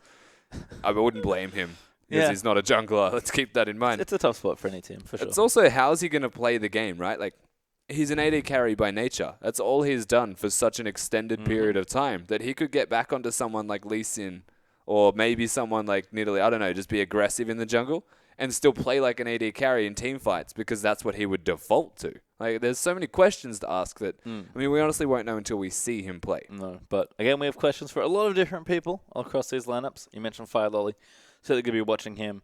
I'm also curious to see, as always, what Athena does and what pick he does go for. I don't think they're ever going to give him Rise. I would love to see him get it, but I guess we'll find out soon. We are going to get ourselves into Champ Select for our first game here. EDG taking on Invictus Gaming for our last game of the night. Last match of the night, I should say. And Callisto is the first ban there from Edward Gaming. Interesting. Banning it away from time as well. It's a very targeted ban. I don't know how necessary that is. True. I mean, we have seen pretty varying draft strategies here, as Lulu does get taken away from IG, but we sort of mentioned that there are a lot of good champions you want to take away, but you do have some wiggle room, I guess, for target bans as Lissandra is taken away. And I think we are going to start seeing Lissandra get constantly banned, as Gangplank will join the almost always banned list. Well, yeah, I think Lissandra might join the Gangplank list or something now at this stage. Yeah. And Misfortune, the other pirate that nobody wants to play against, does also get banned away here. And there's Rise, the last ban, understandably away from Athena. But I believe even against Pawn, people were banning Rise. Oh, EDG were banning it. So people clearly know the strength of the champion. And what do EDG want to take for their first pick here? Is it going to be Alistar? I feel like the answer to this question has almost always been Alistar. Yeah. Trundle is open as well, though. And the one time Alistar was banned, it was Thresh. Well, there's Alistar. Ooh, and instantly the Poppy hover there from Kid. So maybe thinking that that's something they want to be taking away. Of course, I did mention Trundle open as well, so could take that away if they wanted to. Plenty of options here. Because that red side drafting's gotten quite good on this patch, as that is Trundle locked in already. That's a very good flex pick for Invictus Gaming. The Trundle, of course, can go support, can go top lane. Zatai is a strong Trundle player. And there's the Poppy. So that could also be... So that could be anywhere, actually. Yeah. Almost. I think with a mid lane and ADK we can probably rule out, but it could be just about anywhere else. We've seen it support, we've seen it top. This is such a standard trend now for all of these drafts, is just pick flex in your first rotations and then cement the team comp based off their flex somehow. Yeah, you have to adapt honestly, really quickly yeah. in drafts. And that's, again, why I think red side drafting has actually been surprisingly successful. Yeah. There's lots of good champions. People are still target banning because they don't feel like, even though there's a good pool of top-tier champions, that none of them necessarily warrant a ban apart from maybe the likes of GP and Misfortune on this patch. Even Kindred, who saw a lot of bans on day one, is starting to sneak through a bit more. So EDG can have to consider what they really want here. If they lock that in, that is the most nasty draft. That's pretty rude. As a 3-man draft, you can't kill any of them. Well, at all. Sounds good news for one of the teams. And it seems like it might just be Alistar, Tomcat, Kindred. Firelolly going to take a third different jungle. Oh, the Nautilus swap up. What? Very late. Does it mean it's a top Nautilus? It might be. I mean, it's in the Tomcat. Well, there's an Alistar. Yeah, who's probably a support. Yeah, so it has to be. It could be mid lane Nautilus. Oh, no. Don't say that. There's no doing B. There is no doing B. Well, Kindred Nautilus in some capacity are in this draft for EDG. Where they're going, I guess we'll find out soon. But that's Lucian Graves locked in there for IG. And all of a sudden, I don't know what's happening. Because there are two supports and top laners and two... I guess the Poppy top lane, Trundle support. Never mind. Yeah, look, one of them's top one support. I sold it. Or the other's Graves. Yep. And Kid's playing an AD carry, so if you want to consider that, well, there we go. We're in a good position here. Well, I mean, they had both open. Both Kindred and Graves were open. Firelolly snapped up Kindred, so Kid will go ahead and give himself Graves, which makes sense. Also a very strong jungle pick in general, so I do like to see it here. Looks like Ezreal is going to get locked in. Could be either for Athena or Def, but Def did have a great game on it. And there might just be something in the water over in China. We've seen a lot of Lux hovers today and quite a few Lux picks. But we'll have to wait and see what they want here. Looks like Ari being hovered currently for EDG. Lux is really good against burst champions. Yep. It's also decent against sustained fights. You do get your burst out, but the rotations aren't that long of a cooldown. Well, I prefer this, though. Yep, Ari actually the pick for Athena. So he's going to show something else. Had Varus, of course, in his first and only game of the LPL. Now going to take Ari into his second one. This does leave IG with the counter pick for Rookie, a player who is very, very good whenever you give him the counter pick. Also a very seasoned Ari player, so he'll have more than enough ideas about what he wants to play here. So many options available. I feel like Rookie's the kind of guy that always defaults to Echo, and I still don't understand why. But because Rookie. Exactly is the reason. He can play a lot of champions, as you mentioned. So what will he go for here? I'd like the LeBlanc. Yep. Honestly, I was going to say LeBlanc, potentially Lux if he wanted to go that route, but he's more of a LeBlanc player to me. He's better on assassin style of champions. He's definitely got kind of an aggressive streak to him. Even though I feel like he has mellowed out just a tad from his early years. But still definitely likes to win his lane. Really, really good laner. And that is going to be LeBlanc there for Rookie. That's any last minute changes. Doesn't look like it. And they'll take a pretty old school matchup, I guess. Yeah. But one that I'm sure both players, in particular Rookie, are very practiced on. You know, there we go. It's okay. It's taking a while. That was all I was going to say. All right, jacket's up now for Rookie. Time to get serious and play some LeBlanc. But I'm sure Athena's confident in the matchup as well. I have to imagine from most top-tier competitive mid laners, this is a matchup they've played so many times. Yeah, this is a very common older matchup when there was not a lot of champions to play in that middle lane in any capacity. So if they don't know this matchup, they haven't played mid lane for a very long time. And you would imagine they're very comfortable with this now against one another. I think so. So let's kind of looking through the rest of the draft here. Kindred's probably the biggest step in a different direction here. EDG feels like a relatively similar comp than the one they were showing in against Royal earlier in the week. But Kindred definitely creates a very different style of play for your team. Yeah, it's the anti-die type of strategy, right? It's counter-engage that provides another aspect of utility to your team fighting that you didn't otherwise have. And I mean, the biggest thing that stands out to me right now is an intentional Nautilus top into Poppy. That's true. There is Nautilus top for Chorus. Let's run down the lineups. Nautilus in the top side, Firelolly over there on the Kindred, Ari, Ezreal, and Alistar. And then we just missed the IG side. But Poppy top for Zataya. I love it. I love it so much. I mean, yeah, sure. It's going to be so interesting. Koro picked with confidence into it. Certainly did. We'll have to see if it works out for them. Let's get ourselves onto the Rift for game number 1.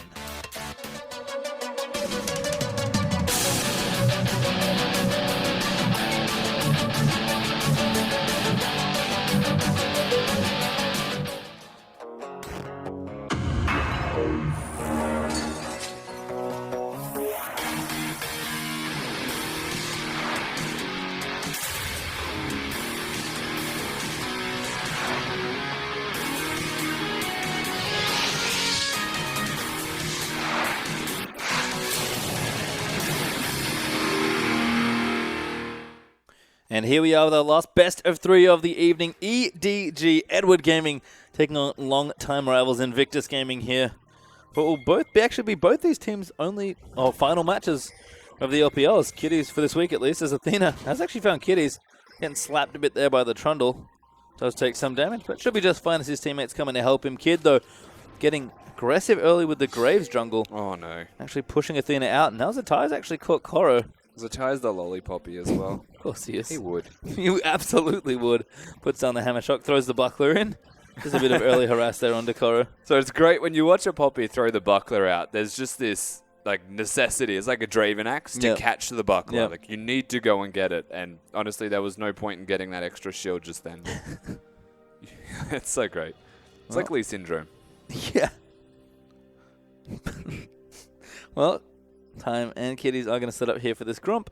Seems like we are going to have standard lanes to kick it off here. You can see Mako and Deft also down by the Krugs. And Philo here with the blue buff. Zatai is going to get a little bit tricky, but shouldn't be able to take that Korrigan and zone him away. And of course the smite there for Philo as well. Graves actually starting red buff, which we have seen a number of times. So both junglers starting on the same sides here. He just jungles so well. He's already done Krugs basically by himself, while Zatai was watching them do blue and still has more health than Kindred. Yep. Like, he's a fantastic jungler. Yeah, which is such a weird thing to say about Graves, but here we are. Welcome to Season 6. As Deft and Mako now lining themselves up against Time and Kitties. Once again, Deft back on the Ezreal. Had a great game on it, but we'll see if we can repeat that, and maybe EDG can maneuver themselves into a win as we do pop in the mid lane. Rookie versus Athena, and that's quite a lot of damage early on. Nice poke there from Rookie. Yeah, Athena really struggling already. Of course, still having potions. Should sustain up once Ahri's passive does come through. Thankfully, gives a fair bit of sustain, and that actually took Kid a very long time. It did, unfortunately. Fire Lolly is going to come out into the red buff. Start kiting that away. You can see Kid has marked him, though. So if there is any sort of duel, it could be bad. Kitties is actually moving up towards the mid lane, though.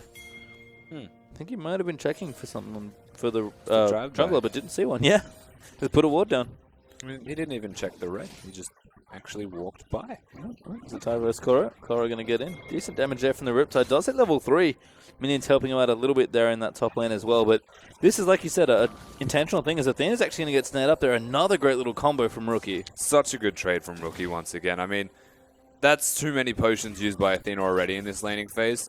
The only concern for Rookie now is mana control. So if he can just sit there and only use auto attacks on minions, he's going to be sitting very comfortably in this lane. Did have to kill minion just there as Mako does get a combo out onto Time, but just sort of buying a little space here in that bottom lane as minions are going all the way under turret here. Does help move them away there. Def going to get most of these under the turret. In fact, very nice little freeze there. Just gets them out from under turret range. Although Athena is already forced back. Second Doran's completed now. A couple of extra biscuits. That Rookie's going to have a very easy shot here. Philo actually going to swoop in just to collect a bit of additional experience for himself. Yeah, I mean, Rookie winning middle lane this hard already, forcing an Ahri to go back. He's going to get his own recall in, so it kind of resets. But the advantage is the boots that LeBlanc is now about to pick up, and even the bottom lane. We watched their trade just a little bit earlier. Feels like Invictus Gaming are the ones that have pressure. Yeah, and they do have strong laners, especially in the mid and top lane. I'm really curious to see how Koro is going to navigate this matchup, because he did pick this for himself with the top Nautilus. But we'll see how it all shakes out. Pretty even so far on the CS front. Just the top lane is going through a few corrupting potion charges. This kid's actually bottom lane now. Decent time for a gank. Pillar does go down. Def going to get blinded out there by the smoke screen. Good headbutt there from Mako. Kitty's actually under the tower now. Kitties. That might be too much. Going to take another hit, and he barely lives. The Trundle passive every time a minion dies, as well as the red pot, is enough to keep him alive. Of course, the cookie giving a bit of extra HP on activation. So Kitties is actually going to be perfectly fine. Look at his health regeneration. It's gross. Trundle. I am Trundle. And Philo actually poking his way into the top lane, but the tie pretty far back and safe there as Koro starting to shove that wave into turret. Is ahead right now on CS, but Zatai should catch up as they crash towards the tower itself. So Philo instead can maybe look for those Krugs, although is maybe committing to a dive. Koro's getting aggressive, going to pop the Riptide down again. Zatai taking quite a bit of trade, but Philo I think just getting some vision down perhaps. Having a look, seeing what's around there in the jungle. And Grasp of the Undying was the choice there for this top lane Nautilus from the looks of it. So sustain-wise, I mean, I can see some merit in dealing with the Poppy lane by being an overbearing tank.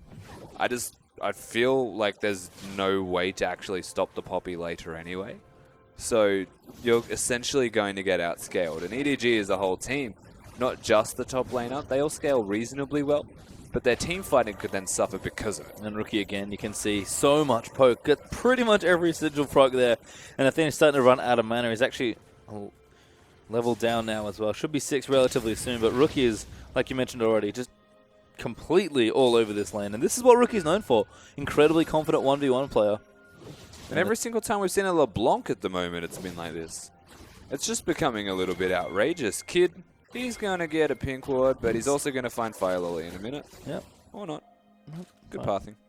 Yep, just moves back through the lane. Koro actually moving in towards the jungle, hoping to catch Graves, but Kid's on the right side of the map for that. Rookie could be in trouble here. He's got 3 members and the ult's out. Gets ulted up, forced to flash away as well. Does not commit. No, Koro! Way too deep! Fire Lily wasn't even following in, and now Kid's here as well. The chain does land. Koro eats quite a few tower hits. And here comes the Titan as well on the Poppy. Is level 6, so can use that hammer. Going to move in towards Koro. Does knock them both up Good here. ult. Rookie also going to come back in. A great flash, though. But the W's pop can't get out. And Rookie gets a well-deserved first blood. And Fire Lily's going to be a second kill for Zatai. I have no idea what Edward Gaming think they are doing by trying to dive Rookie under his turret. Of course it was just poke, and they're trying to put damage down, but it's a Poppy. Zatai just teleports in and makes your life miserable for it. Rookie comes back in, hits chains.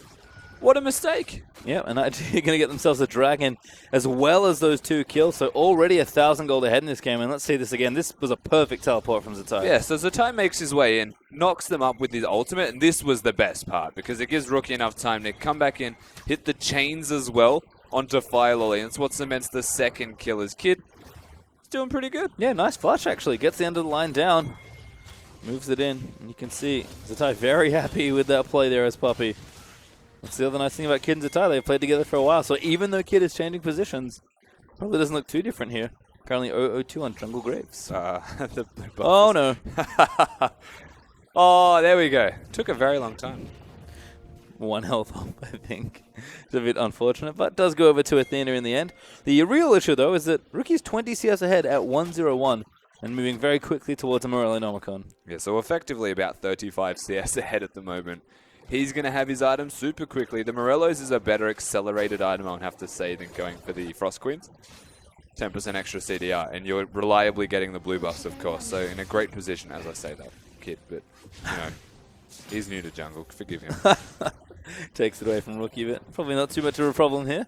Does return to lane, going to start last hitting, and Athena will be forced back. He has the Frostfang. He's got a Null Magic Mantle as well. Oh, no, we're good. All right. I was trolled by him. He's donating it over. The Rookie will get his blue as well, and that's going to make Athena's life quite tricky if it wasn't already. Back down in the bottom lane, though. Deft is even on CS pretty much. And building again quickly towards that blue Ezreal build. Seems like, again, EDG's bottom lane's going just as fine, kind of how we expect. They're not winning lane like they maybe were at the start of last year. But they're not losing, But the top right? side of EDG, definitely struggling in the first few minutes. Absolutely. From the middle to the top, it is not going well. Athena is really suffering in this 1 versus 1 in the middle lane. Itemization-wise, Athena shouldn't really be winning because he's already behind. But it's starting to snowball out of control to the point where Rookie can clear the waves now and leave whenever he wants. And that's just the little things. Rookie is such a good laner. I don't know how many times I can say this about Rookie in the LPL, but he's a great player across many different facets. But for me, the best thing he'll always be at is laning. Yeah, no, Rookie's laning is great, and it's evident at the moment. Like, he's really making Athena struggle in this 1 versus 1.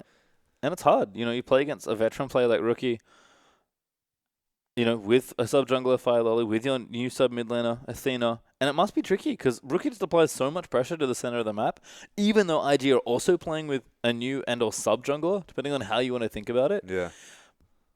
If you effectively almost isolate the mid lane matchup because of how that works out, especially because they're both playing AD carry junglers who just want to farm up, and Rookie's just simply gotten the better of Athena in the early minutes. I mean, absolutely. And the scary part to consider is it's not going to get any better from here because they've already roamed towards the middle lane, Koro, and that's where it all started to go downhill for them. Zatai's teleport actually pays dividends, right? Like, they get what they're looking for, and that is 2 kills, snowballing more than just the middle lane from this. Yep. The fact that the fight took place in the middle lane was almost like an out-of-necessity movement from Edward Gaming, and they pay for it. Yeah, and as a strategic option, I actually really liked Koro's roam from top to mid, but they're just giving up. As soon as that flash gets burnt after your depth charge, just leave. Yeah.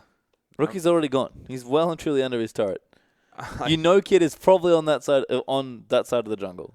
Like, I understand that Koro was doing it just to put down damage to make the lane better. Yeah. But he got hit by chains after he hooked himself under the turret and took so much damage when really it was unnecessary. It was aggressive and it was an overestimation of your own tankiness and a lack of respect for Rookie's damage. And yeah, definitely paid the price. 2 kills, 1 over to 2 pretty key members over on Invictus Gaming. They're off to a pretty good start here against EDG, who once again, out of the gates, a little slow here in this season.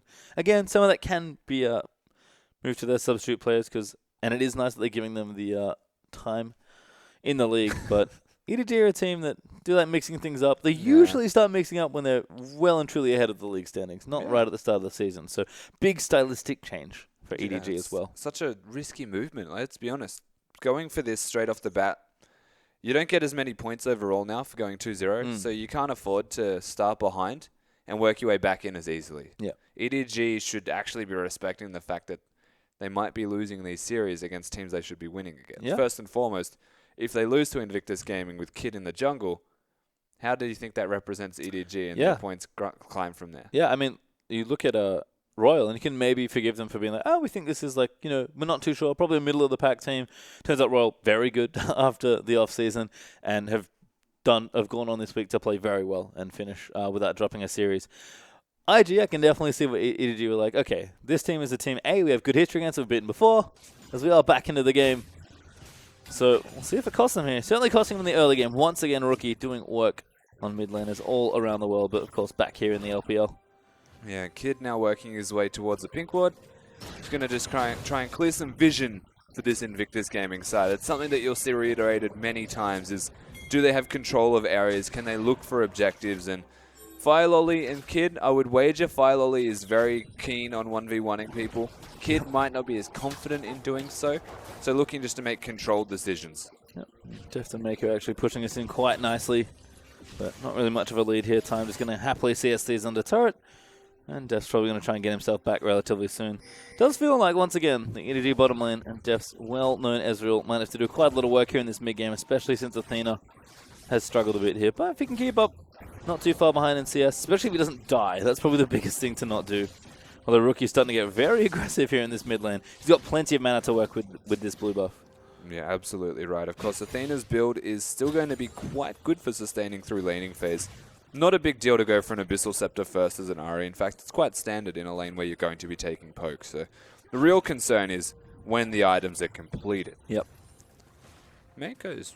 He's been hanging out in this brush for quite a while. He's just playing ward duty. Yep. His ward's not far off dying, and he's about to see that theirs will. So. Yep. They've seen me this whole time. Well, looks like we do have recalls actually from Kid and Rookie as well. Rookie's gone back. Morellinomicon is completed. Just under 11 minutes, so great clip there for that item. And you can see Deft actually still zoning them off. Effectively 1v2. Well, Philo is in the area as well, so I don't really blame them as the Wolf Spirit does spot them off. Philo's invades have been a little bit off the mark, unfortunately. And maybe thinking about a dive, but instead make the safe play and just take out the Scuttle Crab instead. Yeah, I don't know what the strategy actually is here for EDG because there's no dragon for them to take, and they're not going to be able to dive a Trundle. Illusion's a very mobile champion as well, having the flash available. There's no way you're killing them with summoners up.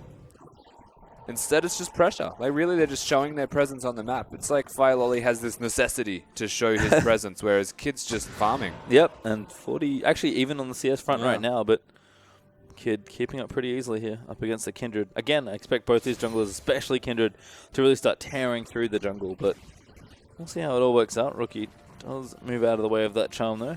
He's running a little low on mana, now that the blue buff has worn off. But, of course, Morellinomicon is completed on him, so starting to power up, starting to ramp up with his spells in terms of damage output. There's a very real chance that he can put some... Oh! Mako's here actually in the mid lane. Rookie does get out of the way.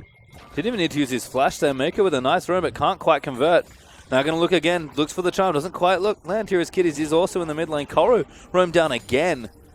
But once again, that roam's going to be cut short. Thankfully, no one from EG dies this time, but IG completely evade that pressure.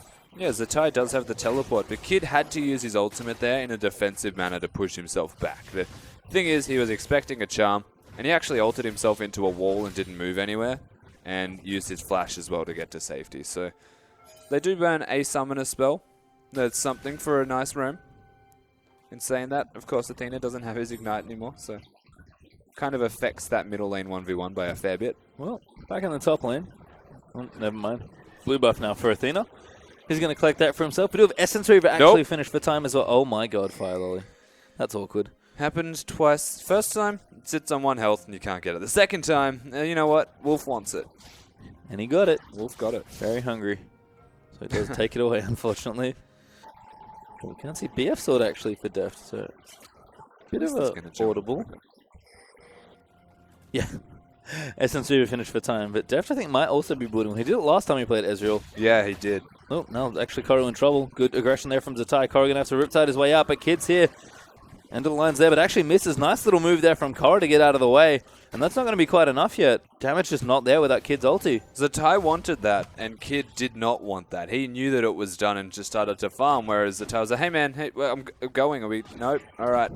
And had to back off. So a little bit of a communication error, but some nice damage put down onto Koro, who should still be fine in this top lane, as Zatai is running a little bit low on that mana pool. It's a pretty unexciting top lane, to be honest. Yeah. 2 Barmy Cinders right now, lots of farming going on, but they are both powering up. Nautilus obviously going to be going probably pure tank, but we do have a defensive offensive item for Zatai there in the Hex Drinker, as Athena continuing to struggle here in this lane. He's actually 40 CS behind now. Yeah, that's not a position you want to find yourself in. That blue buff being taken hurts so much. It's actually really bad. They're about to give the blue buff over to Rookie as well, so this middle lane is exploding out from this moment onwards. Well, Athena's life was That's difficult there before. You go. No, Nope. What are you? He's too busy looking at champions he wants to kill. Actually, Mako maybe caught out here. Good trick of the chain. Teleport will get completed by Koro. See if EDG can turn this around. Ghosts do come out. Athena does pop his Frost Queens. One hits Rookie, one finds Trundle, but no good targets there for EDG. And Koro again comes down to the bottom half of the map, looks for a kill or a gank, and just can't find it. This is very sneaky. Yeah, he's on top of the pink. Oh, so smart. So Athena going to get crushed, and goodbye. So smart from Rookie. He knows he has the pink ward there, and there's no reason for him to be in that bush. But Rookie's in that bush and catches Athena on rotation after clearing a minion wave. That was genius. That was, and that's Rookie. Not just a pretty face with some nice mechanics. Does have pretty good brain behind the mid lane as well. So now creeping even further up in CS. Poor Athena finally gets himself killed, which is what we didn't want to have happen. But Rookie going to go in. Philo is actually just dead. No Lamb's Rest by might be enough. Kid going to move in, try and finish it off. The flash is good. Ulti. Oh, it barely misses Fire Lolly. And Rookie wants it. He'll get it. Rookie picks up the kill, and of course it was a Duke of the Graves ultimate. Let's be fair, the collateral damage does not kill. Oh my god. He didn't die, no, but he went back to it after taking damage. It was like he just disappeared off the map. Not sure what happened. Well, very flashy plays once again from Rookie. Nets him 3-0-1 in this game. He's 100% kill participation. Of the 4 kills RG have, he has 3 of them. Yeah, and he's been involved with them all. Yep. So, Rookie is powered up. Athena is really struggling. I have to question his going for the Frost Queen's claim opposed to getting the Abyssal Scepter first. Because you can leave it at the Frostfang and just get money back the whole time. And we're going to see the burst that Rookie just put out, which is disgusting. Fire Lolly did manage to get the ultimate off. Dodges the Graves by juking back a little bit. Just barely, I will say. And Rookie comes in to clean this up with the flash. So smart play all around. Fire Lolly did his absolute best to dodge it. And we're going to watch the death shot here as well. Or we're not, actually. It went too fast. I think it might have hit, but didn't quite kill him. As he do have another. It did hit. Okay. Yeah. Skirmish breaking out. Athena looking to pressure out onto Kitties, but doesn't quite get it. Rookie again goes in for the poke.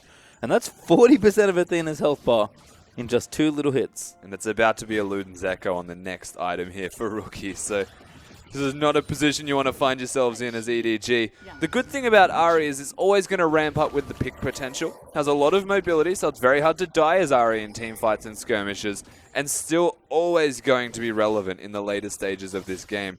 It's just a matter of how relevant and how powered up the Ahri is going to be. Yeah, this has been a pretty rough landing phase for Athena.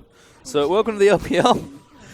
Pretty challenging here. 2,000 gold up for IG overall as well. Do have a dragon to their name. No turrets taken just yet. You can see Zatai back in that top lane, farming up nicely with that Barmy Cinder. Does have a Sheen in there as well, so might be going Trinity Force. Would expect Zatai to be more of the aggressive Poppy Frozen build style of Fist. player. Come on. Iceborne Gauntlet, of course. Always go for that Iceborne Gauntlet on Poppy because you are just so sticky with Boots of Swiftness. The random Ruby Crystal.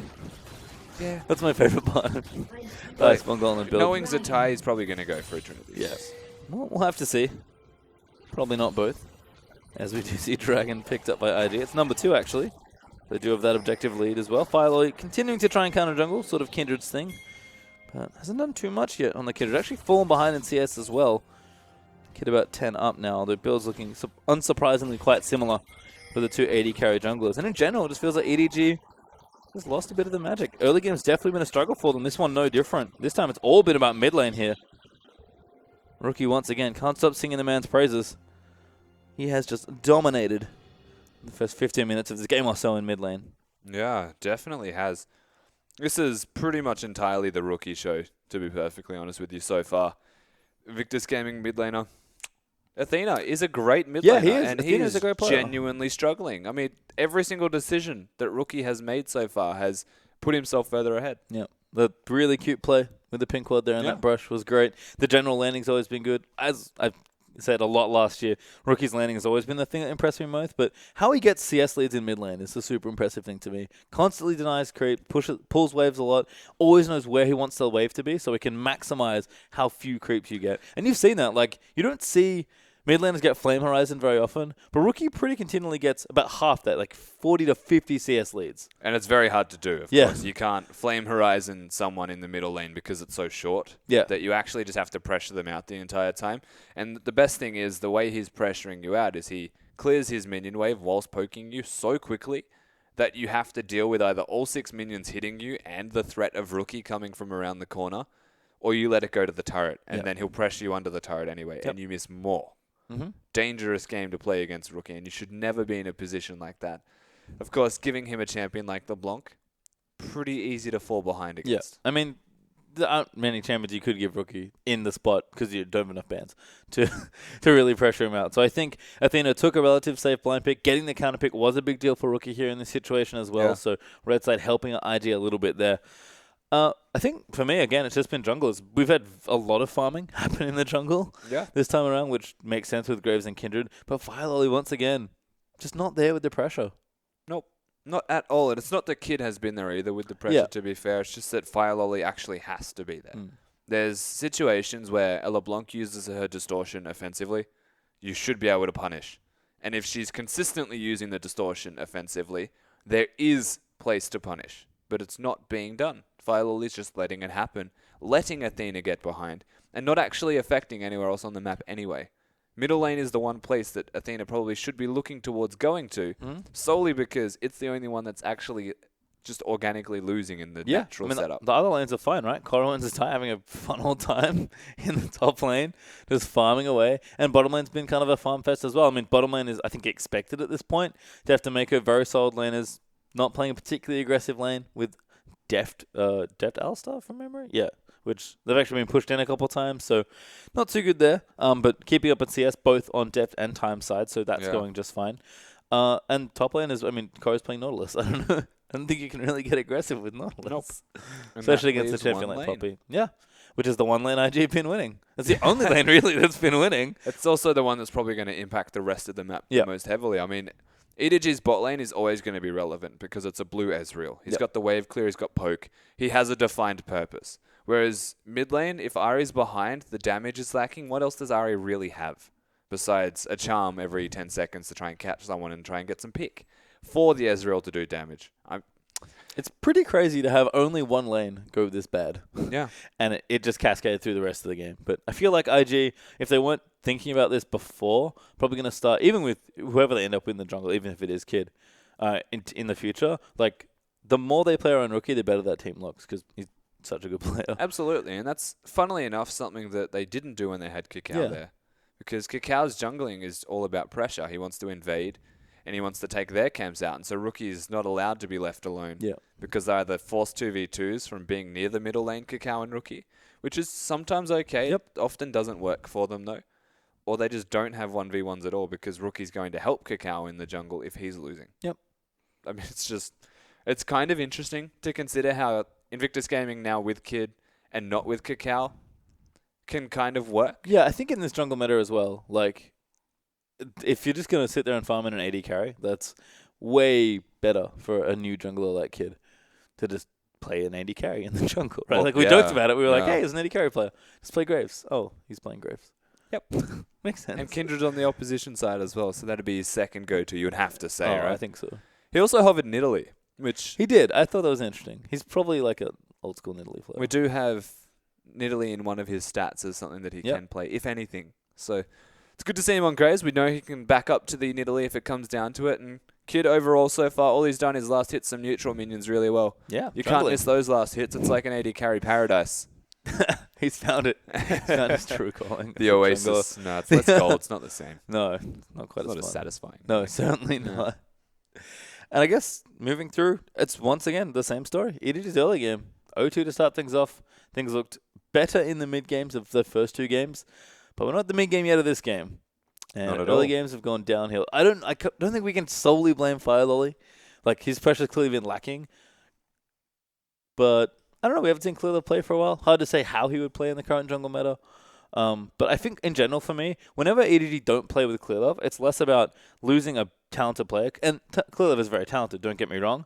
But I think they just lose a good shot caller and someone that's really focused and directs the team. Like, Koro is their captain, but as far as I understand, Clearlove has a big part to say in how the team plays in game and their attitude and everything like that. Yeah, and I mean, I wouldn't blame Fire Lolly for this early game anyway. No. I would be blaming Athena for legitimately just losing a 1-versus-1. And it's unfortunate that that's happening. And yes, Fire Lolly should then be addressing the issue that is in the middle lane, and that is Rookie getting out of hand on this LeBlanc. But because you've organically lost the 1-versus-1 anyway, it's not fair to blame Fire Lolly for that. And they look stressed, to be honest with you. We kind of came out of that pause, had a quick shot in the crowd of Fire Lolly, and he's like rubbing his face. Like, he looks really flustered. And it's hard. Like, it's a big stage. He's a young player. He's like the team apparently like really loves him as a person. He's very friendly and very like caring. So they love having him around. And he's also a reasonably strong player. But it's tough, man. Like, you replace Clearlove on a roster to start off the LPL. Yeah. For every game that EDG have played so far, and EDG have all this pressure as well as an organization. Like, I get it. It's hard. Didn't just replace Clearlove either. You've got the weight of Clearlove on your shoulders. And Clearlove's like behind you being like, what are you doing? And everyone looks to Clearlove as like the god of jungle in China, right? Like they aspire to be Clearlove or beat Clearlove. Yep. And now that he's replaced Clearlove, essentially, for these games at least, dangerous position to be in. Certainly is. As we do pop ourselves back into the game, first turret does fall there. It's IG that collect it, and unsurprisingly, it is the mid lane turret. Poor Athena. Still struggling now, 50 CS down, as Rookie's having a real fun old time here on LeBlanc. Going to go pick up his next item. Just looking through. Nothing actually completed since we last left, so Rookie's first big buy here should be that Ludens, and it is done.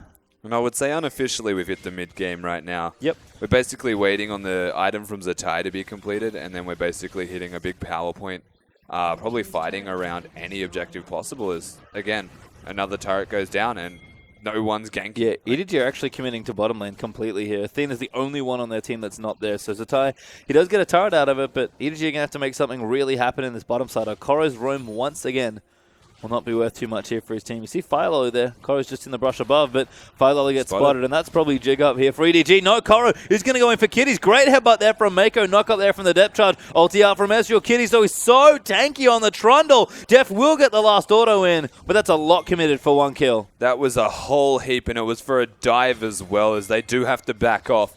All they get for it is 300 gold, the single kill. They share it around with a few people, granted, and honestly, the best part about that was the scrying orb went down and only spotted Fire Lolly. Yeah. They didn't actually acknowledge that Koro was in that bush as well, so it's good of them to get that kill, that is for certain. And they got a lot of pressure on this turret. In fact, it may well go down. And some good things starting to happen for EDG. Yeah, if they get this as well, that will be a little bit more worth it, but I think they didn't quite know where Rookie was. They see him now, but a little too worried. They actually have to back away, so they won't even get the turret in the bottom lane. A single kill is all the EDG get out of that. Seems like Rookie might be having some issues out of game. In-game looks really good, so hopefully we can address whatever problem Rookie seems to be having. So you do have another pause. Yeah, unfortunate again. Continuing to have these pauses, it's Not good for viewers, not good for players. Yeah. Kind of puts you in a very awkward predicament, and it makes you contemplate the game that you're in. And Yeah. Oh, for players, it's really hard. You have to Yeah. sit there and say nothing. Rookie's like, I just want to keep playing. I'm winning so hard. aren't they allowed to talk in China? In the LPL? Sometimes. No, not now. Not anymore? Nope. There you go. Sick keyboard, though. Welcome to the real We world. can have a look at Zatai's keyboard again. It's great, isn't I it? think it's a Ducky. It's a pretty popular keyboard brand in China. There's some really cool ones. I think if you remember FCZF, the Yes, former support from EDG and former Golden Age World Elite player, if you ever saw his keyboard in Worlds 2014, it's pretty great. It's like all rainbow. It was, dope. It was really cool. Yeah, no, there's some crazy keyboards out there, that's for certain. Zatai is just the best example of it. At Oh, the yeah. moment. Look, you know what? We should have more keyboard spotting. Yeah, we should. In the LPL. I feel like we don't give enough appreciation to the sweet keyboards that these players use. Yeah, so we just saw the game completely explode out, pastry time. I mean, yeah, look, IG is starting to gain ground here. And I think, again, we talked about how, like, it's funny that one lane is the thing that's really snowballing this game. But it is. And you can see, mid tower gone now. EDG are committing a ton of resources to not mid lane, which is probably the right call at this point. Yeah. Because the rookie is way too far ahead for you to really want to pressure that lane safely. I do like what Koro's doing. He can keep up pretty easily on CS, even when he leaves the lane. He's walked every single time to whatever gank he's gone to, so he's always got the TP up. He did lose his tower, so that was a big commit there for EDG. Yeah. And you can see, again, what they were trying to do. Go down, get the kill, get the tower, hopefully get 2 kills, and then start getting some gold back and going from there. Because they can open up Deft, who's now got his Iceborne Gauntlet. The only problem is they got about a third of that plan in just the one kill. It's consolidating. They've got the issue already in the middle lane, and the turret went down naturally. The bottom lane has always been pressuring between Deft and Mako. They've actually got the turret very low by itself in just the 2 versus 2. So their lane is doing very well. And, I mean, the top lane's the only exception. Koro's trying his absolute best to roam because he's a Nautilus. Yep. See if he can make things happen. Well, back again here is Athena. Still getting pressured out by Rookie. Deft going to continue hitting his minions away. Have to think Manamune is pretty close here, although he does have that BF sword again. So might be going for a slightly different second item and stack that tier up later. But he is going to recall. Probably has some decent gold to spend here. So I'll see what he wants to go and pick up. Nautilus getting tankier as well. Has that Glacial Shroud now in there, so probably the Frozen Heart on the way at some point. And Deft is once again tricking me. Gonna ulti once more and just take another wave, because why not? He's felt very comfortable in this lane as Mako caught out.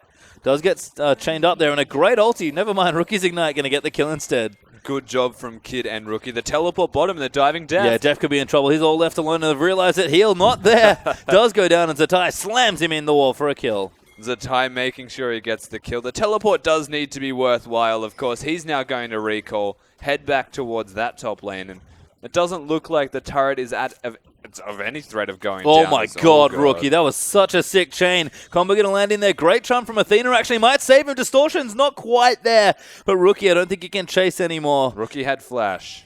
Need to keep that in mind. The kill threat is well and truly there for this man, as his ultimate is not too far away. In fact, he could just burst Fire Lolly. Chain does not tether. Good dash away there. As the tower does go down in bottom. Rookie, though, is manhandling anybody who challenges him in this lane. It's not just Athena that's going to have problems now. It's the rest of EDG. Already forced Athena back with no health. Then has Mako and Fire Lolly appear in the middle lane. Says, I don't really care. I'm just going to time as well. To be fair, just eat into it. Yep. Continuing to throw ultis out. Does actually have the Manamune now and the BF sword. So powering up pretty quickly. Will be on his 2 items relatively soon, and we saw that was really the jumping off point for Def last time he played Ezreal. Abyssal is done for Athena, so there is going to be a little bit more defense as well, and even Koro's got the Spectre's Cal finished up as well. So you can see the items starting to come together now for Invictus, for EDG, but IG are already on the way. Almost done, 2 items there for time. Rookie has 2 items and more coming now, with upgraded boots as well. So things are getting tricky. Even Zatai's finished up Iceborne Gauntlet, just like you expected, Rusty. Yeah, it's a very tricky situation for EDG. They do have some spikes in power, as you mentioned. Of course, the base resistance is completed for Koro, so naturally, he's going to be super tanky. Deft has just turned himself into an R-bot. He's only got the R key. But this is the problem, and it's something we're going to continue to look at. Yep. I mean, tower does go down in bottom, so EDG do get some gold there. 3-1 up in turret still for IG.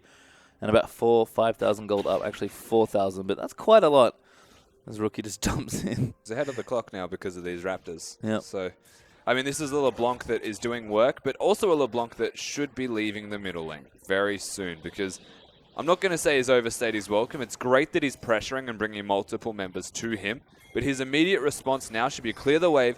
I've already forced Athena to go back, and not to do Raptors, but to pick bottom lane or top lane, or Baron or Dragon. Just find a point of control that your entire team is looking towards and working towards. But at the moment, they're all just remaining stagnant, so he has to stay mid. Yep, well, Korra going to donate blue buff over to Athena. So he's going to get this one, thankfully.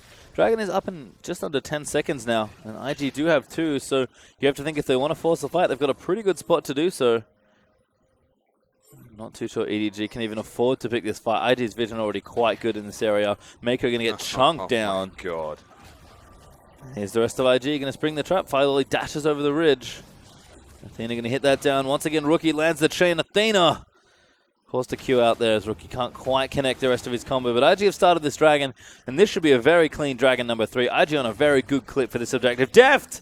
Not quite there. Nice smite from Kid. Good job to Kid, of course. Showing he can press his smite key very Which is effectively. a lot harder than it sounds. Believe it or not, as the new jungler, can still smite the Dragon away from the Ezreal ultimate that almost stole it. As once again, it feels like Rookie having some small He's problems. 4-0-1, man. How much more help do you need? You calm down, Rookie, right? I'm joking, of How course. dare you have technical issues? You are 4-0. Well, it clearly hasn't hurt him too much, given the scoreline. But hopefully we can get Rookie sorted out. Man, I wonder, is this going to be a point where we just have an unpause and Rookie just goes Super Saiyan and blows everyone up? 'Cause he's been playing pretty well, given that he seems to be the center of most of these pauses, unfortunately for him. Just wondering what the pause is actually for. It's clearly not an audio issue. It just feels like a gameplay one, because he pauses every single time he does something in the game. Hard to say. Couldn't tell you, unfortunately. Couldn't tell me either. Not if it was literally in front of me, I probably couldn't tell you. Yeah. No idea what's going on. And that's normal when it comes to League of Legends. As we keep saying, though, I think EDG are consolidating a little bit now. They've sort of realized that, okay, it's not going well. Your highlight of Rookie maybe needing to leave the mid lane every now and then is definitely valid here as well. But is the Dragon threat a real thing now? Because, as I said, 22, 23 minutes in, I think we are now. Invictus Gaming, 3 Dragons up already. Yeah. I mean, We haven't seen a game go to 5 Dragons just yet. So it doesn't mean they can't go that far. I didn't think I would see a game go to 5 Dragons, but at this stage they're remaining so casual about actually rotating and leaving laning phase that, it could very well go down to the 5th Dragon. The thing about that is everyone's builds are so accelerated now that by the time it usually gets to the 5th Dragon, people are knocking on inhibitor doors naturally anyway. The minions and the way that the map is now controlled is just faster. And so if you ever hit a point where you're going to the 5th Dragon, it's generally going to be hotly contested because the game's still somehow even. But organically or naturally, you should find yourself at their base if you're winning. And a 4-0-1 LeBlanc is the perfect way to start that off. Is the onus on EDG to try and do something then? Because IG are playing very casually. They're just pushing out their lanes. Time is constantly bottom pushing out. Zatai is constantly top pushing back out. Does have teleport, of course, so can join if he needs to. And Rookie's just been gatekeeping the mid turret, it feels like, for the last 10 minutes or so. EDG are also playing quite relaxed, but do they have to do something here? I mean, they will eventually. I'm not going to say they're getting directly outscaled by any means. They've got a Kindred, an Ezreal, and an Ahri that all do a lot of work as the game goes on. But it just feels like the Nautilus and Alistar in particular, they're going to be up against a Poppy and a Trundle. Yeah. And in Trying terms to support, of... but yeah. Yeah, but again, it's going to... Alistar's support as well. So in terms of how the tankiness goes for those champions, Nautilus is just going to get ulted by Trundle. And Poppy is just going to be on top of their face and being overbearing, arguably tankier than every other person in this game. So, I mean, there's a lot of threats on this Invictus Gaming side. If LeBlanc is ahead and they have to focus that, I mean, the tank line of Invictus Gaming should actually put in a lot of work in and of itself. And we haven't even thought about Lucian. We haven't even had a team fight. Also, it's just been Rookie in the mid lane, styling on people, looking really nice here. I mean, Zatai's teleports have also been quite good. It's been interesting to me that Korra has chosen not to use his. I don't think I've seen him use it ever this game. No, he might have ported to lane once. Yeah, he's walked every time, which is fine. Having the option is nice, but Korra is known for pretty sharp teleport timing, so it's interesting that he's kind of getting out-teleported by Zatai as well. Yeah. And in general, I'm still not quite sure about the Nautilus pick. I assume it's to counter one of the AD carries. That's my assumption. Well, it was also picked into Poppy. the Poppy. Well, Poppy's not a it's not like a horrendous lane or anything. In most poppy lanes, I feel like split relatively even. Well, you're not even designed to counter the poppy. No, of course you're not designed to counter the poppy. I'm going to question it again. Why would you bother doing it? Graves is going to be on top of your face anyway, right? So you don't need to be a champion like Nautilus, and that says to me he's going for the Lucian or the LeBlanc. Yep. And I don't see the merit in it when you could be any other top lane champion that does the same thing. Hecarim's still very good for it if you wanted to do that. That's true. I just feel like he wanted to be a tank, and he didn't want to reveal the entire hand of his team comp, and just decided that Nautilus would work because it doesn't die to Poppy. Poppy won't snowball off the Nautilus, and he'll be relevant all game.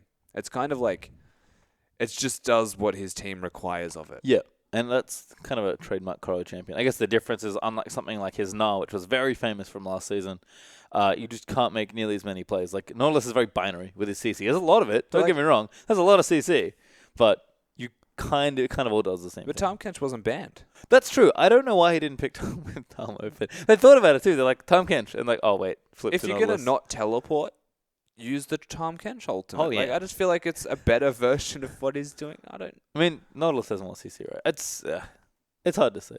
I think I liked his Tom Kench a lot when he was playing it. Maybe he's not as comfortable. I just don't.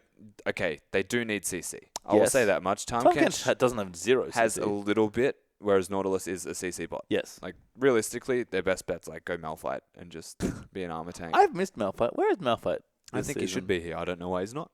Malphite's great. Saw a lot of Malphite towards the end of Worlds, and I feel like Malphite was ready. Malphite is so ready. Are you kidding me? This is the Malphite patch. Have you played solo queue? No, because I am terrible. Oh, fair enough. Well, Malphite is very good in solo Thank queue you. for reference. I'll keep that in mind so I can feed horrendously on it in top lane. Yeah, do it. Good luck feeding as such a hard tank. Back. Yeah, that's quite impressive. Sort of back on topic. So I guess you look at like Koro playing a tank. You can see what they're trying to set up with the tank lane and stuff. Where are the carries? That's my thing. Like, is it Fire Lolly here that we look at? Ezreal is kind of a carry, but Blue Ezreal's like very much. He's not a strict 80. Like, he's not a hyper solo carry. No. He So needs where to have is a his team. support? That's my question, I guess. Yeah. Because Athena's in trouble. Like, that's what's happening right now. He might later, but even Ari's like not a super high damage mid laner. So I feel like they have to blend all the carries together. Athena's kind of like pick a target and assassinate them type of carry at the moment, whereas Kindred or Firelolly is going to be a bit more of a hit whoever's in front of me type of carry. And sure, is going to do a lot of damage, is always going to be a big threat. But honestly, I feel like it's going to be mostly down to deft. And playing the blue build Ezreal, it's not easy to solo carry. So I will say they do have enough damage to let deft solo carry. They kind of just complement him by either attempting to assassinate someone or just preventing Deft from dying with the Kindred's ultimate, the Lamb's Respite. I think there's a very real chance that Deft can solo carry this game, but I would look to the rest of this team to actually start stepping. Athena needs to get it going. Yeah, and it needs to be a team thing, because I just flicked back through EDG's drafts from this week, and they're playing a lot of people in this meta, and EDG especially, they're playing a lot of like 2 tanks and 2 to 3 carries, and specifically 80 carries. They've played double 80 carry or more in every game that they've played so far. Varus, Ezreal, and Ezreal Corki. Varus, Ezreal, Graves in one game. Graves and then Corki Ezreal in the other one. So, yeah, and now this one is Kindred Ezreal. So, for me, like, if you just have a bunch of super tanks, you need, like, to make up for more damage, right? And you're getting a lot more damage out of the jungle now. It's one of the nice things about this season. Yeah. But that, again, is very team-heavy. Like, you have to have a lot of coordination to pull that comp off. And it's weird to me that EDG would play something clearly using all their subs to give them more experience. Maybe it's just a metagame thing. You kind of have to do this. But execution-heavy comps are generally not good for teams that are learning to play together. But it's also just what the meta requires, I know. Right? So you're almost bottlenecking yourself then. Like, you want to play an execution-heavy comp because that's what the meta actually forces you into doing. But you're a new team that's really going to struggle in doing so. And that speaks volumes. There should be teams that are experienced playing together. EDG as an established organization should be. Well, we are back once again into the game, as IG is still fairly far ahead into this one. About 4,000 gold up so far. As Athena is going to just clear these creeps out, but Rookie again really sticking in this mid lane. There's actually almost 60 CS ahead now in this particular game, so it's climbing up. And in general, IG have knocked down more than enough towers. They've got the outers done, can start threatening the tier 2s. Just in general, it feels like the space just very clearly way more open for IG. But like you mentioned, Rusty, I think they haven't maybe done everything they could with it. No, not at all. I'm pretty sure that Rookie has a lot of room to move. I think Kid should be working a lot around having vision in the middle lane areas, pink wards to be placed down between himself and Rookie, and then consolidate that vision control, work towards the rest of the map. But honestly, it feels like Invictus Gaming at the moment, they're just looking towards much more of the dragon control. They want the 5th dragon objective and to win through that. Yep. And again, it's one of those things where we're already winning. Let's just keep winning lanes and then, like, win the safe way, basically, right? Yeah. Like, you can win by... I feel like you can methodically pressure turrets, but it's probably something this comp doesn't do very well. Which is sort of the funny thing about all these 80 carry comps, is that you'd think they'd seed really well, but I think apart from the Trist comps, they're just kind of like, you got all these medium, short-range 80 carries trying to shoot turrets. It's like, no good. That's why Graves sucks as well. Yeah. Sieging just doesn't exist with Graves. Yeah. 2 and you're done. Hang on, gotta reload. Jesus, this is hard. Well, default back in. Apologies for the brief delay. As Kora's found Kitties, or maybe the other way around. Kids found him as well. Killer is there. Line not quite there for Graves, and Kora is trying to get away. Here's a Tywall chase. Kora very tanky though, does pop the ulti. Around. And they're going to go back in for it. That's an awkward time to pause. That is so not appropriate to pause in. I wonder what the issue is this one. Oh no. Help, there's an Alistar coming towards me. That's the issue. Unfortunately, that is the feature. That's not a bug. No. And all jokes aside, like, that's a good looking spot for EDG. Yeah, I mean, I thought that was again, Koro's a top lane Nautilus. They might have tried to trundle ult him and think that he was killable. Yep. But it's definitely not. They turned it around, and they should win this fight. I'm going to tell you that much. And I guess that's the other thing what we got a little bit of in the Royal Series, but not too much, is EDG's teamfighting's probably always been their biggest asset. And yes, without clear love, it gets trickier, but you have to think that if Philo has been integrated and Athena have been integrated in any way, it's probably to that style. And the way they're playing right now feels very like 2014 EDG for any old school LPL. Get to the team fight type. Yeah, get to the team fight phase and just win team fights, because Deft is a very competent late game team fight player, and so are the rest of his team. Oh god, Deft's the best. Yeah. Like, you get to late game team fights, I put my money on Deft every single time. Yeah. The guy's a beast. Yeah, and with good reason. So this, like, when they set up for good moments, this is how they kept them in the last game or started pulling towards winning. And then unfortunately, Lupa killed Athena in one combo with Quinn. And that danger exists here as well. LeBlanc, a Fed LeBlanc is very scary for all these little squishy carries, which is kind of why I like the Assassin pick. We talk about seeing a lot of 80 carries in this meta and having like 2 tanks and 2 to 3 carries. You're relying on those 2.5 to 3 carries pretty heavily to do most of your damage. If you have an Assassin, like, sure, if you fall behind and can't kill anyone, you're pretty useless. But Rookie snowballed to a good point where it's like, all of these carries are super vulnerable. And if you lose one of them, you probably can't ever win a team fight. And it's kind of a cool thing about having the Kindred there as well, to be fair. So it's an anti-assassin type of pick. If the burst comes out from the LeBlanc, there's a very real chance that you can then turn it around just by preventing someone from dying in the first place. And a champion like Ari, if you can stay in the Lamb's Respite, you can do all of your bursts in that period of time anyway. So there is a real possibility for EDG to turn team fights around dependent on Fire Lolly. Mm-hmm. And I do think a lot of this comes down to Fire Lolly and execution of the Kindred ultimate, because there have been so many situations where Kindred uses the Lamb's Respite and saves the enemy team as well. It's not the easiest ultimate in the world to use correctly. We did see him use it as a reflex to almost save himself during that dive. Well, forced to flash for it. So yeah. So net gain. He's got the reflexes, but it's actually kind of awkward to cast Lamb's Respite, because it casts an area on a champion, I believe. On yourself. Only on the area around you. But you can cast it on an enemy. You can cast it on an ally champion, I'm pretty sure. There you go. But it's like, you can't just click it. That's the issue. You can't just click it and it's like, bam, Lamb's Respite. You have to like alt click it or click it's dumb. It's the first time I tried to use Kindred ulti, I was like, love you just receded through explaining it to it's dumb. Well, like, the ulti is great, but using it is a lot less intuitive. Yeah. I'm sure Philo's got it under control, but it's the first time I tried to play use Kindred 3 ulti games was not a as good it, time. you've got it down. Well, I'm sure Philo's the same with every champion. Quite a few. 3? You're a lucky man. You are a much better player than I. If you only need 3 games to learn champions. This isn't a debate. No, either, not at all. I'm not debating. We have 1v1. Please don't bring up a poll. There's no vote. He is better. Nailed it. Take that, Yamato. I get one back. Just one. Just one. Do you see some shots of the new venue? It is quite lovely in there, I have to say. It's good, actually. It's very nice. Yeah. Do you remember I think it was the second half of last year. Do you remember that arena? It was like a white room. Well, it was sideways. Yeah, one. that was strange. Yeah. It was weird. Didn't feel right. No. They're just not facing the stage, so I have no idea what's actually going to happen. So, improvements with the stadium overall. I like it. Yeah, I like it as well. It's fun times. Yep. That's great. Hopefully we'll get back into this game soon, because that was the weirdest time in the world to pause at. I will say that much. Yeah, not ideal. I think we may have some issues on the end over in China. Not So sure. it looks like as a result we will be going to a break. Can't imagine we won't be back anytime other than shortly, but when we are, of course we'll be here. See you shortly.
And welcome back, guys. We are back into the game.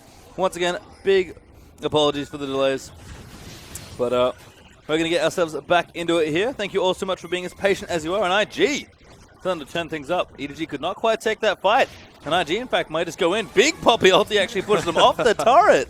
And they're able to take that one. Very creative there from Zatai. Not bad at all. Of course, Invictus Gaming, they're starting to work around the advantages that they have, mostly through that middle lane. But to be fair, they've also got a 2-0-1 Poppy in Zatai that can just knock people around the rift as he pleases. And we've seen this a little bit from Looper, actually. EDG have already felt this pain once, but Poppy is quite good in the team fight phase, especially when she scales up a little bit more. So EDG are going to have to pick their team fights very carefully and might not have the items to do so just yet, but are clearing things out as they can. No turrets does... Oh, sorry. Only 2 turrets makes it a little tricky because there's no space open in the mid, and Rookie has a death cap since we last saw him. That is the scariest LeBlanc to ever grace the planet at the moment.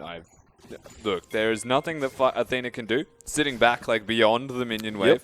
Rookie's about to clear this with probably 1 W and an auto attack on each because he is that big at the moment. And leave middle.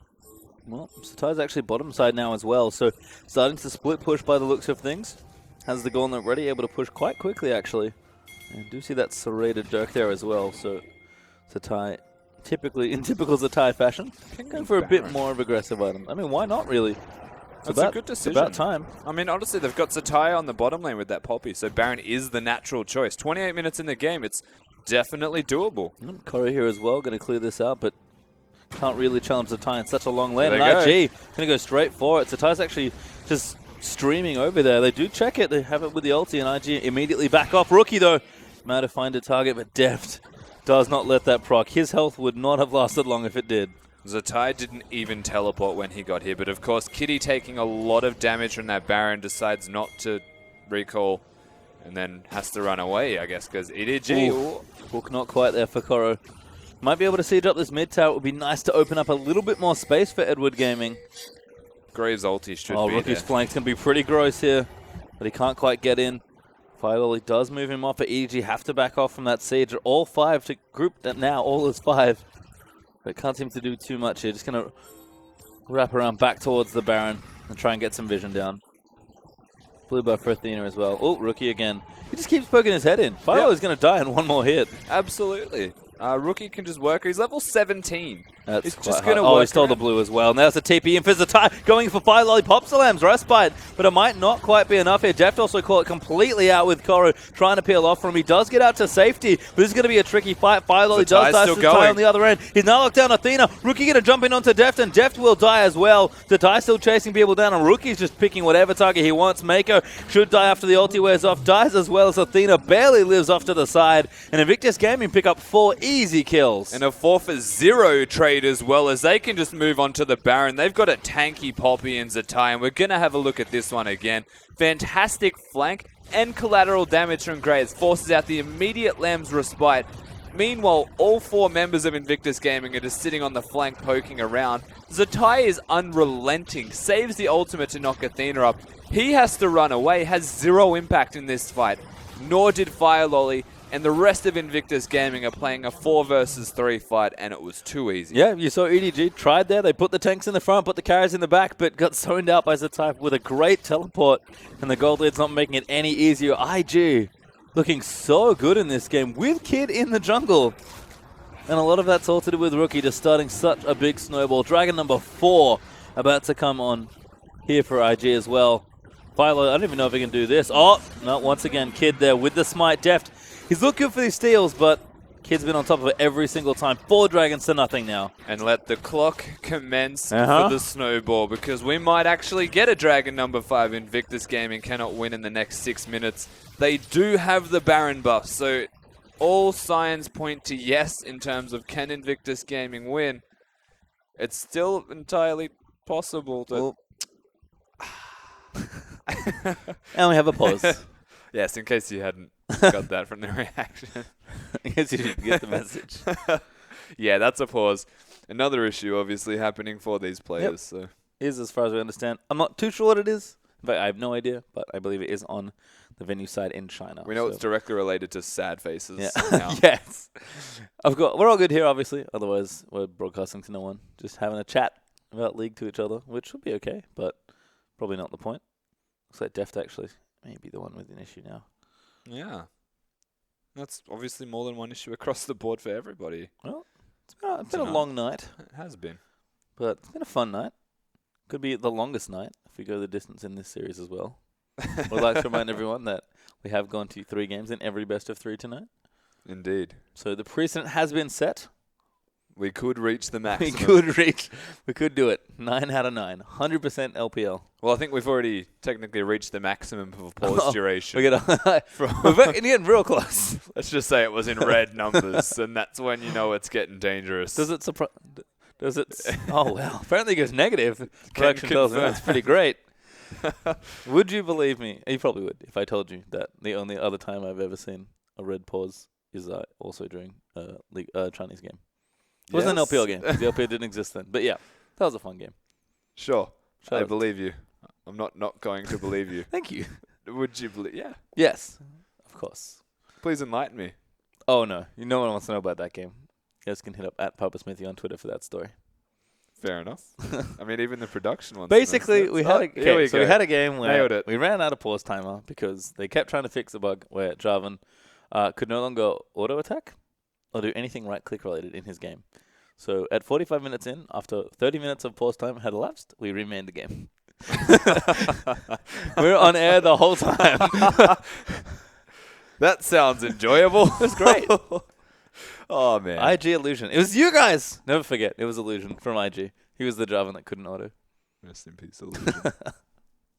Well, not in this game, but Kid still is his jungle replacement all these years down the track. Who would have thought Illusion would, if you had asked Illusion at that, apparently there's no timer now. The negative timer has We're expired. into I don't know what area of We're time getting space very we're close into. to black holes, I Yeah. think. We're dividing by 0 in a minute. That's what our Well, time is about to well. hit. So dangerous games are about to be played. Untested territory. Very untested. Fortunately, I can tell you that even though we have had a bit of a touch-and-go gameplay, IG is still winning, actually quite handily. Yeah. At this point, I think the snowball's a little too big. They kind of, rookie started, he rolled it up. Whoa, hot swap. That is a whole new PC Yep. being put in there right now for Deft. Damn. Damn. Hopefully that fixes the issue. Well, yeah. I would imagine if he has an issue, a new PC should fix it by default. I should try that with all my issues. Buy a new PC. I lagged in one of my ranked games. New PC. This will fix everything. I lost my goal promos again. New PC. Come on, man. The Yeah. frames, the extra FPS will help me be better. I doubt it. Why not? Look, it's possible. I want to say it's unlikely. Sure. Unlikely to help. And yes, to Yep. answer the statement you were making before we just saw a PC appear in front of us, very distracting. Invictus Gaming should be in control to close Yeah. out this game. I would be very surprised if they don't close out this game. It's entirely possible, I guess, given EDG's team composition, that they could turn a fight around if Invictus Gaming get over aggressive. It shouldn't happen given the way that the games have gone thus far. I mean, realistically, if Invictus Gaming don't win this game in the next 6 minutes, they've got Dragon 5. Yeah.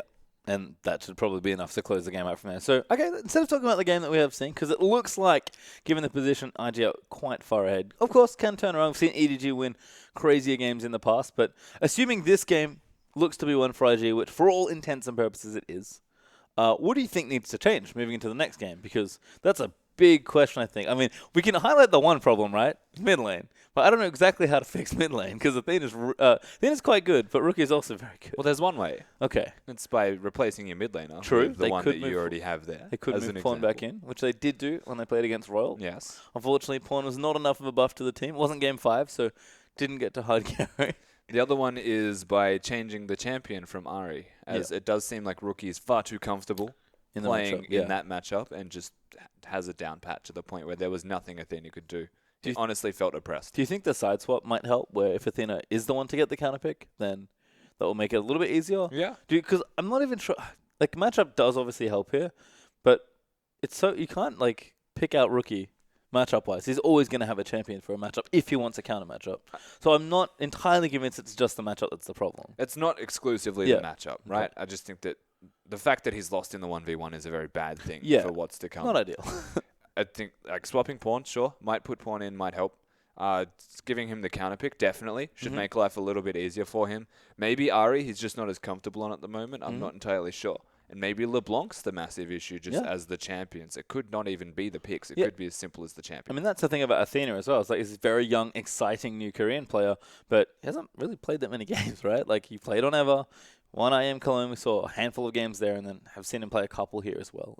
Literally a couple actually. Yeah. In the LPL, this is his second game, so it's tricky. And again, much like Firelord, you have to think Athena's probably got that pressure there as well. EDG put so much pressure on themselves to perform as an organization that I feel like trying to train subs is actually kind of hard because the prestige of the organization is so high that if you come into this organization, the starting players that are still good are still starting, right? Yeah. But you're trying to be their understudy. That's a very hard ask to be Pawn and Clearlove's understudy. And you're not just being understudies, you're actually competing in the LPL. And that's the biggest thing is the fans, the public, and everyone that supports EDG as a whole are watching and judging you when you play. So the pressure, especially from Chinese fans, massive. They do need to step up and perform because, as you said, there's a pedigree behind EDG as an organization. It's being the best. Would make it awkward if EDG went 0-4 to start their LPL season, given that they finished first in almost every season they've ever played in, which is pretty dumb. It's almost amusing how it coincides with the whole change of the LPL slogan to victory or nothing. Yes.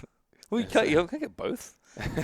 One team gets victory, everyone else gets nothing. Yeah. Yeah, makes sense. Let's change to best of 3 so that works. Yes, that's honestly, true. It's perfect, isn't it? We didn't get to. Victory or tie. Victory or draw. That's the European slogan. Oh, man. That's the EU. Not yet. Not yet. Soon TM. Oh, come on, man. They play best of 1s at the I moment. know. You calm down. It's their football slogan. Victory or tie. Good times. Yeah, this game's rough. I want to see Def play Misfortune. That's what I've decided now. I keep looking through the bans. I know. I want someone to not ban it. It's like always. I know. It's so dumb.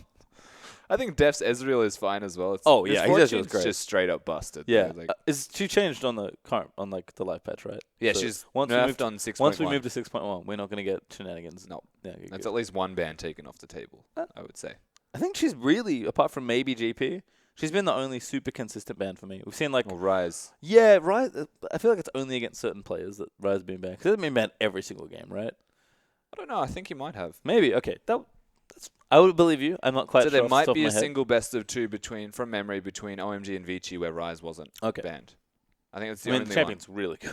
Yeah. So I can see why. But yeah, I mean, we've talked about it a lot as far as drafts go today, but that's the way picks work is super weird because it's not like clear tiers anymore where it's like top tier, mid tier, whatever, low tier or whatever, or like 1, 2, however you want to do it. Yeah. But it's like, here's a pool of really good champions sitting at like 1, 1.5, and 2.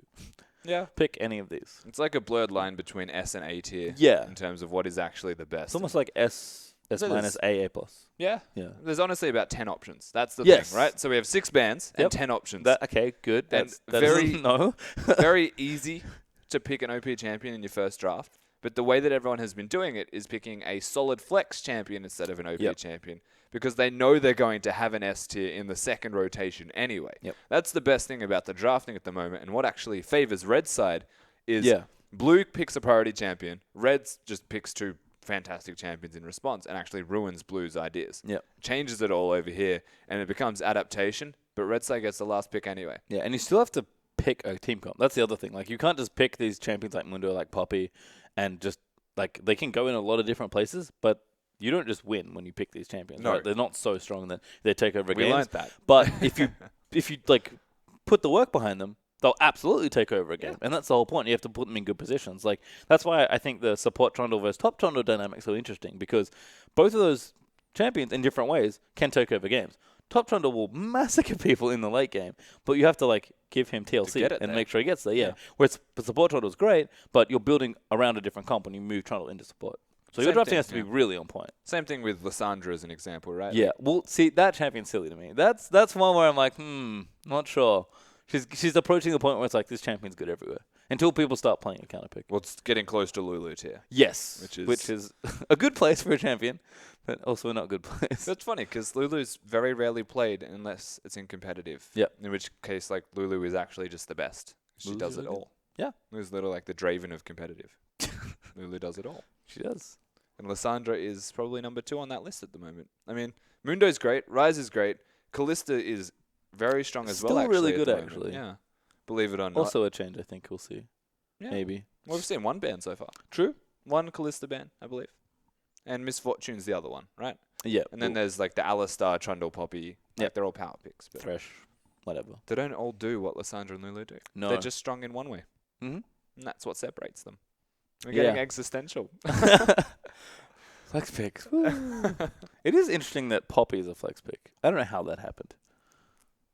The first time I saw Poppy Callisto, I was like, this is silly. Well, Like, you just throw Poppy You at the see. AD carry and hit W, you're like, well, now I'm dead. Forever. Riot Games released this new spell on Poppy. It's on a W. Yep. And it's like, you want to use dashes. Poppy's Nope. like, nah. No, you can't use not at all. dashes. And then I was like, what if I use that on support and counter Alistar? And it works. Yep. And that's literally where it came from. Ah, that makes sense. Because Alistar can't combo. Nope. Yeah, it's pretty Just good. gets Thresh denied. can't follow the Lantern, I think, as well. Oh, man. Which is pretty That's cool. rude. Yeah, and then there's like obviously Lee Sin Yeah. counterpicks and things like that. Yeah, it's pretty interesting. Well, guys, we still have some issues on the other end, but we'll be back as soon as we can be. We are going to go to a quick break, but when we return, more LPL.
welcome back, everyone. Apologies once again for the delays. It's been quite a long night, I'm sure, for all of you out watching and for us here as well. But we'll ideally going to try and finish this game. So just to run things down, Deft, like you saw, does have a new PC, so hopefully that's A-okay there. They're going to try and finish this game, but there is no more pause time, which makes it a bit tricky if people still have PC issues. Exactly. So hopefully there's no more PC issues to happen from here on out, and the new PC does fix whatever the problem Deft is currently having. And we just hope we get back onto the Rift very soon. Certainly do. Again, IG in a pretty commanding position here in this particular game, so obviously they'll be wanting to play on. Have to think that they'll be they're in, regardless, we're in a good spot. But players, of course, do need to be able to actually play properly and compete in the game. So even though IG do have quite a big advantage, it would be a little bit silly to just forfeit the game. Exactly right. So of course, to recap a little bit, Rookie has been putting on a show. Absolute superstar. Yeah, been looking so good. Winning laning phase basically against Athena, who has been the prodigy coming over from Korea to help pawn out in the middle lane, replace Bamey. Rookie has basically shown him what it means to be in the LPL at this stage, and just put on a clinic for him and went up 4-0-1 basically through laning phase. They snowballed that into bottom, and Zatai in the top lane has started to become a monster on Poppy. So across the board, Invictus Gaming are in a commanding position. They've just secured the Baron, and they should be looking to close out the game from here. From memory, we're sitting about 7-8K ahead, I think, for IG. So they have a pretty big lead as far as all things go. So hopefully we can get ourselves into the game whenever they're ready. Yep. Now the small thing, of course, was Dragon number 4. That's true. They're not far away from an actual 5th Dragon pastry time. We're going to make it almost. The first, what is this? This could be the first day where every game goes 3 games. 5 dragons. It's a milestone. Who knows? It's a milestone. New PC. There's so much going on. Crazy. It's great. All right. Well, you can see the players still sitting there very patiently. That is much harder than it looks to sit there quietly. I wouldn't know. We have to talk for a That's living. true. I couldn't do it. I couldn't do it.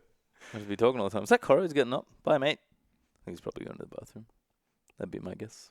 Well, at least that's an indicator. That's true. You know, if anyone at home wants to go to the bathroom. It's not a bad time. That's true. But again, we are going to try and get a result here in this particular game. And then we'll see where the night takes us after this one. Honestly, I feel for the players. Of course. Absolutely. Not only is it difficult to stay quiet, and you have to sit there quietly and think to yourself, you can't actually talk to your team. It's such a long pause that, like, where do you go from here? Is everyone on such a different page because of a pause for this duration? Yeah, I mean, again, you can't talk, you can't strategize, you just think. Like, you know what you're thinking about, but you can't communicate that to your teammates, right? I imagine that because they sit there for upwards of 20 minutes at this stage, that they think to themselves what their strategy is going to be. And the second it unpauses, they all just start yelling at each other. Like, someone says Baron, someone says bottom, someone says mid. They're all just like, duh! Yeah. No one knows what to actually do. It would be so cool if that actually happened once. Just once. We should get the comms after an unpause, an epic unpause. What happens? That would be pretty cool, actually. I think Firelolly, though, is getting probably the most intense training of his life. Clearlove has been in this situation quite a few times. So Firelolly really feeling it. Maybe Clearlove just knew. He was like, no, I'm not playing. I don't want this. I doubt it. Out of the frying pan. Oh, look at Deft. Lying back. He's got a new PC, but he's got to chill out. I mean, you have to stay focused as well. It's game 1 in a best of 3. I'm not going to lie. It's near impossible. Yeah, absolutely. So, like, having to stay focused in game 1 of a best of 3 when you're losing by about 8k gold and looking to actually lose their first game. To actually stay focused is, it's up there with one of the hardest things you'll ever do in your entire life. You can see players just trying to stay relaxed, stay quiet. That's the number one thing, right? Is not to stay focused, but to stay relaxed. Yep. If you can focus on, just breathe, woosah. Yep. Pretend you're barred. Just chill out, man. Yeah. Sweet. Deft was rocking back in his chair. Mako, I think at one point, just head in his keyboard, having a quick snooze. Deft might fall asleep in that position. That's a bit dangerous. Precarious. They've got no pause time. Remember that. Like, that's true. If you come back. It's just like... Hey. I think Firelolly also having a snooze. It's tough, man. It's been a tough week for Firelolly. It actually really has. Oh, Coro has returned. So that may be the signal that players are ready to go. See some headsets being adjusted. Athena is back ready. Fantastic. Unfortunately, pause does not change the outlook of the game for EDG, but you can at least see how they go here in this one. So again, ideally, we'll get a result here for this game. I, for one, just look forward to League of Legends being I love when League of Legends is on the screen. Yeah. Who'd have thought? Look, and that's Kid. Kid's actually...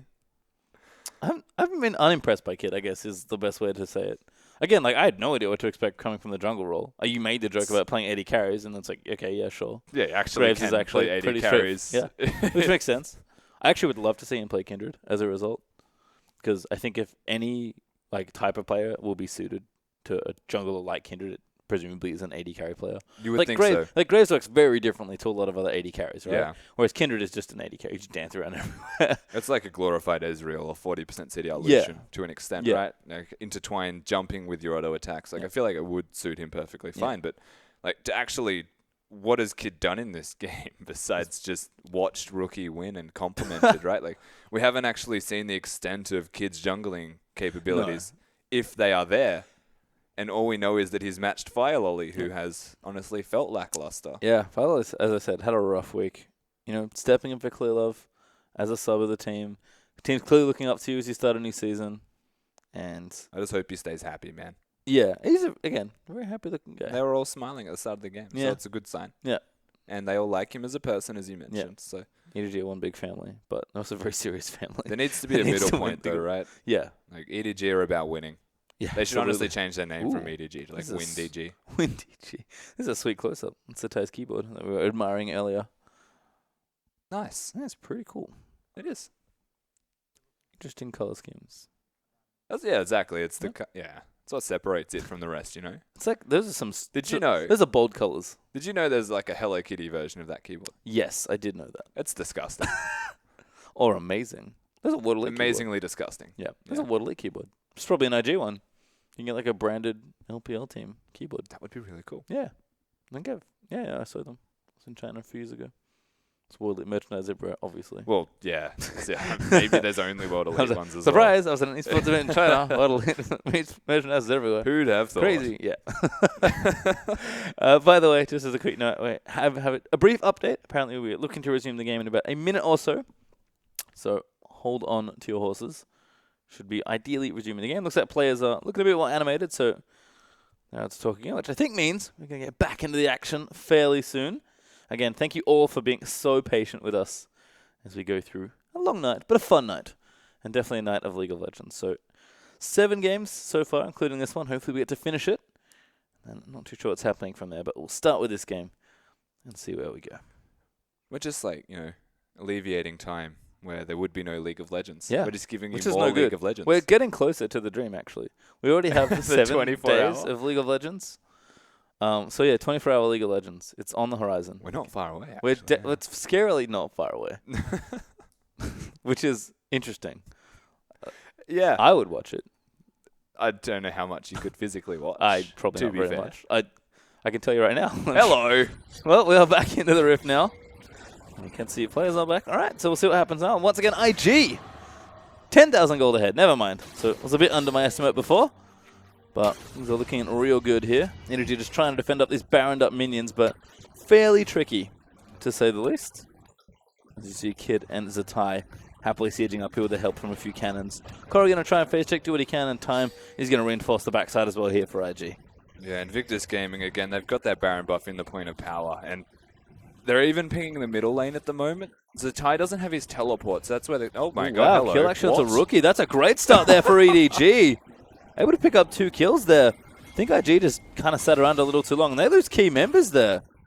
Yeah, and I mean, Kid's super low as well. they completely misplayed, it seems. EDG, they find an advantage Yeah, somehow. look, 3v3 looks great there for IG. Yeah. But 5v3 or 5v5 under that tower did not work out, so unfortunately, I'm And not it too sure what was happened there. Rookie But that goes down as well, of yeah, all people. that's got to be the worst thing. It's the one you can't have. And Yeah. Rookie's build as well is very offensive based. Yes. Like, there's no defense in that whatsoever. So if you catch him, he's dead. Well, EDG will happily take it. Fumble there from IG is going to give EDG a lot of momentum pushing down this turret. They almost wipe Baron buff. They pretty much wipe it off their key members, and they're just going to keep shoving. These death timers, don't forget, quite long here at this point. Rookie 10 seconds away from coming back. and they get 2 turrets out of it. It's not everything, but it'll certainly claw the gold lead back towards the direction they want it to be going. And this is where Invictus Gaming wanted to be in the first place. Having Zatai sitting in that bottom lane and then working around the rest of the team in saying that they've now lost the Baron because of the timing of that teleport. Very unfortunate. And they got caught out of position by EDG, who, look, they have closed the gap a little bit. The gap is still definitely there, though, and that's the big concern. Yep, it's a pretty wide gap still. Again, the items are starting to come together, though.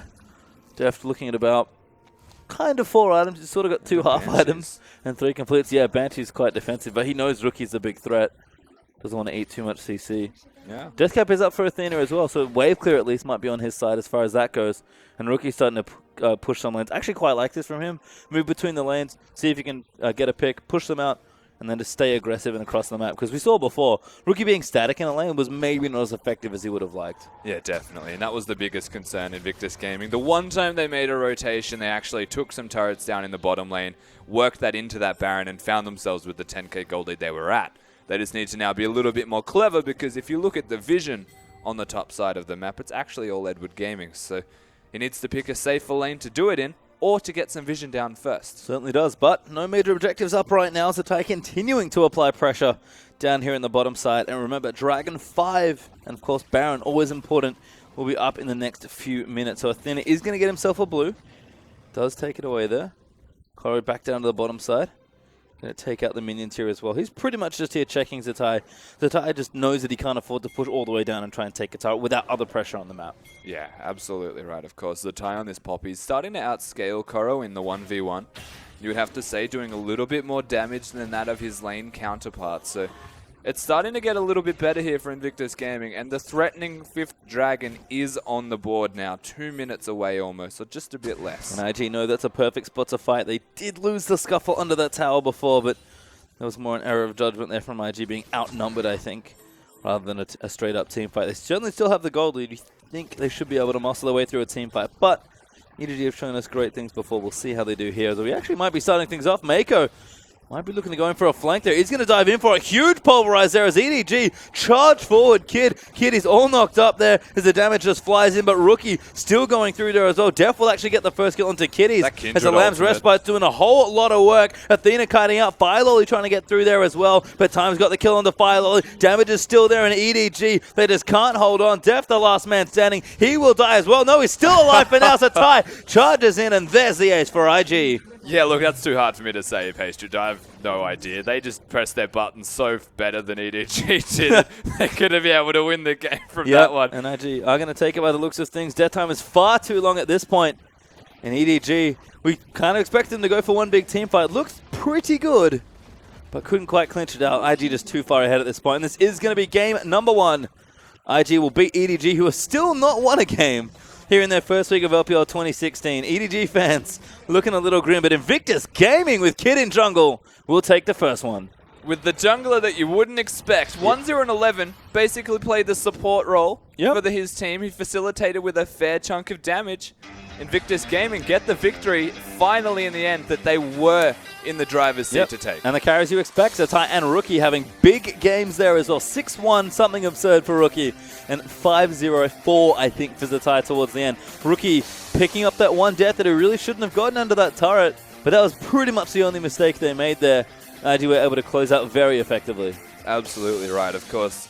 Edward Gaming, EDG, they recognized that they needed to fight. They couldn't let the 5th Dragon come into place. And to be honest, Invictus Gaming weren't actually looking at it. Zatai was sitting in the base with his home guard teleport ready to go, and they wanted that fight. Smart bait from IG. Yeah, absolutely right. And I have to think both Rookie and Zatai's play has been really smart. It's a little push trick there from Rookie to get himself a kill on Athena. We saw Zatai constantly use his teleport in a really effective and creative way. And it's great to see, again, the two outstanding players, really, the two names that everyone knows from this team, especially with Kakao absent, doing work, and they have to. Kids in the jungle, they've got sort of a newish bottom lane. Yep. Looking great. Absolutely right. Invictus Gaming, to be able to take a game off EDG says a lot to start with. Having Kid in the jungle says a lot more to start with. But the sad part is it says more about EDG than it does about Invictus Gaming. And it just feels like they don't understand what they're doing. They don't have shot calling that really feels defined anymore. Yeah. And you'd have to say all of this comes back to the lack of clear love. Yep. And if they want to scrim with Firelolly, understand how to utilize him and to shot call around him, then sure, great. By all means, go for it. But if they're going to throw you into the LPL and have a completely different definition of team or what they're actually aspiring to be, and lose every single game that they compete in so far, It's rough. it's not a smart idea. Well, I mean, I wonder how long it lasts until EDG finally make the roster change. We saw Pawn come in yesterday for Athena. Yeah. Did not see Clear Love. Wonder if in the next few games they bring him in, or maybe the next series, because they are clearly trying something here with Firelolly, right? Absolutely And trying. EDG are a team that are more than happy. They always have one goal: win the tournament at the end. So they want to do well. They love performing in the regular season. They have for so long, but they know that they're in for the long game, basically. And I think part of playing Firelolly and Athena so often is part of that. Whether it looks good, it doesn't look great, obviously, especially for their fans, but we'll see. And it's funny because we talked about all the teams changing. The one we didn't expect to change was EDG, and that's the one that's arguably changed the most. They still look like a fairly fresh team, despite how experienced a lot of their players are. No, they definitely do. And it's something that I'm going to touch back on so many times, though. If you're going to change the roster like this, and you're only doing it in week 1, sure. It works out for you in the end, right? As long as Firelolly gets the experience that he's actually looking for from these games. My concern about this is there's playing a game in the LPL and getting experience and learning from it. And then there's playing a game in the LPL and being absolutely destroyed and not actually getting anything from it. All 3 games that he's been a part of so far have been very convincing victories for the opposition team. RNG 2-0 with emphasis. That game barely really had a chance for Firelolly to show anything. Yeah, and I mean, it's tough. EDG are just struggling a bit. The bottom line's looking solid, but everything else, maybe not so much right now. Yeah, absolutely right. I just have so many questions for EDG. Well, we're going to get some answers maybe after this. We are going to throw to a break, but don't go too far away. We'll be back in a few minutes.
swear to God,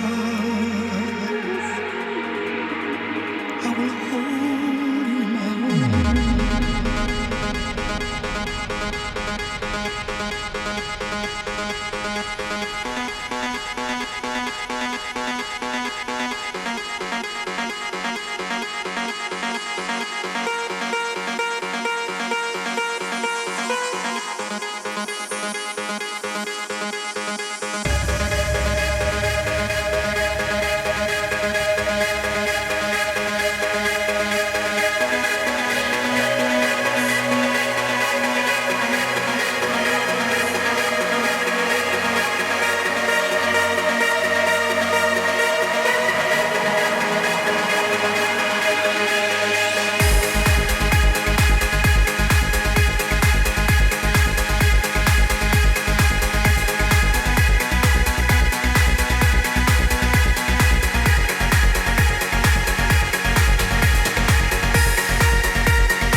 And welcome back, everyone, to the English coverage of the Chinese LPL. My name is Julian Page-Time Car. Still joining me here in this very long and lovely evening is Zach Rusty Pie. IGR up 1-0 after a very long series of pauses. Exactly right. Victus Gaming, it took a little while, It did. but in the end, they did find themselves 1-0 up. But unfortunately, we will not be playing the rest of the games tonight. So thank you guys so much for tuning in. There won't be those games, but they will be rescheduled and played at some other day. We're not too sure when, but I imagine we guys will keep you updated where we can. exactly right. So hopefully they get resolved as soon as possible because you can't leave a series hanging like that. Especially EDG. Already losing games. That anyway. was 2 hours in the making of 1-0. We need the results. Well, we'll get the results at some other time. Don't forget there are LPL games on tomorrow as well. It's been a long night. Thank you so much for joining us, and we will be back tomorrow for more LPL action. For myself, Rusty, and the rest of the crew, we'll see you guys then.